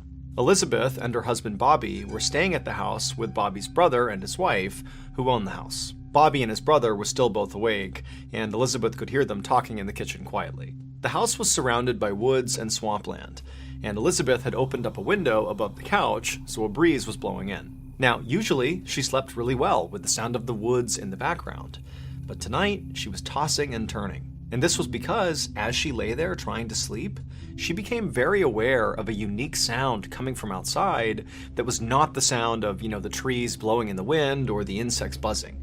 This was something else. It was a slow creaking sound, and at first, it kind of sounded like it could be out in the woods somewhere, but eventually Elizabeth realized this creaking sound was sort of moving back and forth, right outside on the porch, below the open window. Suddenly, Elizabeth's eyes flew open and she looked at the window because this creaking sound had just intensified and then came to a stop on the immediate other side of this window, like there was something heavy right outside. Elizabeth sat up to face the window, but she didn't see anything outside through the screen. And so right away, she felt totally relieved. She didn't know what that sound was, but clearly there was nothing there. However, just to be certain, she decided she would go a little bit closer to the screen and actually look right up close to make sure there was nothing down below on the porch. And so Elizabeth leaned forward and pressed her face to the screen and began to look. And as she did, this dark figure down below suddenly rose up and completely blocked out the window. And Elizabeth's looking at it, having no idea what it is. And before she could do anything, this huge thing slashed at the screen, and this big reddish furry brown paw with razor-sharp claws cut through the screen and nearly cut Elizabeth's face. Elizabeth screamed and practically fell over, and this dark creature outside turned and bolted and disappeared. And then a moment later, Elizabeth's husband Bobby and his brother came running into the room asking what was going on. Elizabeth was so shocked at what she had just experienced that all she could say to her husband was, "It's a bear! It's a bear!" Bobby helped Elizabeth off the couch and then told her and his brother's wife to stay in the house and away from the windows. And then Bobby and his brother got shotguns and flashlights and went outside. Once outside, Bobby and his brother began scanning all around the porch area where Elizabeth had apparently seen this bear to see where it was. They held their flashlights out and they scanned the tree lines. They looked all over the place, all around the front of the property, but there was no sign of this animal. And so the brothers looked at each other and nodded, and then they both left the porch and went different directions, kind of looping around the back of the house. They were going to scan the entire property and meet up at the back. And when they met up at the back, they still hadn't found this bear, and so they walked away from the house towards the tree line and did another big sweep together of the entire perimeter, again, looking for any sign of this animal. But there was nothing. And so after a while of circling the property, the brothers decided that, this bear must have just run off. And so Bobby and his brother returned to the porch to figure out their next move. Both Bobby and his brother were hunters, and they knew that usually the best thing to do with the bears that roamed this area was to leave them alone. I mean, these bears could grow to be 500 pounds, and if they were provoked, they could run at 35 miles an hour. And so generally, you just stayed away from these things, and they'd leave you alone too. However, as the brothers were sitting there talking through what had happened that night, they both said, it definitely seemed like this bear was different. I mean, apparently it was aggressive enough to come right up to the house, unprovoked, and reach in and swipe at Elizabeth, which obviously was not normal bear behavior. And so, to Bobby and his brother, this meant that they really couldn't just leave this bear alone. They had to go out there and find it and kill it to protect themselves. And so Bobby lit a cigarette to calm his nerves, and then the two brothers came up with a plan for how they were going to go find this bear.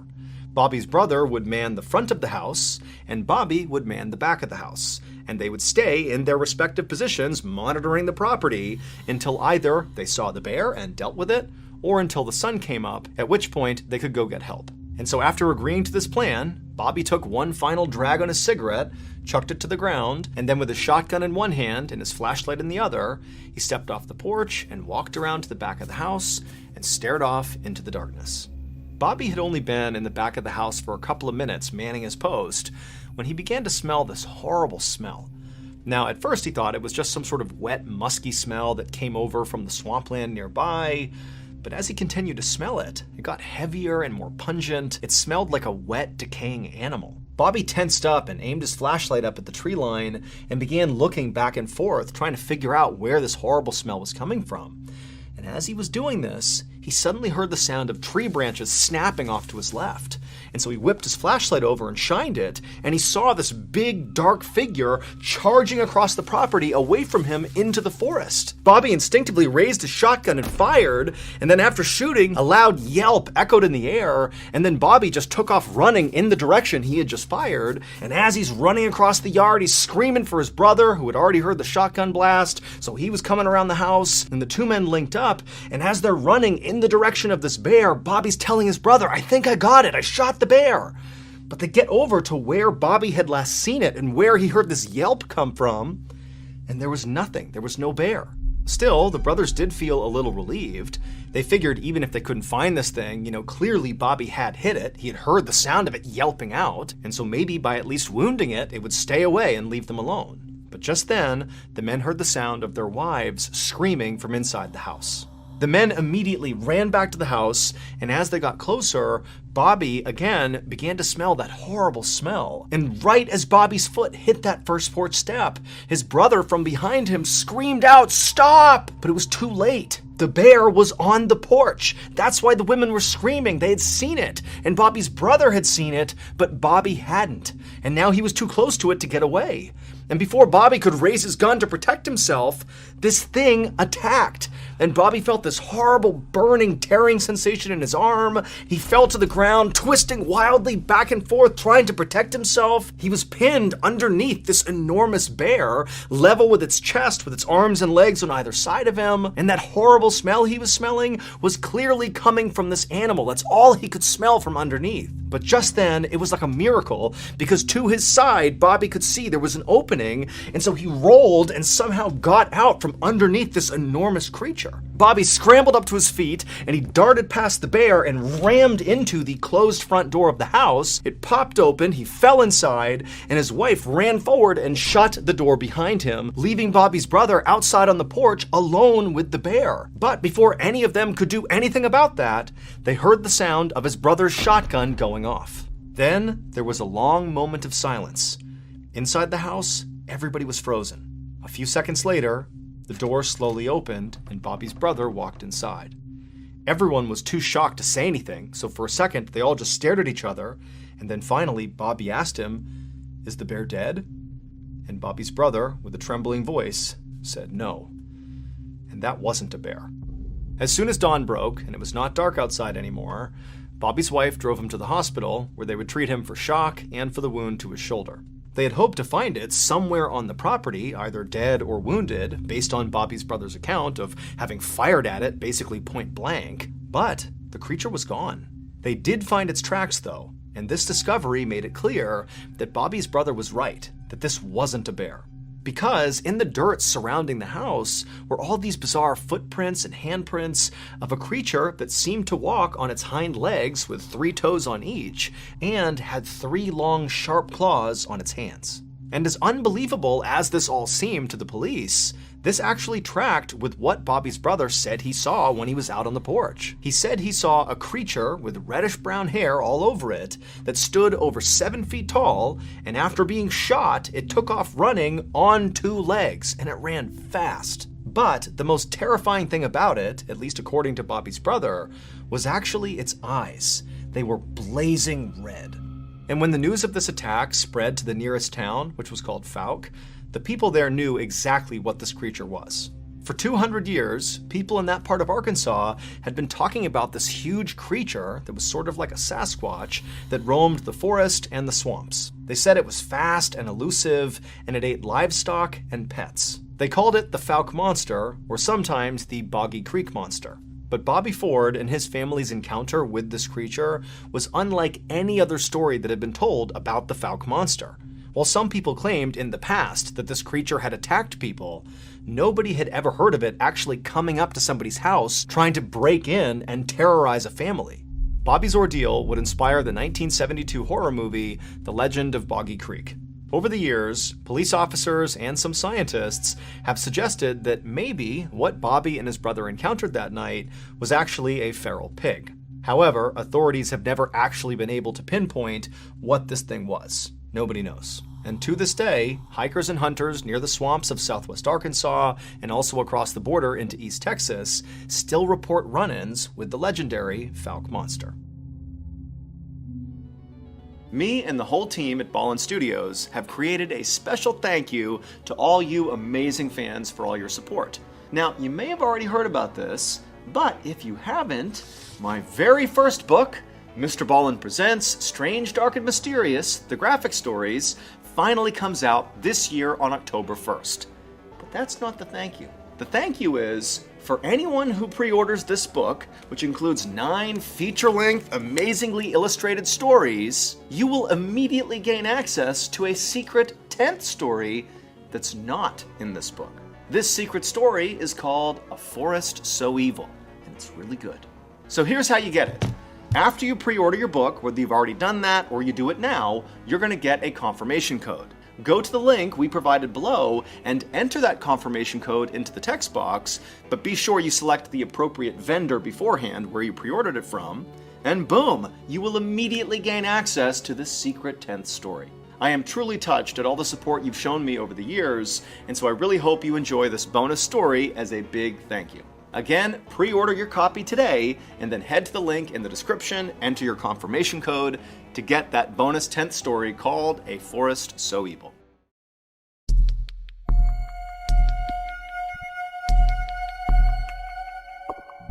On the evening of August 1st, 2015, a 20-year-old man named Fraser Baloyi walked alone down a main road toward his village in the South African province of Limpopo.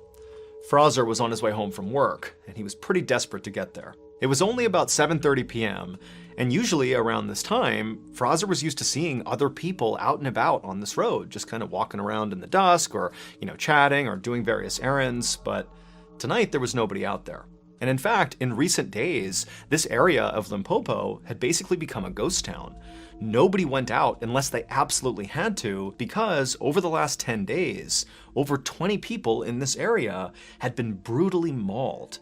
The victims had all insisted that the creature that had mauled them was some kind of four-legged demon, and they had begun calling it the Beast.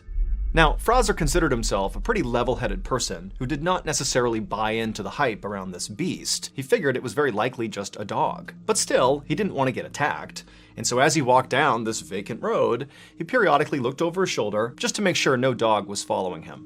As Fraser continued to walk along, he looked up and saw the huge forest fire that was raging on a mountain miles and miles off in the distance. A few days ago, the fire had started, and from Fraser's perspective, it still seemed to be going strong. In fact, in the darkness, it almost looked like the mountain was glowing red. Just then, Fraser noticed the turnoff for the shortcut that would take him through some forest back to his home, and when he got there, he stopped and looked over his shoulder one more time to make sure he was still all alone, and he was, and then he stepped off the main road, into the woods, and into the darkness. Under the tree canopy, the night suddenly seemed a lot darker. Fraser did his best to think about the chores he needed to do for his mother once he got home, instead of thinking about the beast. But he'd only been on this path for about 300 feet when he suddenly heard a rustling from behind him. And so right away, Fraser stopped and turned around and looked where the noise was coming from. But all he saw was darkness. There was nothing there. And so Fraser, for a whole minute, just stood there staring out into the tree line, waiting for something to move. But nothing did. And so Fraser told himself he was just being paranoid. Everything was fine. And then he turned back around and kept on walking. But pretty quickly, his walk turned into a jog. And he was almost to the end of this path, almost out of the forest. He could see his village. It was right there. When he heard noises behind him again. Except now, in addition to the rustling sounds, he heard a new sound. It was like a wheezing sound, like a sick animal that was breathing heavily. Now, Fraser knew he was not just being paranoid. Something was out there, and it seemed like it might be following him. Without slowing down, Fraser looked over his shoulder again to see what was out there, but again, he just saw nothing. It was just shadows. However, when he turned back around and kept on going towards his village, he heard this loud crashing sound behind him, like a massive animal had leapt out of the brush and landed on the path behind him. And so Fraser was immediately so scared he couldn't even turn around. He just started sprinting toward the village, and all he could hear behind him were these loud, pounding footsteps as whatever this was gaining on him. And so Fraser was so instantly terrified that instinctively he just started sprinting off without even looking behind him. And so as he's running, this thing's gaining on him, and again he can hear this awful wheezing sound coming from whatever this is, as if there was something wrong with its lungs.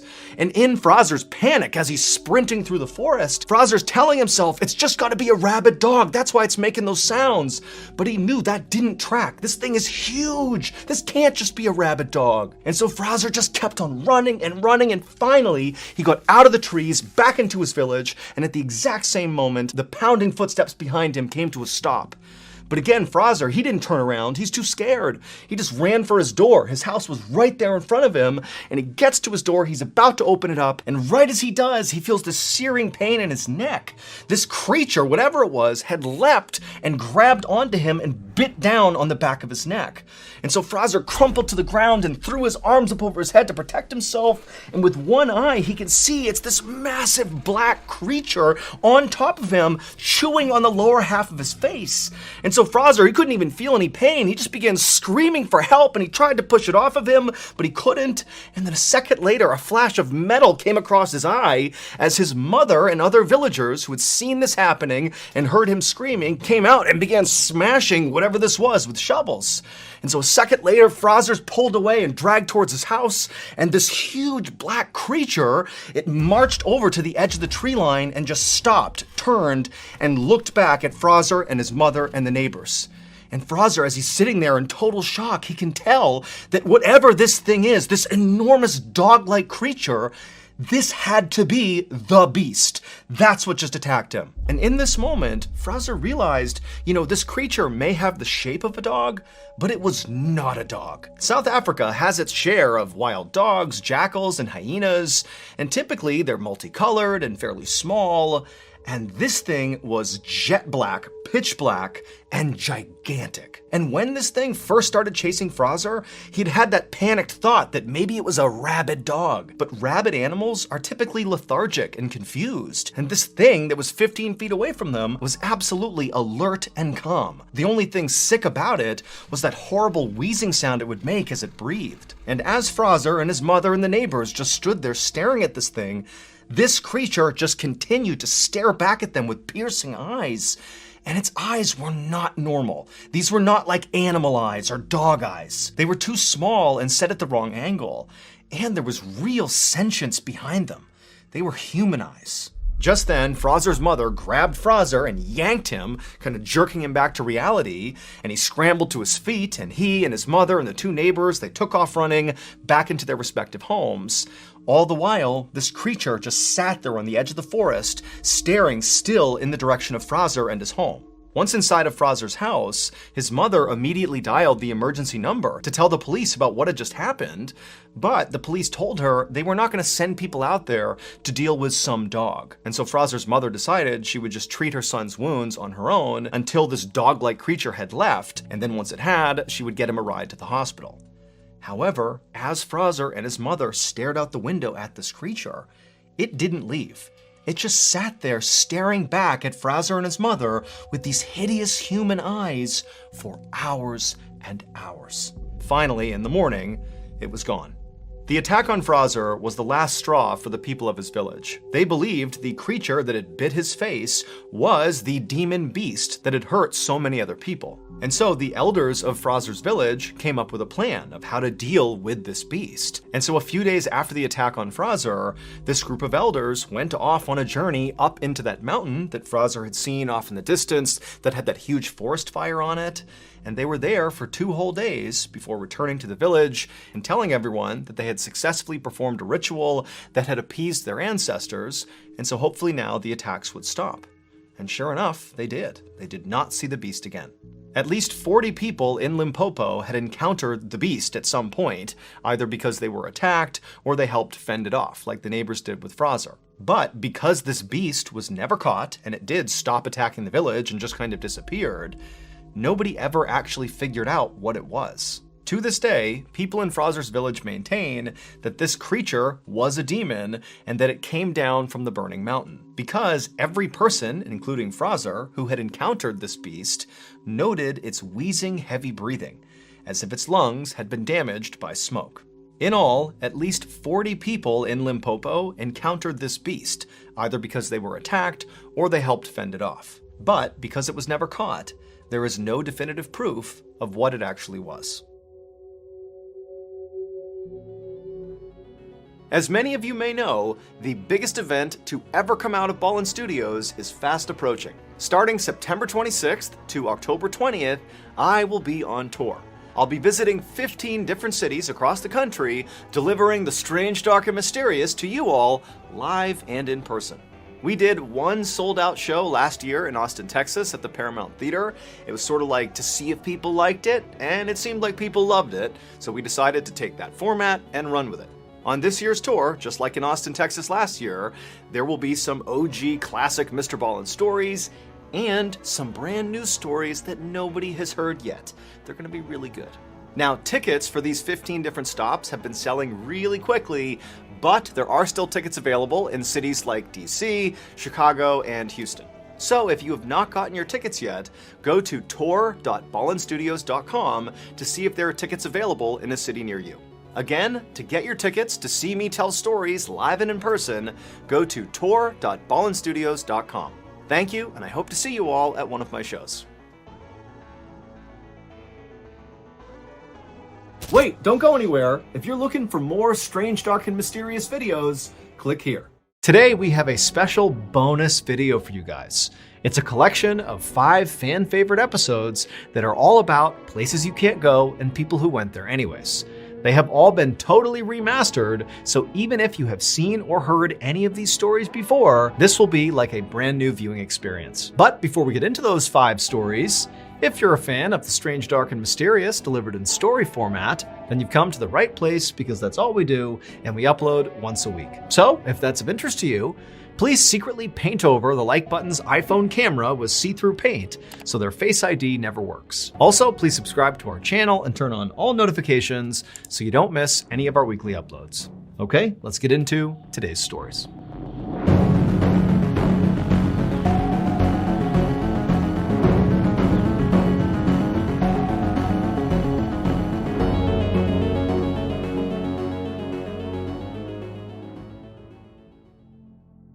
Sevnica is a gorgeous town right in the heart of Slovenia, situated right along the Sava River, which is one of the longest rivers in Europe. The section of the Sava that flows past Sevnica was a popular destination for kayakers and canoeists up until 2008, when a hydroelectric dam was built across it, creating a sort of dead end for anyone trying to go through that section of the river. They would have to stop at the dam, get out, walk around, and then pick up the river on the other side, or that would mark the end of their trip that day. In 2008, while this dam was still under construction, the mayor of Sevnica, who was in favor of the construction of this dam, he understood that this was kind of a bummer for the people in town. While the dam itself was going to provide more electricity for the town, it did kind of end an era. And so he decided he would organize a final trip down the Sava River past the dam while they could still go right past it. And he was calling this trip the Final Descent. And so he went all around town asking people if they wanted to come, and he finally recruited 27 other people to come with him on this final trip. And so a few weeks later, on July 3rd, after all preparations were made, the mayor and the rest of his crew, they made their way upstream to this loading area where 4 canoes have been set out for them. And the staff people that had actually provided these canoes, they offered the group life jackets. And virtually everyone in the group turned it down. It's unclear why they turned down the life jackets, but one could guess that, the river itself was incredibly calm, and they were not expecting to be on the water for very long, and so they just decided they didn't need one. And so after all 28 people got into their canoes, 7 people per canoe, they pushed off the shore and they began their slow trip down the river. And the mayor had actually hired a photographer to come along with them to document their journey. So as soon as they take off, the photographer is looking around, taking pictures and filming. The weather was beautiful and the water was calm, and everything was just going really, really well. But about 15 or 20 minutes into their journey, they turned this corner and they got a clear view of the dam, which was about 1,000 feet away from them at the time. Now, the dam was not done yet, but it was pretty close to being done. And so the actual structure of the dam, it was built. And so even from 1,000 feet away, it was very obvious to tell that up ahead, there's these big cement archways where the water flows down over this dam. And the whole group pretty much immediately saw they had a problem. The plan, according to the mayor, had been they would get to this dam, but on the left side of the dam, there was going to be a strip of waterway that had not been blocked off yet. Because when this dam was complete, it would completely obstruct the river side to side.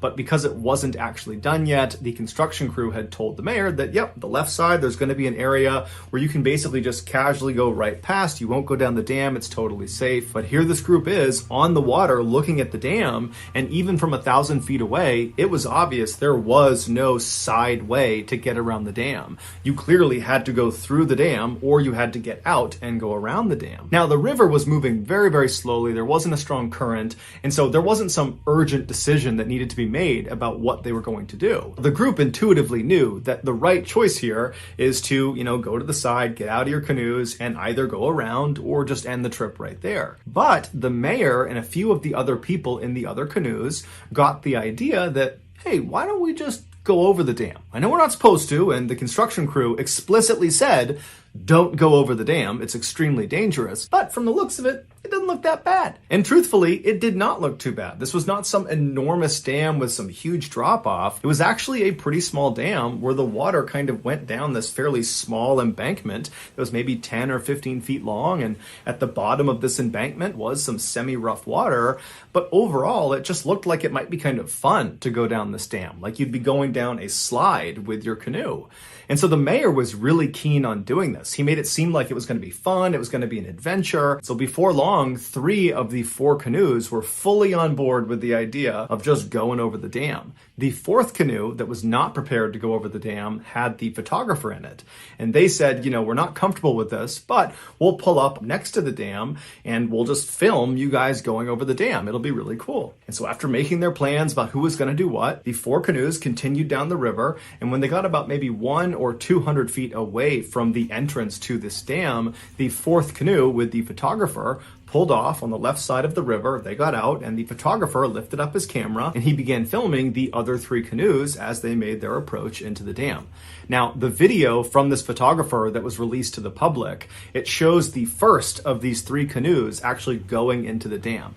And you see these 7 people on this canoe. They're kind of happy and excited looking. They have nervous anticipation like they're about to start a roller coaster or something. And they're making their way into this dark section inside of the dam. They're basically going through the gates of the dam where they're going to go down this embankment. And as they go into the darkness, as you begin to lose sight of them, you see the back end of the canoe suddenly pops up because now they're going down the actual dam itself. They start sliding down and then you hear someone in the canoe start to scream and then it goes completely silent.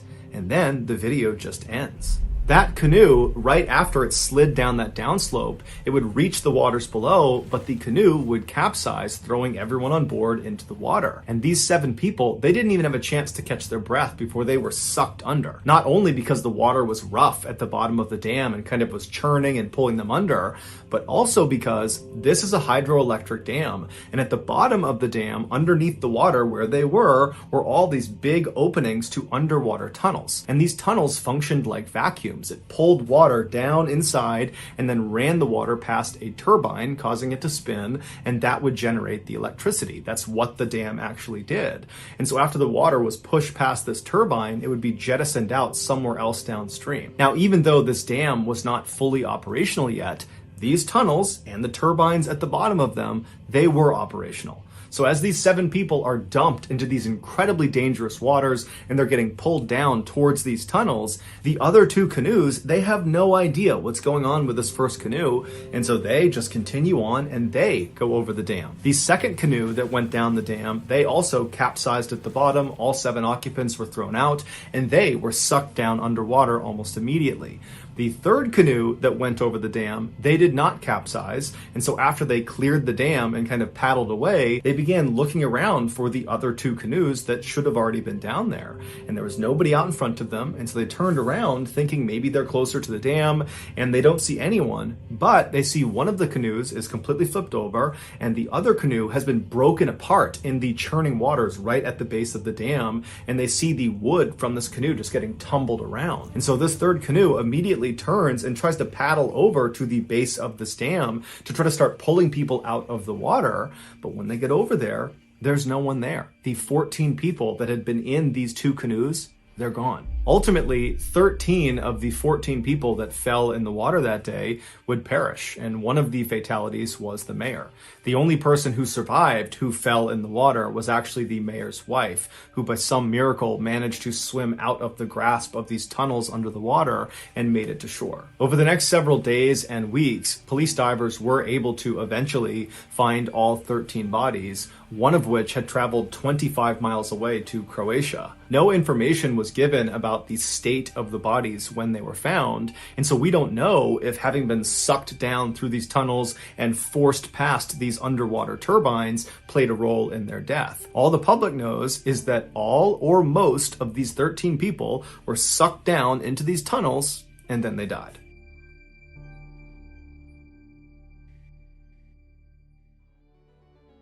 I have a major announcement. Ballen Studios, the home of the strange, dark, and mysterious, has launched another brand new show. It's called Late Nights with Nexpo. It is totally free. It's a podcast, and it's hosted by none other than Nexpo, who you might already know from YouTube, who's been around for many years. He's got millions of subscribers on YouTube. He's got this incredible immersive storytelling style. So if you're a fan of the strange, dark, and mysterious, I know you're going to like Late Nights with Nexpo. And the stories, the mysteries, the kind of bone-chilling, crazy stuff he's going to cover on this podcast will be exclusive to the podcast. So you can't get these stories on his YouTube channel. You can only get them on this Ballen Studios production. Okay, so it's called Late Nights with Nexpo. It comes out every Wednesday, and at the end of today's YouTube video, we're going to play you a sneak peek of the first episode. But beyond that, after this YouTube video is over, you can just look up Late Nights with Nexpo on any podcast platform, and you can listen today to the first 2 episodes because they're live right now. So again, if you are a fan of the content you already get on this YouTube channel, The Strange, Dark, and Mysterious, you're going to love Late Nights with Nexpo. It's a free show out of Ballen Studios every Wednesday. Enjoy.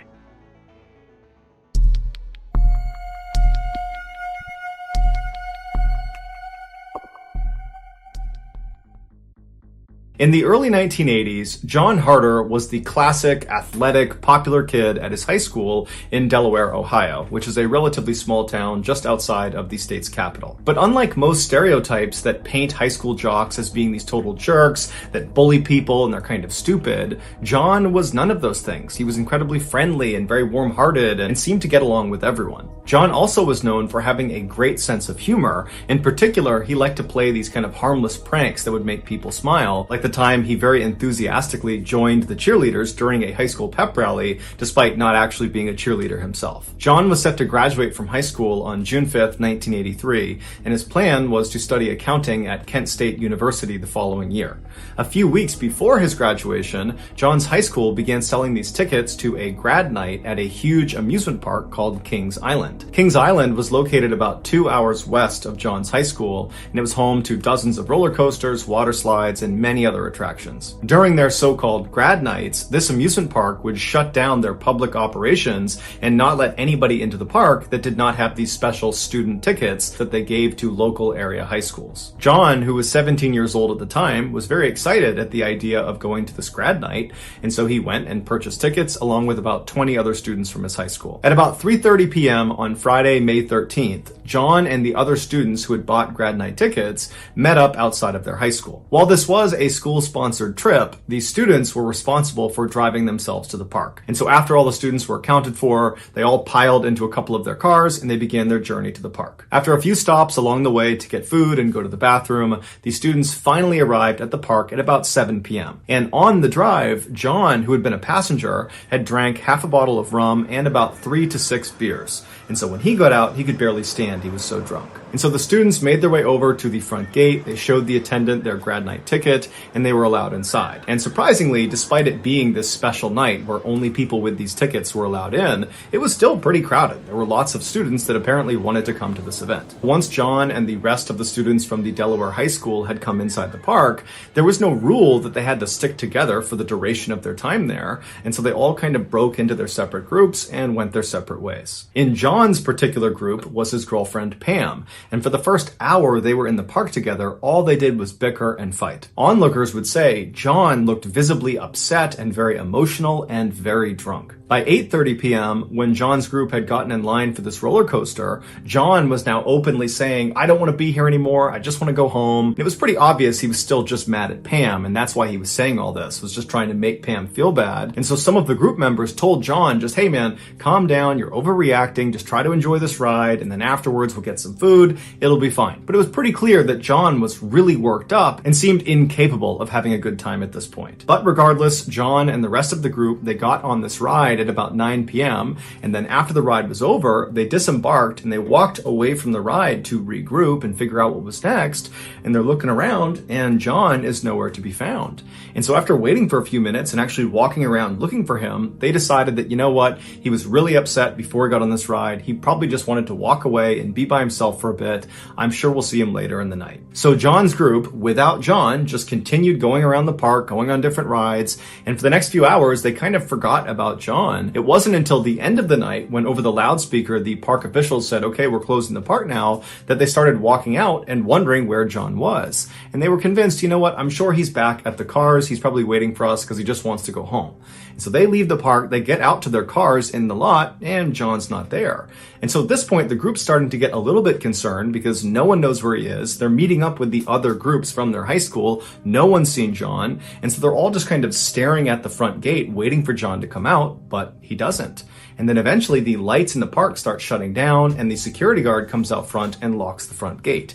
And that's when the group knew they had a problem. After an extensive investigation by police, this is their best guess as to what happened to John. After John and his small group rode that roller coaster around 9 p.m., John very quickly disembarked the ride before anybody else in his group could see him. And then John stumbled his way towards the replica Eiffel Tower that this park was famous for. This tower stood at about 300 feet tall and was built to be an exact replica of the Eiffel Tower in Paris, France. But this one at Kings Island was only a third the size. It had 3 elevators that went up the center of the structure, and the elevators would stop at a 50-foot platform and a 275-foot platform where guests could look out and have a great view of the park. While today, the only way to access these 2 viewing platforms is through these elevators, at the time John was at the park in 1983, the park actually had a flight of stairs that went from the ground all the way to the very top of the tower that went right up the middle of the structure, and the public was allowed to take these stairs all the way up to the first platform, that 50-foot platform. And while the stairs did actually continue beyond that, up to the 275-foot platform,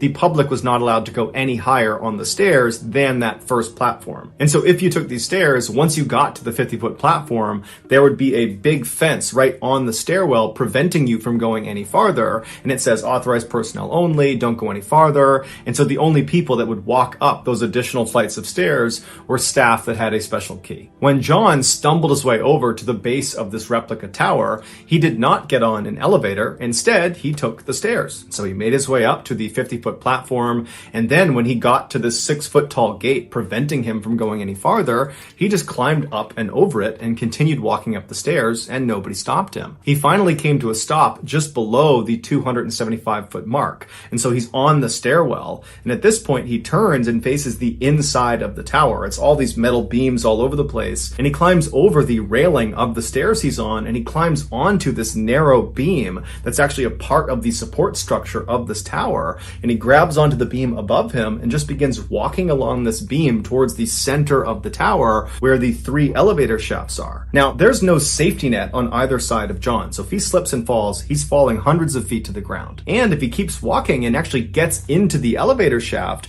there's nothing protecting him from being struck by one of the elevators, because the people who built this tower were not thinking about people walking on these exposed beams hundreds of feet up into the air. This is a totally dangerous and unauthorized area. But John just continues shimmying across this beam until he does get to the middle of the tower, and now he's literally standing looking down into the elevator shafts. And as he's most likely looking around, admiring where he was, one of the elevator cars below him began to start moving. To understand what happens next, you need to have a rudimentary understanding of how this elevator worked. A large metal rope was attached to the top of the elevator car, and from there it was thread up the elevator shaft all the way to the top, where it was fed through a pulley that was anchored to the ceiling, and then that rope was fed right back down the shaft to the bottom, where it was attached to a counterweight. A counterweight is just a large heavy weight that's designed to balance this elevator car on this pulley system. Without the weight, the elevator car would just slip off of that pulley. And so anytime the elevator car moved up, the counterweight would move down, and vice versa, making sure that car was always balanced. And so John is standing right on the edge of this elevator shaft, presumably just kind of looking around, admiring where he was, when down below him, that elevator car starts to move, and it starts to actually descend away from John. And so the car itself is not necessarily a threat to John. However, its counterweight is, because if the car is going down, its counterweight is going up, and it's right in the path of John. And so as John is leaning out over the shaft looking around, this counterweight comes screaming up and picks him off of the beam he's on and carries him up into the shaft. The impact on John was so strong that it's believed he was actually impaled on some of the exposed metal wiring on top of this counterweight, and he got totally tangled up in all of the cables on top of there. And so as John is desperately trying to free free himself, the elevator operator, there was always a staff member inside of these elevator cars, he actually noticed when John got stuck on the counterweight. But of course, this worker would have no idea that's what it was. They would later recall it just felt like the car suddenly jumped. And so this worker, fearing that something had gone wrong with the elevator car itself, he decided he would ride it all the way to the bottom, let everybody get out, and then ride back up to the top totally empty to make sure that the car actually worked before allowing people back on. And so the worker went to the ground, everybody got out, he closed the doors, he began his ascent. He got to that first platform at 50 feet, no issues. He got about 10 feet above that first platform, so at about 60 feet, when all of a sudden he hears an unbelievably loud thud on the roof of his elevator car, causing his car to immediately come to a stop. And then blood began pouring over the sides of the car over the windows. After getting stuck on the counterweight, John probably did everything he could to try to free himself, but he just couldn't do it. However, when that elevator worker decided to go back up again to test the capacity of the elevator car, it reversed the direction of the counterweight that John was stuck on. And so as that car was going up, John began going down, and it was on this descent that parts of John's body must have been dangling off of this counterweight, and they must have struck one of the beams as he was going down, and that beam effectively pried him off of whatever he was stuck on and threw him over the edge into the center of the shaft.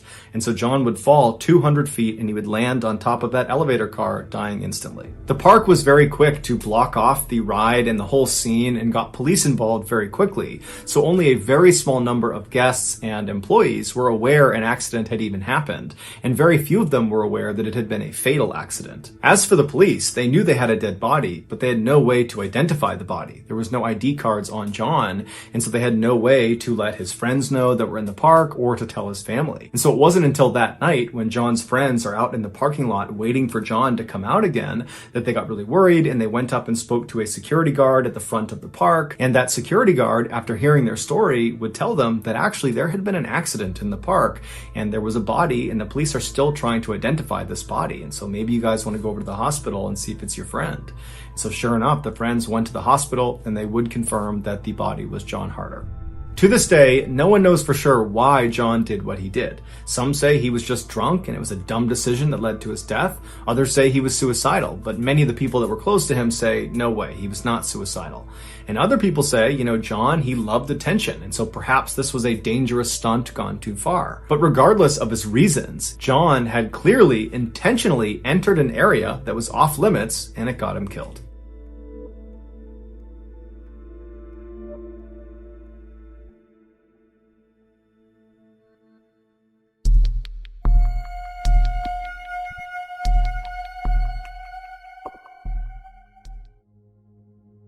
In the spring of 2017, Antonio Navarrete was on top of the world. Just a year earlier, the 21-year-old Florida resident had met the love of his life, a young woman named Daisy Martinez. And now, Daisy was pregnant, and so she and Antonio were very excited about starting a family together. For the time being, Antonio and Daisy were living with Antonio's parents in his hometown of Waimama, which is a quiet rural suburb just south of Tampa. But Antonio had a bright future ahead of him. Ever since he had graduated high school, he knew what he wanted to do with his life. He wanted to be an auto mechanic, and he had the skills to do it. From the time he was a toddler, he had always been obsessed with cars, breaking apart his toy cars and putting them back together. And then as he got a little bit older, he began drawing these very intricate drawings of cars that he loved or designs for new cars. And then when he was a teenager, he began actually tinkering around with real cars until he finally acquired a car of his own. It was a white Chevy lowrider pickup truck that he tricked out with all these fancy lights and special rims and this huge sound system that took up most of his back seat. It was thanks in part to this truck, which he nicknamed Casper,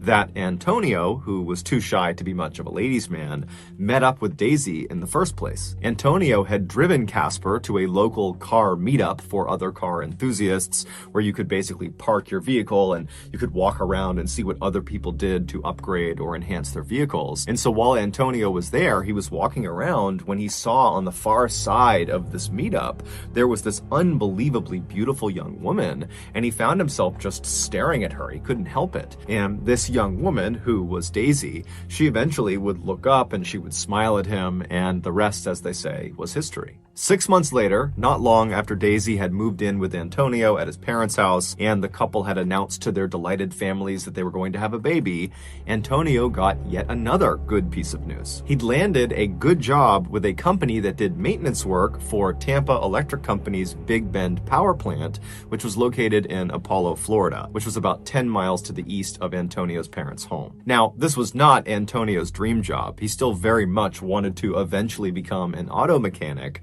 but this job paid $12 an hour, nearly double what he was used to making. And so with this job, he and Daisy would finally be able to raise enough money to get a place of their own, hopefully before the baby arrived that fall. Also, Antonio had been told by other people who worked at this company that this was actually a really easy job, that pretty much you just rolled around on golf carts all day picking up trash. It was perfect. A few weeks later, on June 24th, Antonio found himself driving in his truck to the Big Bend power plant for his first day on the job. As he drove, he would have glanced over at the picture of Daisy he had taped to his dashboard. She was the only woman he had ever loved besides his mother. When Antonio arrived at the Big Bend power plant, he was totally amazed at just how enormous this thing was. It was basically this huge factory that sat right up against the water, and there were 4 huge smokestacks coming out of the ceiling of this factory with white smoke billowing out of them. This plant produced electricity, and they did this by burning coal. This process was done in 4 distinct units that were inside of this factory that Antonio was looking at. And each of these units is comprised of a humongous boiler, which is basically a 12-story tall oven. And so coal is loaded into this huge boiler, and it burns at the bottom of the boiler, creating some steam. And that steam goes up the boiler and begins to turn these huge turbines, creating the electricity. And then the steam just continues up the boiler and then out its respective smokestack into the air. In newer units, the airborne ash, which is a natural byproduct of burning coal, is captured inside of the boiler. But at Big Bend, 3 of their 4 units were built in the 1970s, so they were older models, and they did not capture the airborne ash inside the boilers. Instead, the ash would get heated up so much that it would melt and turn into a substance called slag, which basically is molten lava, like the stuff that comes out of volcanoes. That's what slag is. And so as this slag kind of builds up inside of the boiler, it would go through this man-sized hole at the very bottom of the boiler, and right below that hole is this 30-foot tall water tank called a cooling tank, and this red-hot slag, it basically dumps down into that water, which cools it off, turning it into these kind of glassy rocks. And then they settle at the bottom of this 30-foot cooling tank, and at the bottom of the cooling tank is this grinding mechanism that pulls these hardened, cooled off little boulders of slag into it, and it crushes them up and spits them out on the other side as little tiny bits of slag chips. And then these chips get sold for use in everything from sandpaper to roofing shingles. So after Antonio had spent several minutes just admiring this gargantuan building he would be working in,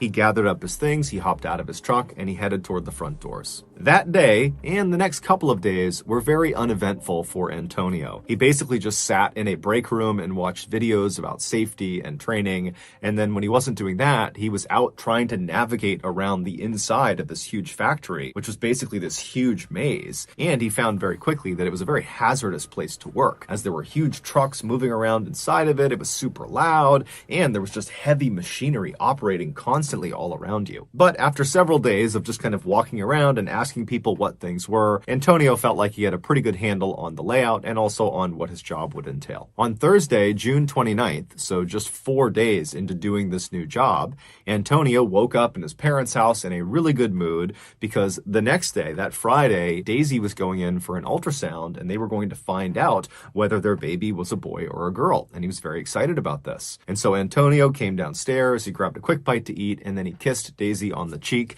and he headed outside into his truck and began the commute to work. A few hours later, Antonio's mother was in the grocery store when she pulled her phone out of her purse, and she noticed Antonio had called her and she missed it, but he had left a voicemail. And so she played the voicemail and then put the phone to her ear.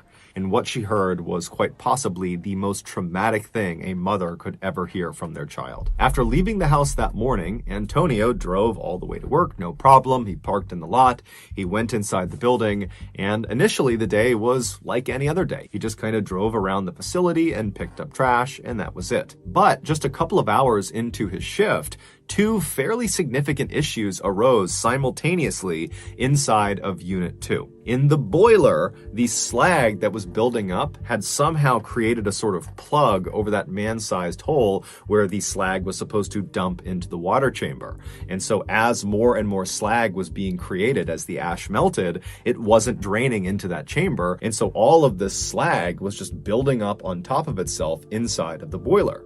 And then in the water chamber, completely unconnected from the issue in the boiler, the slag that had fallen into the water chamber, that had cooled and settled at the bottom, it had landed in such a way that it actually blocked the grinding mechanism. And so none of the cooled slag boulders and rocks were being ground up and expelled out the other side. And so they needed to fix these two issues quickly, otherwise Unit 2 would become basically ineffective. Now, the safe way to fix these two blockages would be to start by turning off Unit 2's boiler. And then once it was off, you could drop dynamite into the boiler itself and break up the blockage over the man-sized hole, and you could send a team into the water chamber after you drained it to chip away and move the blockage over the grinding mechanism. However, turning a boiler off at a power plant is extremely expensive. And so the Tampa Electric Company decided, you know what? Let's just have them fix these blockages without turning the boiler off. And so at 4 in the afternoon, a senior plant manager rounded up 5 other employees, which included Antonio, to come with him and do these repairs inside of Unit 2. And so the plan was to empty all the water from the cooling chamber of Unit 2, and then once it was empty, they would open something called the doghouse door, which is on the outside of the cooling chamber towards the bottom. They would open that up, giving them a line of sight into the bottom of this cooling chamber where that grinding mechanism was, where all those slag rocks had kind of come to a stop on top of it, and they would fire water cannons into the bottom of this cooling chamber to attempt to dislodge these slag rocks off of the grinding mechanism. And then after they cleared that blockage, they would shut the doghouse door and they would somehow deal with the blockage inside of the boiler. But that felt like a secondary issue. They needed to make sure the grinding mechanism was cleared before they did anything else. Now, you need to understand that this company had asked their employees to do this type of repair before, to do it with the boiler still on, and in the past, nothing bad had ever happened, and so these 6 guys, including Antonio, must have thought this was just totally routine, that we would never be asked to do something like this if it was extremely hazardous. But it would turn out what they were doing, making these repairs with the boiler still on, was quite possibly the most hazardous thing they could possibly do at this plant. But either way, the 6-man team made their way over to Unit 2, and they began taking up positions with their water cannons right in front of the doghouse door. Antonio's job for this operation was actually not to be involved in getting the slag free. He was just going to be there to clean up during and after the operation. And so he stood kind of in front of the doghouse door, but maybe 10 or 15 feet back, just kind of standing back, watching the other guys do their jobs. Now, you need to understand the scale of the machinery in front of Antonio and these other men. You have the water chamber, which is 30 feet tall, and then above the water chamber is the 12-story tall boiler that is still on. So there's coal actively burning inside of it. There's red hot slag, so like lava, just kind of tumbling around inside of it. And the steam inside of this boiler is well over 1,000 degrees Fahrenheit. And so they are dwarfed by this totally dangerous piece of machinery. But eventually, their operation operation begins. The senior plant manager has the water chamber drained, and then after it's empty, they open the doghouse door, and Antonio watched as the other 5 men took turns with their water cannons, firing them through the store at the big slag rocks that are sitting on top of the grinding mechanism. And it wasn't really working that well, but they were starting to make some progress, and Antonio likely was just kind of getting bored waiting for this to be over because there really wasn't much for him to do. There wasn't much cleanup. And then as he's standing there, something horrible happened. Because the boiler had been left on, all that ash was still getting melted and turned into slag. And the slag was not being drained because that plug had formed over the man-sized hole in the boiler. And so you have all this slag that's building up. It's getting heavier and heavier and heavier. And about 20 minutes into their cleanup operation, the weight of all that slag broke through that plug, immediately creating an opening where all this red hot slag, this lava, came tumbling down. It rebounded on the back end of the empty water tank and shot out of the doghouse door like a tidal wave of hellfire. And in seconds, thousands of gallons of this lava-like substance was all over all 6 men. It was like a wave going over them. And then after the slag hits the ground, they were all standing in 6 inches of basically lava that stretched in 40 feet in any direction. Now, unlike trying to run in, let's say, mud or deep water where you're just kind of moving slowly, every step you take in this slag, basically your foot melts into the slag. So with every step, your shoe melts, then your skin melts, then your bones melt into this substance. And so all these men, after immediately being hit with this stuff and catching on fire, literally, they likely tried to start running, but it was like their bodies were slowly consumed by this slag feet first. And so Antonio tried to run like the rest of them, but he couldn't go anywhere, and he fell onto the slag. So he's laying on his side, and as he's melting and burning to death, he reaches into his pants pocket with his free hand and he pulls his phone out and he calls his mother. She doesn't pick up, and so he leaves her a voicemail, and all he says is, "Mom, I'm burning. Please call the cops. Please, Mom." And in the background of this voicemail, all you hear is the hissing sound of the steam and slag pouring out of the boiler. In total, 5 of the 6 men that were a part of this repair operation would be killed from this tidal wave of slag. Antonio would be one of them. Tampa Electric would end up paying out a settlement to each of the families of the deceased.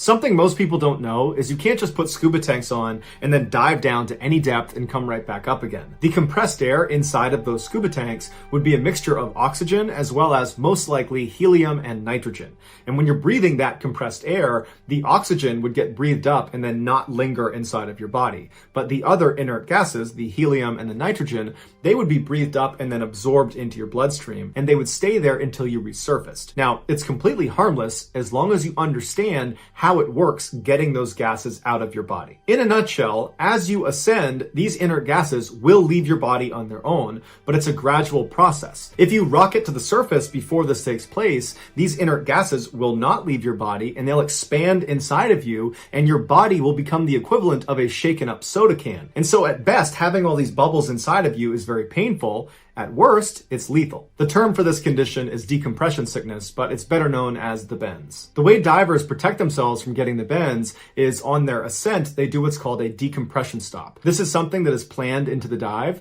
where they stop at a certain depth for a certain amount of time, and that guarantees the inert gases have diffused out of their body before they reach the surface. Now, the deeper you go, the more decompression stops you'll have to do, and the longer they will take. For example, ascending from 2,000 feet would take over 33 hours to do safely. But luckily, none of us are trying to dive down to 2,000 feet. Well, unless you're trying to be an oil and gas saturation diver. Saturation divers, or SAT divers, do construction and demolition at depths of up to 2,000 feet below the surface. But they don't spend 33 hours ascending after every single dive. Instead, after their dives, they're artificially kept at their working depth. The way this works is the sat diver climbs inside of a pressure chamber on board a ship or on board an oil rig, and this chamber also doubles as their living quarters. There's beds and there's a bathroom, but it's laughably small and uncomfortable. It looks like a small submarine. And once they go inside, they seal the door and then they pressurize it to match the depth that they're going to be working at the bottom of the ocean. And then also there's another pressure chamber called the dive bell that's connected directly onto the side of the chamber, and that's also pressurized to match the working depth. When it was time for the sat diver to go to work, they would put their dive gear on inside of the chamber, they would crawl directly into the dive bell, they would shut the door behind them and seal it, and then people outside of the dive bell would physically disconnect it from the chamber, and then using a crane they would place it in the water and then lower it down to their working depth. And once they get down there, because the pressure inside the bell is equal to the pressure outside the bell, they can just slide open a door on the bottom and the water does not come inside. And so the divers do slip through this hole and they do the work they need to do. And when they're done, they come back inside the dive bell, they shut it up, and then using the radio, they communicate with the people up on the boat or up on the rig, and they raise the bell back up, they reattach them to the chamber, they go inside, they take their stuff off, there's bunk beds and there's a bathroom inside of the chamber, and that's where they hang out until their next dive. This process is repeated for days and days and days, keeping them saturated with these gases. And then at the end of their shift, which is usually about a month long, they will have one long decompression they do inside of the chamber. While this system is highly efficient, it does not change the fact that saturation diving is extremely dangerous and terrifying. The sun doesn't reach below 700 feet, so most of the time these divers are in complete and total darkness, and it's unbelievably cold down there. And so their suits have hot water pumped into them through a tether that's connected to the dive bell. But if that were to fail, hypothermia would kick in almost immediately. They have flashlights, but the water is so full of sediment around the areas that they work that shining the light is basically like shining it into fog. You can't really see very far besides right in front of your face. Sat divers also report that sometimes the water around them will suddenly move violently, and they'll look around, but their crummy light and lack of visibility means they can't see what it was, but they know it's a large animal that's checking them out. Other times, these fairly large fish will swim right up to them and come right under their light. It's almost like they're being affectionate with the diver. But they're not being affectionate. They're trying to hide behind the sat diver from some large predator that's out there watching them. Experienced sat divers have learned to just accept their harsh environment down there and don't easily get scared. But there is one thing that all sat divers are afraid of, and that is a lost bell. When sat divers are down at their working depth, the dive bell that's brought them down there is usually situated right next to them, just kind of floating in the water. And this dive bell is connected to the ship or the oil rig above by a cable. And if that cable were to snap, the dive bell would fall to the bottom and it would take with it the divers because they're always tethered to the dive bell. If the divers survived the crash to the ocean floor, they would then just be trapped and have to hope that someone comes down to get them at some point before they run out of air or they succumb to hypothermia. While a lost bell scenario is incredibly rare, it has happened before. On August 7th, 1979, Richard Walker was inside of a pressure chamber on board a ship in the North Sea. He was a saturation diver who for the past 10 days had been in saturation and honestly was just over it. He wanted to go home to his wife and his 15-month-old daughter. That evening, before his scheduled dive, he wrote in his journal, "Dear God, I just want to get out." Soon after writing this entry, he and his partner, Victor Giel, put on their dive gear and hopped into the dive bell. The bell was detached from the chamber and then brought over to the side of the ship, and right before they lowered it into the water, somebody noticed the location transponder that basically beamed up where it was down below had become loose, and so the decision was made to just remove it. And so after they pulled it off, they lowered the dive bell onto the water and then slowly lowered it down to their working depth, which was 485 feet. Once they got down there, they opened up the hole at the bottom of the bell, and then they began taking turns exiting the bell to go work on this underwater structure. A few hours later, at 2:45 in the morning, Richard was the one outside of the dive bell,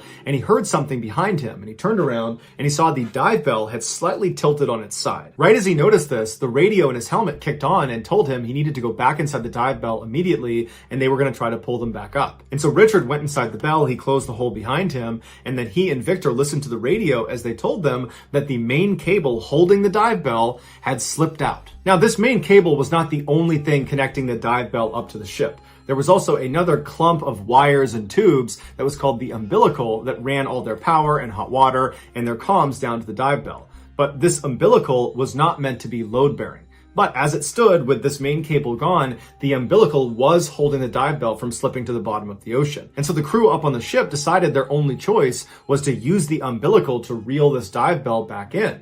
And so they began pulling them up by the umbilical and stepped out of his house in a remote area of New Hampshire's White Mountain Range called the Notch. His wife, Polly, was at his side, and together they looked around in shock because the land surrounding their home was almost completely destroyed. There had been a huge storm the previous night, and so Sam and Polly had been expecting some damage. But what they were seeing now was far worse than they had imagined. The heavy rain had caused the river in front of their home to completely overflow, so half of their property was now completely submerged in water. The deluge had also triggered a rock slide from one side of the mountain slopes behind them, so there were also rocks and mud and entire trees that were now kind of littering their yard and adjacent fields. Sam saw, luckily, the slide had missed their house and the barn where they kept their livestock, but only barely. And there was damage to those structures from the storm itself that he would have to repair. So Sam began calculating how much time and money it was going to take to clean all this up. And next to him, he heard Polly kind of mumble to herself that this had all been a really bad idea. Sam sighed because he knew that Polly was referring to their decision to move to the Notch in the first place. And right now, staring at all this awful destruction right in front of him, he had to agree with her. This might have been a terrible idea. So up until about a year ago, Sam and Polly and their 5 kids had lived on a farm about 20 miles away from where they were right now, and it had been a very quiet, cozy life. But Sam had always had this feeling that he wanted to do something more exciting than just be a regular old farmer. And with this house in the Notch, he'd seen an opportunity for adventure, and also an opportunity to make some money. So in this part of the White Mountain Range, there was a 12-mile-long road that cut through the range from one side to the other. And the Notch house was right in the middle of that road. But since this was the year 1826, this road was more like a glorified trail. It was mountainous and rocky, and neither horses nor wagons could make it all the way through. So as a result, travelers were typically on foot. And there was literally nowhere to stop on this whole 12-mile road except for the Willie's Notch house. So Sam had realized how valuable this Notch house could be if he converted it into an inn. But he also had bigger aspirations for the place, like beyond it just being a pit stop. He wanted to turn it into a destination. After all, the White Mountains were incredibly beautiful, and where the Willies lived in the Notch was no exception. Their house was right on a riverbank in a mountain valley, surrounded on all sides by the woods and towering mist-covered peaks. It was all honestly breathtaking. And as soon as Sam had seen it, he knew that it could be a famous destination for poets and authors and artists because it was the kind of place people would write songs and books about. I mean, it was perfect. But so far, his dream, of coming out here to the Notch house had been a lot of work. The house was large, but really old, and it had been abandoned for a while before he and his family got there, so it was in really bad shape and quite dilapidated. Sam had hired 2 men to live on the property and help him fix it up, and they'd already done some work to expand the house and the barn to accommodate more travelers. But Sam knew he still had a lot to do before the Notch house became some kind of artist's retreat. And now, with this extensive damage from the most recent storm, he had even more things to fix, which he also had to admit was actually the least of his problems. Because as he and his wife Polly looked around at the aftermath of the storm, he knew really he was lucky that their house was even still standing, and that he and his family were even still alive. I mean, that storm was catastrophic. And as Sam thought about how close they'd come to death, his heart began to race. I mean, he wondered if Polly was right, and they should really at this point just pack the family up and go back to simple farming because it was safer. But leaving meant sort of admitting failure. His big dream would be over. There would be no artist's retreat, no tourist mecca. He would not be some creative benefactor. He'd just be a farmer. So he took a deep breath, and then he asked his wife to please give this place one more chance.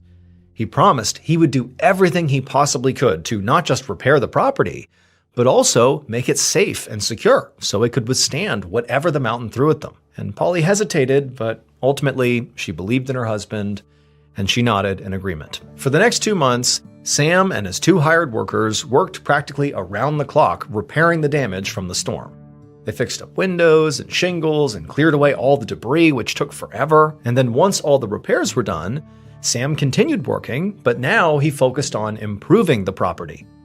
As the weeks passed by, he worked very hard to build his family a very secure home so they'd be much safer against future storms. He reinforced walls and built a whole new roof and mapped out disaster scenarios so that he and his family would always be prepared. One disaster scenario that he was especially concerned about was the large boulder that was right behind their house. He was worried that if there was another big rock slide, that boulder might just topple onto them and crush them. And he and his workers soon realized that they couldn't actually move the boulder. It was just way too big. But in the end, they found a very creative way to make sure it would not be dangerous. And while Sam did all this work, he started to feel a lot better about everything. Each security measure he put in place was proof that he didn't have to sacrifice his ambitions for his family's safety. He could have both. A few weeks later, on the night of August 28th, Sam Willie stood by a downstairs window watching another wild storm rage outside. Heavy rain pummeled the glass, and Sam could hear powerful wind battering the sides of the house. It was pitch black out, but every now and then there was a burst of lightning that would light the whole valley up for a few seconds before it went dark again. Each time this happened, a crash of thunder would follow that was so loud it shook the house down to its foundation. Behind Sam, Polly, along with their 5 kids and the 2 men that were working on the property, were all sitting at the kitchen table. And Polly and the kids in particular were very scared, and the whole group were reading Bible verses, in these kind of frantic hushed tones, like they were trying to, will the storm to be over and to cling on to their faith, to pray that they'd be okay. Sam could hear the fear in his wife's voice, and he really couldn't blame her, because this was quite possibly the strongest storm that either of them had ever seen out here. It was even bigger than that one that completely destroyed their property over the summer. The rain seemed impossibly powerful, coming down so hard and so fast that the river had already overflowed. And each time there was a burst of lightning, Sam could see the water levels were getting higher and higher almost by the second. And so Sam was admittedly quite scared himself. He tried to keep that in, but his heart was racing and he was really anxious. But he told himself that this was the moment he'd prepared for all summer long. I mean, this was it. He had done so much work to make sure this was a safe place during storms.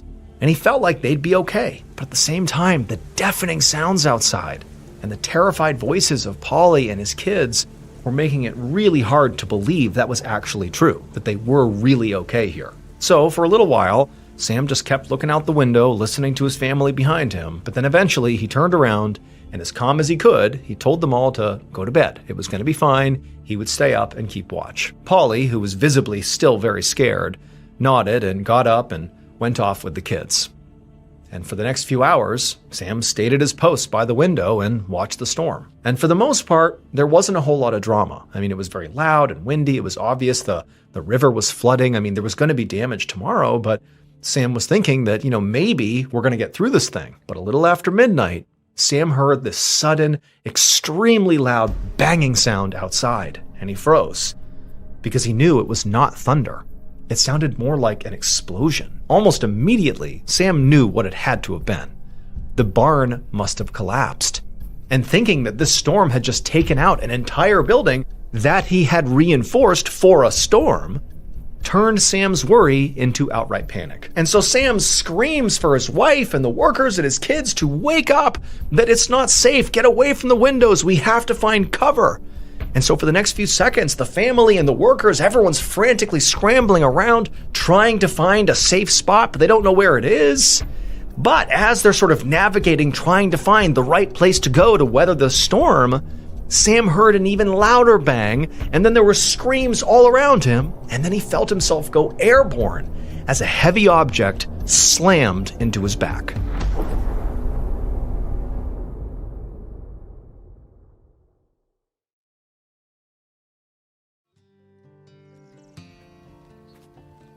The following evening, an exhausted traveler named John Barker walked down that road in the direction of the Notch House where the Willies lived. So John was a merchant, and he was passing through the White Mountains on his way home after a business trip. And he had made this trip many times before. He knew the road, but the road currently was flooded and there was rock slides and damage everywhere, so it was quite slow going and pretty miserable. But he knew at the halfway point was this house, the Notch House, where Sam Willie and his family lived, and they were looking to convert their house into an inn for travelers. And even though it wasn't fully established yet, John knew he could very likely get into that house, have a hot meal, rest a little bit before he made the rest of his journey. But when he finally rounded the corner into the valley where the house was, he just froze because the area was a complete disaster. The river had clearly completely flooded, and now half the land in front of him was just underwater. There had also been clearly a huge rock slide. The barn was only half standing, and the field in front of the Willies was completely buried in rocks and mountain debris. But the truly astonishing thing was that in the middle of all this destruction and ruin, the Willies' house was still standing. And as John maneuvered his way closer to it, he realized it was more than just intact. The house was pristine. There wasn't a single thing broken or out of place, not even a window. Relieved and a little amazed, John hurried right up to the entrance and knocked. But no one answered. So eventually he just opened the door and poked his head in and called out to Sam. But he didn't hear anything. No sound of a reply and nobody moving around inside. So John tentatively stepped all the way into the house and just kept calling out to the family as he walked from room to room. But he quickly realized the house was completely empty. It was also a mess. There were clothes scattered all over the floor and beds, and sheets had been yanked around and were messy, and the Bible was wide open on the kitchen table. John stood in the middle of the home trying to work out what could have happened here. The mess suggested that, clearly the family had been here somewhat recently, but had left in a hurry. So John guessed they must have gone down the mountain to wait out the storm somewhere else, either at a neighbor's or the tavern, miles away at the end of the road. And since the Willies were not here to allow him to stay, John needed to figure out what he was going to do. He didn't really like the idea of still sleeping in the home without them here. But he really had nowhere else to go. And it was almost nighttime, and he could barely manage the ruined road during the daylight, let alone during the dark. So even though he felt kind of bad about it, he picked a bed and tried to get some rest. But just as he began to drift off, he heard a deep, guttural moaning sound coming from somewhere outside the house. John immediately woke up and rushed over to a window. But he couldn't see anything. Night came really fast in the White Mountains, and it was almost completely dark outside. He waited to see if he would hear anything else, but he didn't. So he decided he must have imagined the sound and turned to go back to bed. But as he did, the moaning started again, and this time it was louder. John gasped as a terrible thought occurred to him. He wondered if maybe the sound was one of the Willies and that they hadn't actually left the property, but were maybe outside, injured or in trouble because of this storm. So John sprinted outside, but again, it was pitch black outside and he didn't have any kind of light to help guide his way. And so once he was out there, he just began shouting out, calling out to whoever it was, asking if they needed help. And eventually, the horrible moaning answered him. But the moaning kind of echoed all over the valley, so John couldn't pinpoint where it was actually coming from, other than it clearly being outside somewhere. After frantically looking around and not finding whoever it was, John realized that finding the injured person was going to be impossible right now. It was just too dark, and he would unfortunately have to wait until the morning. So, very reluctantly, John went back inside the house, and for hours he just sat in bed and listened to the moaning continue outside. Finally, in the morning, when the first bit of sun peeked over the mountain ridge, John hurried right outside to look around. And this time, he quickly found the source of that moaning sound. It was one of the Willies' oxen, moaning in pain from being trapped under some debris near the ruins of their barn. John immediately rushed forward and began hauling the wooden planks and rocks off the ox. And after he had freed the animal, it amazingly staggered to its feet and hobbled away into the woods. It was basically okay. But after it was gone, John felt this sort of sick uneasiness, even though the sound had been from an ox and he had saved it. He just felt like there was something wrong here, and so he decided that he had to go and see the Willies with his own eyes, just to make sure they really were okay. So even though it was really early and John was still very tired, he immediately gathered up his things and set off down the road. Hours later, around noon that same day, John Barker finally staggered out of the mostly destroyed pass and made his way towards the tavern at the bottom of the road. When John stepped inside, he was exhausted, he was drenched, from this awful journey he had just taken again on this road.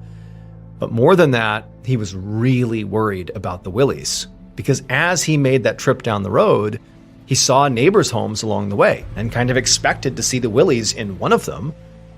But But no, the Willies were not in any of the neighbors' homes, and in fact, basically none of the neighbors were in their houses either. They were all basically in this tavern. It was like everybody who lived on this road had come to this tavern because of this storm. But when John looked around the tavern, he could tell the Willies were not in there either. And this made John's stomach drop.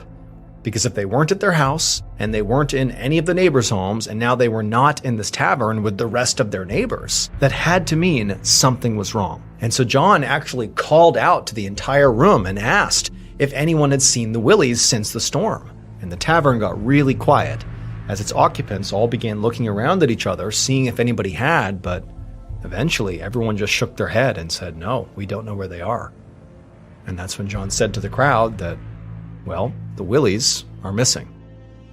A few hours later, a 12-man search party left that tavern and headed right back up the road towards the Notch. They were led by one of the Willies' neighbors, a man named Edward Melcher, who lived at the base of the mountain on a farm with his family. The recent storm had done quite a bit of damage to Edward's property, and so he and his family, like most other people that lived in this area, had gone to the tavern to seek shelter. Edward and his family, much like the Willies, were good people who were just trying to carve out a living in this part of the world.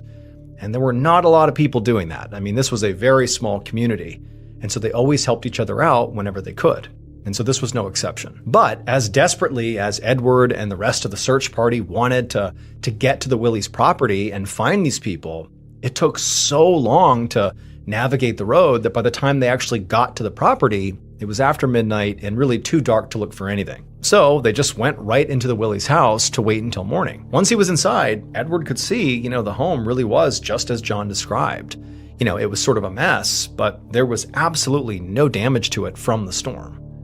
Edward had heard that Sam was really freaked out about a storm that they had had earlier that summer, and because of that storm and because of the damage it had done, he had gone way out of his way to really develop his property to prepare it for the next storm. And it seemed like all his preparations and reinforcements on his land had paid off because here his house was standing tall. But that was also kind of confusing. It's like, if you prepared this house for a storm, and clearly it was able to withstand the storm, why did the Willies leave? As Edward continued to walk around the house, he saw that the Willies' Bible was still lying on the kitchen table wide open, and when he leaned over and read the passage that was on the page, he couldn't help but, kind of shiver when he saw what it said. It said, "The Lord also thundered in the heavens, and the highest gave his voice, hailstones and coals of fire." Hours later, when the sun finally began to come up, Edward and the others went outside and began searching the property for signs of the Willies. And over the next few hours, the original party of 12 grew as more and more people showed up to assist in the search. By this point, word had spread pretty far about the family's disappearance, and so residents from all over the White Mountains had come here to help. And eventually, hundreds of people were combing the mountainside to find the Willies, or at least to find a clue about where they might have gone. At around noon, when still there had been nothing found, Edward decided he would go search closer to the river, since by this point, the water levels had gone down some. And when he got to the water's edge, he began to hear this strange buzzing sound, and so he followed it, and eventually, he saw something poking out from behind some debris. And when he saw what it was, Edward began to scream for help. So the thing that Sam Willie was most afraid of happening in a large storm was a rock slide, especially with that huge boulder positioned right behind his house. But when Sam realized it was going to be impossible to move said boulder, or otherwise shield his family from falling mountain rocks, he came up with a pretty creative solution. He built a whole second shelter that he and his family could run to if there was a bad storm. And when that second storm hit, the one that had caused all this damage and had led to the Willies' disappearance, well, during that storm, Sam's screaming for his family to, take cover, get away from the windows. He's heard this crashing sound outside that he is convinced is the sound of his barn collapsing and, his house is next. He's yelling for them to take cover. Well, the family listened to him, and together they did seek cover. They left the main house and went into that second shelter that they believed was better protected from a potential rock slide. But unfortunately, this would be a catastrophic mistake because that humongous boulder right behind the house was not actually a safety risk. In many ways, it was like a protective barrier. when there was an actual rock slide during this horrible storm, well, the rubble actually piled up on the backside of that boulder and did not strike the house at all. And so, in essence, this boulder basically made the Willies' original home the single safest place to be on the whole property. But unfortunately, Sam and his family did not stay there long enough to realize that. They ran out of the main house as a big group, and as soon as they were outside, they were overtaken by the rock slide and killed. Eventually, the residents of the White Mountains would find the family. The buzzing that Edward heard was actually a group of flies gathered around a single human hand reached out from underneath the rubble. Ultimately, because of this tragedy, the area became a famous tourist destination, just like the Willies had hoped it would. People from all over the country heard about the family and what happened, and before long, artists and authors were coming to the White Mountains in droves to see the site of the tragedy, and some even wrote books about it. And so, in a sort of cruel twist of fate, Sam's dream did come true, just not in the way he hoped.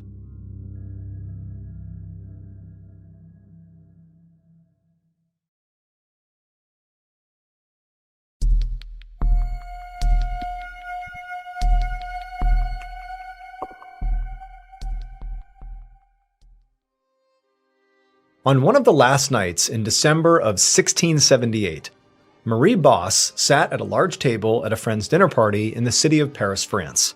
The table was crowded with other party guests, and they were all listening to Marie as she told story after story about her life and her career. So Marie was a fortune teller, which meant, at least according to her, that she could read people's futures, usually by reading their palms or using crystals. And Marie was actually quite good at doing this, in the sense that whenever she told someone what their future was going to be, she typically was right, which was why, out of the 400-something fortune tellers in Paris at the time, she had some of the best and most important clients in the whole city. People like royalty and wives of very high-up government members and other very wealthy people of high society. And it was a big deal for Marie to even be in the same room as some of these kinds of people, because she did not come from money. Actually, there was a time where she almost had to live out on the streets, because years ago, when her husband died, she was left alone with her 3 kids and really no way to provide for them. But she'd worked very hard and actually ended up thriving.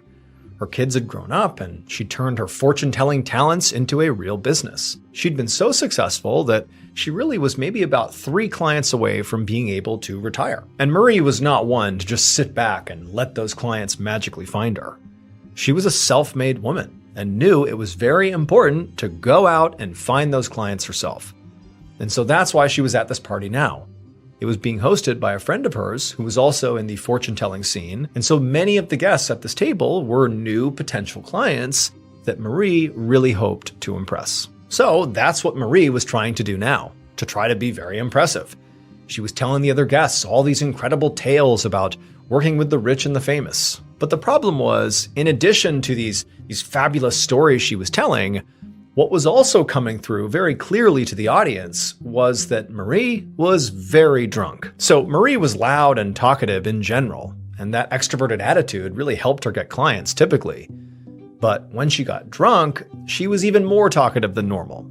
And sometimes it also made her a bit inappropriate. Right now, though, she felt like she was on a roll, because her stories were drawing gasps and laughs, and the guests were pushing her to tell them more and more. But there was at least one person in the crowd that seemed bothered by what Marie was saying: the hostess of the party. The hostess kept silently glaring at Marie from the other end of the table. It was like she was silently trying to tell her to shut up. But Marie figured she knew why she was acting that way. I mean, the hostess was also a fortune teller, and so she must just be jealous. Marie's getting all this attention and potential new clients, and this wasn't even her party. Like, she just got to be jealous. So Marie ignored the glares and just kept on talking until dinner was over. And then after that, the party ended, and Marie staggered off to bed. When Marie woke up the next day, her head was absolutely pounding, and her stomach was in knots. I mean, she was severely hungover from drinking the night before. She didn't remember a whole lot about what had happened the night before, but she did remember telling a lot of stories. And she remembered that while she was telling these stories, the hostess was angrily glaring at her the whole time. And now that she was sober, a terrible thought popped into her head. She wondered if she'd said or done something that was embarrassing. What if the table wasn't laughing with her?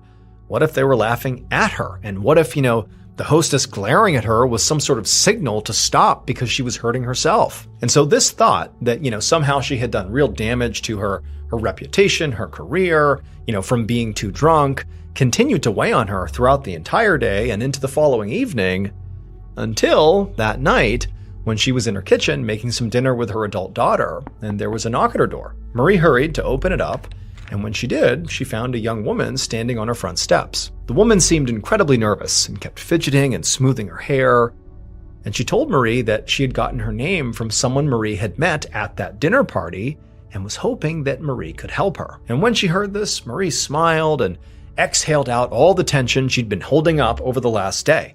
This was a huge relief to Marie. It was proof that the dinner party had not been a total embarrassment, despite the hostess glaring at her the whole time.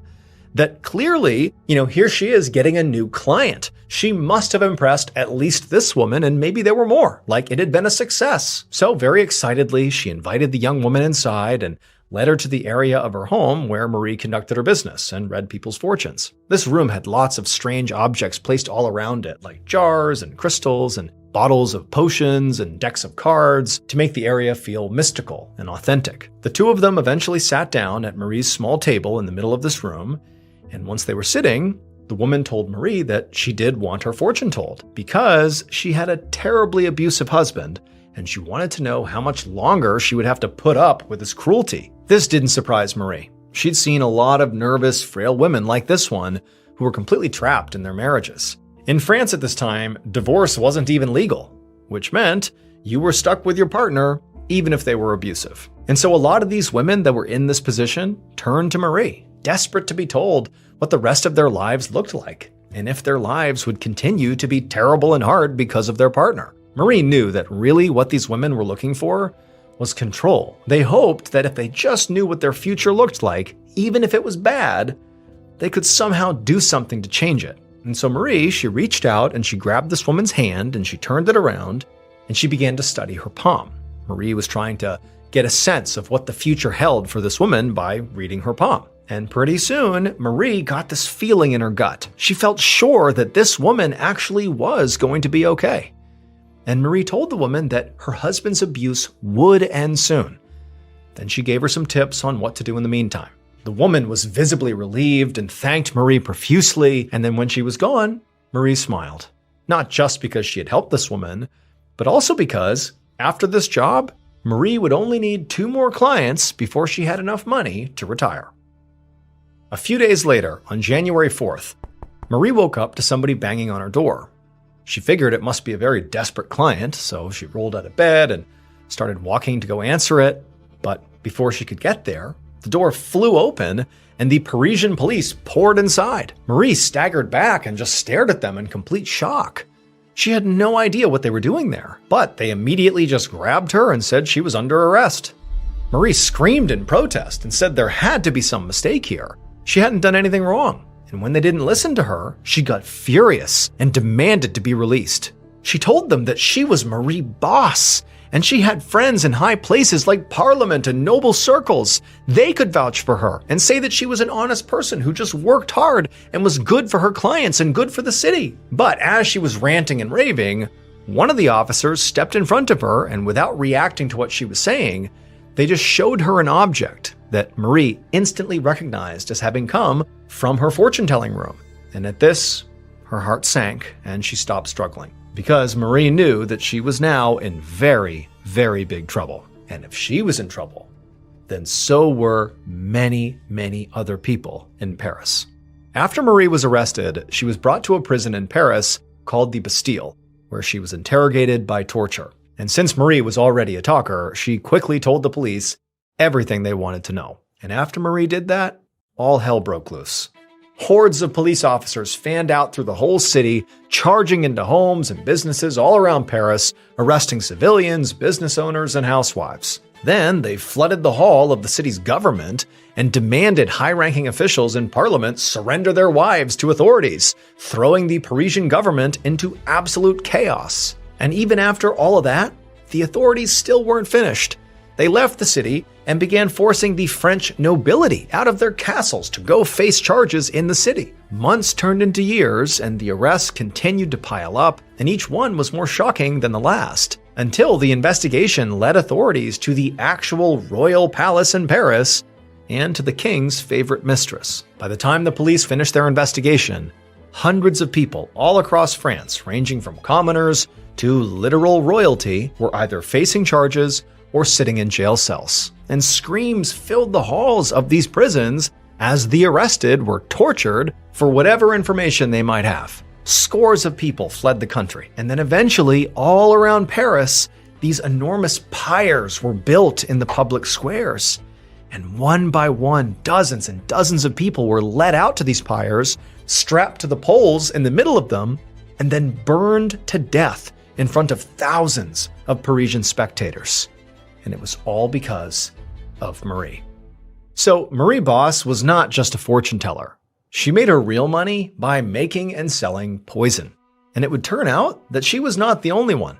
In fact, at the time, you could say Paris basically ran on poison. Since the late 1660s, according to one estimate, around half of the people who lived in that city, from housewives to literal royalty, had poisoned someone or been poisoned by someone. It had become absurdly common for people, especially rich people, to buy poison from Marie and the network of 400 or so other poisoners around the city and use it to quietly commit murder so that the victims' deaths looked natural. But poison was not just used to kill people.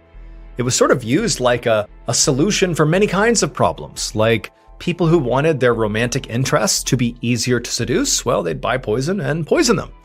Or people that had abusive or unappealing partners, they would use poison to make them sick and bedridden. Because remember, they can't get divorced. So if you're stuck with somebody and you don't like them, well, just poison them. It was also alleged that King Louis XIV himself was poisoned in non-fatal doses by his mistress, who wanted to make him easier to manipulate. Poison was even used for entertainment. One duo of poisoners baked deadly substances into cakes and handed them out to unsuspecting patients at a local hospital just to see what would happen. The poison affair, as it came to be called, was without a doubt at the time Paris's biggest and best kept secret, until Marie went to that dinner party, got really drunk, and let it slip. That night, Marie told stories of poisoning people, and people thought they were so funny because they didn't believe they were true. But one of the guests saw that the hostess of the party looked furious at Marie the whole time Marie was telling these stories. And so he wondered if maybe what Marie was talking about might actually be real, and the hostess is kind of trying to signal her to stop talking about it, but Marie was not taking the hint. So the following day, that dinner guest went to the police, and the police sent a woman to Marie's house to act as an undercover spy to see if maybe she could get proof that the poisonings were real. And lo and behold, when this woman told Marie that her husband was abusive and she just wanted to know how long this was going to go on for, Marie, read her palm and read her future, but then also gave her some tips about what to do in the meantime, which included handing her a vial of poison and saying, just go ahead and kill your husband, poison him. The object that officer had shown Marie when she was arrested was that poison. The investigation into the poison affair lasted for 3 years, and during that time, there were over 300 people who got arrested, from commoners to royalty. 23 of those people were banished, and 34 people were executed, including Marie Bosse. She was actually the first person to be burned alive on one of those pyres.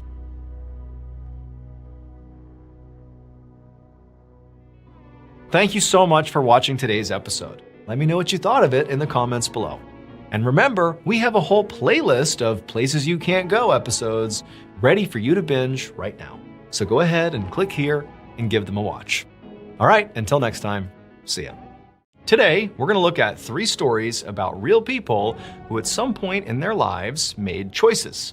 Now, at the time, these choices were fairly innocuous, but eventually those choices would completely change not only their lives, but millions of other people's lives as well. But before we get into those stories, if you're a fan of the strange, dark, and mysterious delivered in story format, then you've come to the right place, because that's all we do, and we upload once a week. So if that's of interest to you, please steal the like button's phone and change the names of all their contacts to just say spam, so that every call they get, they think it's spam and they don't answer. Also, please subscribe to our channel and turn on all notifications so you don't miss any of our weekly uploads. Okay, let's get into today's stories.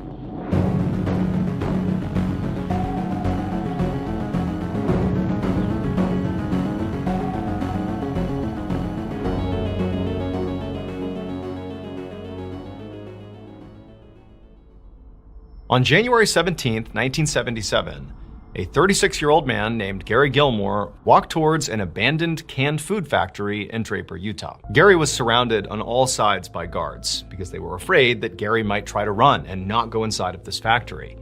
But Gary was not about to run.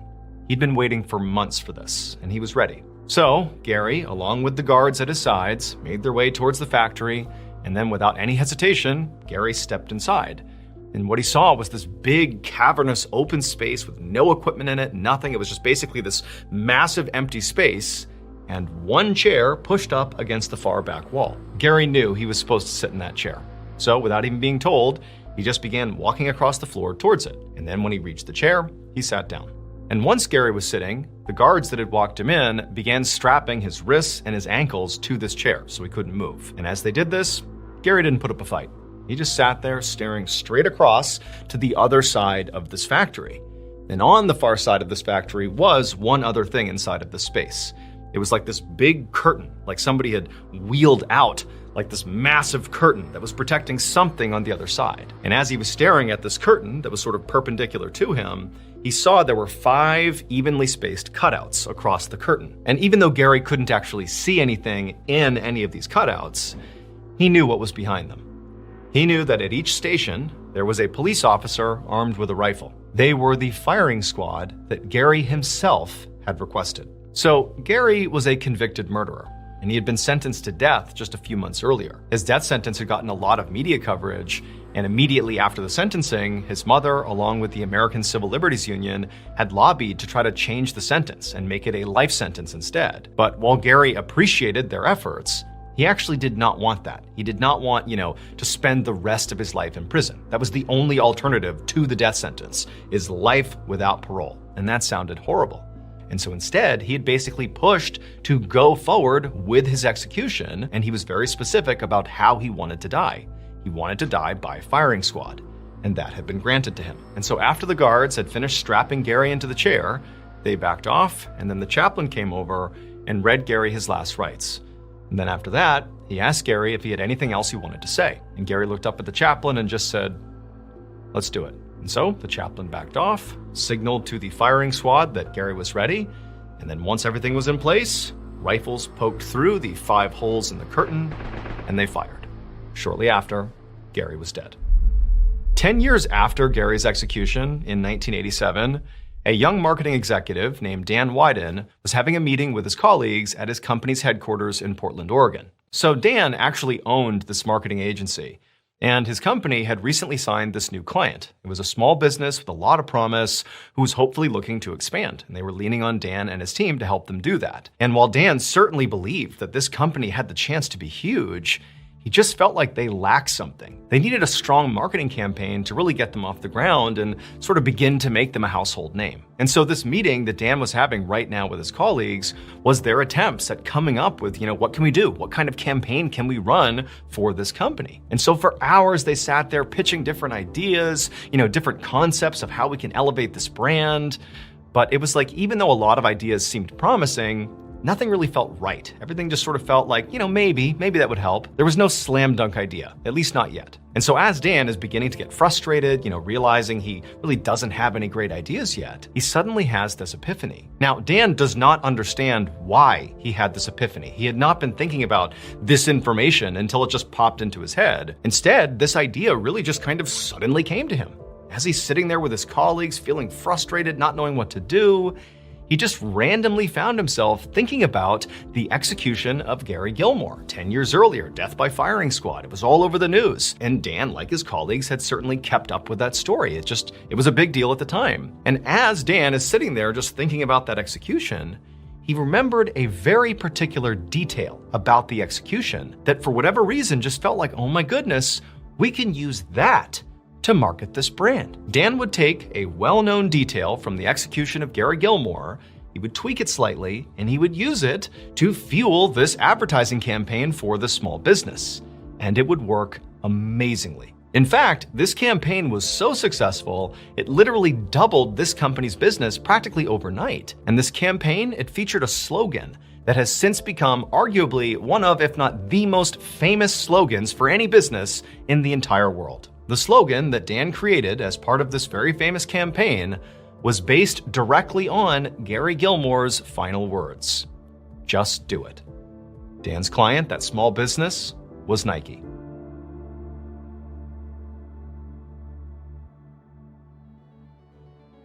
Last year, we launched a brand new podcast here at Ballen Studios called Redacted, Declassified Mysteries with Luke LaManna. And so far, you guys have loved it. And in case you haven't heard, we also launched a YouTube channel for Redacted, where you can not only listen to these episodes, but also watch the beautiful animations we've done for each of these episodes. That channel already has 150,000 subscribers, and it's growing really quickly, and there are hours of content available right now for you to binge. New uploads to this YouTube channel will be every single Tuesday. All you have to do is look up @Redacted Mysteries on YouTube, and I'll also be putting a link in the description below. Wondery Plus subscribers can also watch Redacted on the Wondery app. Okay, back to the stories.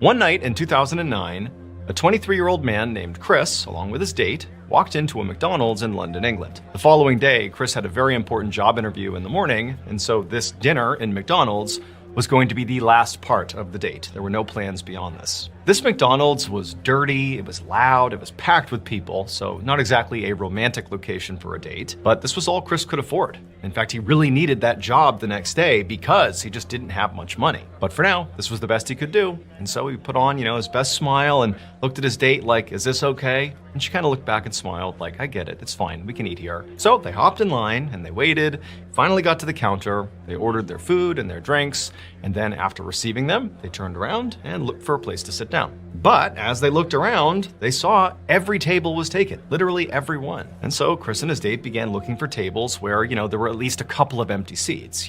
Maybe somebody was sitting there, but they might allow Chris and his date to sit with them. And so they began walking around, and eventually they would find a table where there was just this one guy sitting there. He was sort of minding his own business, just eating his meal. He was not taking up the whole table. And critically, there were 2 seats at this table that were unused. And so Chris kind of tapped his date and pointed to the table. And then the 2 of them walked over, and Chris very politely asked this guy, "Hey, would you mind if we sat here too? We won't bother you. We're just gonna eat and we're gonna get out of here."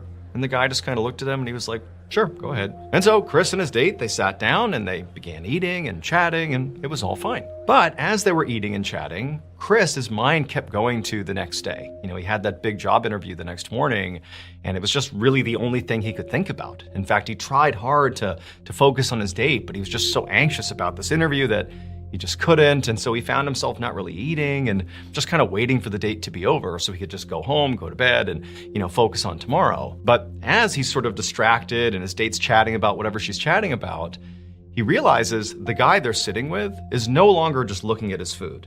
He stopped looking at his food, and he's just staring across the table at Chris's date. And the way he's looking at the date does not seem friendly. And so Chris realizes, okay, what's going on here? Did she say something? Did he say something?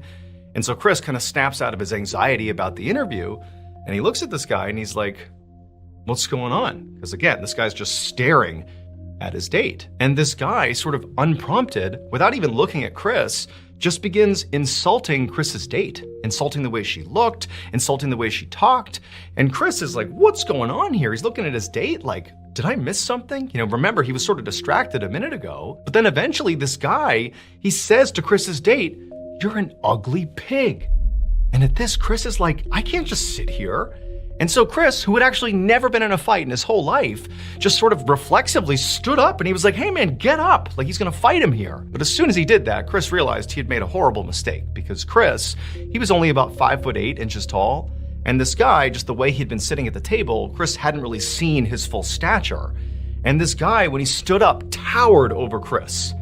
But Chris, he was not a scared guy. He hadn't fought before, but he was defending his date's honor here. And he kind of looks up at this guy, and he just kind of winds up and hits him once.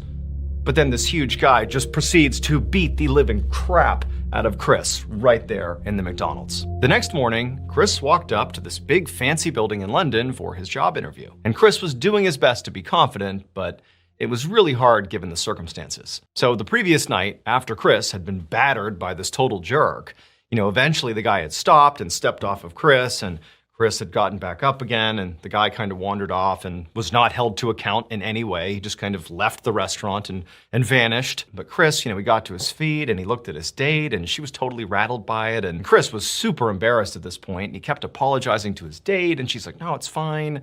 And they just wanted to get out of there, and so they left the McDonald's, and they both, went to their respective homes.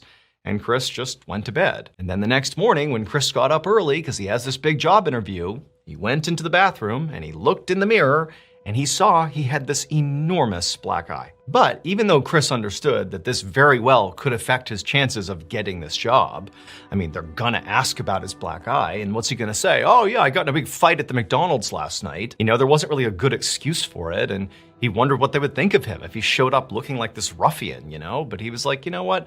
This is the biggest opportunity I've ever had. I just gotta go in there, try to be confident, and don't let the black eye define the outcome. And so fast forward to later that morning, Chris goes into the building, he arrives for the interview, and before long, he's having his interview, and he can tell they're all staring at his black eye, but nobody brought it up, which was sort of like worse in some ways. He almost wanted to be able to describe what happened, even though it didn't make him look good. But it was like the fact that they're staring at it and not acknowledging it, it really made him feel awkward. But, Chris did his best. He got through the interview, and by the end of it, he had no idea what the interviewers thought of him or what they thought of his ridiculous black eye, but he thanked them for the opportunity, and he left thinking, I'm not gonna get the job. However, not long after this interview, Chris got some shocking news.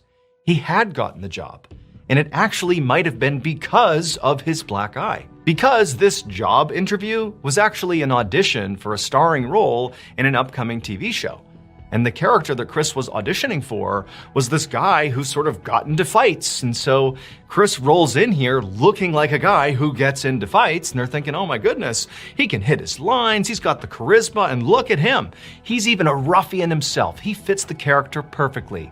He's our guy. So Chris got cast, and this TV show that he starred in became one of the most popular TV shows in the entire world. And so Chris went from being this guy who could barely afford a dinner at McDonald's to being this amazing actor who was getting nominated for Golden Globe Awards and Emmy Awards. He truly was an A-list star. Today, Chris is better known by his stage name, Kit Harington. And the starring role that he landed that changed his life was the role of Jon Snow in Game of Thrones.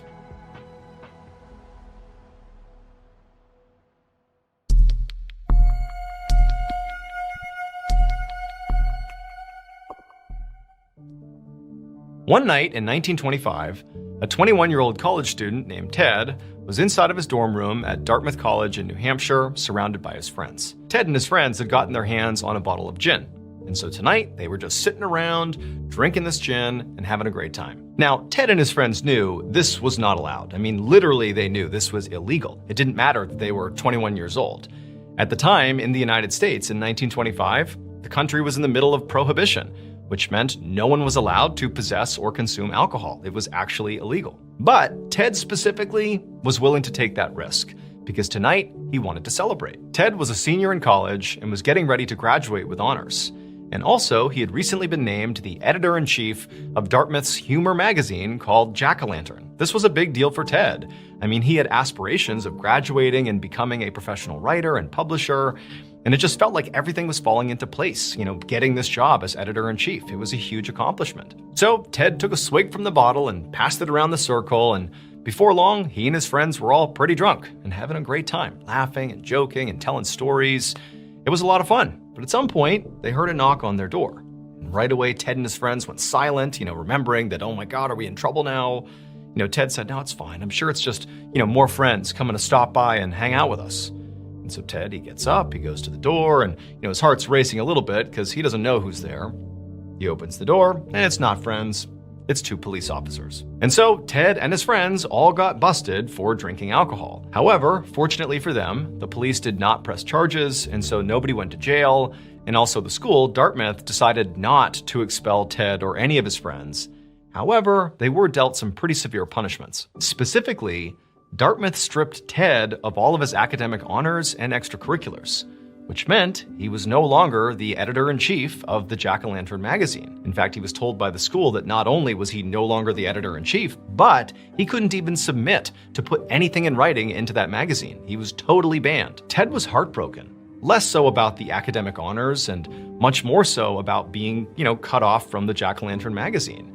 He really had attached a lot of value to being the editor-in-chief. He felt like things were going in the direction of him graduating and becoming this professional writer, and so this was sort of a devastating blow. Ted considered fighting with Dartmouth to try to reinstate himself with the magazine, but the more he thought about it, the more he knew that was going nowhere. They were not going to change their mind. However, Ted was not quite ready to just totally give up on this magazine. He knew this magazine did accept submissions from the public, and so he thought, okay, well, I'm not allowed to submit anything to this magazine, but maybe if I come up with a different name, a pen name, then I can submit my work, they won't know it's me, and maybe I can get something published. And so that's exactly what Ted began doing, and the new editor-in-chief of this magazine had no idea this pen name was actually Ted. And so when they received the work from the pseudonym, they thought it was some new person they had never heard of. And they were so wowed by the work, they're like, this is great! And they began publishing all of Ted's work, not realizing it was his. And for Ted, oddly enough, this became in some ways more satisfying than when he was writing under his own name. He kind of liked this pen name, kind of, fit the vibe of his writing. And so he just continued up with this ruse for the rest of the time he was at Dartmouth, and then after he graduated, he just continued to write under this pen name. Throughout the rest of his life, Ted would write and illustrate over 60 books, all under this pen name, a name he came up with basically just because he got caught drinking in the dorm in college. These books would entertain and inspire generations of people, and in fact, he would even win a Pulitzer Prize for his contribution to American literature and education. Ted's full name was Theodore Geisel, but I'm sure you know him much better by his pen name, which is Dr. Seuss.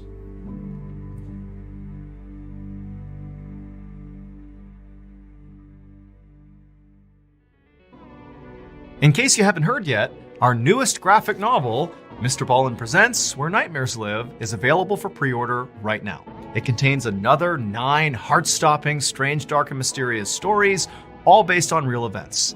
This was a passion project. It took a lot of time, a lot of people involved, from the artwork to the storytelling. I mean, this is a beautiful piece to add to your collection, so you gotta check it out. The book comes out on September 30th, but again, you can pre-order your copy at book.ballenstudios.com, or you can click the link in the description below. There are a limited number of hand-signed copies available, but those are gonna sell out very quickly. So please pre-order today, because remember, your nightmares are waiting. Thank you so much for watching.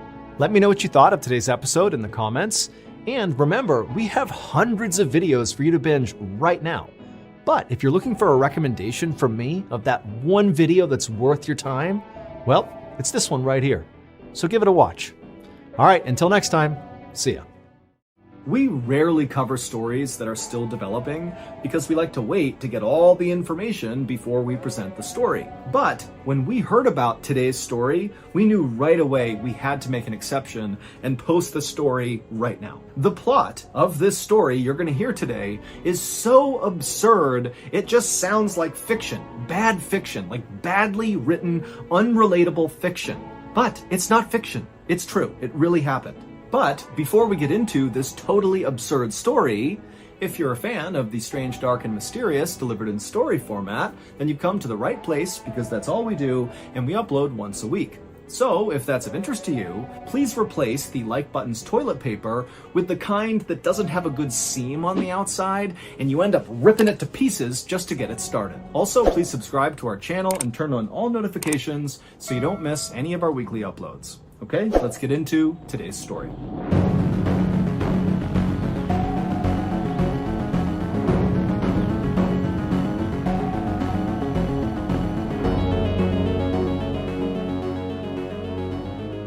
At around 9 p.m. on March 3rd, 2022, a 31-year-old woman named Corey Richens tucked her 3 young sons into their beds and then headed downstairs to her kitchen inside of her luxurious home in suburban Utah. Once she got down to the kitchen, she yelled out for her husband, whose name was Eric, to come join her in the kitchen. Corey had some big news that she had just learned that day, and now that their kids were all tucked away in their beds and were off to sleep, she and her husband could celebrate this big news and share a drink together. A moment later, Eric walked into the kitchen and Corey grinned at him and handed him his drink and then gestured for them to go upstairs to their bedroom.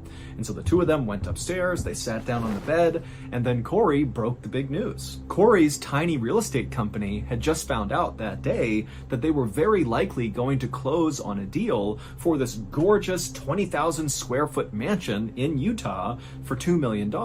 Now, Corey knew once she bought this property, she could do a couple of renovations to it and then quickly sell it for $3 million, meaning she was about to make a $1 million profit. Corey had been working really hard on her real estate business for years, but this really represented the first big break. She and Eric lived in a very conservative part of Utah where it was kind of expected that someone like Corey would stay home with the kids and be a good housewife, and that would be her life. But Corey didn't really want that. She wanted to have a professional career that was kind of on par with her husband's. Eric ran a very profitable masonry company that allowed the family to take vacations to Mexico and Spain every year, and also to afford their sprawling property at the end of the cul-de-sac. Corey had stayed home when the 3 boys were much younger, but now that they were 5, 7, and 9 years old, they had decided to hire a nanny, which had allowed Corey to finally go out and pursue her professional dreams. And so, totally beaming with pride, Corey sat there on the bed and clinked her husband's glass and went over all the details of this deal and talked about how great their lives were about to become with all this additional income. But fairly quickly, both of them decided they were too tired to stay up and celebrate any longer, especially Eric, who earlier that day had gotten an allergy shot and it had totally knocked him out. He was feeling kind of weak and tired, and so the two of them decided to just go to bed. And so after brushing their teeth and changing, they got into their bed, they turned off the light, and they were about to lay down and go to sleep when they heard their 7-year-old crying in his bedroom. And both parents let out a groan, and then Corey, she stood up, indicating she would handle this because they knew often their 7-year-old would have nightmares, and the only way he would go back to sleep was if his mom laid with him. And so Corey, she kissed Eric, and then as Eric rolled over to go to bed, Corey walked out of the room. She checked on her son, she saw he was still sleeping, and so she climbed out of the bed, she tucked him back in, she gave him a kiss, and then she left his room, went down the hall, and went back into her bedroom, where she climbed into her bed. Then she saw that Eric had kicked off all the covers, and he was sleeping on his back. And so Corey laid down on the bed and kind of rolled up right against her husband, and she pulled the covers up over both of them, and then she closed her eyes to go to sleep. But right as she did that, she noticed something very strange. Eric's body felt freezing cold. Corey opened her eyes and sat up in bed. She turned over and kind of pushed Eric to see if he would sit up and figure out why he was so cold. But Eric didn't budge, and when she pushed him, he felt really heavy, like dead weight. And so suddenly starting to panic, Corey yelled Eric's name several times, but Eric didn't budge. And so Corey leapt from the bed, she grabbed her phone, and she dialed 911. And when the dispatcher picked up, Corey was so hysterical as she's looking at her husband lying motionless in his bed that she could barely tell the dispatcher what was going on. But finally, she did get it out to the dispatcher, and the dispatcher said, "Stay calm, the ambulance will be there as soon as we can." And so just moments later, Corey heard the sirens outside, and so she ran downstairs, she flung the door open, and practically cried with relief as the paramedics charged into the house. But when the paramedics got upstairs into the bedroom and they went to go revive Eric, they saw right away it was already too late. Eric was dead. First responders had no idea what killed Eric. He seemed like a really healthy, fit guy who actually just the day before had gone for a casual 8-mile run, and he was also this big outdoorsman, always going on hikes and going on these long hunts. And so the idea that this guy had just suddenly died seemed really suspicious. The police did find a painkiller pill bottle on the bedside table next to Eric's side of the bed, and for a second they thought, well, maybe he overdosed on painkillers. But when they looked at the label on this pill bottle, it was immediately clear that this was a really old pill bottle and almost certainly had been empty for some time. When they asked Corey what she thought might have happened, she was totally in shock, but she did say, I don't know. I have no idea what happened to him. But, the day before, he did get that allergy shot and he had a kind of adverse reaction to it and really wanted to go to bed quite early, which seemed odd. But both Corey and the first responders agreed that it seemed pretty far-fetched that an allergy shot would lead to Eric's death. Suicide was also considered a possibility by first responders, but Eric really didn't have any reason to want to harm himself. He was a very devoted and loving father who adored his sons. He coached all their sports teams and went on all these adventures with them and was always out back kicking a soccer ball around with them. And his business was booming, and he had just learned that night that his wife's business was potentially going to start booming as well. And so ultimately, the police told Corey that we're just going to have to open an investigation and try to figure out what happened, and we'll be in touch. And if you think of anything that might help the investigation, please let us know. And Corey said, of course, I'll tell you, but she really wasn't listening. All she was thinking about was her 3 sons who were still sleeping in their beds and had no idea their dad was now gone. Over the next few weeks, while the family waited for autopsy results, Corey really focused her energy on her 3 boys who were really hit hard by the loss of their dad. Eric had been such a hands-on father that his absence was enormous in these boys' lives. The 5-year-old kept asking, "Where's Dad and when can I see him again?" The older 2 boys, who did sort of understand that their dad was dead, would also ask questions like, well, can Dad still see us or can Dad still hear us? And these questions broke Corey's heart because she did not have an adequate answer to any of them. And so she tried to find a children's book online and in bookstores that dealt with grief in hopes that that would kind of help her sons deal with what they were going through. But none of the books she got helped at all. And so a few weeks after Eric's death, when still nobody knew anything about how Eric died or what had really happened, Corey decided that she would take a different approach to helping her sons grieve. Instead of trying to read a book that somebody else wrote about how to handle grief, Corey just called her sons around one night and began telling them a story about their dad. And as she told them this kind of made-up story about their dad being this angel that was taking care of them, she began drawing pictures with a crayon and paper of their dad with wings and a halo, and she'd draw the kids down below waving up at their dad, and she would tell the boys that your dad is an angel now, and he's looking down on you, and he can hear you, and he loves you.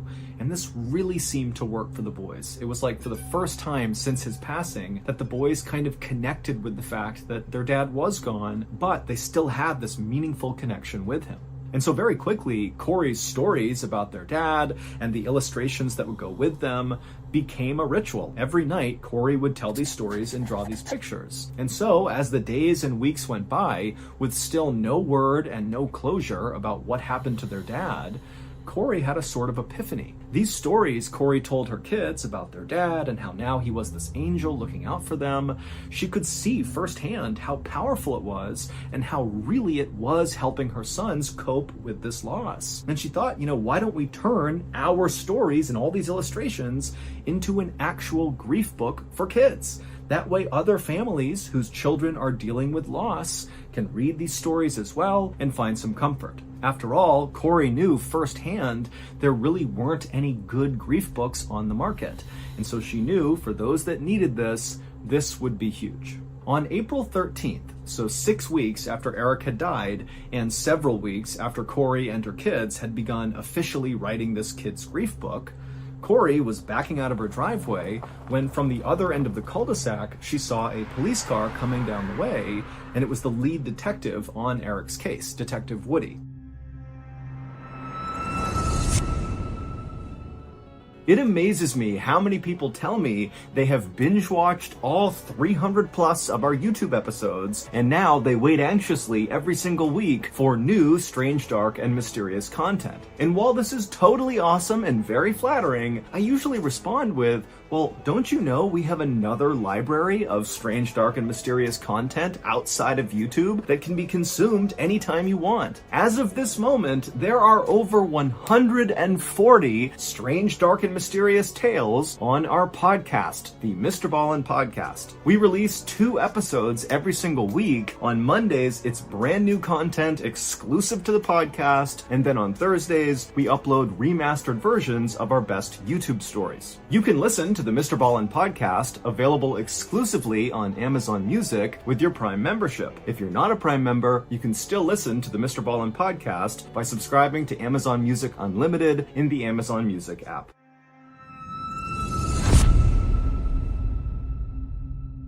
As the detective came down the road, he was waving to Corey, clearly getting her to stop for a second. And so Corey, she parked her car, she hopped outside and went up to talk to him. And immediately, Detective Woody got out of his car, he walked up to Corey, and with a grave look on his face, he told her that he had some big news for her and it was going to be pretty upsetting, but he knew he had to tell her in person and right away.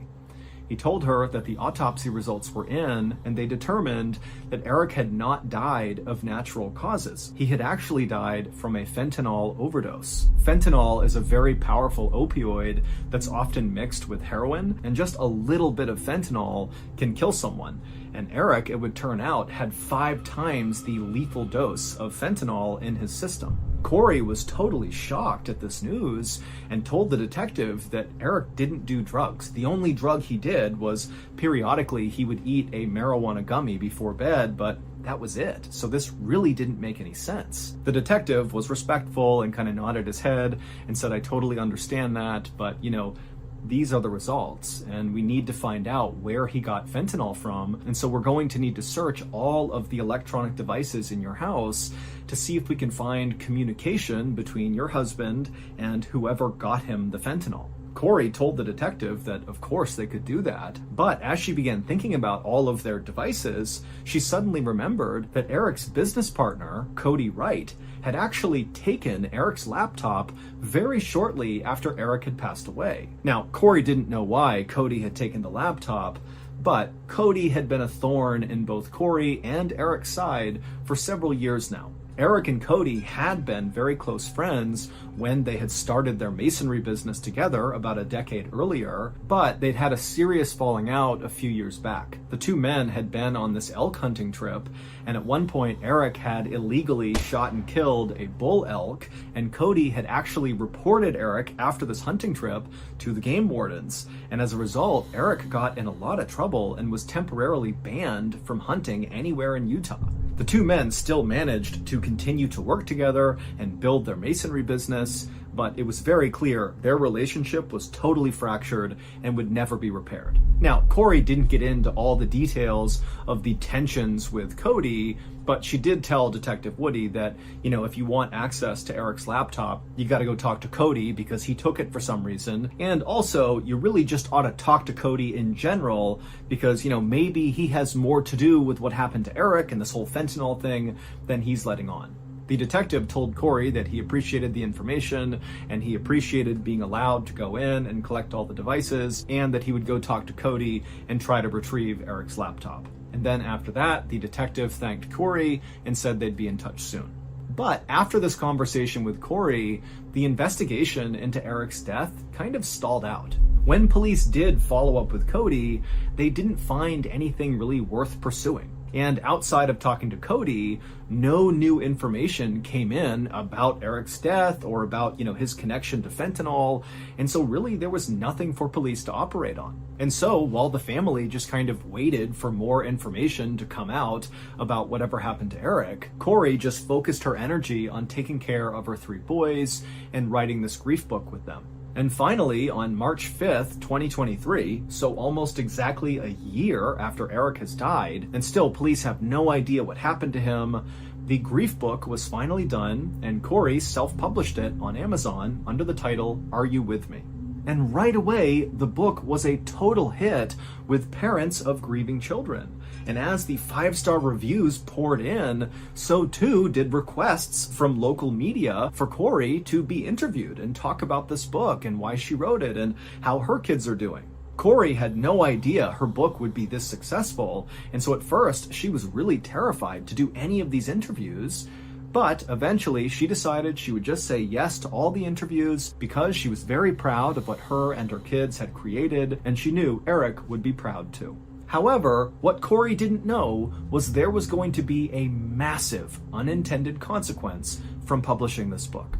Ever since Eric was found dead in 2022, the police in Utah began painstakingly searching all of the electronic devices that the Richens owned and that Cody, Eric's business partner, owned, and basically they were just looking anywhere for some sign of communication between Eric and whoever had given him the lethal fentanyl dose. And at some point during the search of all these devices, the police found something very unusual, and they knew it very likely had to do with Eric's death. But they didn't really have any evidence to prove that, and so they just had to kind of sit on it and wait to see what happened next. And what happened next was shortly after Corey published her grief book, it got all this media attention, and in turn, because of this attention, Eric's death, specifically the unsolved nature of his death, also got a lot of media attention. And eventually, several people who kept seeing all this news about Eric's unsolved death reached out to police and said, you know what? He did not overdose on fentanyl. He was murdered, and I'm almost positive I know who did it. And lo and behold, the alleged killer that all these people brought up to the police was the same person that the police in Utah had become suspicious of because of all those unusual things they had found during their search of all of the electronic devices. And so, on May 8th, 2023, not long after getting all these tips about this alleged killer, the police in Utah felt like they finally had enough ammo to go after this person, and they headed out to make an arrest. While we don't know for sure what happened, because again, this story, it's ongoing. This case has not even gone to trial yet. Here is what prosecutors say really happened to Eric Richens on March 3rd, 2022, the night he died.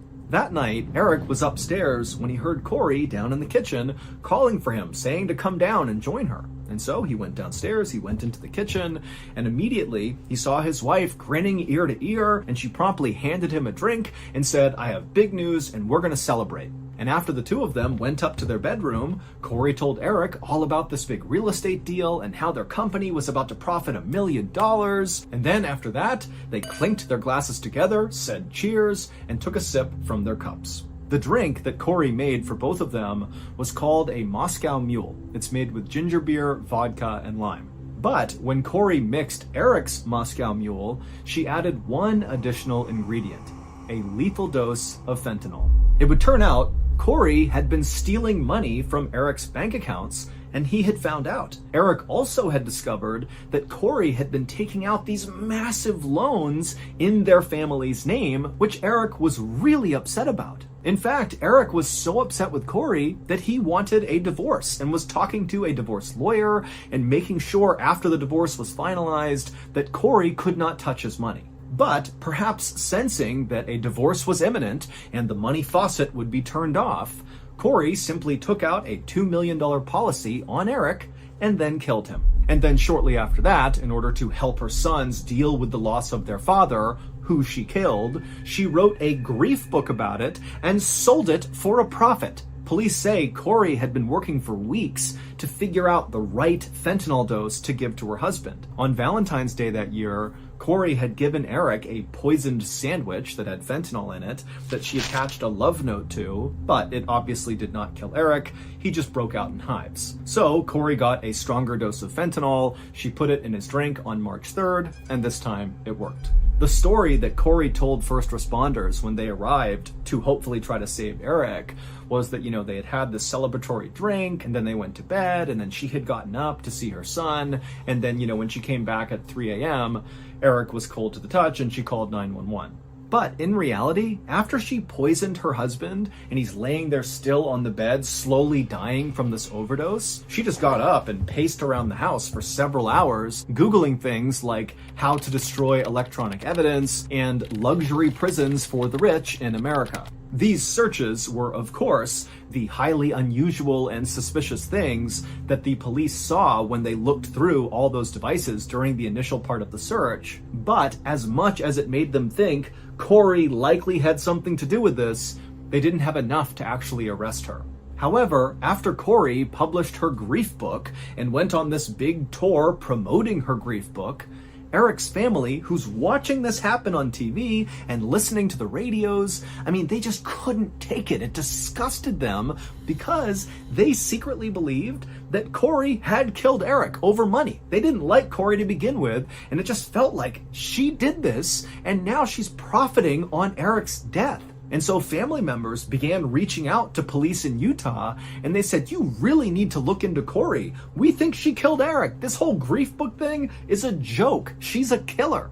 Ultimately, it was those calls from Eric's family to the police, combined with Corey's very unusual and suspicious search history and electronic activity on the night that Eric died, that allowed police to arrest her at her home on May 8th, 2023. Corey, who denies any wrongdoing and says she did not kill her husband, is currently charged with aggravated murder, which could lead to the death penalty if she's convicted. She's being held without bail while she awaits trial, and her book, Are You With Me?, is no longer being sold on Amazon.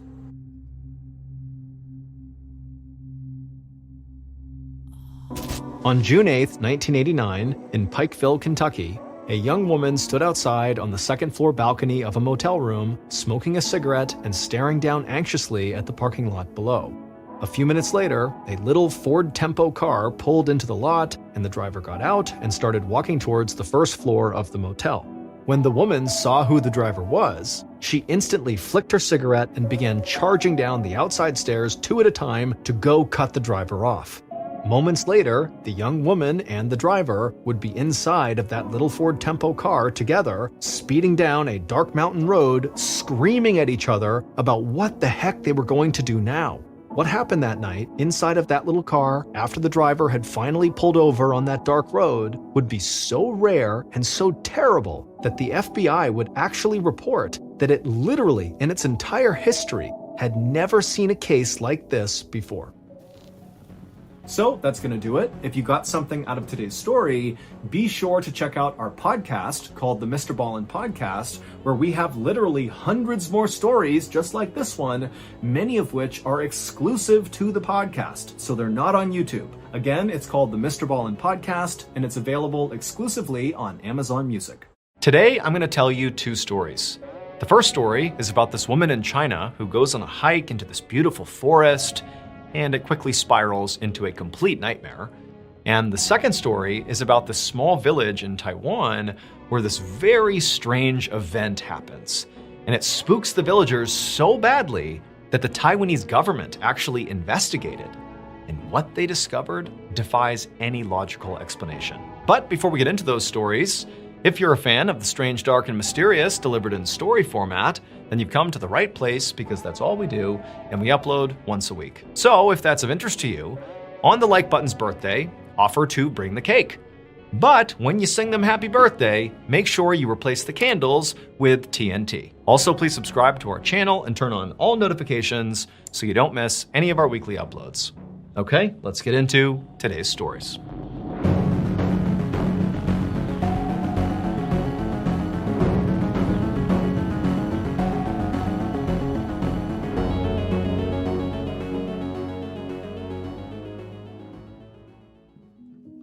Early on the morning of February 16th, 2020, a 39-year-old woman named Faye stepped out of a convenience store in a small village in China.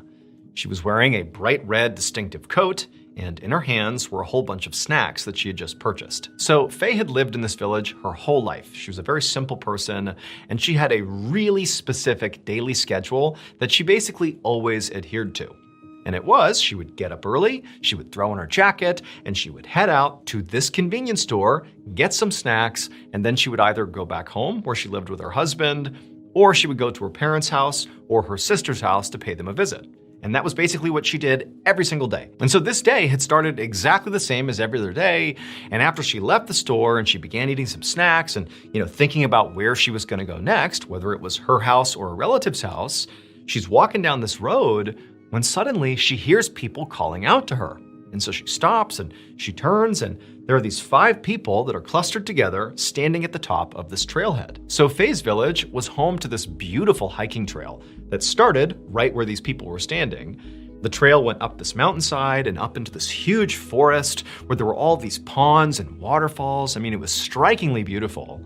And that area, the forest with all the ponds, was called the 18 Ponds of the Dragon King. It was called that because there were literally 18 ponds sort of scattered throughout this forest. And then also the village where Faye lived that was right up against it, well, it meant Dragon King in Chinese. But even though Faye had grown up here, she had never once gone on that hiking trail. She had heard about it, and loads of her friends and family had all been up there and talked about its striking beauty.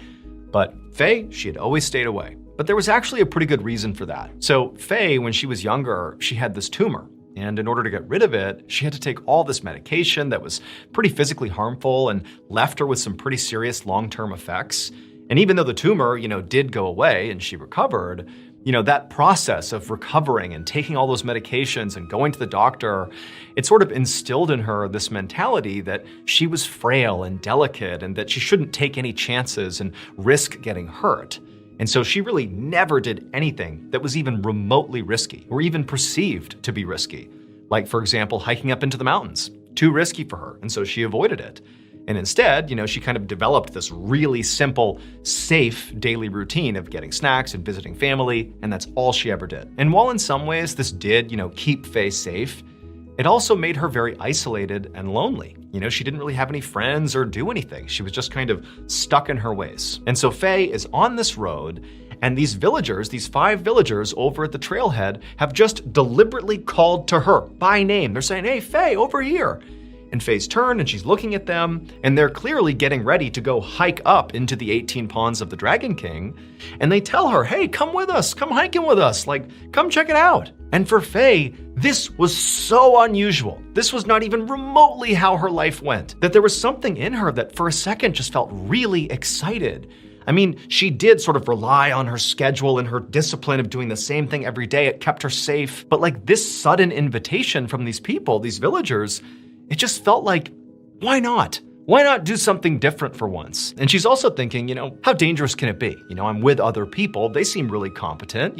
Maybe this is a good idea. Maybe I'll just go with them. What the heck? See what happens. And so Faye found herself just sort of drifting over to these very friendly 5 people and saying, "You know what? What the heck? Yeah, I'll come with you. I've never been up there. I'm sure it's great. Let's go." And so sure enough, Faye and her newfound 5 friends from the village, they begin hiking up this trail. And over the next couple of hours, Faye is seeing a beautiful landscape that she was so close to her whole life that now she's seeing for the first time. And it's like revelatory. She can't believe that she's lived this close to this majesty for so long and she's never seen it. This was a life-changing experience for her. And so her mood is just so good. And these 5 people are so wonderful, and they're all chattering and talking about their lives. And, Faye's opening up about hers and her health scares and all these different things. And eventually they make their way into this forest, which is really dense, but they eventually reach one of these ponds, one of the 18 ponds, and it's got this huge clearing and all the sunlight's pouring in, and there's a waterfall leading into the pond. It's truly stunningly beautiful. And Faye's friends, they all take a seat right on the shore of the pond, and they break out some snacks. And Faye, she sits down, she's got those snacks she bought from the convenience store. And they basically have a picnic right on the shore. And for Faye, it was like this was the most amazing day, potentially, of her whole life. She had broken out of her comfort zone. She had met these wonderful people who were so inclusive. And here she is experiencing this unbelievable natural beauty, like the day couldn't get any better. But as she was sitting there on the side of the pond, enjoying this beautiful scene, she started to feel really intensely fatigued. And at first she's thinking, oh, of course, I don't really get out much and exercise much, and I just hiked up this mountain into this forest. Of course I'm tired. But she felt herself kind of slumping back on the rock she was on and almost like positioning herself like she might lay down and sleep. And then before long, it was like the world around her began getting hazy, and she could see her friends still talking and they weren't really looking at her. They're just kind of enjoying their food. And then it was like Faye just could not keep her eyes open, and she put her head down, closed her eyes, and she fell asleep. When Faye woke up again, she was still laying in that same spot, but now it was dark. And also, her 5 friends, were gone. She was all alone next to this pond in the middle of this forest. And for Faye, it was like immediately this jolt of panic rocketed through her. She starts looking around for these, friends of hers. They've got to be here somewhere. They wouldn't just abandon her. They were so nice. How could this possibly be? But she's looking around and all she can see is just darkness. I mean, there's some moonlight coming through the clearing over the pond, but when she looked into the tree line, it was just all dark and there's no one. All she can hear is birds and insects, night sounds. And remember, Faye is not somebody who would ever find herself in this position. This is so far out of her comfort zone. Alone at night in this forest, in this austere environment, suddenly it felt very austere, and she's terrified. And at the same time, her mind starts telling her, oh my gosh, this whole thing was a trap. Those 5 people weren't my friends. They brought me up here. They tricked me. They drugged me, or maybe they've left and they're gonna come back and hurt me. And so she's thinking like, oh, I'm in danger. I have to get out of here.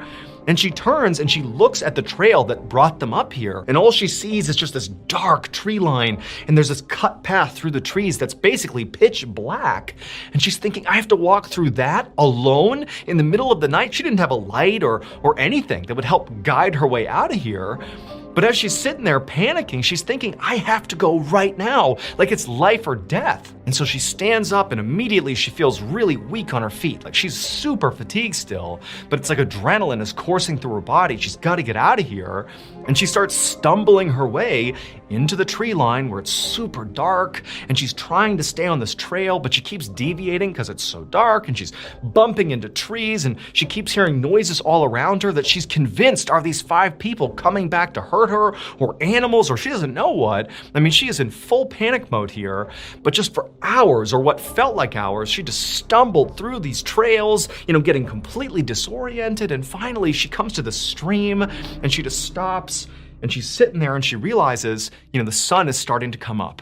So she kneels down, and she scoops some water into her mouth, and right as the sun comes up across the mountainside, there's enough light that miraculously, she realizes she can actually see a path down the side of the mountain that she believes will bring her back to her village.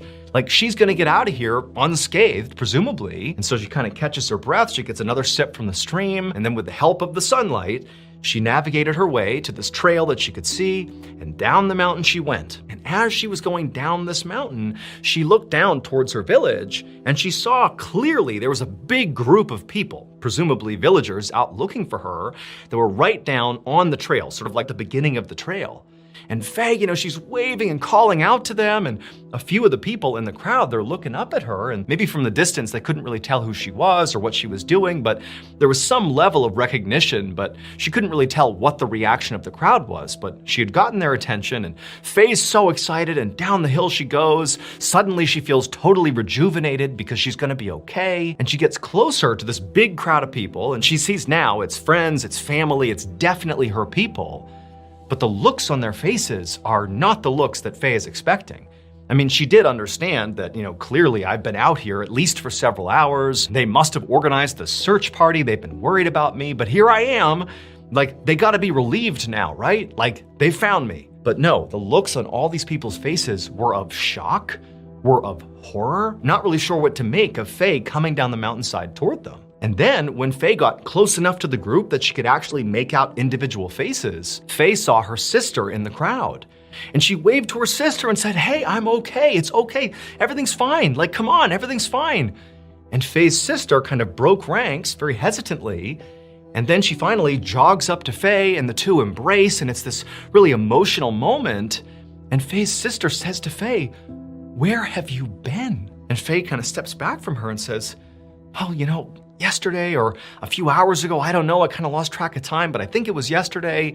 I saw these 5 people and, we kind of made our way into the mountains. I don't know, I shouldn't have done it, but I fell asleep and, here I am. I'm so sorry if I scared you, but I'm okay. But Faye's sister, it's like she was hearing what Faye was saying, but couldn't process it. And eventually her sister kind of stepped back and looked at Faye and just said, that can't be true. You've been gone for 17 days. Faye didn't really have time to appreciate what she had just been told, nor did the group really have time to appreciate that Faye apparently has shown back up again, because pretty much immediately, Faye was rushed to the hospital where doctors discovered she had lost 60 pounds. She was horribly malnourished and dehydrated. I mean, they didn't understand how she was still alive. And while Faye is being treated, she began to hear like what had happened over the past 17 days she had been gone. You know, they had security footage that showed when Faye went into the woods because she had on that bright red distinctive coat. They caught her walking into the forest. There she goes. So they knew she was up in the 7.5-mile stretch, which is this, 18 Ponds of the Dragon King. It's a distinctive 7.5-mile plot. They knew she had to be up there. And also because this was around the time of COVID, there were really strict checkpoints of all the other villages in the area. So anybody going in and out of these villages, they'd be documented. And they knew Faye had not gone into any of the surrounding villages. So she had to be in the 18 Ponds of the Dragon King, that 7.5-mile stretch. But despite launching a huge search party into that 7.5-mile stretch to go look for her, and also firing off fireworks left and right to try to get her attention, not only did nobody find any trace of Faye, but Faye would also say, I never heard fireworks, I never heard or saw any searchers. From her perspective, it literally felt like she had just fallen asleep for a few hours and woken up, and here she was, not 17 days. But eventually, Faye would actually go into detail about the specifics of what she remembered about this ordeal. Namely, she would talk about those 5 people, her new friends, who sort of encouraged her to go up into the 18 Ponds of the Dragon King. And she remembered their names, what they looked like, she remembered discussions she had with them, and she painted them as wonderful people, but it's like she just woke up and they were gone. And so she thought, maybe they had tricked her and, maybe they drugged her and that's why she can't remember this stuff, or she didn't know what, but she couldn't reconcile the fact that they seemed like such nice people, but must have had something to do with what's happened here. But after Faye said that, her family, they kind of looked at each other like, Faye, those can't be the 5 people you were with. And Faye's like, why? And they're like, because the 5 people you named and described, they've been dead for a long time. Now, Faye was incredulous, but when they reviewed the security footage that showed Faye clearly in her bright red distinctive coat walking up the trail into the 18 Ponds, there was nobody else with her. Those 5 people, they're not on camera. So the 18 Ponds of the Dragon King is not just a beautiful hiking destination. It's also believed to be haunted. Locals claim that when they look up at the mountainside that the trail passes through and then up to that forest as well, they can sometimes see these eerie blue lights moving around in the trees that nobody can explain. There's a story that, people that have died, their spirits sort of haunt this area looking for living people to switch places with. In fact, when Faye began coming down the mountainside and she looked and saw that huge crowd of people that she believed was basically, her search party out to look for her, well, in reality, that wasn't the case. One of the locals had looked up and seen what he thought was another one of those lights, not a blue light, but a red light. It was Faye's red jacket. He had seen this red thing bouncing around off in the distance, and he thought it was, one of these strange lights, a ghost, let's say. And so he had told people in the village, and everybody was really excited, and they ran out to go see what it was, and it sort of was a ghost. It was Faye, who'd been gone for 17 days coming down the mountain, and nobody could believe it. They were so shocked. And so to this day, nobody knows what actually happened to Faye. All we know is we have her on camera disappearing into this trail, into this forest, in the mountainside, and then turning back up 17 days later. Keep in mind, before this, the longest anybody had survived out there after getting lost was 12 days, and it was this young man who was really fit, who barely survived. Faye was in horrible shape, and she was out there for 17 days, but somehow she showed up alive. Faye still lives in the village today, and her story, at least from her perspective, has never changed.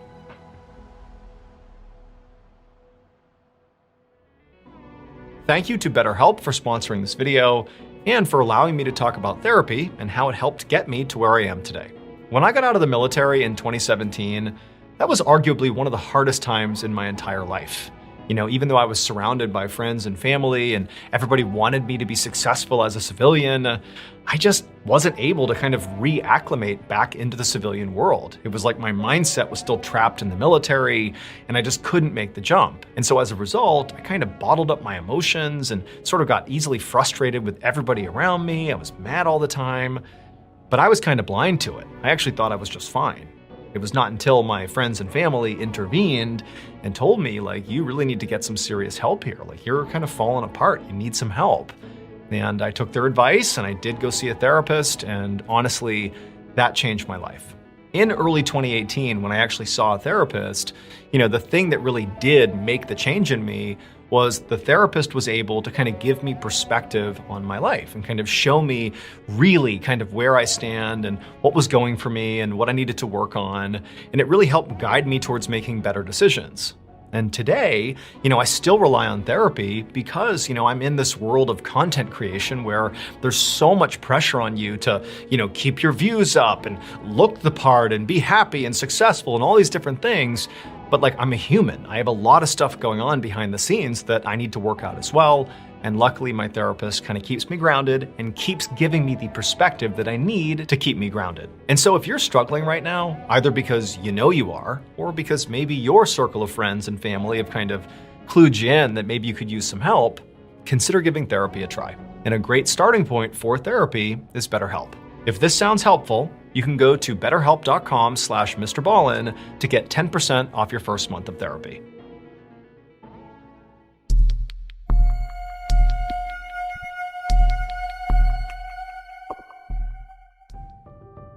One morning in the spring of 1959, a middle-aged civil engineer named Wu Chiu biked through his rural town in Taiwan. He was on his way home from work, and normally he sort of enjoyed this bike ride home. He would take his time and look at the beautiful temple and all the marketplaces. But today, he was not looking at the scenery. He was in a huge rush because he had gotten word that his wife had become horribly sick. And so Wu is pedaling as fast as he possibly can, trying to get home to his wife to help her and take care of her.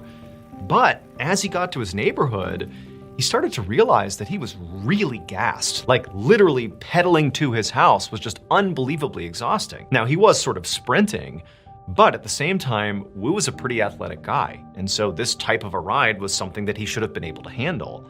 But it just sort of seemed like there was a weight attached to him, like he was pulling an extra 100 pounds or something. But regardless, Wu pushed through the pain, knowing he had to get to his wife at all costs, and he turned the corner onto his street, and as he was making his final approach to his house, he saw one of his neighbors. And even though Wu was completely in a rush, he was also very polite. And so even though he's sweating and hustling, he still took the time to turn and wave to his neighbor. And his neighbor, who clearly looked at Wu, made eye contact with him, saw it was Wu.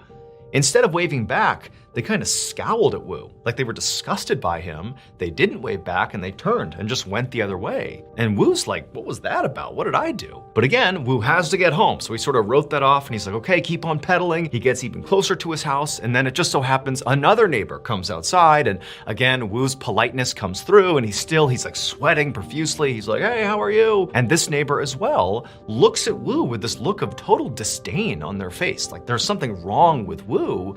And Wu's like, what did I do? What's going on here? And so that neighbor does not wave back. They go back inside their house. But again, Wu really can't focus on this weirdness with his neighbors. He needs to get home to his wife. And so again, with his heavy legs, he finally gets to his house, parks his bike, and runs inside to see his wife. Wu would find his wife in their bedroom, in bed, and she was looking very pale and sick. Her name was Lin Wang Yao. She was 37 years old, and generally speaking, she was a pretty frail person who was sort of prone to minor illnesses all the time. And so, Wu was sort of accustomed to her not doing so well.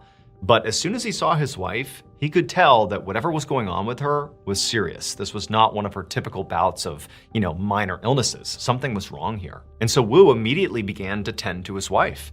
He made her some soup and some tea, but, Lin barely could sip either of them. And Lin also, she had this fever that just kept getting worse and worse. And, Wu was hoping she would break the fever at some point. But, all night as Wu was up tending to her, her fever just kept getting worse. And so Wu, he really didn't know what to do. And this is 1959. They're in a rural village in Taiwan. And so it was difficult to get to a hospital. And so Wu really wanted to find a way to treat his wife at home. And he was just praying that, over the next 24 hours or so, she would show signs of getting better. But over the next couple of days, Lin did not get better. Her fever never broke. She basically stopped eating and drinking. And it was like she was drifting in and out of consciousness. And then finally, after 3 days of this, Wu knew, if I don't get my wife to a hospital, no matter how hard it is to do that, Like, she might not make it. The primary hurdle for Wu to get Lin to the hospital was actually just transportation. He didn't have a car, but he did know that one of his neighbors on his street had a donkey cart, and so he could maybe load his wife into that, and they could get her to the hospital in the cart. And so Wu, he went outside and he found the neighbor who happened to be outside, actually with their donkey cart, and he flagged them down, and he asked them if they'd be willing to transport Lin to the hospital in their cart. But just like a few days earlier, when Wu had been biking on his street and his neighbors had been totally weird to him and sort of looked at him with these obvious looks of disgust, this neighbor, who knew Wu really well, looked at Wu and basically gave him one of those looks, like, you gross person, and he turned around like he wasn't even gonna talk to Wu. But then Wu, in desperation, just says, look, my wife, she's dying. She needs to get to the hospital. Please do it for her. And at that, this neighbor, clearly despite their misgivings, sort of turns back around and says, fine, we can use the cart and get her to the hospital. And so Wu and this neighbor, they go into Wu's house, they scoop up Lin, they put her on the cart, and it takes several hours, but they do eventually get her to the hospital. And by the time they're there, like, Lin is basically unconscious. They rush her inside, and the doctors and nurses, they try to do everything they can to stabilize Lin. But as soon as she was admitted, it was like her condition only got worse and worse. And that night, she slipped into a coma, and then she died. Wu was devastated. He and the neighbor took Lin's body, put it back on the donkey cart, and brought it back to their town. And then Wu began setting up for a funeral service. So in Taiwan, it's customary during funerals to have the body of the loved one be brought into the house where it stays for 7 days before they're cremated. And so Wu, after getting Lin's body back home, he put her into a coffin, set her up in the living room, and then over the next several days, Wu was at home next to his dead wife as friends and family, and even the neighbors who, clearly had some issue with Wu, they all came in to pay their respects. And while this was happening, Wu, who was already devastated at the loss of his wife, as he would listen to people come in and pray over the body and sort of talk to the body as if she was still alive and talk about how wonderful she was, it really hit Wu hard because it was like he was suddenly realizing how different his life was going to be without his wife. Lin was a very simple woman. She was illiterate, she really didn't travel, and she was very introverted and quiet, but she was a wonderful wife. She took care of Wu. She cared about him deeply. She was a wonderful cook. And just generally, she made people around her feel safe and happy. And so, Wu, it's like he just found himself over and over having these fits of just crying. Like, he can't believe that Lin is now gone. But on the third day after Lin had passed away, so now we're about halfway through this funeral service, which takes about a week, Wu was in his living room dealing with this overwhelming sadness about losing his wife, and there's this procession of people coming in and out of the house. And as Wu was sitting there, there was sort of a cadence and a rhythm to how the days were going. But at some point, it was like everybody in the room just suddenly went completely silent, and then people began to gasp. And Wu, he was sort of head down dealing with his sadness, and he sort of noticed the change in the room, and he heard people gasping, and he looked up, and he noticed a few of the mourners. They weren't just gasping, they were open-mouthed and horrified, and they were looking at the casket. And so Wu went from the mourners, and he looks over at the casket, and there, in this open casket, is Lin, except now she's sitting upright, looking around the room, clearly alive. Now, at first, Wu's reaction was, oh my goodness, my wife must have just slipped into a really deep coma, so deep that the doctors could not distinguish it from death. And so this is a mistake. Like, she was never dead. She's just, waken up from her coma. But at the same time, as Wu's having this immediate reaction to seeing his wife sitting up in her coffin, he's thinking, but over these 3 days that I've not left her side, I've been with her body the whole time. She's not moved, she's not made a sound, she's certainly not had anything to eat or drink. Like, this just doesn't seem possible. And so Wu and the other mourners, after the shock of seeing this sort of wore off, everybody kind of jumped into action, and they rushed over to the casket, and they very gently lifted Lin out of the casket, and they carried her over to her bed, and they laid her down, and Lin immediately kind of gestured for water. She was too weak to speak. She had lost a bunch of weight, but she's gesturing for water, and so they give her some water, and she sips the water, and everyone's looking at Wu like, we have to get her to the hospital. Like, what else can we possibly do? But Wu, he's looking at his wife, and she's so frail. She really seems like now she is on the precipice of dying here. And he's thinking, she can't survive another donkey cart ride to the hospital. And so we have to keep her here and hope that she, recovers enough that maybe in a day or two we could bring her to the hospital, but certainly not now. And so over the next couple of hours, Wu, along with some friends and family, just stayed by Lin's bedside, constantly checking on her, making sure she really was alive. And, she was, albeit, very subdued, but she continued to drink water and had a little food. And amazingly, over the span of only a few hours, Lin went from basically literally being dead to actually seeming to get a whole lot better. In fact, to the point where, Lin was actually sitting up in bed and, stretching and moving around as if she was completely fine. In fact, in Wu's opinion, it almost seemed like within a few hours, she was actually physically almost better off than she was normally when she was alive. Like it was a miracle how quickly she was recovering. And so by that night, when Lin really did seem like she was effectively back to her normal self, the mourners all left and said, okay, well, I guess Lin's okay. And they left and then it was just Wu and Lin. And Wu had no idea how to handle any of this. He was just so grateful that his wife was alive, even though, again, none of this made any sense. Like, this is so shocking. But he's just grateful that she's alive. The next day, when they woke up, Lin was so much better that she was out of bed, walking around the house, really excited to face the day. And Wu's like, dude, you were dead yesterday. Like, what's going on here? But Lin said to him, hey, I want to go out on a walk. You want to go on a walk with me, go to the temple? And Wu, he's looking at Lin, still like unable to comprehend what's happened here. But he's thinking, she does seem like she's in great health right now. And if she wants to go for a walk, great, I'll go with her. And so the two of them went outside and they began to walk. And as they're walking, Wu, he's a pretty athletic guy, remember?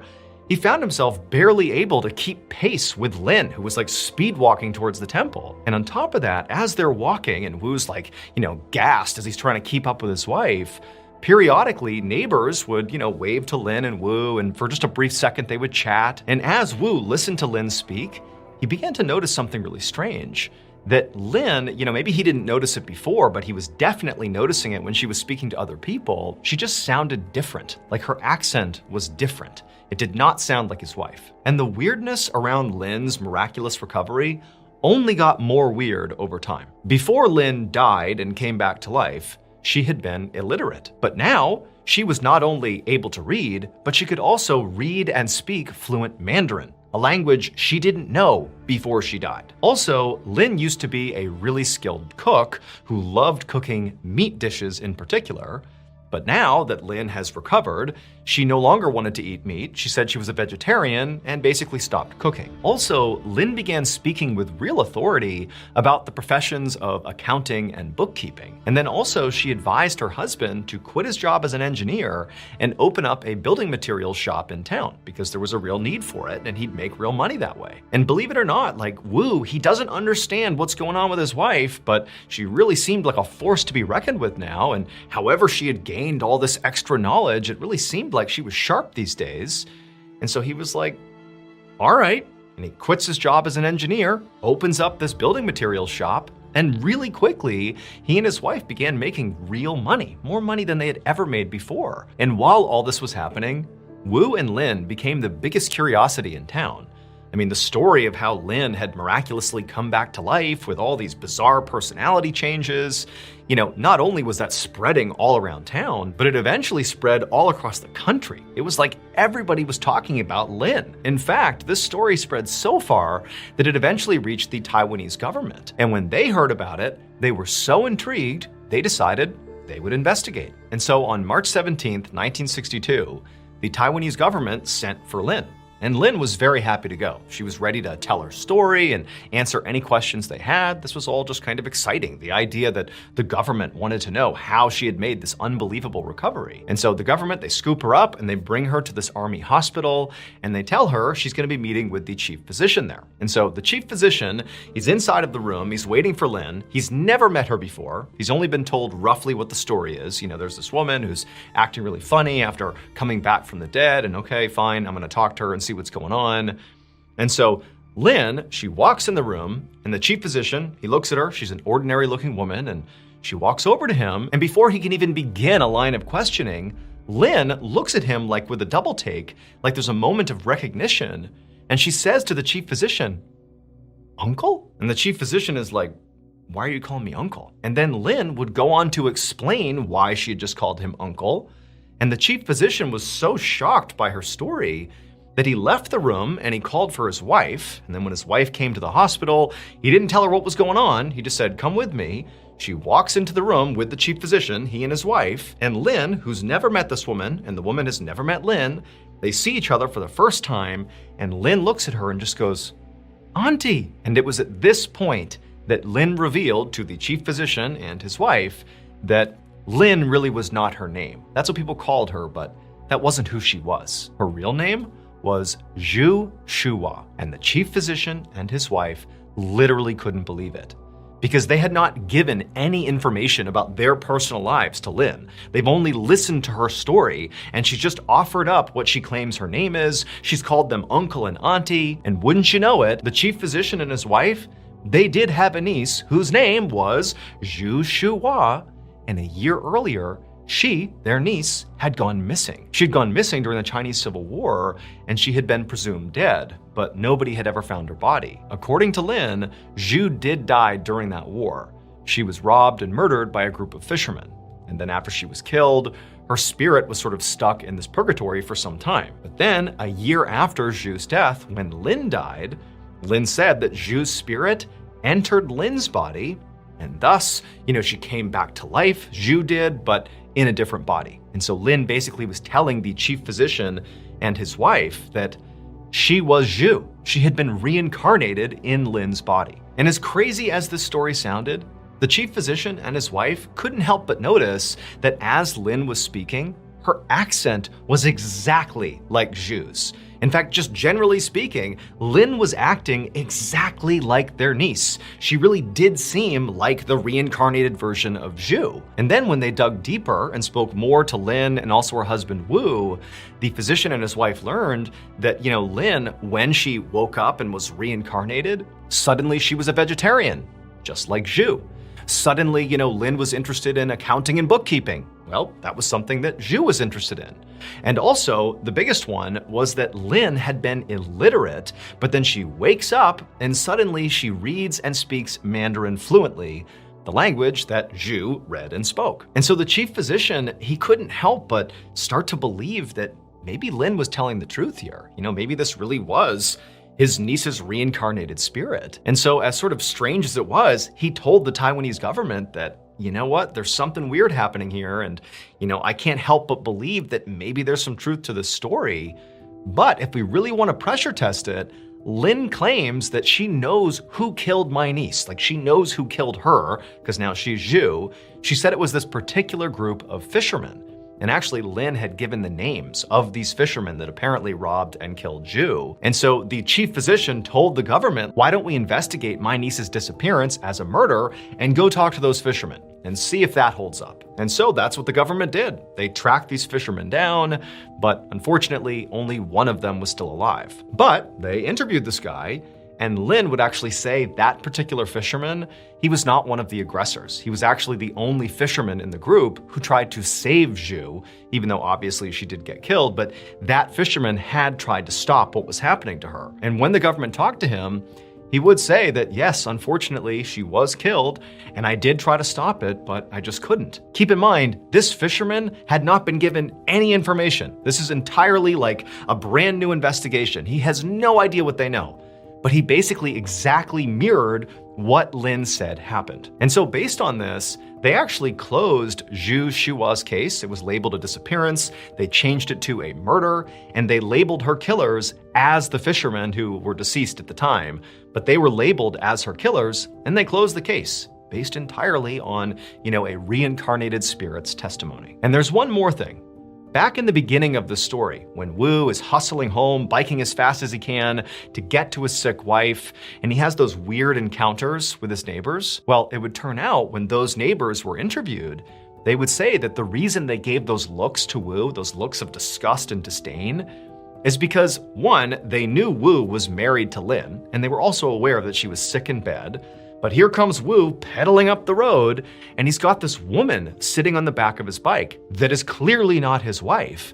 And so everyone's reaction to that is, Wu is having an affair on his poor wife who's sick in bed. What a horrible person. Now, Wu swore there was no woman on his bike, but he would recall that The bike did feel really heavy, like he was pulling extra weight at the end there. Later, Lin would say that actually Zhu's spirit had come down and hopped on the back of Wu's bike, and it was her basically riding along, hitching a ride up to their house. She was the woman that the neighbors were seeing. But Wu, he was so focused on getting home, even though he felt that heavy weight, he never turned around, and so he didn't see her. And then once Lin passed away, Zhu's spirit, who was now at the home, sort of waiting for this to happen, she switched places with her. For the rest of her life, Lin would live as Zhu, and she would become a community and spiritual leader. And she would pass away in 2018 at the age of 97, and at her funeral, there would be banners hung that actually said both names, Lin and Zhu. And so if reincarnation is real, this story might just be one of the most credible cases ever recorded.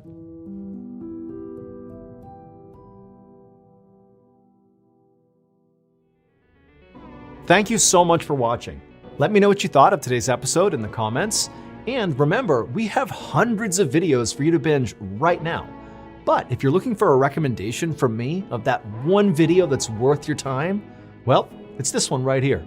So give it a watch. All right, until next time, see ya.